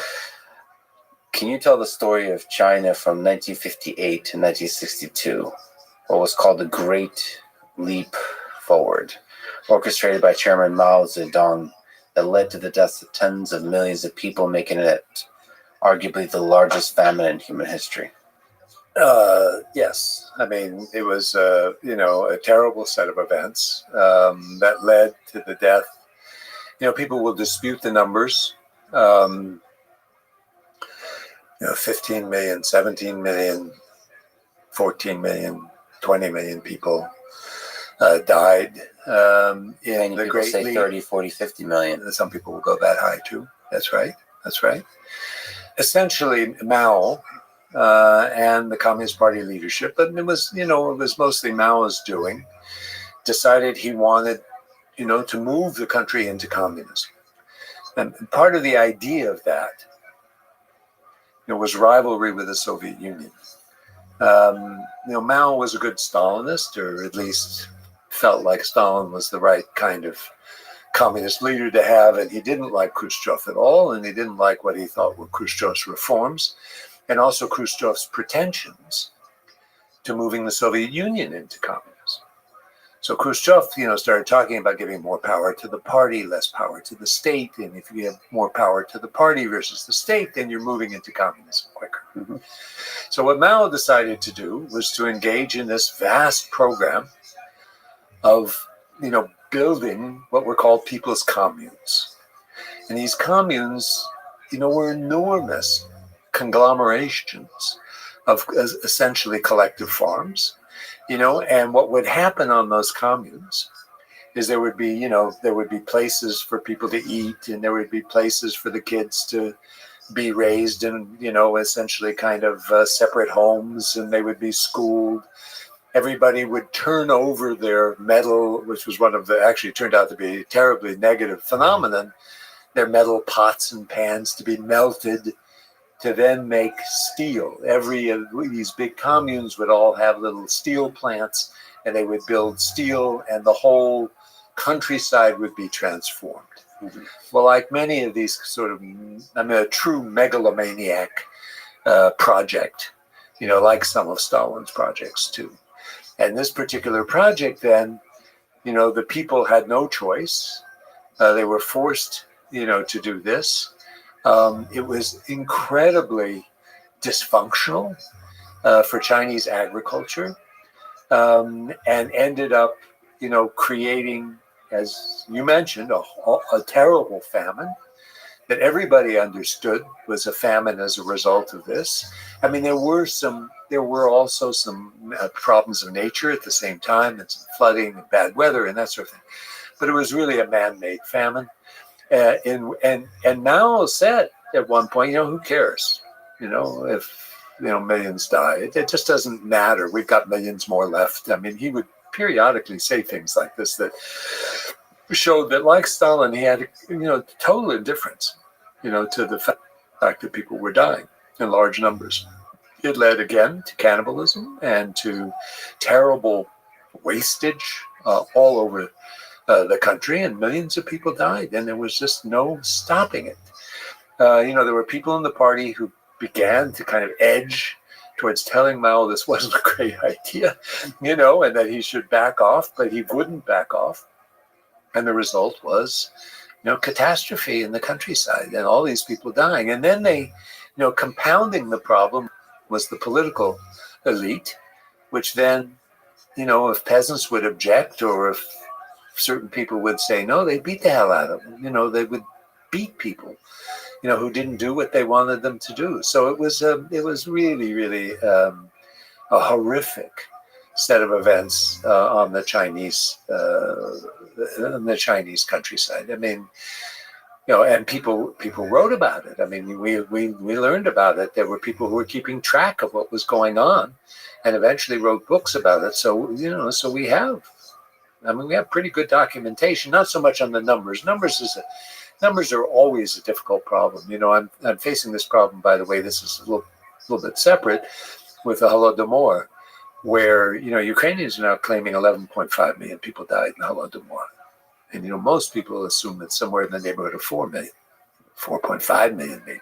So you have wildly different numbers that come out, and we have different kinds of numbers, as you mentioned too, with the Great Leap Forward. So it was a huge catastrophe for China, and now only backed off when he had to, and then revived a little bit with the Red Guards movement later on, when he was upset that the bureaucracy was resisting him a little bit when it came to the Great Leap, but he had to back off. It was such a terrible catastrophe.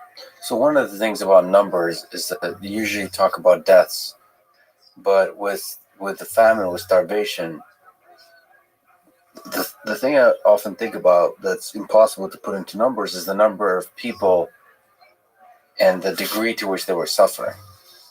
The number of days spent in suffering. Oh yeah. And so, I mean, death is death is just one of the consequences of suffering. And to me, it feels like 1, 2, 3 years or months, and then years of not having anything to eat is worse. And it's sort of those aren't put into numbers often. That's right. And the effect on people long term, in terms of their mental health, in terms of their physical health, their ability to work, all those kinds of things. I mean, Ukrainians are working on, there are people working on this subject now, the long-term effect of the hunger famine on them. And I'm sure there's a similar kind of long-term effect on Chinese peasantry of what happened. You're destroying. Multi-generational. Yeah, it's multi-generational. That's right. That's wow. Right. And, it's a really, you're absolutely right. This is a terrible, terrible way to die. And it lasts a long time. And sometimes you don't die, you survive, but in the kind of shape where you can't do anything. I mean, you can't function. Now your brain's been injured. I know it's a really these famines are really horrible. You're right. So when you talk about genocide, it's often talking about murder. Yeah. Where do you place North Korea in this discussion? We kind of mentioned it. So in the arduous march of the 1990s, where it was mass starvation, many people describe mass starvation going on now in North Korea.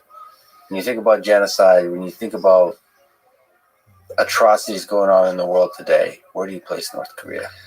So take a step back. When there were all these courts that were set up for Bosnia and for Rwanda and for other genocides in the 1990s, and then the decision was made by the international community, UN, basically, to set up the International Criminal Court, which would then try genocide in the more modern period and the more contemporary period. And the ICC lists 3 crimes, basically, the genocide, crimes against humanity, and war crimes. And subsumed to crimes against humanity are a lot of the kinds of things you're talking about with North Korea. I mean, it's torture, it's sometimes artificial famine that is not necessary, right? Not necessary to have it. And there are other kinds of, mass rape and stuff like that. There are other kinds of things that fit into the crimes against humanity. And that's sort of where I think about North Korea, as committing crimes against humanity, not genocide. And again, remember, genocide is meant to be. I mean, some people, there's a disagreement among scholars and jurists about this. Some people think of genocide as the crime of crimes, the worst of the three that I just mentioned. But some think of them as co-equal. And the ICC, the International Criminal Court, is dealing with them more or less as co-equal, even though we tend to think of genocide as the worst. So, I mean, what I'm trying to say is that, I don't want to split hairs. I think it's sort of morally and ethically unseemly, the split hairs about what is genocide and what is the crime against humanity. This is for lawyers, not for historians. Terminology wise. Yeah, that you don't want to get into that because it happened with Darfur a little bit, where the Bush administration had declared that Darfur was a genocide, and the UN said no. It's, it wasn't genocide, it was a crime against humanity. And then, that confused things versus clarified them. I mean, we damn well knew what was happening. People were being killed and being attacked. And so, on the one hand, I think the whole concept and the way of thinking about history using genocide as an important part of human history is crucial. On the other hand, I don't like to, get involved in the hair splitting, what's genocide and what's not. So that, North Korea, I tend to think of, like I said, as committing crimes against humanity and forcibly incarcerating people, torturing them, that kind of thing. Routinely incarcerating, depriving them of certain kinds of human rights can be considered a crime against humanity, but I don't think of it in the same way I think about genocide, which was an attack on a group of people. Let me just leave it at that. Mm-hmm. What in this, if we think about, if it's okay, can we loosely use the term genocide here? Just let's not play games with terminology. Right. Just bad crimes against humanity. Right. Of particular interest are the ones that are going on today still. Because it raises the question to us, what do people outside of this, what role do they have to play? So what role does the United States, or what role do I, as a human being who has food today, who has shelter, who has a comfortable life, what role do I have when I think about North Korea, when I think about Syria, when I think about maybe the Uyghur population in China? Well, the role is the same role I have, which is to teach and to learn and to get the message out that this is happening. Because the more people who understand it, the more likely it is that the United States government will try to do something about it.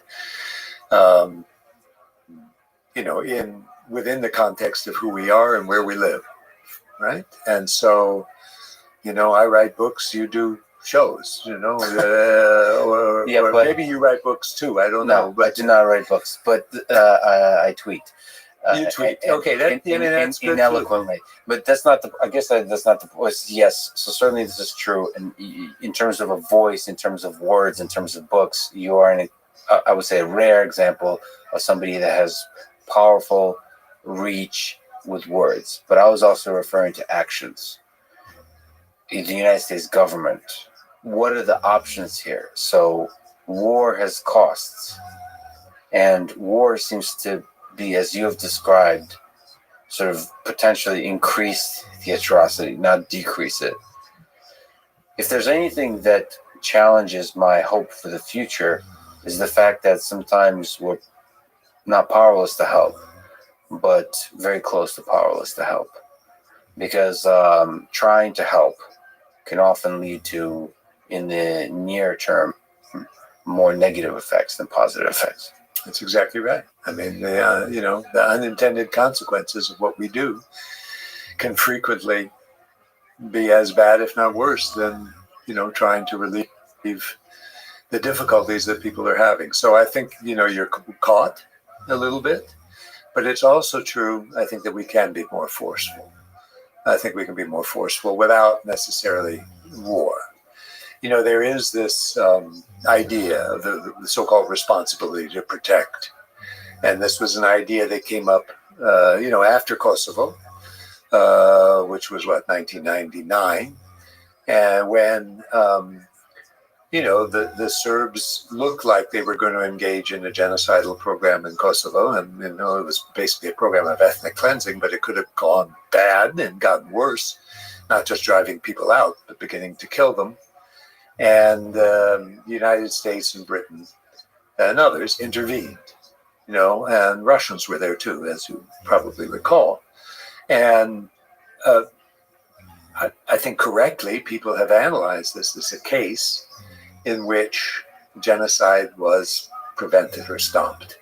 In other words, the Serbs were stopped in their tracks. I mean, some bad things did happen. We bombed Belgrade and the Chinese embassy and things like that. But it was stopped. And following upon that, then there was a kind of international consensus that we needed to do something. I mean, because of Rwanda, Bosnia, and the positive example of Kosovo, right? That genocide did not happen in Kosovo, and I think that argument, has been substantiated. Anyway, and this notion of the or this doctrine or whatever of the responsibility to protect them was adopted by the UN in 2005 unanimously.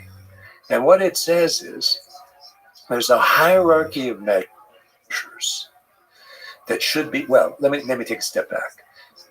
It starts with the principle that sovereignty of a country is not, you don't earn it just by being there and being your own country. You have to earn it by protecting your people. So this was all agreed with, all the nations of the UN agreed, Chinese and Russians too, that, sovereignty is there because you protect your people against various depredations, right? Including genocide, crimes against humanity, forced imprisonment, torture, and that sort of thing. If you violate that justification for your sovereignty, that you're protecting your people, that you're not protecting them, the international community has the obligation to do something about it. All right? Now, then they have a kind of hierarchy of things you can do, starting with, I'm not quoting exactly, but, starting with kind of push and pull, trying to convince people, don't do that, to Myanmar, don't do that to the Rohingya people, right? Then it goes down a list, and you get to a list of sanctions or threatening sanctions, and then sanctions, like we have against Russia. But you go down the list, right? You go down the list, and eventually you get to military intervention at the bottom, which they say is the last thing, and you really don't want to do that. Mm-hmm. And not only do you not want to do it, but it had just, as you said, just as you pointed out, it can have unintended consequences, right? And we'll do everything we can short, of military intervention, but, if necessary, that can be undertaken as well. And so the responsibility to protect, I think, is it was not implementable. Oh, one of the things it says in this last category, right, the military intervention, is that the intervention cannot create more damage than it relieves, right? And so for Syria, we came to the conclusion, that, the international community in some ways said this in so many words, even though the Russians were there, obviously, we ended up being there and that sort of thing. But the international community basically said, there's no way you can intervene in Syria. Mm-hmm. It's just no way without causing more damage, than you would relieve. So, in some senses, that's what the international community is saying about, Xinjiang and the Uyghurs too. You can't even imagine what hell would break loose if there was some kind of military trouble, to threaten the Chinese with. But you can go down that list with the military leadership of Myanmar, and you can go down that list with the Chinese Communist Party, And you can go down the list, with others who are threatening, with Ethiopia and what it's doing in Tigray. And, you can go down that list and start pushing. And I think what happened, there was more of a willingness in the 90s and in right at the turn of the century, to do these kinds of things. And then, when Trump got elected, and, he basically said, America first and out of the world, we're not going to do any of this kind of stuff.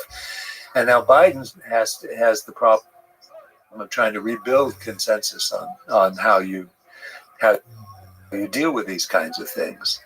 I think it's not impossible. I mean, here I tend to be maybe more of an optimist than you. I think it's not impossible that the international community can, muster some internal fortitude and push harder, short of war, to get the Chinese and to get the Myanmar and to get others to kind of back off of violations of people's rights the way they are routinely doing it. So that's in the space of geopolitics. That's the space of politicians and UN and so on. Yes. The interesting thing about China, and this is a difficult topic, but there's so many financial interests that not many voices with power and with money speak out against China. Because it's a very interesting effect, because it costs a lot for an individual to speak up, because you're going to suffer. I mean, China just cuts off the market. Like, if you have a product, if you have a company, and you say something negative, China just says, okay, well, then they knock you out of the market. And so any person that speaks up, they get shut down immediately. Financially, it's a huge cost, sometimes millions or billions of dollars. Right. And so what happens is everybody of consequence, so financially, everybody with a giant platform is extremely hesitant to speak out. It's a different kind of hesitation that's financial in nature. I don't know if that was always the case. It seems like in history, people were quiet because of fear, because of threat of violence. Here, there's almost like a self-interested preservation of financial of wealth, and I don't know what to do that. I mean, I don't know if you can say something there, like the genocide going on because people are financially self-interested. Yeah, no, I think I think the analysis is correct, and it's not only corporations, but it's it's the American government that represents the American people that also feels compelled not to challenge the Chinese on human rights issues. But the interesting thing is, it's not just, I know a lot of people from China, and first of all, amazing human beings and a lot of brilliant people in China. They also don't want to speak out, and not because they're sort of quote unquote like silenced, but more because they're going to also lose financially. They have a lot of businesses in China. They, they're running. In fact, the Chinese government and the country has a very interesting structure, because it has a lot of elements that enable capitalism within a certain framework. So you have a lot of very successful companies, and they operate successfully. And then the leaders of those companies, many of whom have either been on this podcast or want to be on this podcast, they really don't want to say anything negative about the government. And the nature of the fear, I sense, is not the kind of fear you would have in Nazi Germany. It's a very it's a mellow, like, why would I speak out when it has a negative effect on my company, on my family, in terms of strictly financially. And that's difficult. That's a different problem to solve. That feels solvable. It feels like it's a money problem. If you can control the flow of money, where the government has less power to control the flow of money, it feels like that's solvable. And that's where capitalism is good. That's where the free market is good. So it's like, that's where a lot of people in the cryptocurrency space, I don't know if you follow them, they kind of say, okay, take the monetary system, the power to control money away from governments, make it a distribute, like allow technology to help you with that. That's a hopeful message there. In fact, a lot of people argue that kind of Bitcoin and these cryptocurrencies can help deal with some of these authoritarian regimes that lead to violations of basic human rights. If you can if you can give the power to control the money to the people, you can take that away from governments. That's another source of hope, where technology might be able to do something good. That's something different about the 21st century than the 20th. Is there's technology in the hands of billions of people. I mean, I have to say, I think you're a naive when it comes to technology. I mean, I'm not someone who understands technology, Yes. so it's wrong of me, Yes. to argue with you, because I don't really spend much time with it. I don't really like it very much, and I'm not, I'm neither a fan nor a connoisseur, so I just don't really know. But what human history has shown, basically, and that's a big statement. I don't want to pretend I can tell you what human history has shown. But, technology, atom bomb, I mean, that's a perfect example of technology. What happens when you discover new things? It's a perfect example. What's going on with Facebook now? This is an absolutely perfect example. I once went to a lecture by Eric Schmidt about the future, and about all the things that were going to happen, and all these wonderful things, like, you wouldn't have to translate yourself anything. You wouldn't have to read a book. You wouldn't have to drive a car. You don't have to do this. You don't have to do that. What kind of life is that? So, my view of technology is it's subsumed, to the political, social and moral needs of our day, and should be subsumed to that day. It's not going to solve anything by itself. It's going to be you and me that solve things. If they're solved. There are political systems that solve things. Technology is neutral on one level. It is simply a human. They're talking now about how artificial intelligence, is going to do this and is going to do that. I'm not so sure there's anything necessarily positive or negative about it, except it does obviously make work easier and things like that. I mean, I like email, and I like, word processing and that sort of, all that stuff is great. But actually solving human relations in and of itself, or international relations, or conflict among human beings. I mean, I see technology as, causing as many problems as it solves, and maybe even more.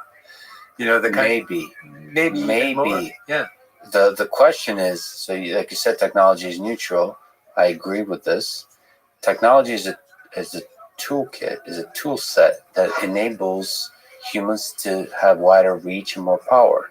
The printing press. The rare reason I can read your books is, I would argue, so first of all, the printing press, and then the internet. Wikipedia, I think, has immeasurable effect on humanity.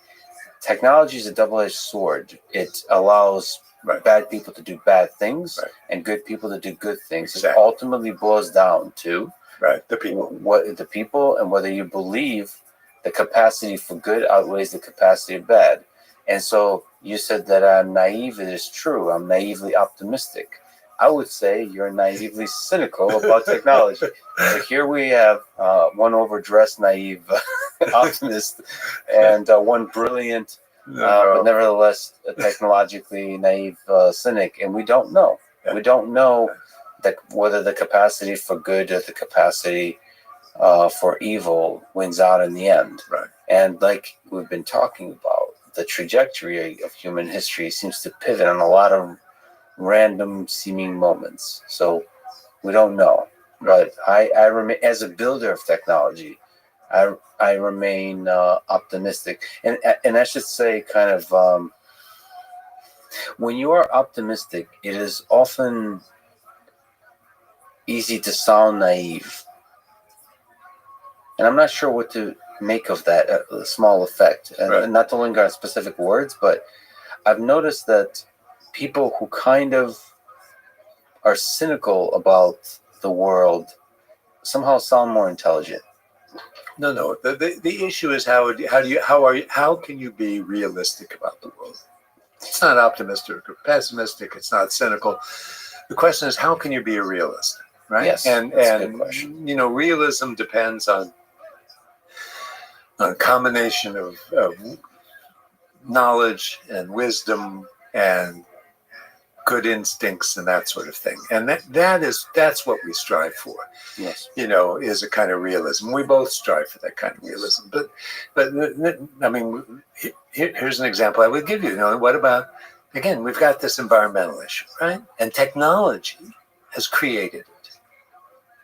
Mm-hmm. It's created it. I mean, the growth of technology. I mean, we all like to be heated well in our homes, and we want to have cars that run quickly and fast on gas, and this. We all. I mean, we're all consumers, and we all profit from this. I don't. Not everybody profits from it, but but we want to be comfortable, and technology has provided us with a comfortable life, and it's also provided us, with this incredible danger, which it's not solving, at least not now. Okay, but it may solve. Yep. But it's only, my view is, what's going to happen? A horrible catastrophe. It's the only way. It's the only way we will direct ourselves to actually trying to do something about it. Mm-hmm. We don't have the wisdom and the realism and the sense of purpose. What's her name? Greta goes blah blah blah, something like that in her last talk about the environmental summit in Glasgow or whatever it was, and we just don't have it unless we're hit upside the head really really hard, and then maybe the business with the nuclear weapons. I think somehow we got hit upside the head and we realized, oh man, this could really do it to the whole world. And so we started, serious arms control stuff. And, but up to that point, there was just something about, Khrushchev's big bomb, his big hydrogen bomb, which he exploded in the Times. I think it was the anniversary or something like that. Just think what we could have done to each other. Yeah. Well, that's the double-edged sword of technology. Yeah, so first I of all, agree. It's a double-edged sword. There's a lot of people that argue that nuclear weapons is the reason we haven't had a World War III. So nuclear weapons, the mutually assured destruction, leads to a kind of we've reached a certain level of destructiveness with our weapons, where we were able to catch ourselves, not to create, like you said, hit really hard. This is the interesting question about kind of hard and really hard upside the head. With the environment, I would argue, we can't know the future, but I would argue as the pressure builds, there's already, because of this created urgency, the amount of innovation that I've seen that sometimes is unrelated to the environment, but kind of sparked by this urgency. It's been humongous, including the work of Elon Musk, including the work of you could argue that the SpaceX and the new exploration of space is kind of sparked by this environmental urgency. I mean, connected to Tesla and everything they're doing with electric vehicles and so on. There's a huge amount of innovation in the space that's happening. I could see the effect of climate change resulting in more positive innovation that improves the quality of life across the world than the actual catastrophic events that we're describing, which we cannot even currently predict. Right. It's not like there's going to be more extreme weather events. What does that even mean? There's going to be a gradual increase of the level of water. What does that even mean in terms of catastrophic events? It's going to be pretty gradual. There's going to be migration of people. We can't predict what that means. And in response to that, there's going to be a huge amount of innovators born today that have dreams and that will build devices and inventions and from space to vehicles to in the software world that enable education across the world. All those kinds of things that will en masse, on average, increase the quality of life. on average across the world. So it's not at all obvious that these the technologies that are creating climate change, global warming, are going to have a net negative effect. We don't know this. And I'm kind of inspired by the dreamers, the engineers, the innovators, and the entrepreneurs that build, that wake up in the morning, see problems in the world, and dream that they're going to be the ones who solve those problems. That's the human spirit. And that I'm not exactly, it is true that we need those deadlines. We need to be freaking out about stuff. And the reason we need to study history and the worst of human history is that we can say, oh shit, this too can happen. It's a slap in the face. It's a wake-up call that if you get complacent, if you get lazy, this is going to happen.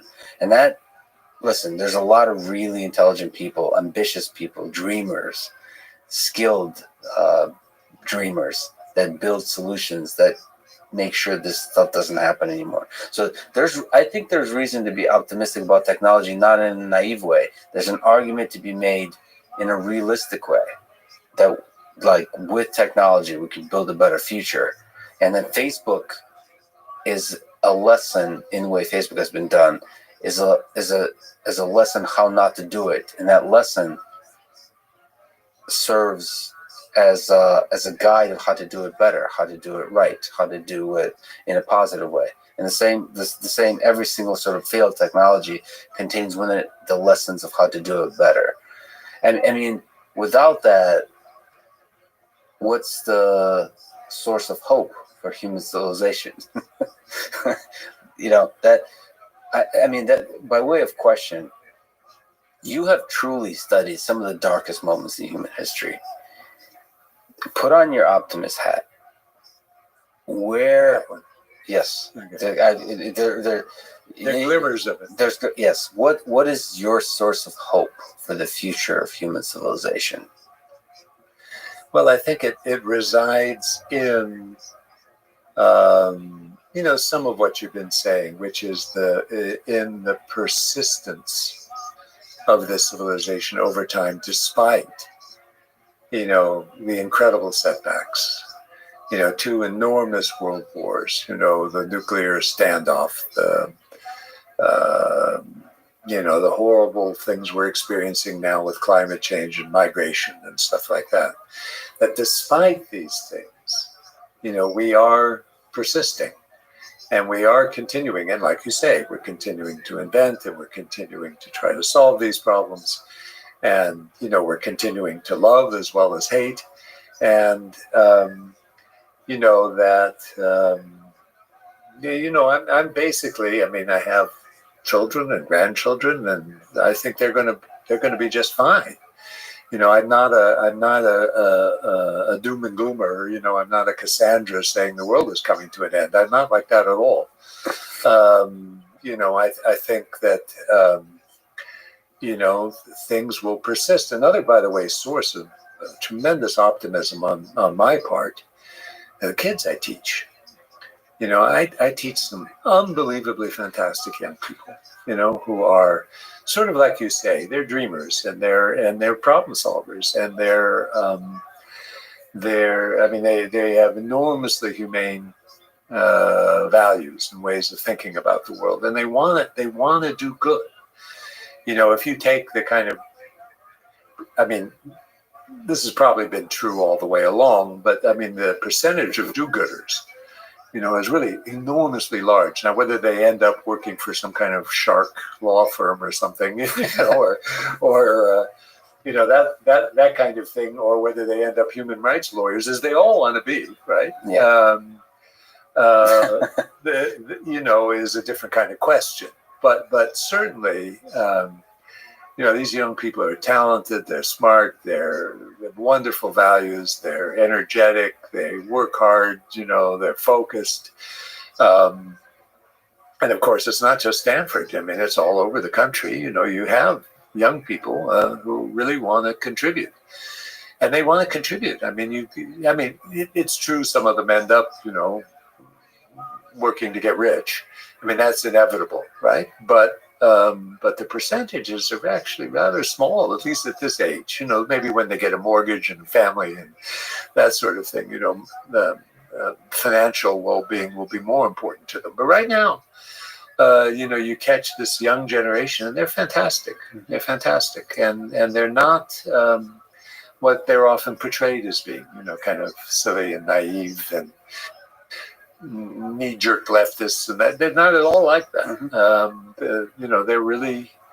They're really fine young people. So that's a source of optimism to me too.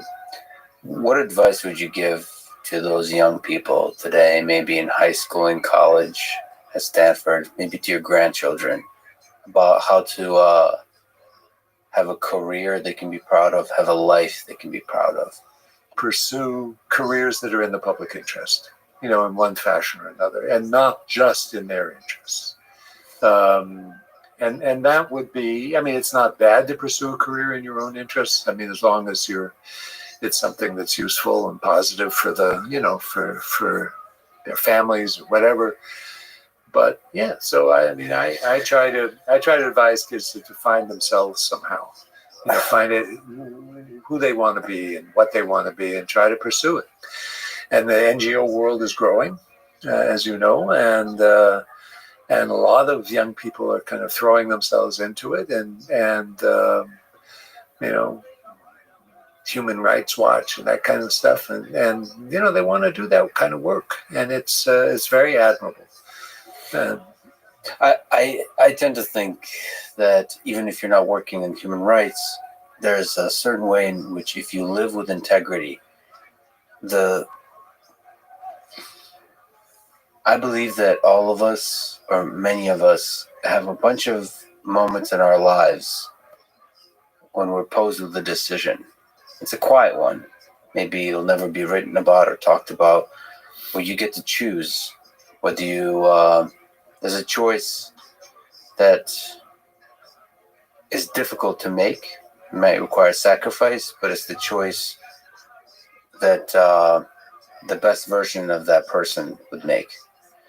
That's the best way I can sort of say how to act with integrity. It's the very thing that would resist the early days in Nazi Germany. It sounds dramatic to say, but those little actions.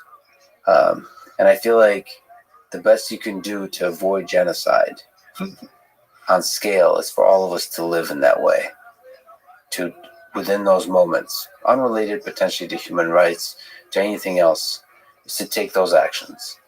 Like, I believe that all of us know the right thing to do. I know, that's right. I think that's right. You put it very well. I couldn't have done it better myself. No, I agree. I agree completely that there are, to live with truth, which is what Václav Havel used to say, this famous Czech dissident, talked about living in truth, but also to live with integrity. Yeah. And that's really super important. Well, let me ask you about love. What role does love play in this whole thing, in the human condition? In all the study of genocide, it does seem that hardship in moments brings out the best in human nature, and the best in human nature is expressed through love. Well, as I already mentioned to you, I think hardship is not a good thing for it's not the best thing for love. It's better to not have to suffer and not have to. So? Yes, I think it is. I think it's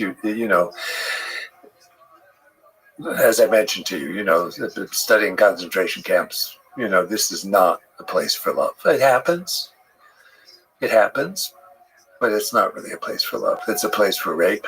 It's a place for torture.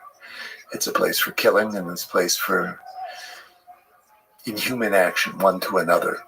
And also, as I said, among those who are suffering, not just between those who are, and then there are whole gradations, the same thing in the Gulag, there are gradations all the way from the criminal prisoners who beat the hell out of the political prisoners, who then have others below them who they beat down, so everybody's beating the hell out of everybody else. So I would not idealize in any way suffering as a source of beauty. A source of beauty and love. I wouldn't do that. See, I think it's a whole lot better for people to be relatively prosperous. I'm not saying super prosperous, but to be able to feed themselves and be able to feed their families and house their families and take care of themselves, to foster loving relations between people. And, I think it's no accident that, poor families have much, worse records when it comes to crime and things like that, and also to wife beating and to child abuse and stuff like that. I mean, you don't want to be poor and indigent and not have a roof over your head and be homeless. I mean, it doesn't mean, again, homeless people are mean people. That's not what I'm trying to say. What I'm trying to say is that, what we want to try to foster in this country and around the world. And one of the reasons, I mean, I'm very critical of the Chinese in a lot of ways, but I mean, we have to remember they pulled that country out of horrible poverty, right? And I mean, there's still poor people in the countryside. There's still problems, with want and need among the Chinese people. But, there were millions and millions of Chinese who were living at the bare minimum of life, which is no way to live, and no way, again, to foster love and compassion and getting along. So I want to be clear. I don't speak for history, right? I'm giving you. There used to be historians, in the 19th century who really thought they were speaking for history. Yeah. I don't think that way at all. I mean, I understand I'm a subjective human being with my own points of view and my own opinions, but I'm trying to remember in this conversation that you're, despite the fact that you're brilliant and you've written brilliant books, that you're just human. Well, I am with an opinion. I am. That's it. Yeah. No, that's absolutely true. And I tell my students that too. I mean, I make sure they understand this is not history speaking. This is me and Norman, and I'm and this is what it's about. I mean, I spent a long time studying history, and have enjoyed it enormously. But I'm an individual with my points of view, and one of them is that I've developed over time is that human want is a real tragedy for people, and it hurts people, and it also causes upheavals and difficulties and stuff. So I feel for people. I feel for people in Syria. I feel for people in Ethiopia and Tigray, when they don't have enough to eat. And, what that does, I mean, it doesn't mean they don't love each other, right? It doesn't mean they don't love their kids. But it does mean that it's harder, to do that I'm not so sure. It's obvious to me that it's harder. There's suffering, but the numbers, we've been talking about deaths, been talking about suffering, but the numbers we're not quantifying.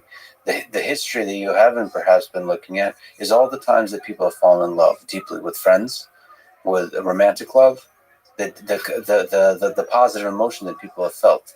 And I'm not so sure that amidst the suffering, those moments of beauty and love can't be discovered. And if we look at the numbers, I'm not so sure the story is obvious. I mean, again, I suppose you may disagree with Viktor Frankl. I may too, maybe depending on the day. I mean, he says that if there's meaning to this life at all, there's meaning to the suffering too, because suffering is part of life. There's something about accepting the ups and downs, even when the downs go very low, and within all of it, finding a source of meaning. I mean, he's arguing from the perspective of psychology, but just this life is an incredible gift, almost no matter what. And it's easy to look at suffering and think if we just escape the suffering, it will all be better. But we all die. There's beauty in the whole thing. And it is true that it's just, from all the stories I've read, especially in famine and starvation, it's just horrible. It is horrible suffering. But I also just want to say that there's love amidst it, and we can't forget that. No, I don't forget it. I don't forget it. But and I think it's from the stories. Now, I don't want to make that compromise or that trade, but the intensity of friendship in war, the intensity of love in war is very high. So I'm not sure what to make of these calculations, but if you look at the stories, some of the people I'm closest with, and I've never experienced anything even close to any of this, but some of the people I'm closest with is people I've gone through difficult times with. There's something about that. There's a society or a group where things are easy. The intensity of the connection between human beings is not as strong. I don't know what to do with that calculus, because I too agree with you. I want to have as little suffering in the world as possible. But we have to remember about the love and the depth of human connection and find the right balance there. No, there's something to what you're saying. There's clearly something to what you're saying. I was just thinking about Soviet Union, when I lived there, and people on the streets were so mean to one another, and they never smiled. You grew up there? Yes. No, but you're too young to. No, I remember. Well, remember I came here when I was 13, yeah. Okay, so anyway, I remember living there and just how hard people were on each other on the streets. And when you got inside people's apartments, when they started to trust you, the friendships were so intense and so wonderful. So in that sense, they did live a hard life, but there was enough food on the table, and there was a roof over their heads. There's a certain line. There are lines. I don't think there's one line, but it's kind of a shading. And the other story I was thinking of as you were talking was, it's not a story, it's a history, a book by a friend of mine who wrote about love in the camps, in the refugee camps for Jews in Germany after the war. So these were Jews who had come mostly from Poland and were, some survived the camps, came from awful circumstances. And then they were put in these camps, which were not joyful places. They were guarded sometimes by Germans even, but they're basically under the British control, and they were trying to get to Israel, trying to get to Palestine right after the war. And how many pairs there were, how many people coupled up. But remember, this is after being in the concentration camp. It's not being in the concentration camp. And it's also being free, to more or less free, to express their emotions and to be human beings after this horrible thing which they suffered. So I wonder whether there's, as you say, some kind of calculus there where, the level of suffering is such that it's just too much for humans to bear, and which I would suggest. I haven't studied this myself. I'm just giving you my point of view. My off-the-cuff remarks here, but it was very inspiring to read about these couples who had met right in these camps and started to couple up, and get married and try to find their way to Palestine, which was a difficult thing to do then. When did you live in Russia and the Soviet Union? What's your memory of that time? Well, so a number of different times. So I went there. I first went there in 69, 70. Wow. A long time ago. And then I lived in Leningrad mostly, but also in Moscow in 1975. So it was détente time. But it was also a time of political uncertainty and also hardship, for Russians themselves, standing in long lines. You must remember this, for food and for getting anything was almost impossible. It was a time when Jews were trying to get out. In fact, I just talked to a friend of mine from those days who I helped get out and get to Boston, and lovely people who had managed to have a good life in the United States after they left. But it wasn't an easy time. It wasn't an easy time at all. I remember people set fire to their doors, and their daughter was persecuted in school, once they declared that they wanted to immigrate and that sort of thing. So it was a lot of anti-Semitism. So it was a tough time. Dissidents, hung out with some dissidents, and one guy was actually killed. We think nobody knows exactly by the KGB, but his art studio he had a separate studio in Leningrad and St. Petersburg today. Just a small studio where he did his art, and somebody set it on fire. And we think it was KGB, but, you never really know. and he died in that fire. So it was not a it was a tough time, and you knew you were followed, you knew you were being reported on as a foreign scholar, as I was. There was a formal exchange between the United States and the Soviet Union, and they let me work in the archives, but then Ivanov got to work in the physics lab at Rochester or something like that. Yes. So it was an exchange which sent historians and literary people and some social scientists to Russia, and they sent all the scientists here to grab what they could from MIT and those places. How's your Russian? Do you have any knowledge of Russian language that has helped you to understand? Oh yeah. I mean, I can read it fine, and the speaking comes and goes.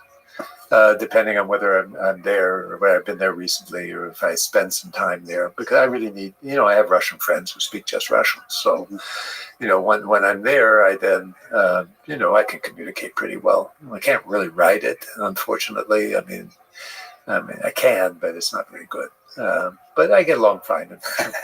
What's your fondest memory of the Soviet Union, of Russia? It's friends. It's friends.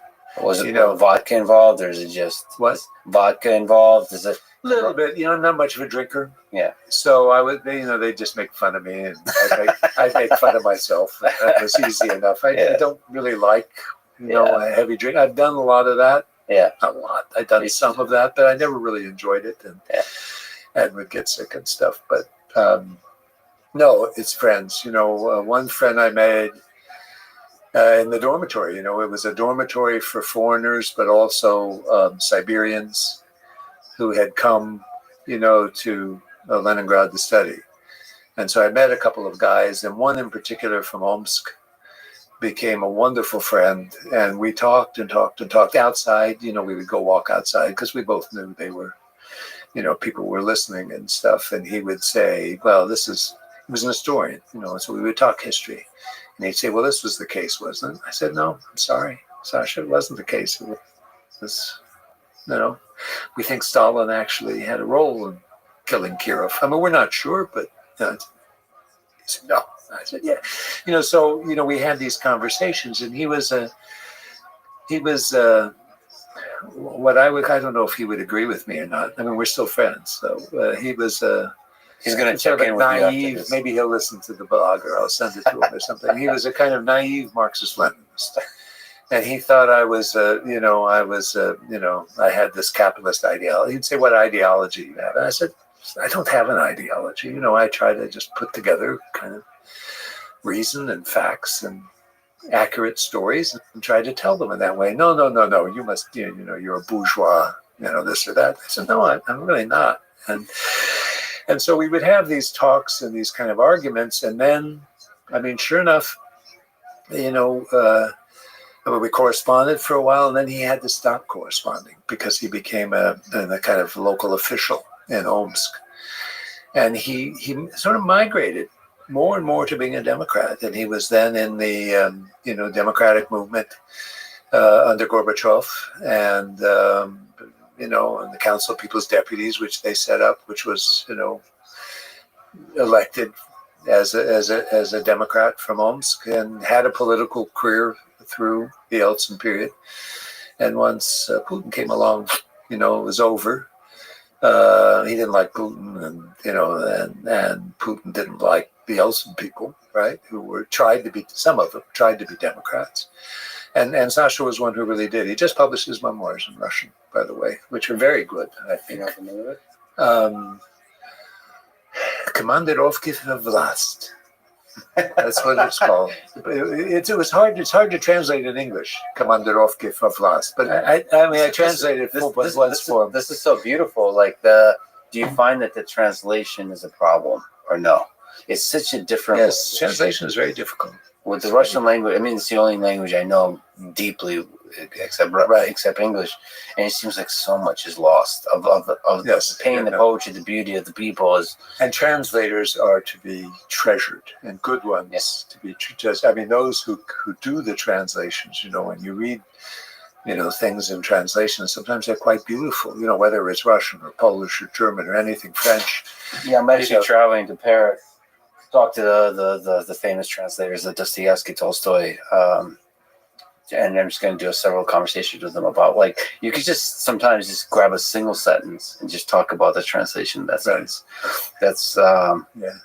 And also, as you said, I would love to be a fly in the wall with some of those friends he had, because the perspective on history, non-academic, sort of without just as human beings, is so different.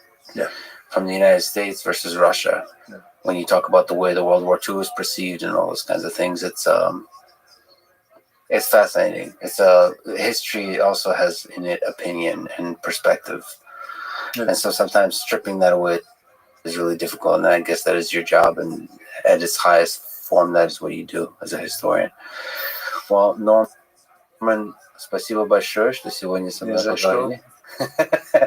I really appreciate your valuable time. It's truly an honor to talk to you, and thank you for taking us through a trip through some of the worst parts of human history, and talking about hope and love at the end. So I really appreciate your time today. Okay. Thank you. Thank you for having me. Thanks for listening to this conversation with Norman Neymark. To support this podcast, please check out our sponsors in the description. And now, let me leave you with some words from Stalin. A single death is a tragedy. 1,000,000 deaths is a statistic. Thank you for listening, and hope to see you next time.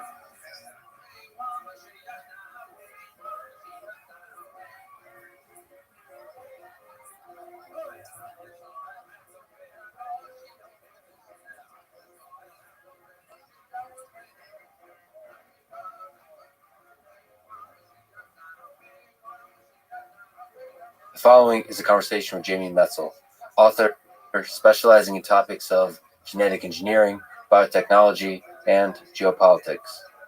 In the past 2 years, he has been outspoken about the need to investigate and keep an open mind about the origins of COVID-19. In particular, he has been keeping an extensive, up-to-date collection of circumstantial evidence in support of what is colloquially known as lab leak hypothesis, that COVID-19 leaked in 2019 from the Wuhan Institute of Virology. In part, I wanted to explore the idea in response to the thoughtful criticism to parts of the Francis Collins episode. I will have more and more difficult conversations like this with people from all walks of life and with all kinds of ideas.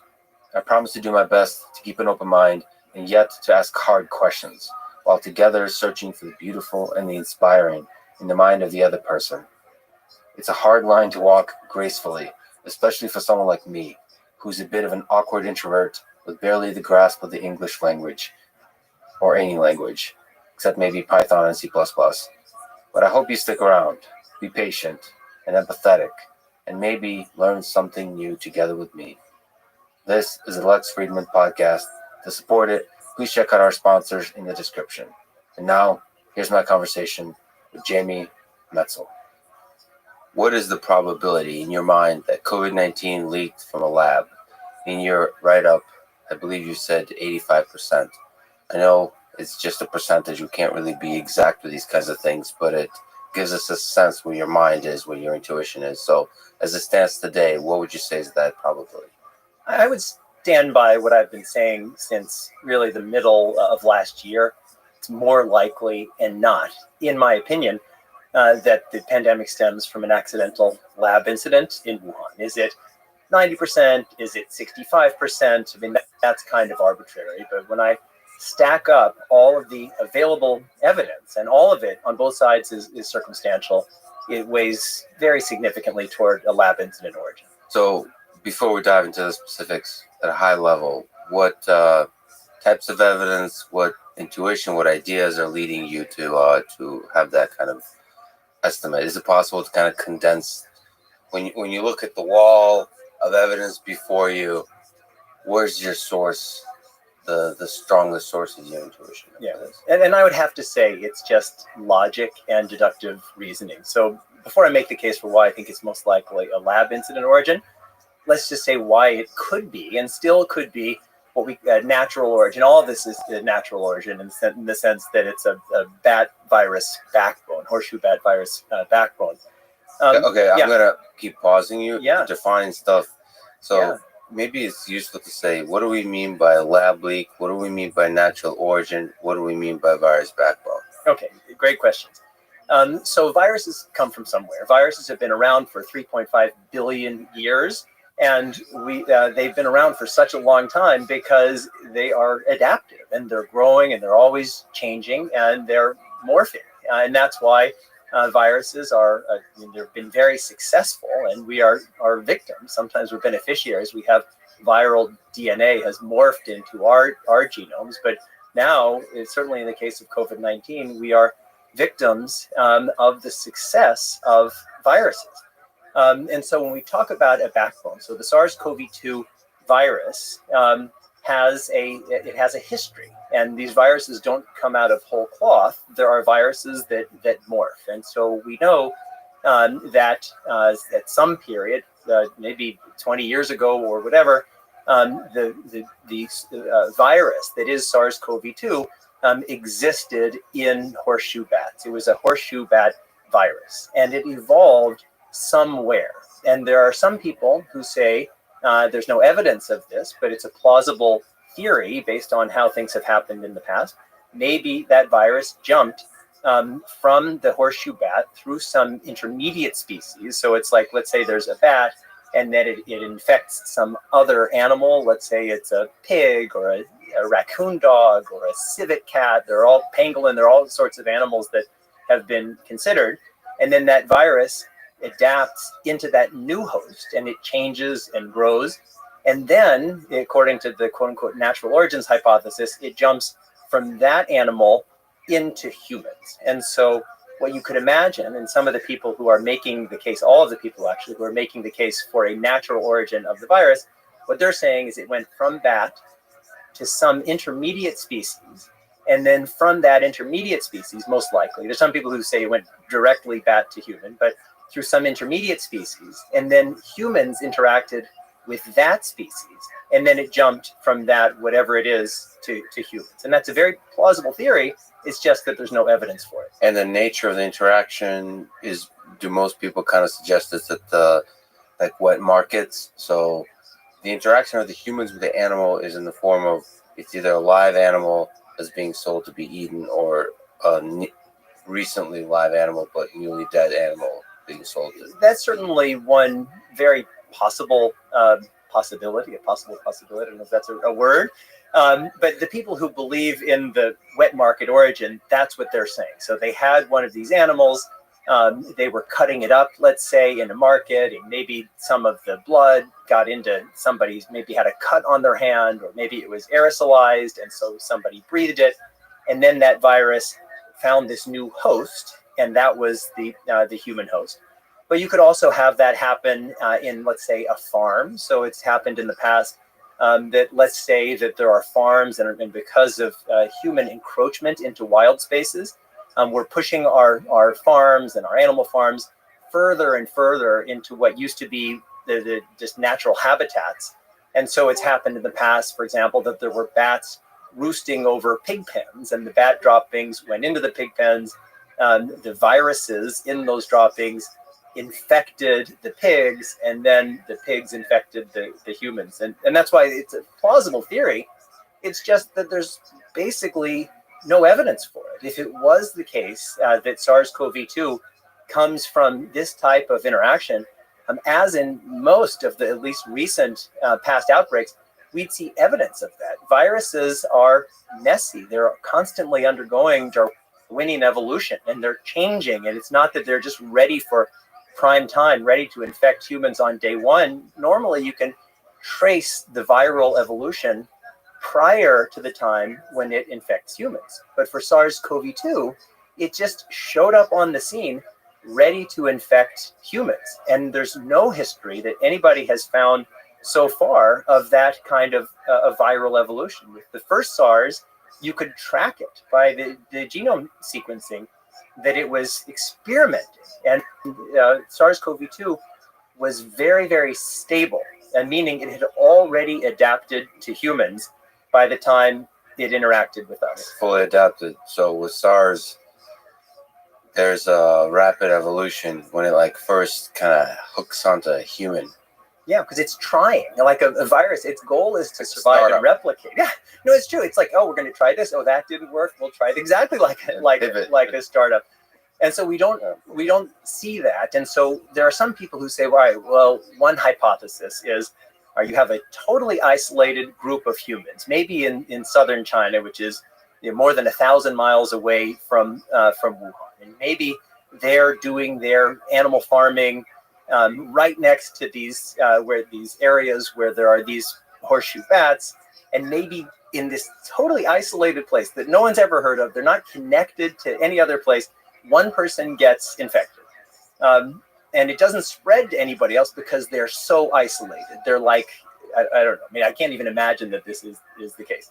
Then somebody gets in a car and drives all night, more than 1,000 miles through crappy roads to get to Wuhan. Doesn't stop for anything, doesn't infect anybody on the way. No one else in that person's village infects anyone.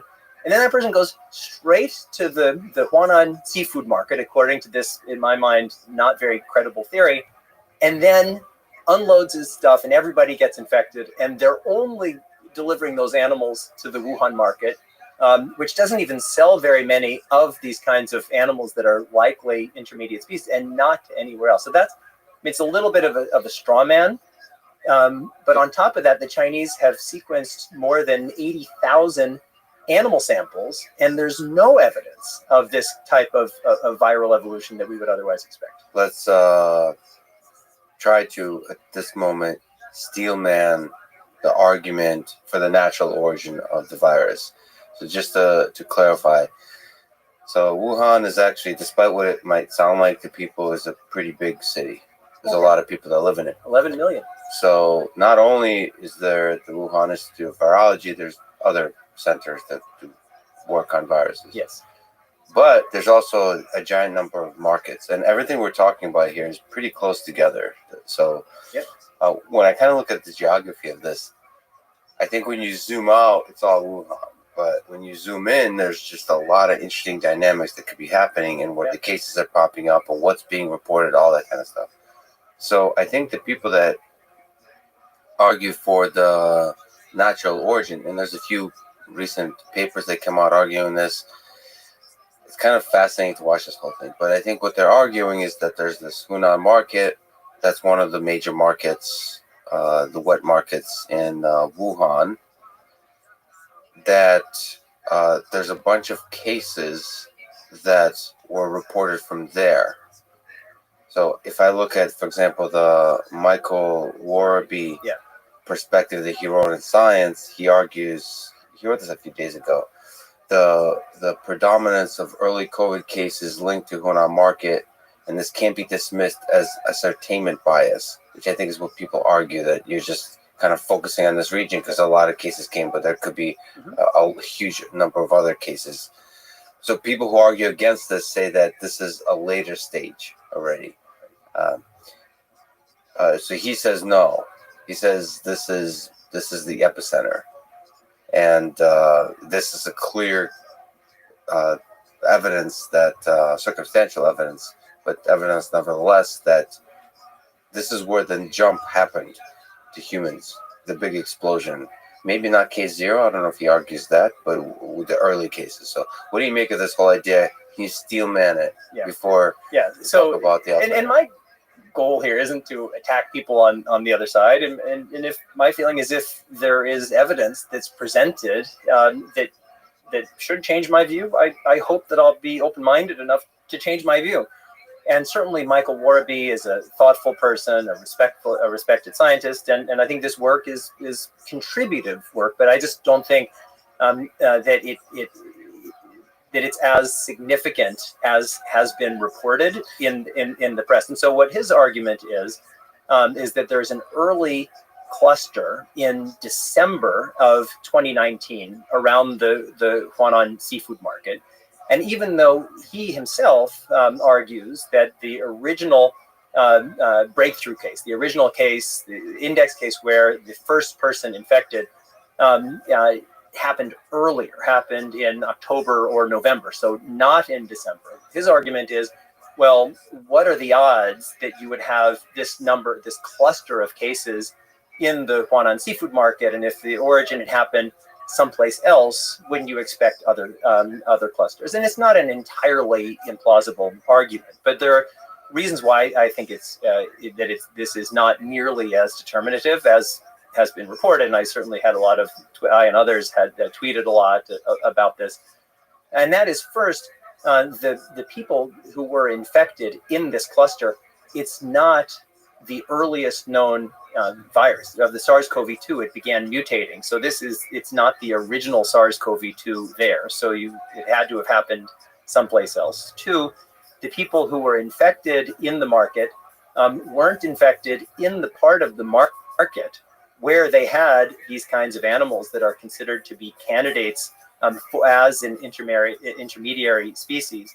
And third, there was a bias. Actually, I'll have four things. Third, there was a bias in the early assessment in China of what they were looking for. They were asked, did you have exposure to the market? Because I think in the early days when people were figuring things out, that was one of the questions that was asked. And fourth, and probably most significantly, we have so little information about those early cases in China, and that's really unfortunate. And we'll talk about this later, because the Chinese government is preventing access to all of that information, which they have, which could easily help us get to the bottom, at least know a ton more about how this pandemic started. And so it's like grasping at straws in the dark with gloves on. That's right. But to steelman the argument, we have this evidence from this market, and yes, the Chinese government has turned off the lights essentially, so we have very little data to work with, but this is the data we have. So who's to say that this data doesn't represent a much bigger data set, that a lot of people got infected at this market, where even at the parts, or especially at the parts where the meat, the infected meat was being sold. So that could be true, and it probably is true. The question is this the source? Is this the place where this began?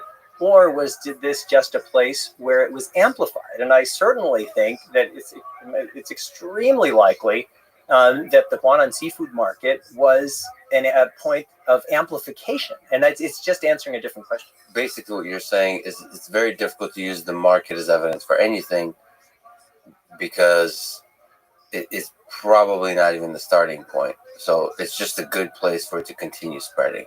That's certainly my view. What Michael Warabee's argument is that, well, what are the odds of that we're seeing this amplification in the market? And let me put it this way, if we had all of the information, if the Chinese government hadn't blocked access to all of this, because there's blood bank information, there's all sorts of information, and based on a full and complete understanding, we came to believe that all of the early cases were at this market. I think that would be a stronger argument than what this is so far. But everything leads to the fact that why is it that the Chinese government, which was, frankly, after a slow start, the gold standard of doing viral tracking for SARS-1, why have they apparently done so little and shared so little? I think it begs a lot of questions. Okay, so let's then talk about the Chinese government. There's several governments, right? So one is the local government of Wuhan, and not just the Chinese government. Let's talk about government. No, let's talk about human nature. Let's just keep zooming out. Yeah, let's talk about planet Earth. Yeah. No. So there's the Wuhan local government. There's the Chinese government led by Xi Jinping. And there's governments in general. I'm trying to empathize. So my father was involved with Chernobyl. I'm trying to put myself into the mind of local officials, of people who are like, oh shit, there's a potential catastrophic event happening here, and it's my ass, because there's incompetence all over the place. Human nature is such that there's incompetence all over the place, and you're always trying to cover it up.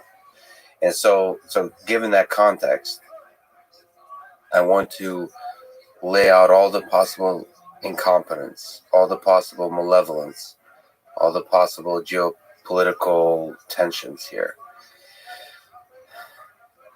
All right, where in your sense did the cover-up start? So there's this suspicious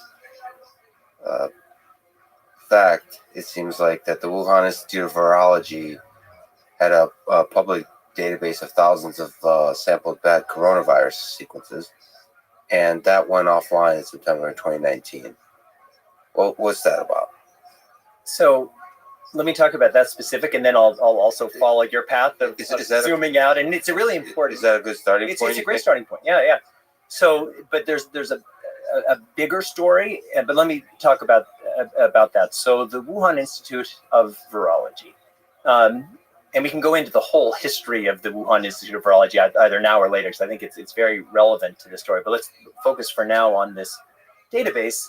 They had a database of 22,000 viral samples and sequence information about viruses that they had collected.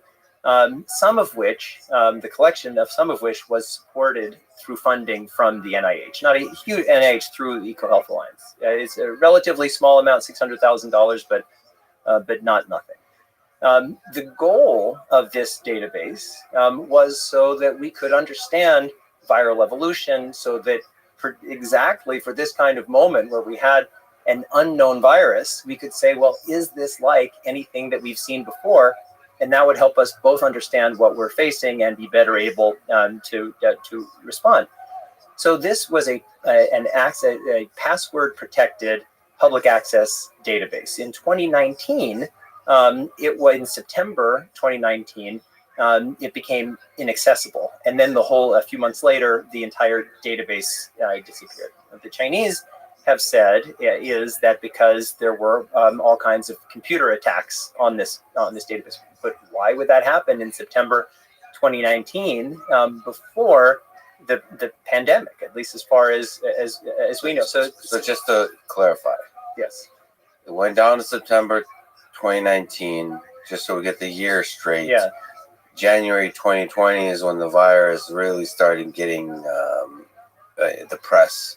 So we're talking about December 2019, a lot of early infections happened. September 2019 is when this database goes down. Just to clarify, because you said it quickly, the Chinese government said that their database was getting hacked. Therefore, Xu Zhengli, the director of this part of the Wuhan Institute of Virology, said that. Oh, really? She was the one that said it. She was the one who said it. Oh, yeah. Boy. I did not even know that part. Yeah. Okay. Well, she's an interesting character. We'll talk about her. Yeah.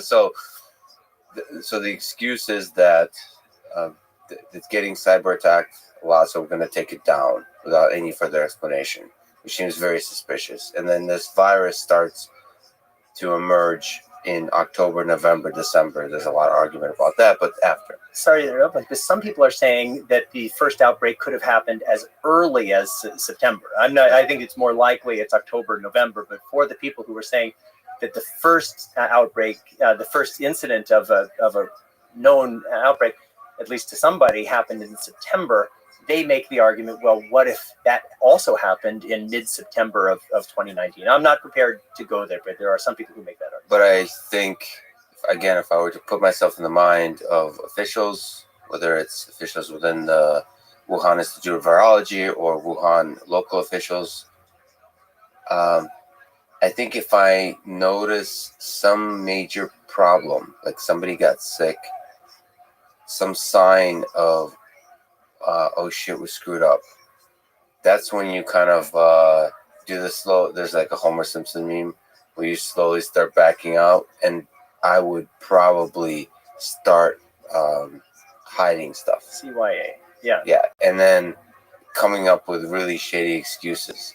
It's like you're in a relationship and your girlfriend wants to see your phone. And you're like, I'm sorry, I'm just getting attacked by the Russians now. The cybersecurity issue, I can't. Yeah, I wish I could. I wish I could. So- It's just unsafe right now. So would it be okay if I give you my kind of macro view of the whole information space and why I believe this has been so contentious? It's so here's if I had to give my best guess, and I underline the word guess, of what happened, and your background, your family background with Chernobyl, I think is highly relevant here. So after the first SARS, there was a recognition that we needed to distribute knowledge about virology and epidemiology around the world. That people in China and Africa, in Southeast Asia, they were the frontline workers, and they needed to be doing a lot of the viral monitoring and assessment so that we could have an early alarm system. And that was why there was a lot of investment in all of those places in building capacity, in training people, and helping to build institutional capacity. And the Chinese government, they recognized that they needed to ramp things up. And then the World Health Organization and the World Health Assembly, they had their international health regulations that were designed to create a stronger infrastructure. So that was the goal.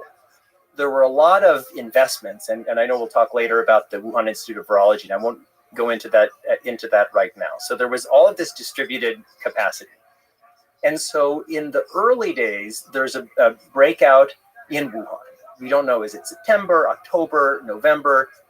Maybe December is when the local authorities start to recognize that something's happening. But at some point in late 2019, local officials in Wuhan understand that something is up.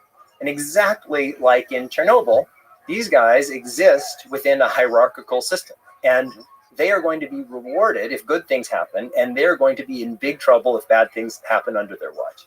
So their initial instinct is to squash it. My guess is they think, well, if we squash this information, we can most likely beat back this outbreak, because lots of outbreaks happen all the time, including of SARS-1, where there was multiple lab incidents out of a lab in Beijing. And so they start their cover-up on day one. They start screening social media. They send nasty letters to different doctors and others who are starting to speak up. But then it becomes clear that there's a bigger issue. And then the national government of China, again, this is just a hypothesis. The national government gets involved. They say, all right, this is getting much bigger.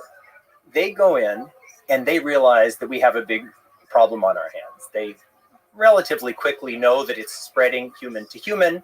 And so the right thing for them to do then is what the South African government is doing now, is to say, we have this outbreak. We don't know everything, but we know it's serious. We need help.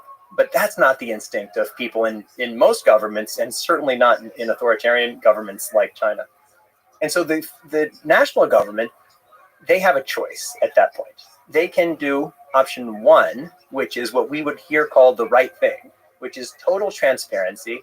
They criticize the local officials for having this cover up, and they say, now we're going to be totally transparent. But what does that do in a system like the former Soviet Union, like China now? If local officials say, wait a second, I thought my job was to cover everything up, to support this alternative reality that authoritarian systems need in order to survive.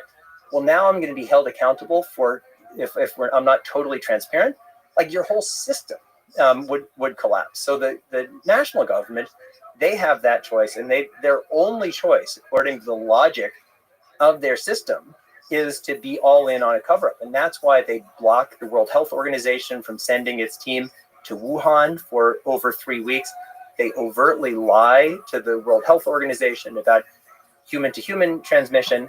And then they begin their cover-up. So they begin very, very quickly destroying samples, hiding records. They start imprisoning people for asking basic questions.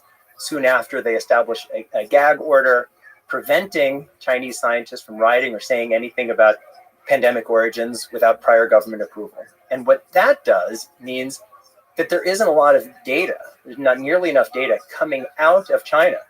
And so lots of responsible scientists outside of China who are data-driven say, well, I don't have enough information to draw conclusions.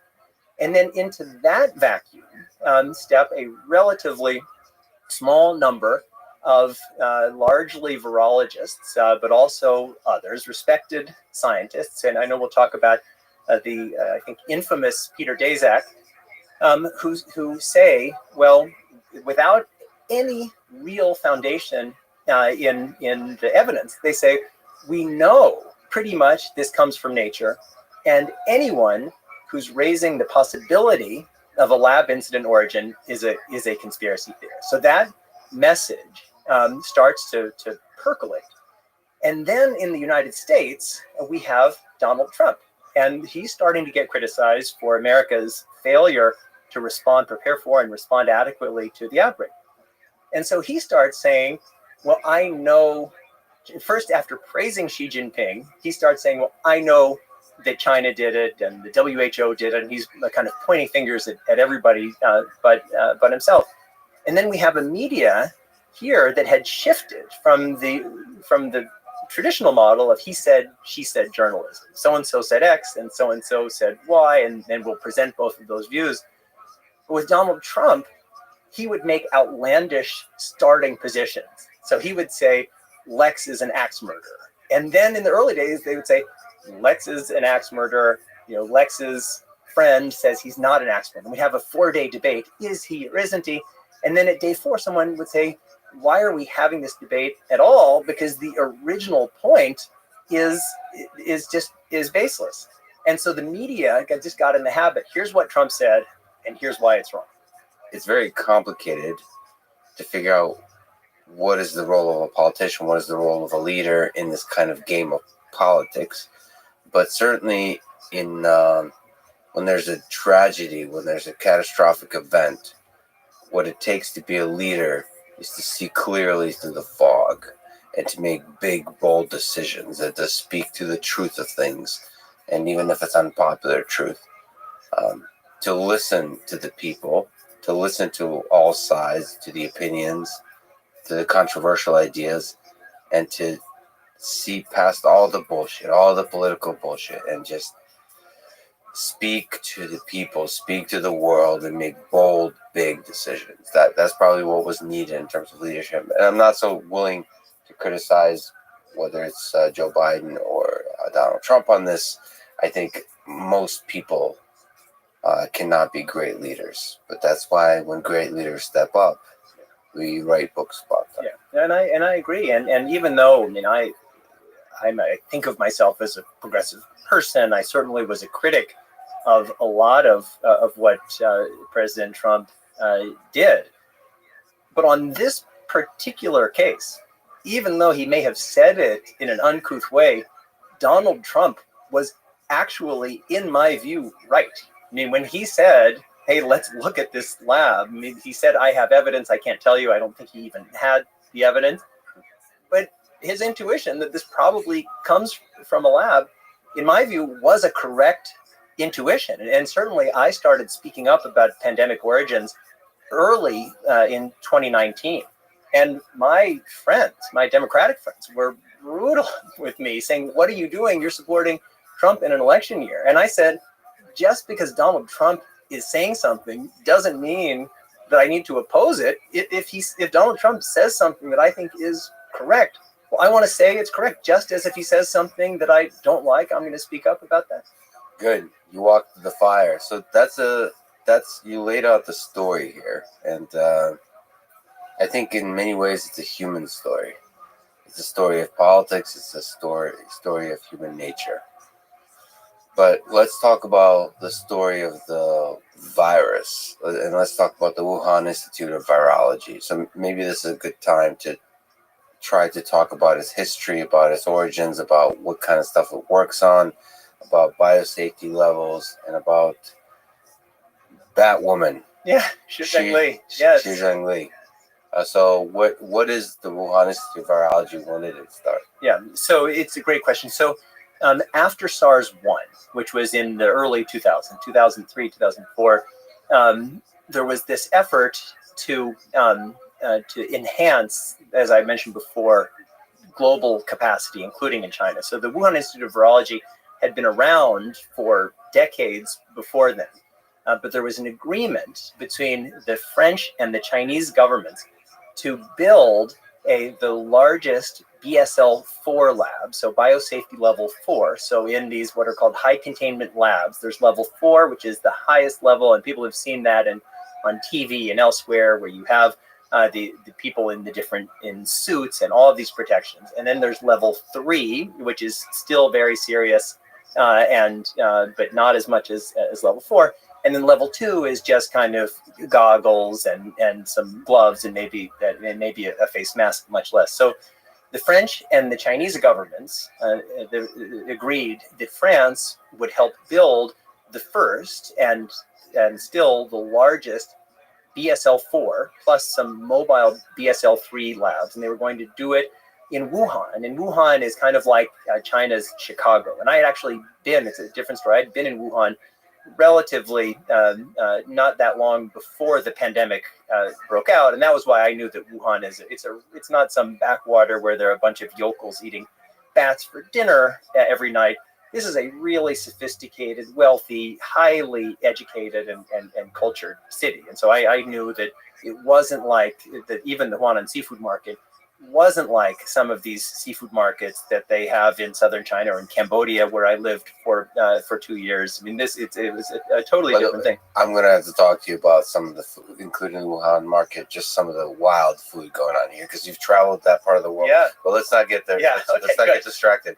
Good. As I was telling you, Lex, before, and this is maybe an advertisement, Yes. is having now listened to a number of your podcasts when I'm doing long ultra training runs or driving in the mountains.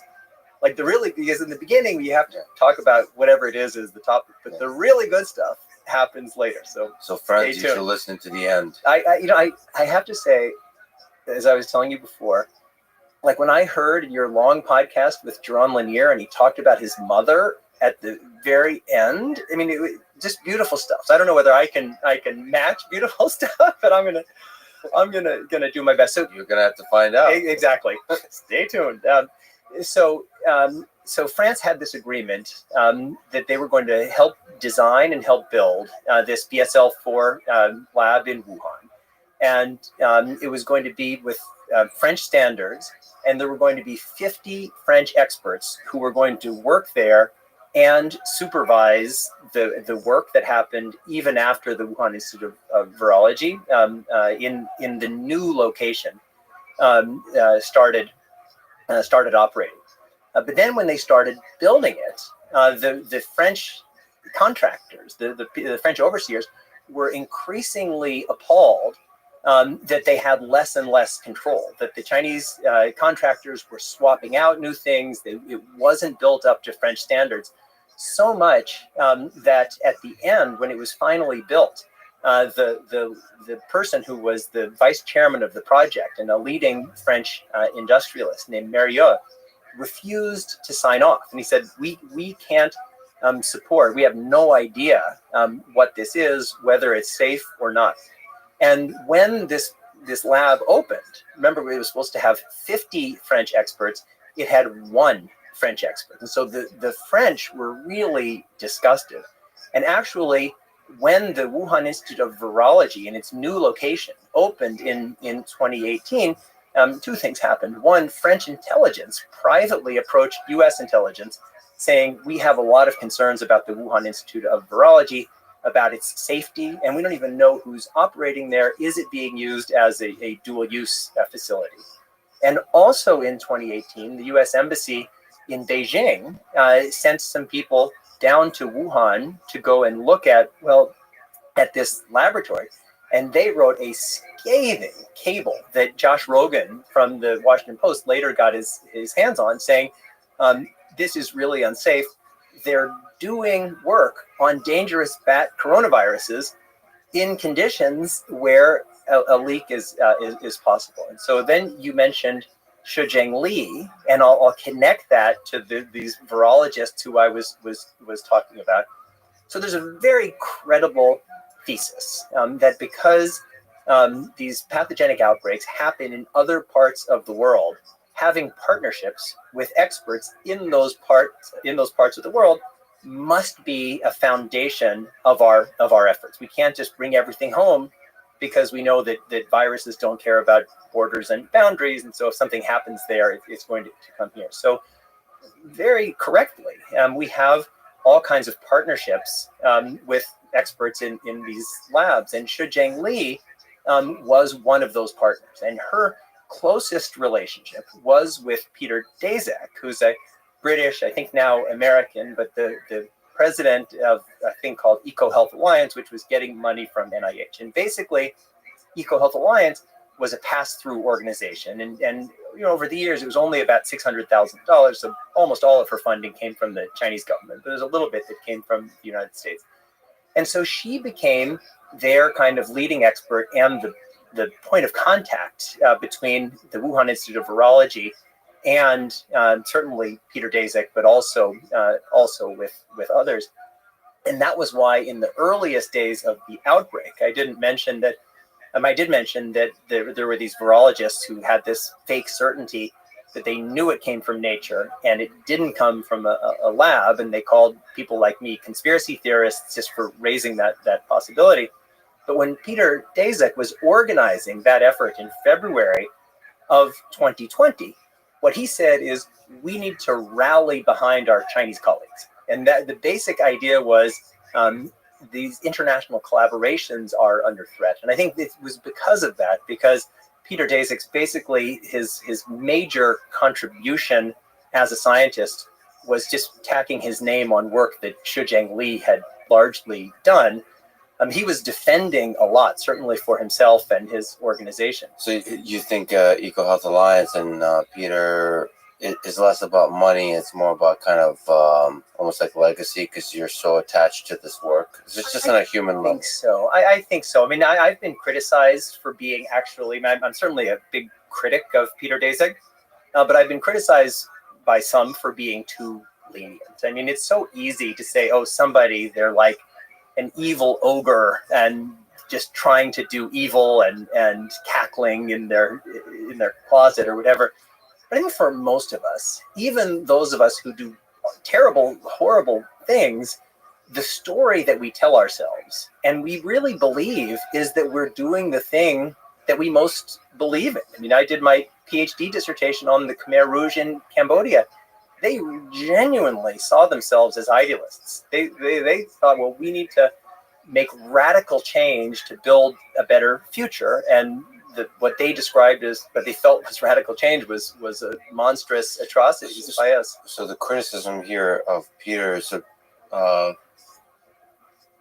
that he was part of an organization that was kind of funding an effort that was an unsafe implementation of a biosafety level 4 laboratory. Well, a few things. So what he thought he was doing was what he thought he was doing is itself highly controversial, because there's one there that in 2011 there were, I know you've talked about this with other guests, but in 2011 there were the first published papers on this now infamous gain of function research, and basically what they did, both in different labs, certainly in the United States, in Wisconsin, and in the Netherlands, was they had a bird flu virus that was very dangerous but not massively transmissive, and they had a gain of function process through what's called serial passage, which means basically passing a virus like natural selection, but forcing natural selection by just passing a virus through different cell cultures and then selecting for what it is that you want. So relatively easily, they took this deadly but not massively transmissive virus and turned it into, in a lab, a deadly and transmissive virus. And that showed that this is really dangerous. And so at that point, there was a huge controversy. There were some people, like Richard Ebright and Mark Lipsitch at Harvard, who were saying that this is really dangerous. We're in the idea that we need to create monsters to study monsters. I think maybe even you have said that in the past. it doesn't make sense because there's an unlimited number of monsters. And so what are we going to do? Create an unlimited number of monsters. And if we do that, eventually the monsters are going to get us. Then there was the Peter Daszak camp, and he got a lot of funding, particularly from the United States, who said, well, and certainly Collins and Fauci were supportive of this. And they thought, well, there's a safe way to go out into the world to collect the world's most dangerous viruses and to poke and prod them to figure out how they might mutate, how they might become more dangerous, with the goal of predicting future pandemics, and that certainly never happened, with the goal of creating vaccines and treatments, and that largely never happened. But that was, so Peter Daszak kind of epitomized that second approach.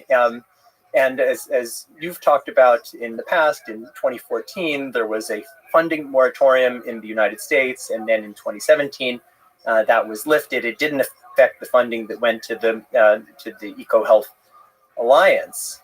So when this happened in the beginning, and again, coming back to Peter's motivations, I don't think, here's the best case scenario for Peter. I'm going to give you what I imagine he was thinking, and then I'll tell you what I actually think. So I think here's what he's thinking. This is most likely a natural origin outbreak. It just like SARS-1, again, in Peter's hypothetical mind, just like SARS-1, this is most likely a natural outbreak. We need to have an international coalition in order to fight it. If we allow these political attacks to undermine our Chinese counterparts and the trust in these relationships that we've built over many years, we're really screwed because they have the most local knowledge of these outbreaks. And even though, and this guy gets a lot more complicated, even though there are basic questions that anybody would ask, and that Xu Zhengli herself did ask about the origins of this pandemic, even though Peter Daszak, and I'll mention this, describe this in a moment, had secret information that we didn't have, that in my mind massively increases the possibility of a lab incident origin, I, Peter Daszak, would like to guide the public conversation in the direction where I think it should go, and in support of the kind of international collaboration that I think is necessary. That's a strong positive discussion, because it's true that there's a lot of political BS and a lot of kind of just bickering and lies, as we've talked about. And so it's very convenient to say, you know what, let's just ignore all of these quote unquote lies, and my favorite word, misinformation. And then, because the way out from this serious pandemic is for us to work together. So let's strengthen our partnerships, and everything else is just like noise. Yeah, so let's, and so then now I want to do my personal indictment of Peter Daszak, because that's my view, but I wanted to fairly, That's nice, yeah. because I think that we all tell ourselves stories, and also when you're a science communicator, you can't, in your public communications, give every doubt that you have or every nuance. You kind of have to summarize things. And so I think that he was, again, in this benign interpretation, trying to summarize in the way that he thought the conversations should go. Here's my indictment of Peter Daszak, and I feel like Brutus here, but I've not come here to praise Peter Daszak, because while Peter Daszak was doing all of this, making all of these statements about, well, we pretty much know it's a natural origin, then there was this February 2020 Lancet letter where it turns out, and we only knew this later, that he was highly manipulative. So he was recruiting all of these people. He drafted the infamous letter calling people like me conspiracy theorists. He then wrote to people like Ralph Barrick and Linfa Wang, who are also very high-profile virologists, saying, well, let's not put our names on it so it doesn't look like we're doing it, even though they were doing it. He didn't disclose a lot of information that they had. It was a strategic move. So just in case people are not familiar, February 2020 Lancet letter was TLDR is lab leak hypothesis is a conspiracy theory. Essentially, yes. So like with the authority of science, not saying like it's highly likely, saying it's obvious, it's natural origin. Everybody else is just everything else is just misinformation. And look, there's a bunch of really smart people that signed this, therefore it's true. Yeah. Not only that, so there were the people 27 people signed that letter, and then after President Trump cut funding to EcoHealth Alliance, then he organized 77 Nobel laureates to have a public letter criticizing that. What Peter knew then that we didn't fully know is that in March of 2018, EcoHealth Alliance, in partnership with the Wuhan Institute of Virology and others, had applied for a $14 million grant to DARPA, which is kind of like the VC side of the venture capital side of the Defense Department. They're kind of where they do kind of big ideas. By the way, as a tiny tangent, I've gotten a lot of funding from DARPA. They fund a lot of excellent robotics research. And DARPA is incredible. And among the things that they applied for is that we, meaning Wuhan Institute of Virology, is going to go and it's going to collect the most dangerous bat coronaviruses in southern China.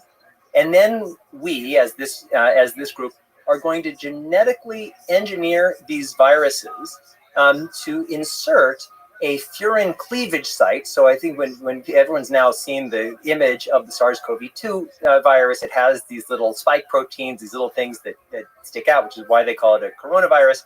Within that spike protein are these furin cleavage sites, which basically help with the virus getting access into our cells. And they were going to genetically engineer these furin cleavage sites into these bat coronaviruses, the sarbecoviruses. And so then a year and a half later, what do we see? We see a bat coronavirus with a furin cleavage site unlike anything that we've ever seen before in that category of SARS-like coronaviruses. Yes, I mean, the DARPA very correctly didn't support that application. Well, let's like pause on that. So for a lot of people, that's like the smoking gun. Yeah. Okay, let's talk about this 2018 proposal to DARPA. So I guess who's drafted the proposal? Is it EcoHealth? But the proposal is to do research. EcoHealth is technically a U.S. funded organization primarily, and then the idea was to do work at Wuhan Institute of Virology with EcoHealth. Yes, so EcoHealth, basically the Wuhan Institute of Virology was going to go and they were going to collect these viruses and store them at Wuhan Institute of Virology. But they're also going to do the actual test. It's a really important point. According to their proposal, the actual work was going to be done at the lab of Ralph Barrick at the University of North Carolina, who's probably the world's leading expert on coronaviruses. And so we know that DARPA didn't fund that work. We know, I think, quite well that Ralph Barrick's lab, in part because it was not funded by DARPA, they didn't do that specific work. What we don't know is, what work was done at the Wuhan Institute of Virology, because WIV was part of this proposal. They had access to all of the plans. They had their own capacity, and they had already done a lot of work in genetically altering this exact category of viruses. They had created chimeric mixed viruses. They had mastered pretty much all of the steps in order to achieve this thing that they applied for funding with EcoHealth to do. And so the question is, did the Wuhan Institute of Virology go through with that research anyway? And in my mind, that's a very, very real possibility. It would certainly explain why they're giving no information. And as you know, I've been a member of the World Health Organization Expert Advisory Committee on Human Genome Editing, which Dr. Tedros created in the aftermath of the announcement of the world's first CRISPR babies. And it was just basically the exact same story. So He Jiankui, a Chinese scientist, it was not a first-tier scientist, but a perfectly adequate second-tier scientist, came to the United States, learned all of these capacities, went back to China and said, well, there's a much more permissive environment.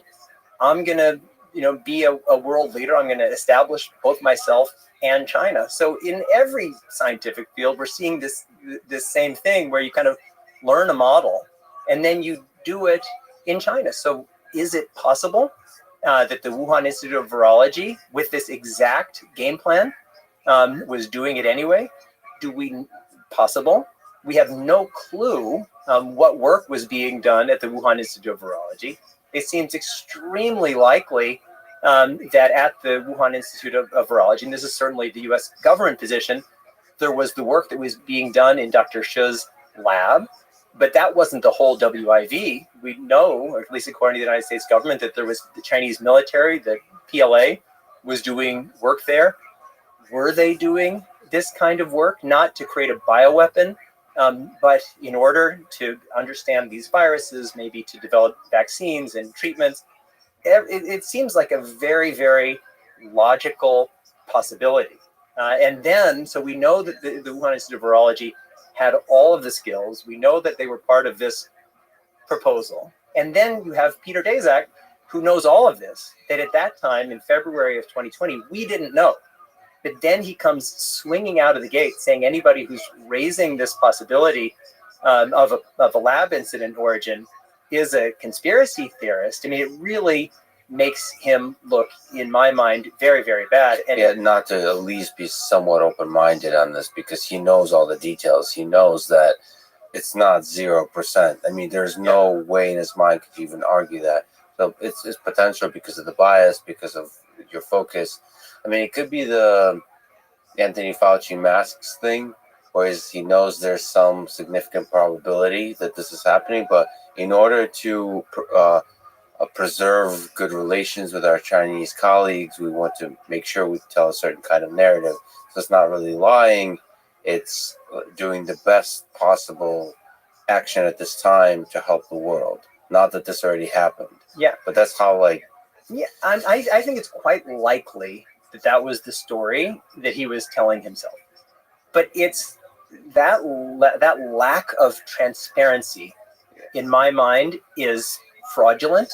That we were struggling to understand something that we didn't understand, and that I just think that people who possess that kind of information, especially when the existence, like the entire career of Peter Daszak is based on U.S. taxpayers. There's a debt that comes with that, and that debt is honesty and transparency. And for all of us, and you talked about your girlfriend checking your phone. For all of us, being honest and transparent in the most difficult times is really difficult. If it were easy, everybody would do it. And that's, I just feel that Peter was the opposite of transparent, and then went on the offensive, and then had the gall of joining, I know we can talk about this highly compromised joint study process with the international experts and their Chinese government counterparts,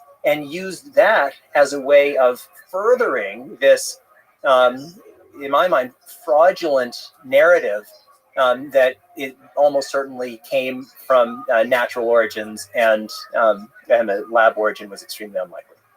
just to stick briefly on the proposal to wrap that up, because I do think in a kind of Jon Stewart way, if you heard that a bit, sort of kind of like common sense way, the 2018 proposal to DARPA from EcoHealth Alliance and Wuhan Institute of Virology just seems like a bit of a smoking gun to me. Like that. So there's this excellent book that people should read called Viral, The Search for the Origin of COVID-19. Matt Ridley and Alina Chan. I think Alina is in MIT, probably. At the Broad, yeah. At Broad Institute, yeah.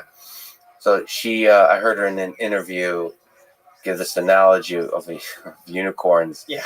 And where basically somebody writes a proposal to add horns to horses, the proposal was rejected, and then a couple of years later or a year later, a unicorn shows up. In the place where they're proposing to do it. I mean, that's so I had. And then everyone's like, Yeah. It's natural origin. Yeah. It's like, it's possible it's natural Yeah. origin. Like, we haven't detected a unicorn yet, and this is the first time we've detected a unicorn. Or it could be this massive organization that was planning, is fully equipped, has like a history of being able to do this stuff, has the world experts to do it, has the funding, has the motivation to add horns to horses, and now a unicorn shows up and they're saying, nope. Yeah. Definitely natural. Well, that connects to what your first question of how do I get to my 85%? And here's a summary of that answer. And so it's what I said in my 60 Minutes interview a long time ago. Of all the gin joints in all the towns in all the world, the quote from Casablanca.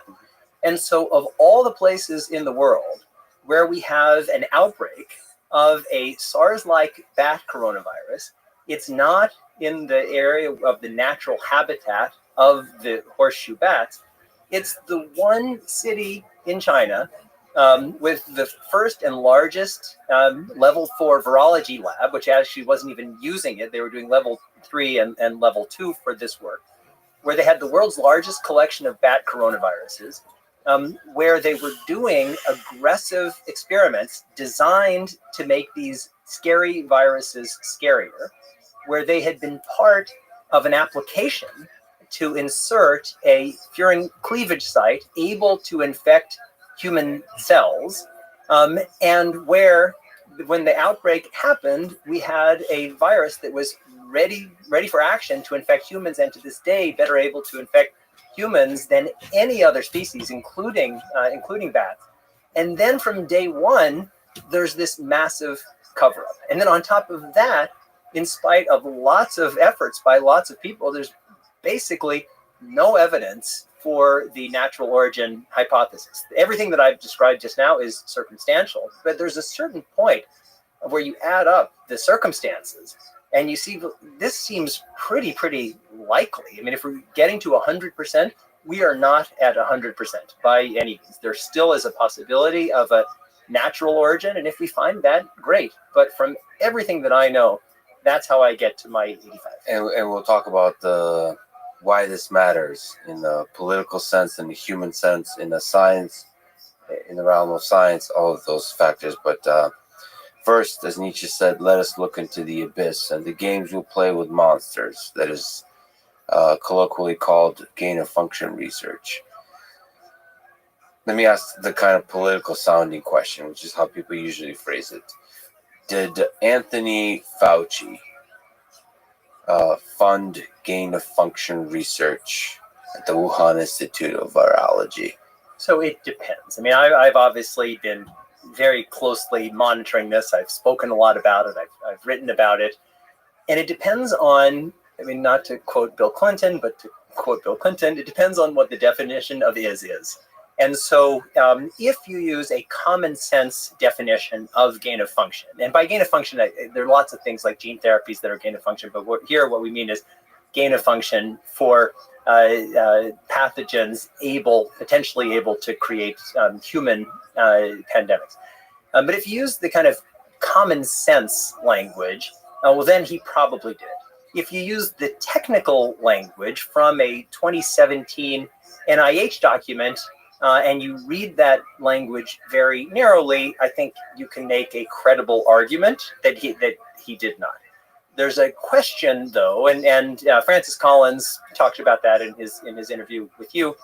But then there's a question that we know from now that we have the information of the reports submitted by EcoHealth Alliance to the NIH, and some of which were late or not even delivered, that some of this research was done on MERS, Middle Eastern Respiratory Syndrome virus. And if that was the case, there is, I think, a colorable argument that would be considered gain-of-function research, even by the narrow language of that 2017 document. But I definitely think, and I've said this repeatedly, that Rand Paul can be right and Tony Fauci can be right. And the question is, how are we defining gain of function? And that's why I've always said the question in my mind isn't was it or wasn't it gain of function, as if that's like a binary thing. If not, great, and if yes, guilty.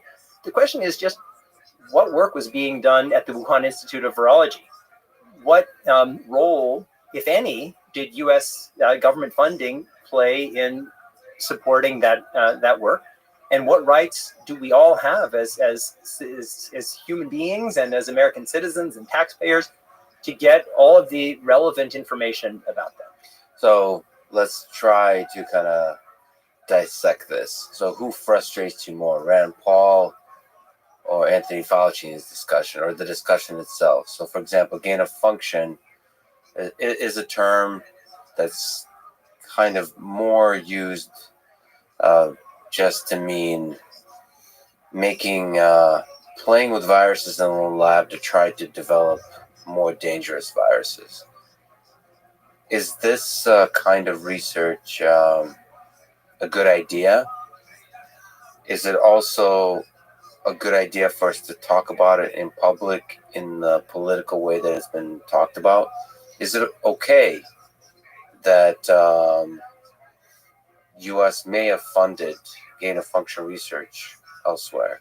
I mean, it's kind of assumed, just like with Bill Clinton, there was very little discussion of, I think, correct me if I'm wrong, but, whether it's okay for a president, male or female, to have extramarital sex, okay? Or is it okay for a president to have extramarital sex with people on his staff or her staff? It was more the discussion of lying, I think. It was, did you lie about having sex or not? And in this gain of function discussion, what frustrates me personally is there's not a deep philosophical discussion about whether we should be doing this kind of research and what are the ethical lines? Research on animals at all?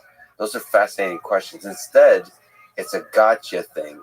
Did you or did you not fund research on gain of function? And did you fund, it's almost like a bioweapon. Did you give money to China to develop this bioweapon that now attacked the rest of the world? Yeah. So, I mean, all those things are pretty frustrating, but is there, I think the thing you can untangle about Anthony Fauci and gain of function research in the United States and Eco Health Alliance and Wuhan Institute of Virology, that's kind of, that's clarifying. What were the mistakes made? Sure. So on gain of function, there actually has been a lot of debate. And I mentioned before in 2011, these first papers, there was a big debate.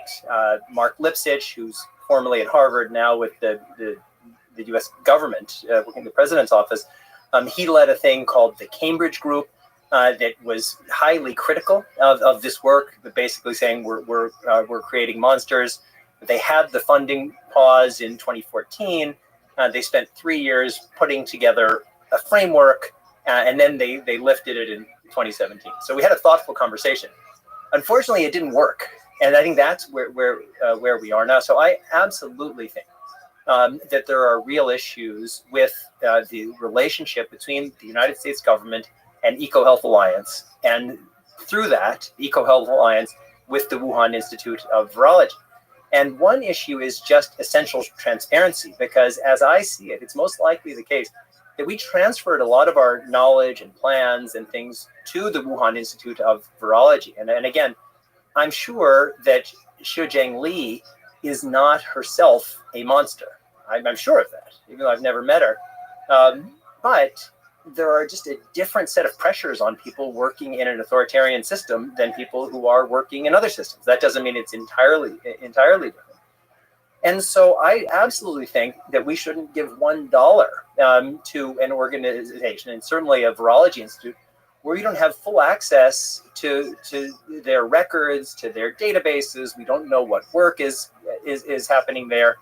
And I think that we need to have that kind of full examination. And that's why, so I understand what Dr. Fauci is doing, is saying, hey, what I hear, Dr. Fauci saying, what I hear from you, Rand Paul, is you're accusing me of starting this pandemic, and you're using gain of function as a proxy for that. And we have, when there are Senate hearings, every senator gets 5 minutes, and the name of the game is to translate your 5 minutes into a clip that's going to run on the news.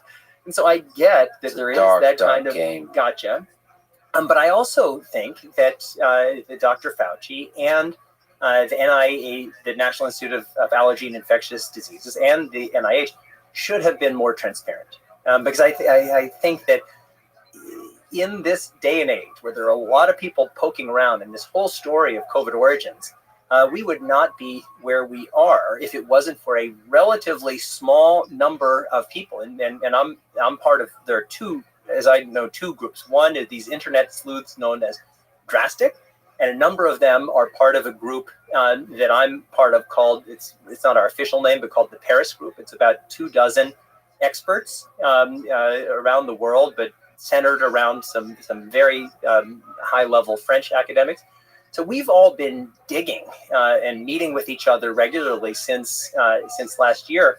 And our governments across the board, certainly China, but including the United States, haven't been as transparent as they need to be. So there's definitely mistakes were made on all sides. And that's why, for me, from day one, I've been calling for a comprehensive investigation into this issue that certainly obviously looks at China, but we have to look at ourselves. We did not get this right.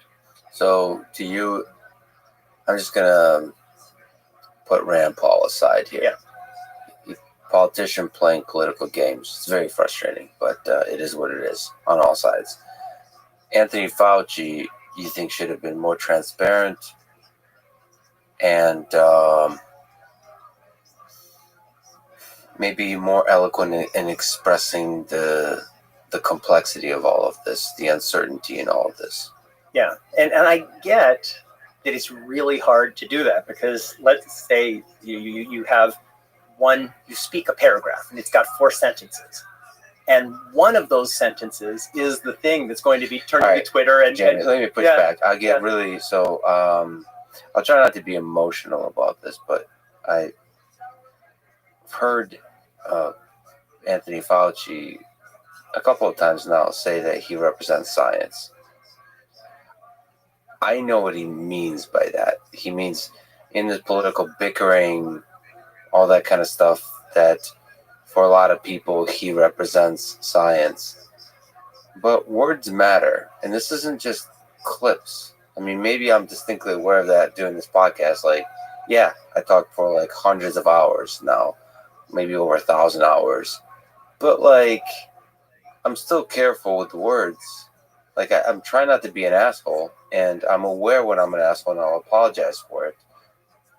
Like, if the words "I represent science" left my mouth, which they very well could, I would sure as hell be apologizing for it, and not because I got in trouble. I would just feel bad about saying something like that. And even that little phrase, "I represent science." No, Dr. Fauci, you do not represent science. I love science. The millions of scientists that inspired me to get into it, to fall in love with the scientific method in the exploration of ideas through the rigor of science. That Anthony Fauci does not represent. He's one, I believe, great scientist of millions. He does not represent anybody. He's just one scientist. And I think the greatness of a scientist is best exemplified in humility, because the scientific method basically says, like, you're like standing before the fog, the mystery of it all, and like slowly chipping away at the mystery. And it's embarrassing. It's humiliating how little you know. That's the experience. Mm-hmm. So the great scientists have to have humility, to me, and especially in their communication, they have to have humility. And I mean, I don't know. And some of it is also words matter, because you have to, like, great leaders have to have the poetry of action. They have to be bold and inspire action across millions of people. But you also have to, through that poetry of words, express the complexity of the uncertainty you're operating under. Be humble in the face of not being able to predict the future or understand the past or really know what's the right thing to do, but we have to do something. And through that, you have to be a great leader that inspires action. And some of that is just words, and he chose words poorly. I'm all torn about this. And then there's politicians that are taking those words and magnifying them and playing games with them. And of course, that's a disincentive for the people who do, the scientific leaders that step into the limelight to say any more words. So they kind of become more conservative with the words they use. I mean, it just becomes a giant mess. But I think the solution is to ignore all of that and to be transparent, to be honest, to be vulnerable, and to express the full uncertainty of what you're operating under, to present all the possible actions, and to be honest about the mistakes they made in the past. I mean, there's something, even if you're not directly responsible for those mistakes, taking responsibility for them is a way to win people over. Like, I don't think leaders realize this often in the modern age, in the internet age. They can see through your bullshit, and it's really inspiring when you take ownership. So to do the thought experiment, like in public, do a thought experiment. If there was a lab leak, and then lay out all the funding, the EcoHealth Alliance, all the incredible science going on at the Wuhan Institute of Virology and the NIH. Lay out all the possible ethical problems. Lay out all the possible mistakes that could have been made, and say, like, this could have happened, and if this happened, here's the best way to respond to it and to prevent it in the future. And just lay all that complexity out. And I wish we would have seen that. And I have hope that this conversations like it, your work, and books on this topic will inspire young people today when they become in the Anthony Fauci's role to be much more transparent and much more humble and all of those kinds of things. That this is just a relic of the past. When there's a person, no offense to me, in a suit that has to stand up and speak with clarity and certainty, I mean, that's just a relic of the past. This is my hope. But do you mind if I have? Yes, I agree with a great deal of what you said, and it's really unfortunate that certainly the Chinese government, as I said before, our government wasn't as transparent as I feel they should have been, particularly in the early days of the pandemic, and particularly with regard to the issue of pandemic origins. I mean, we know that Dr. Fauci was on calls with people like Christian Anderson and Scripps and others in those early days, raising questions. Is this an engineered virus? There were a lot of questions. And it's kind of sad. I mean, as I mentioned before, I've been one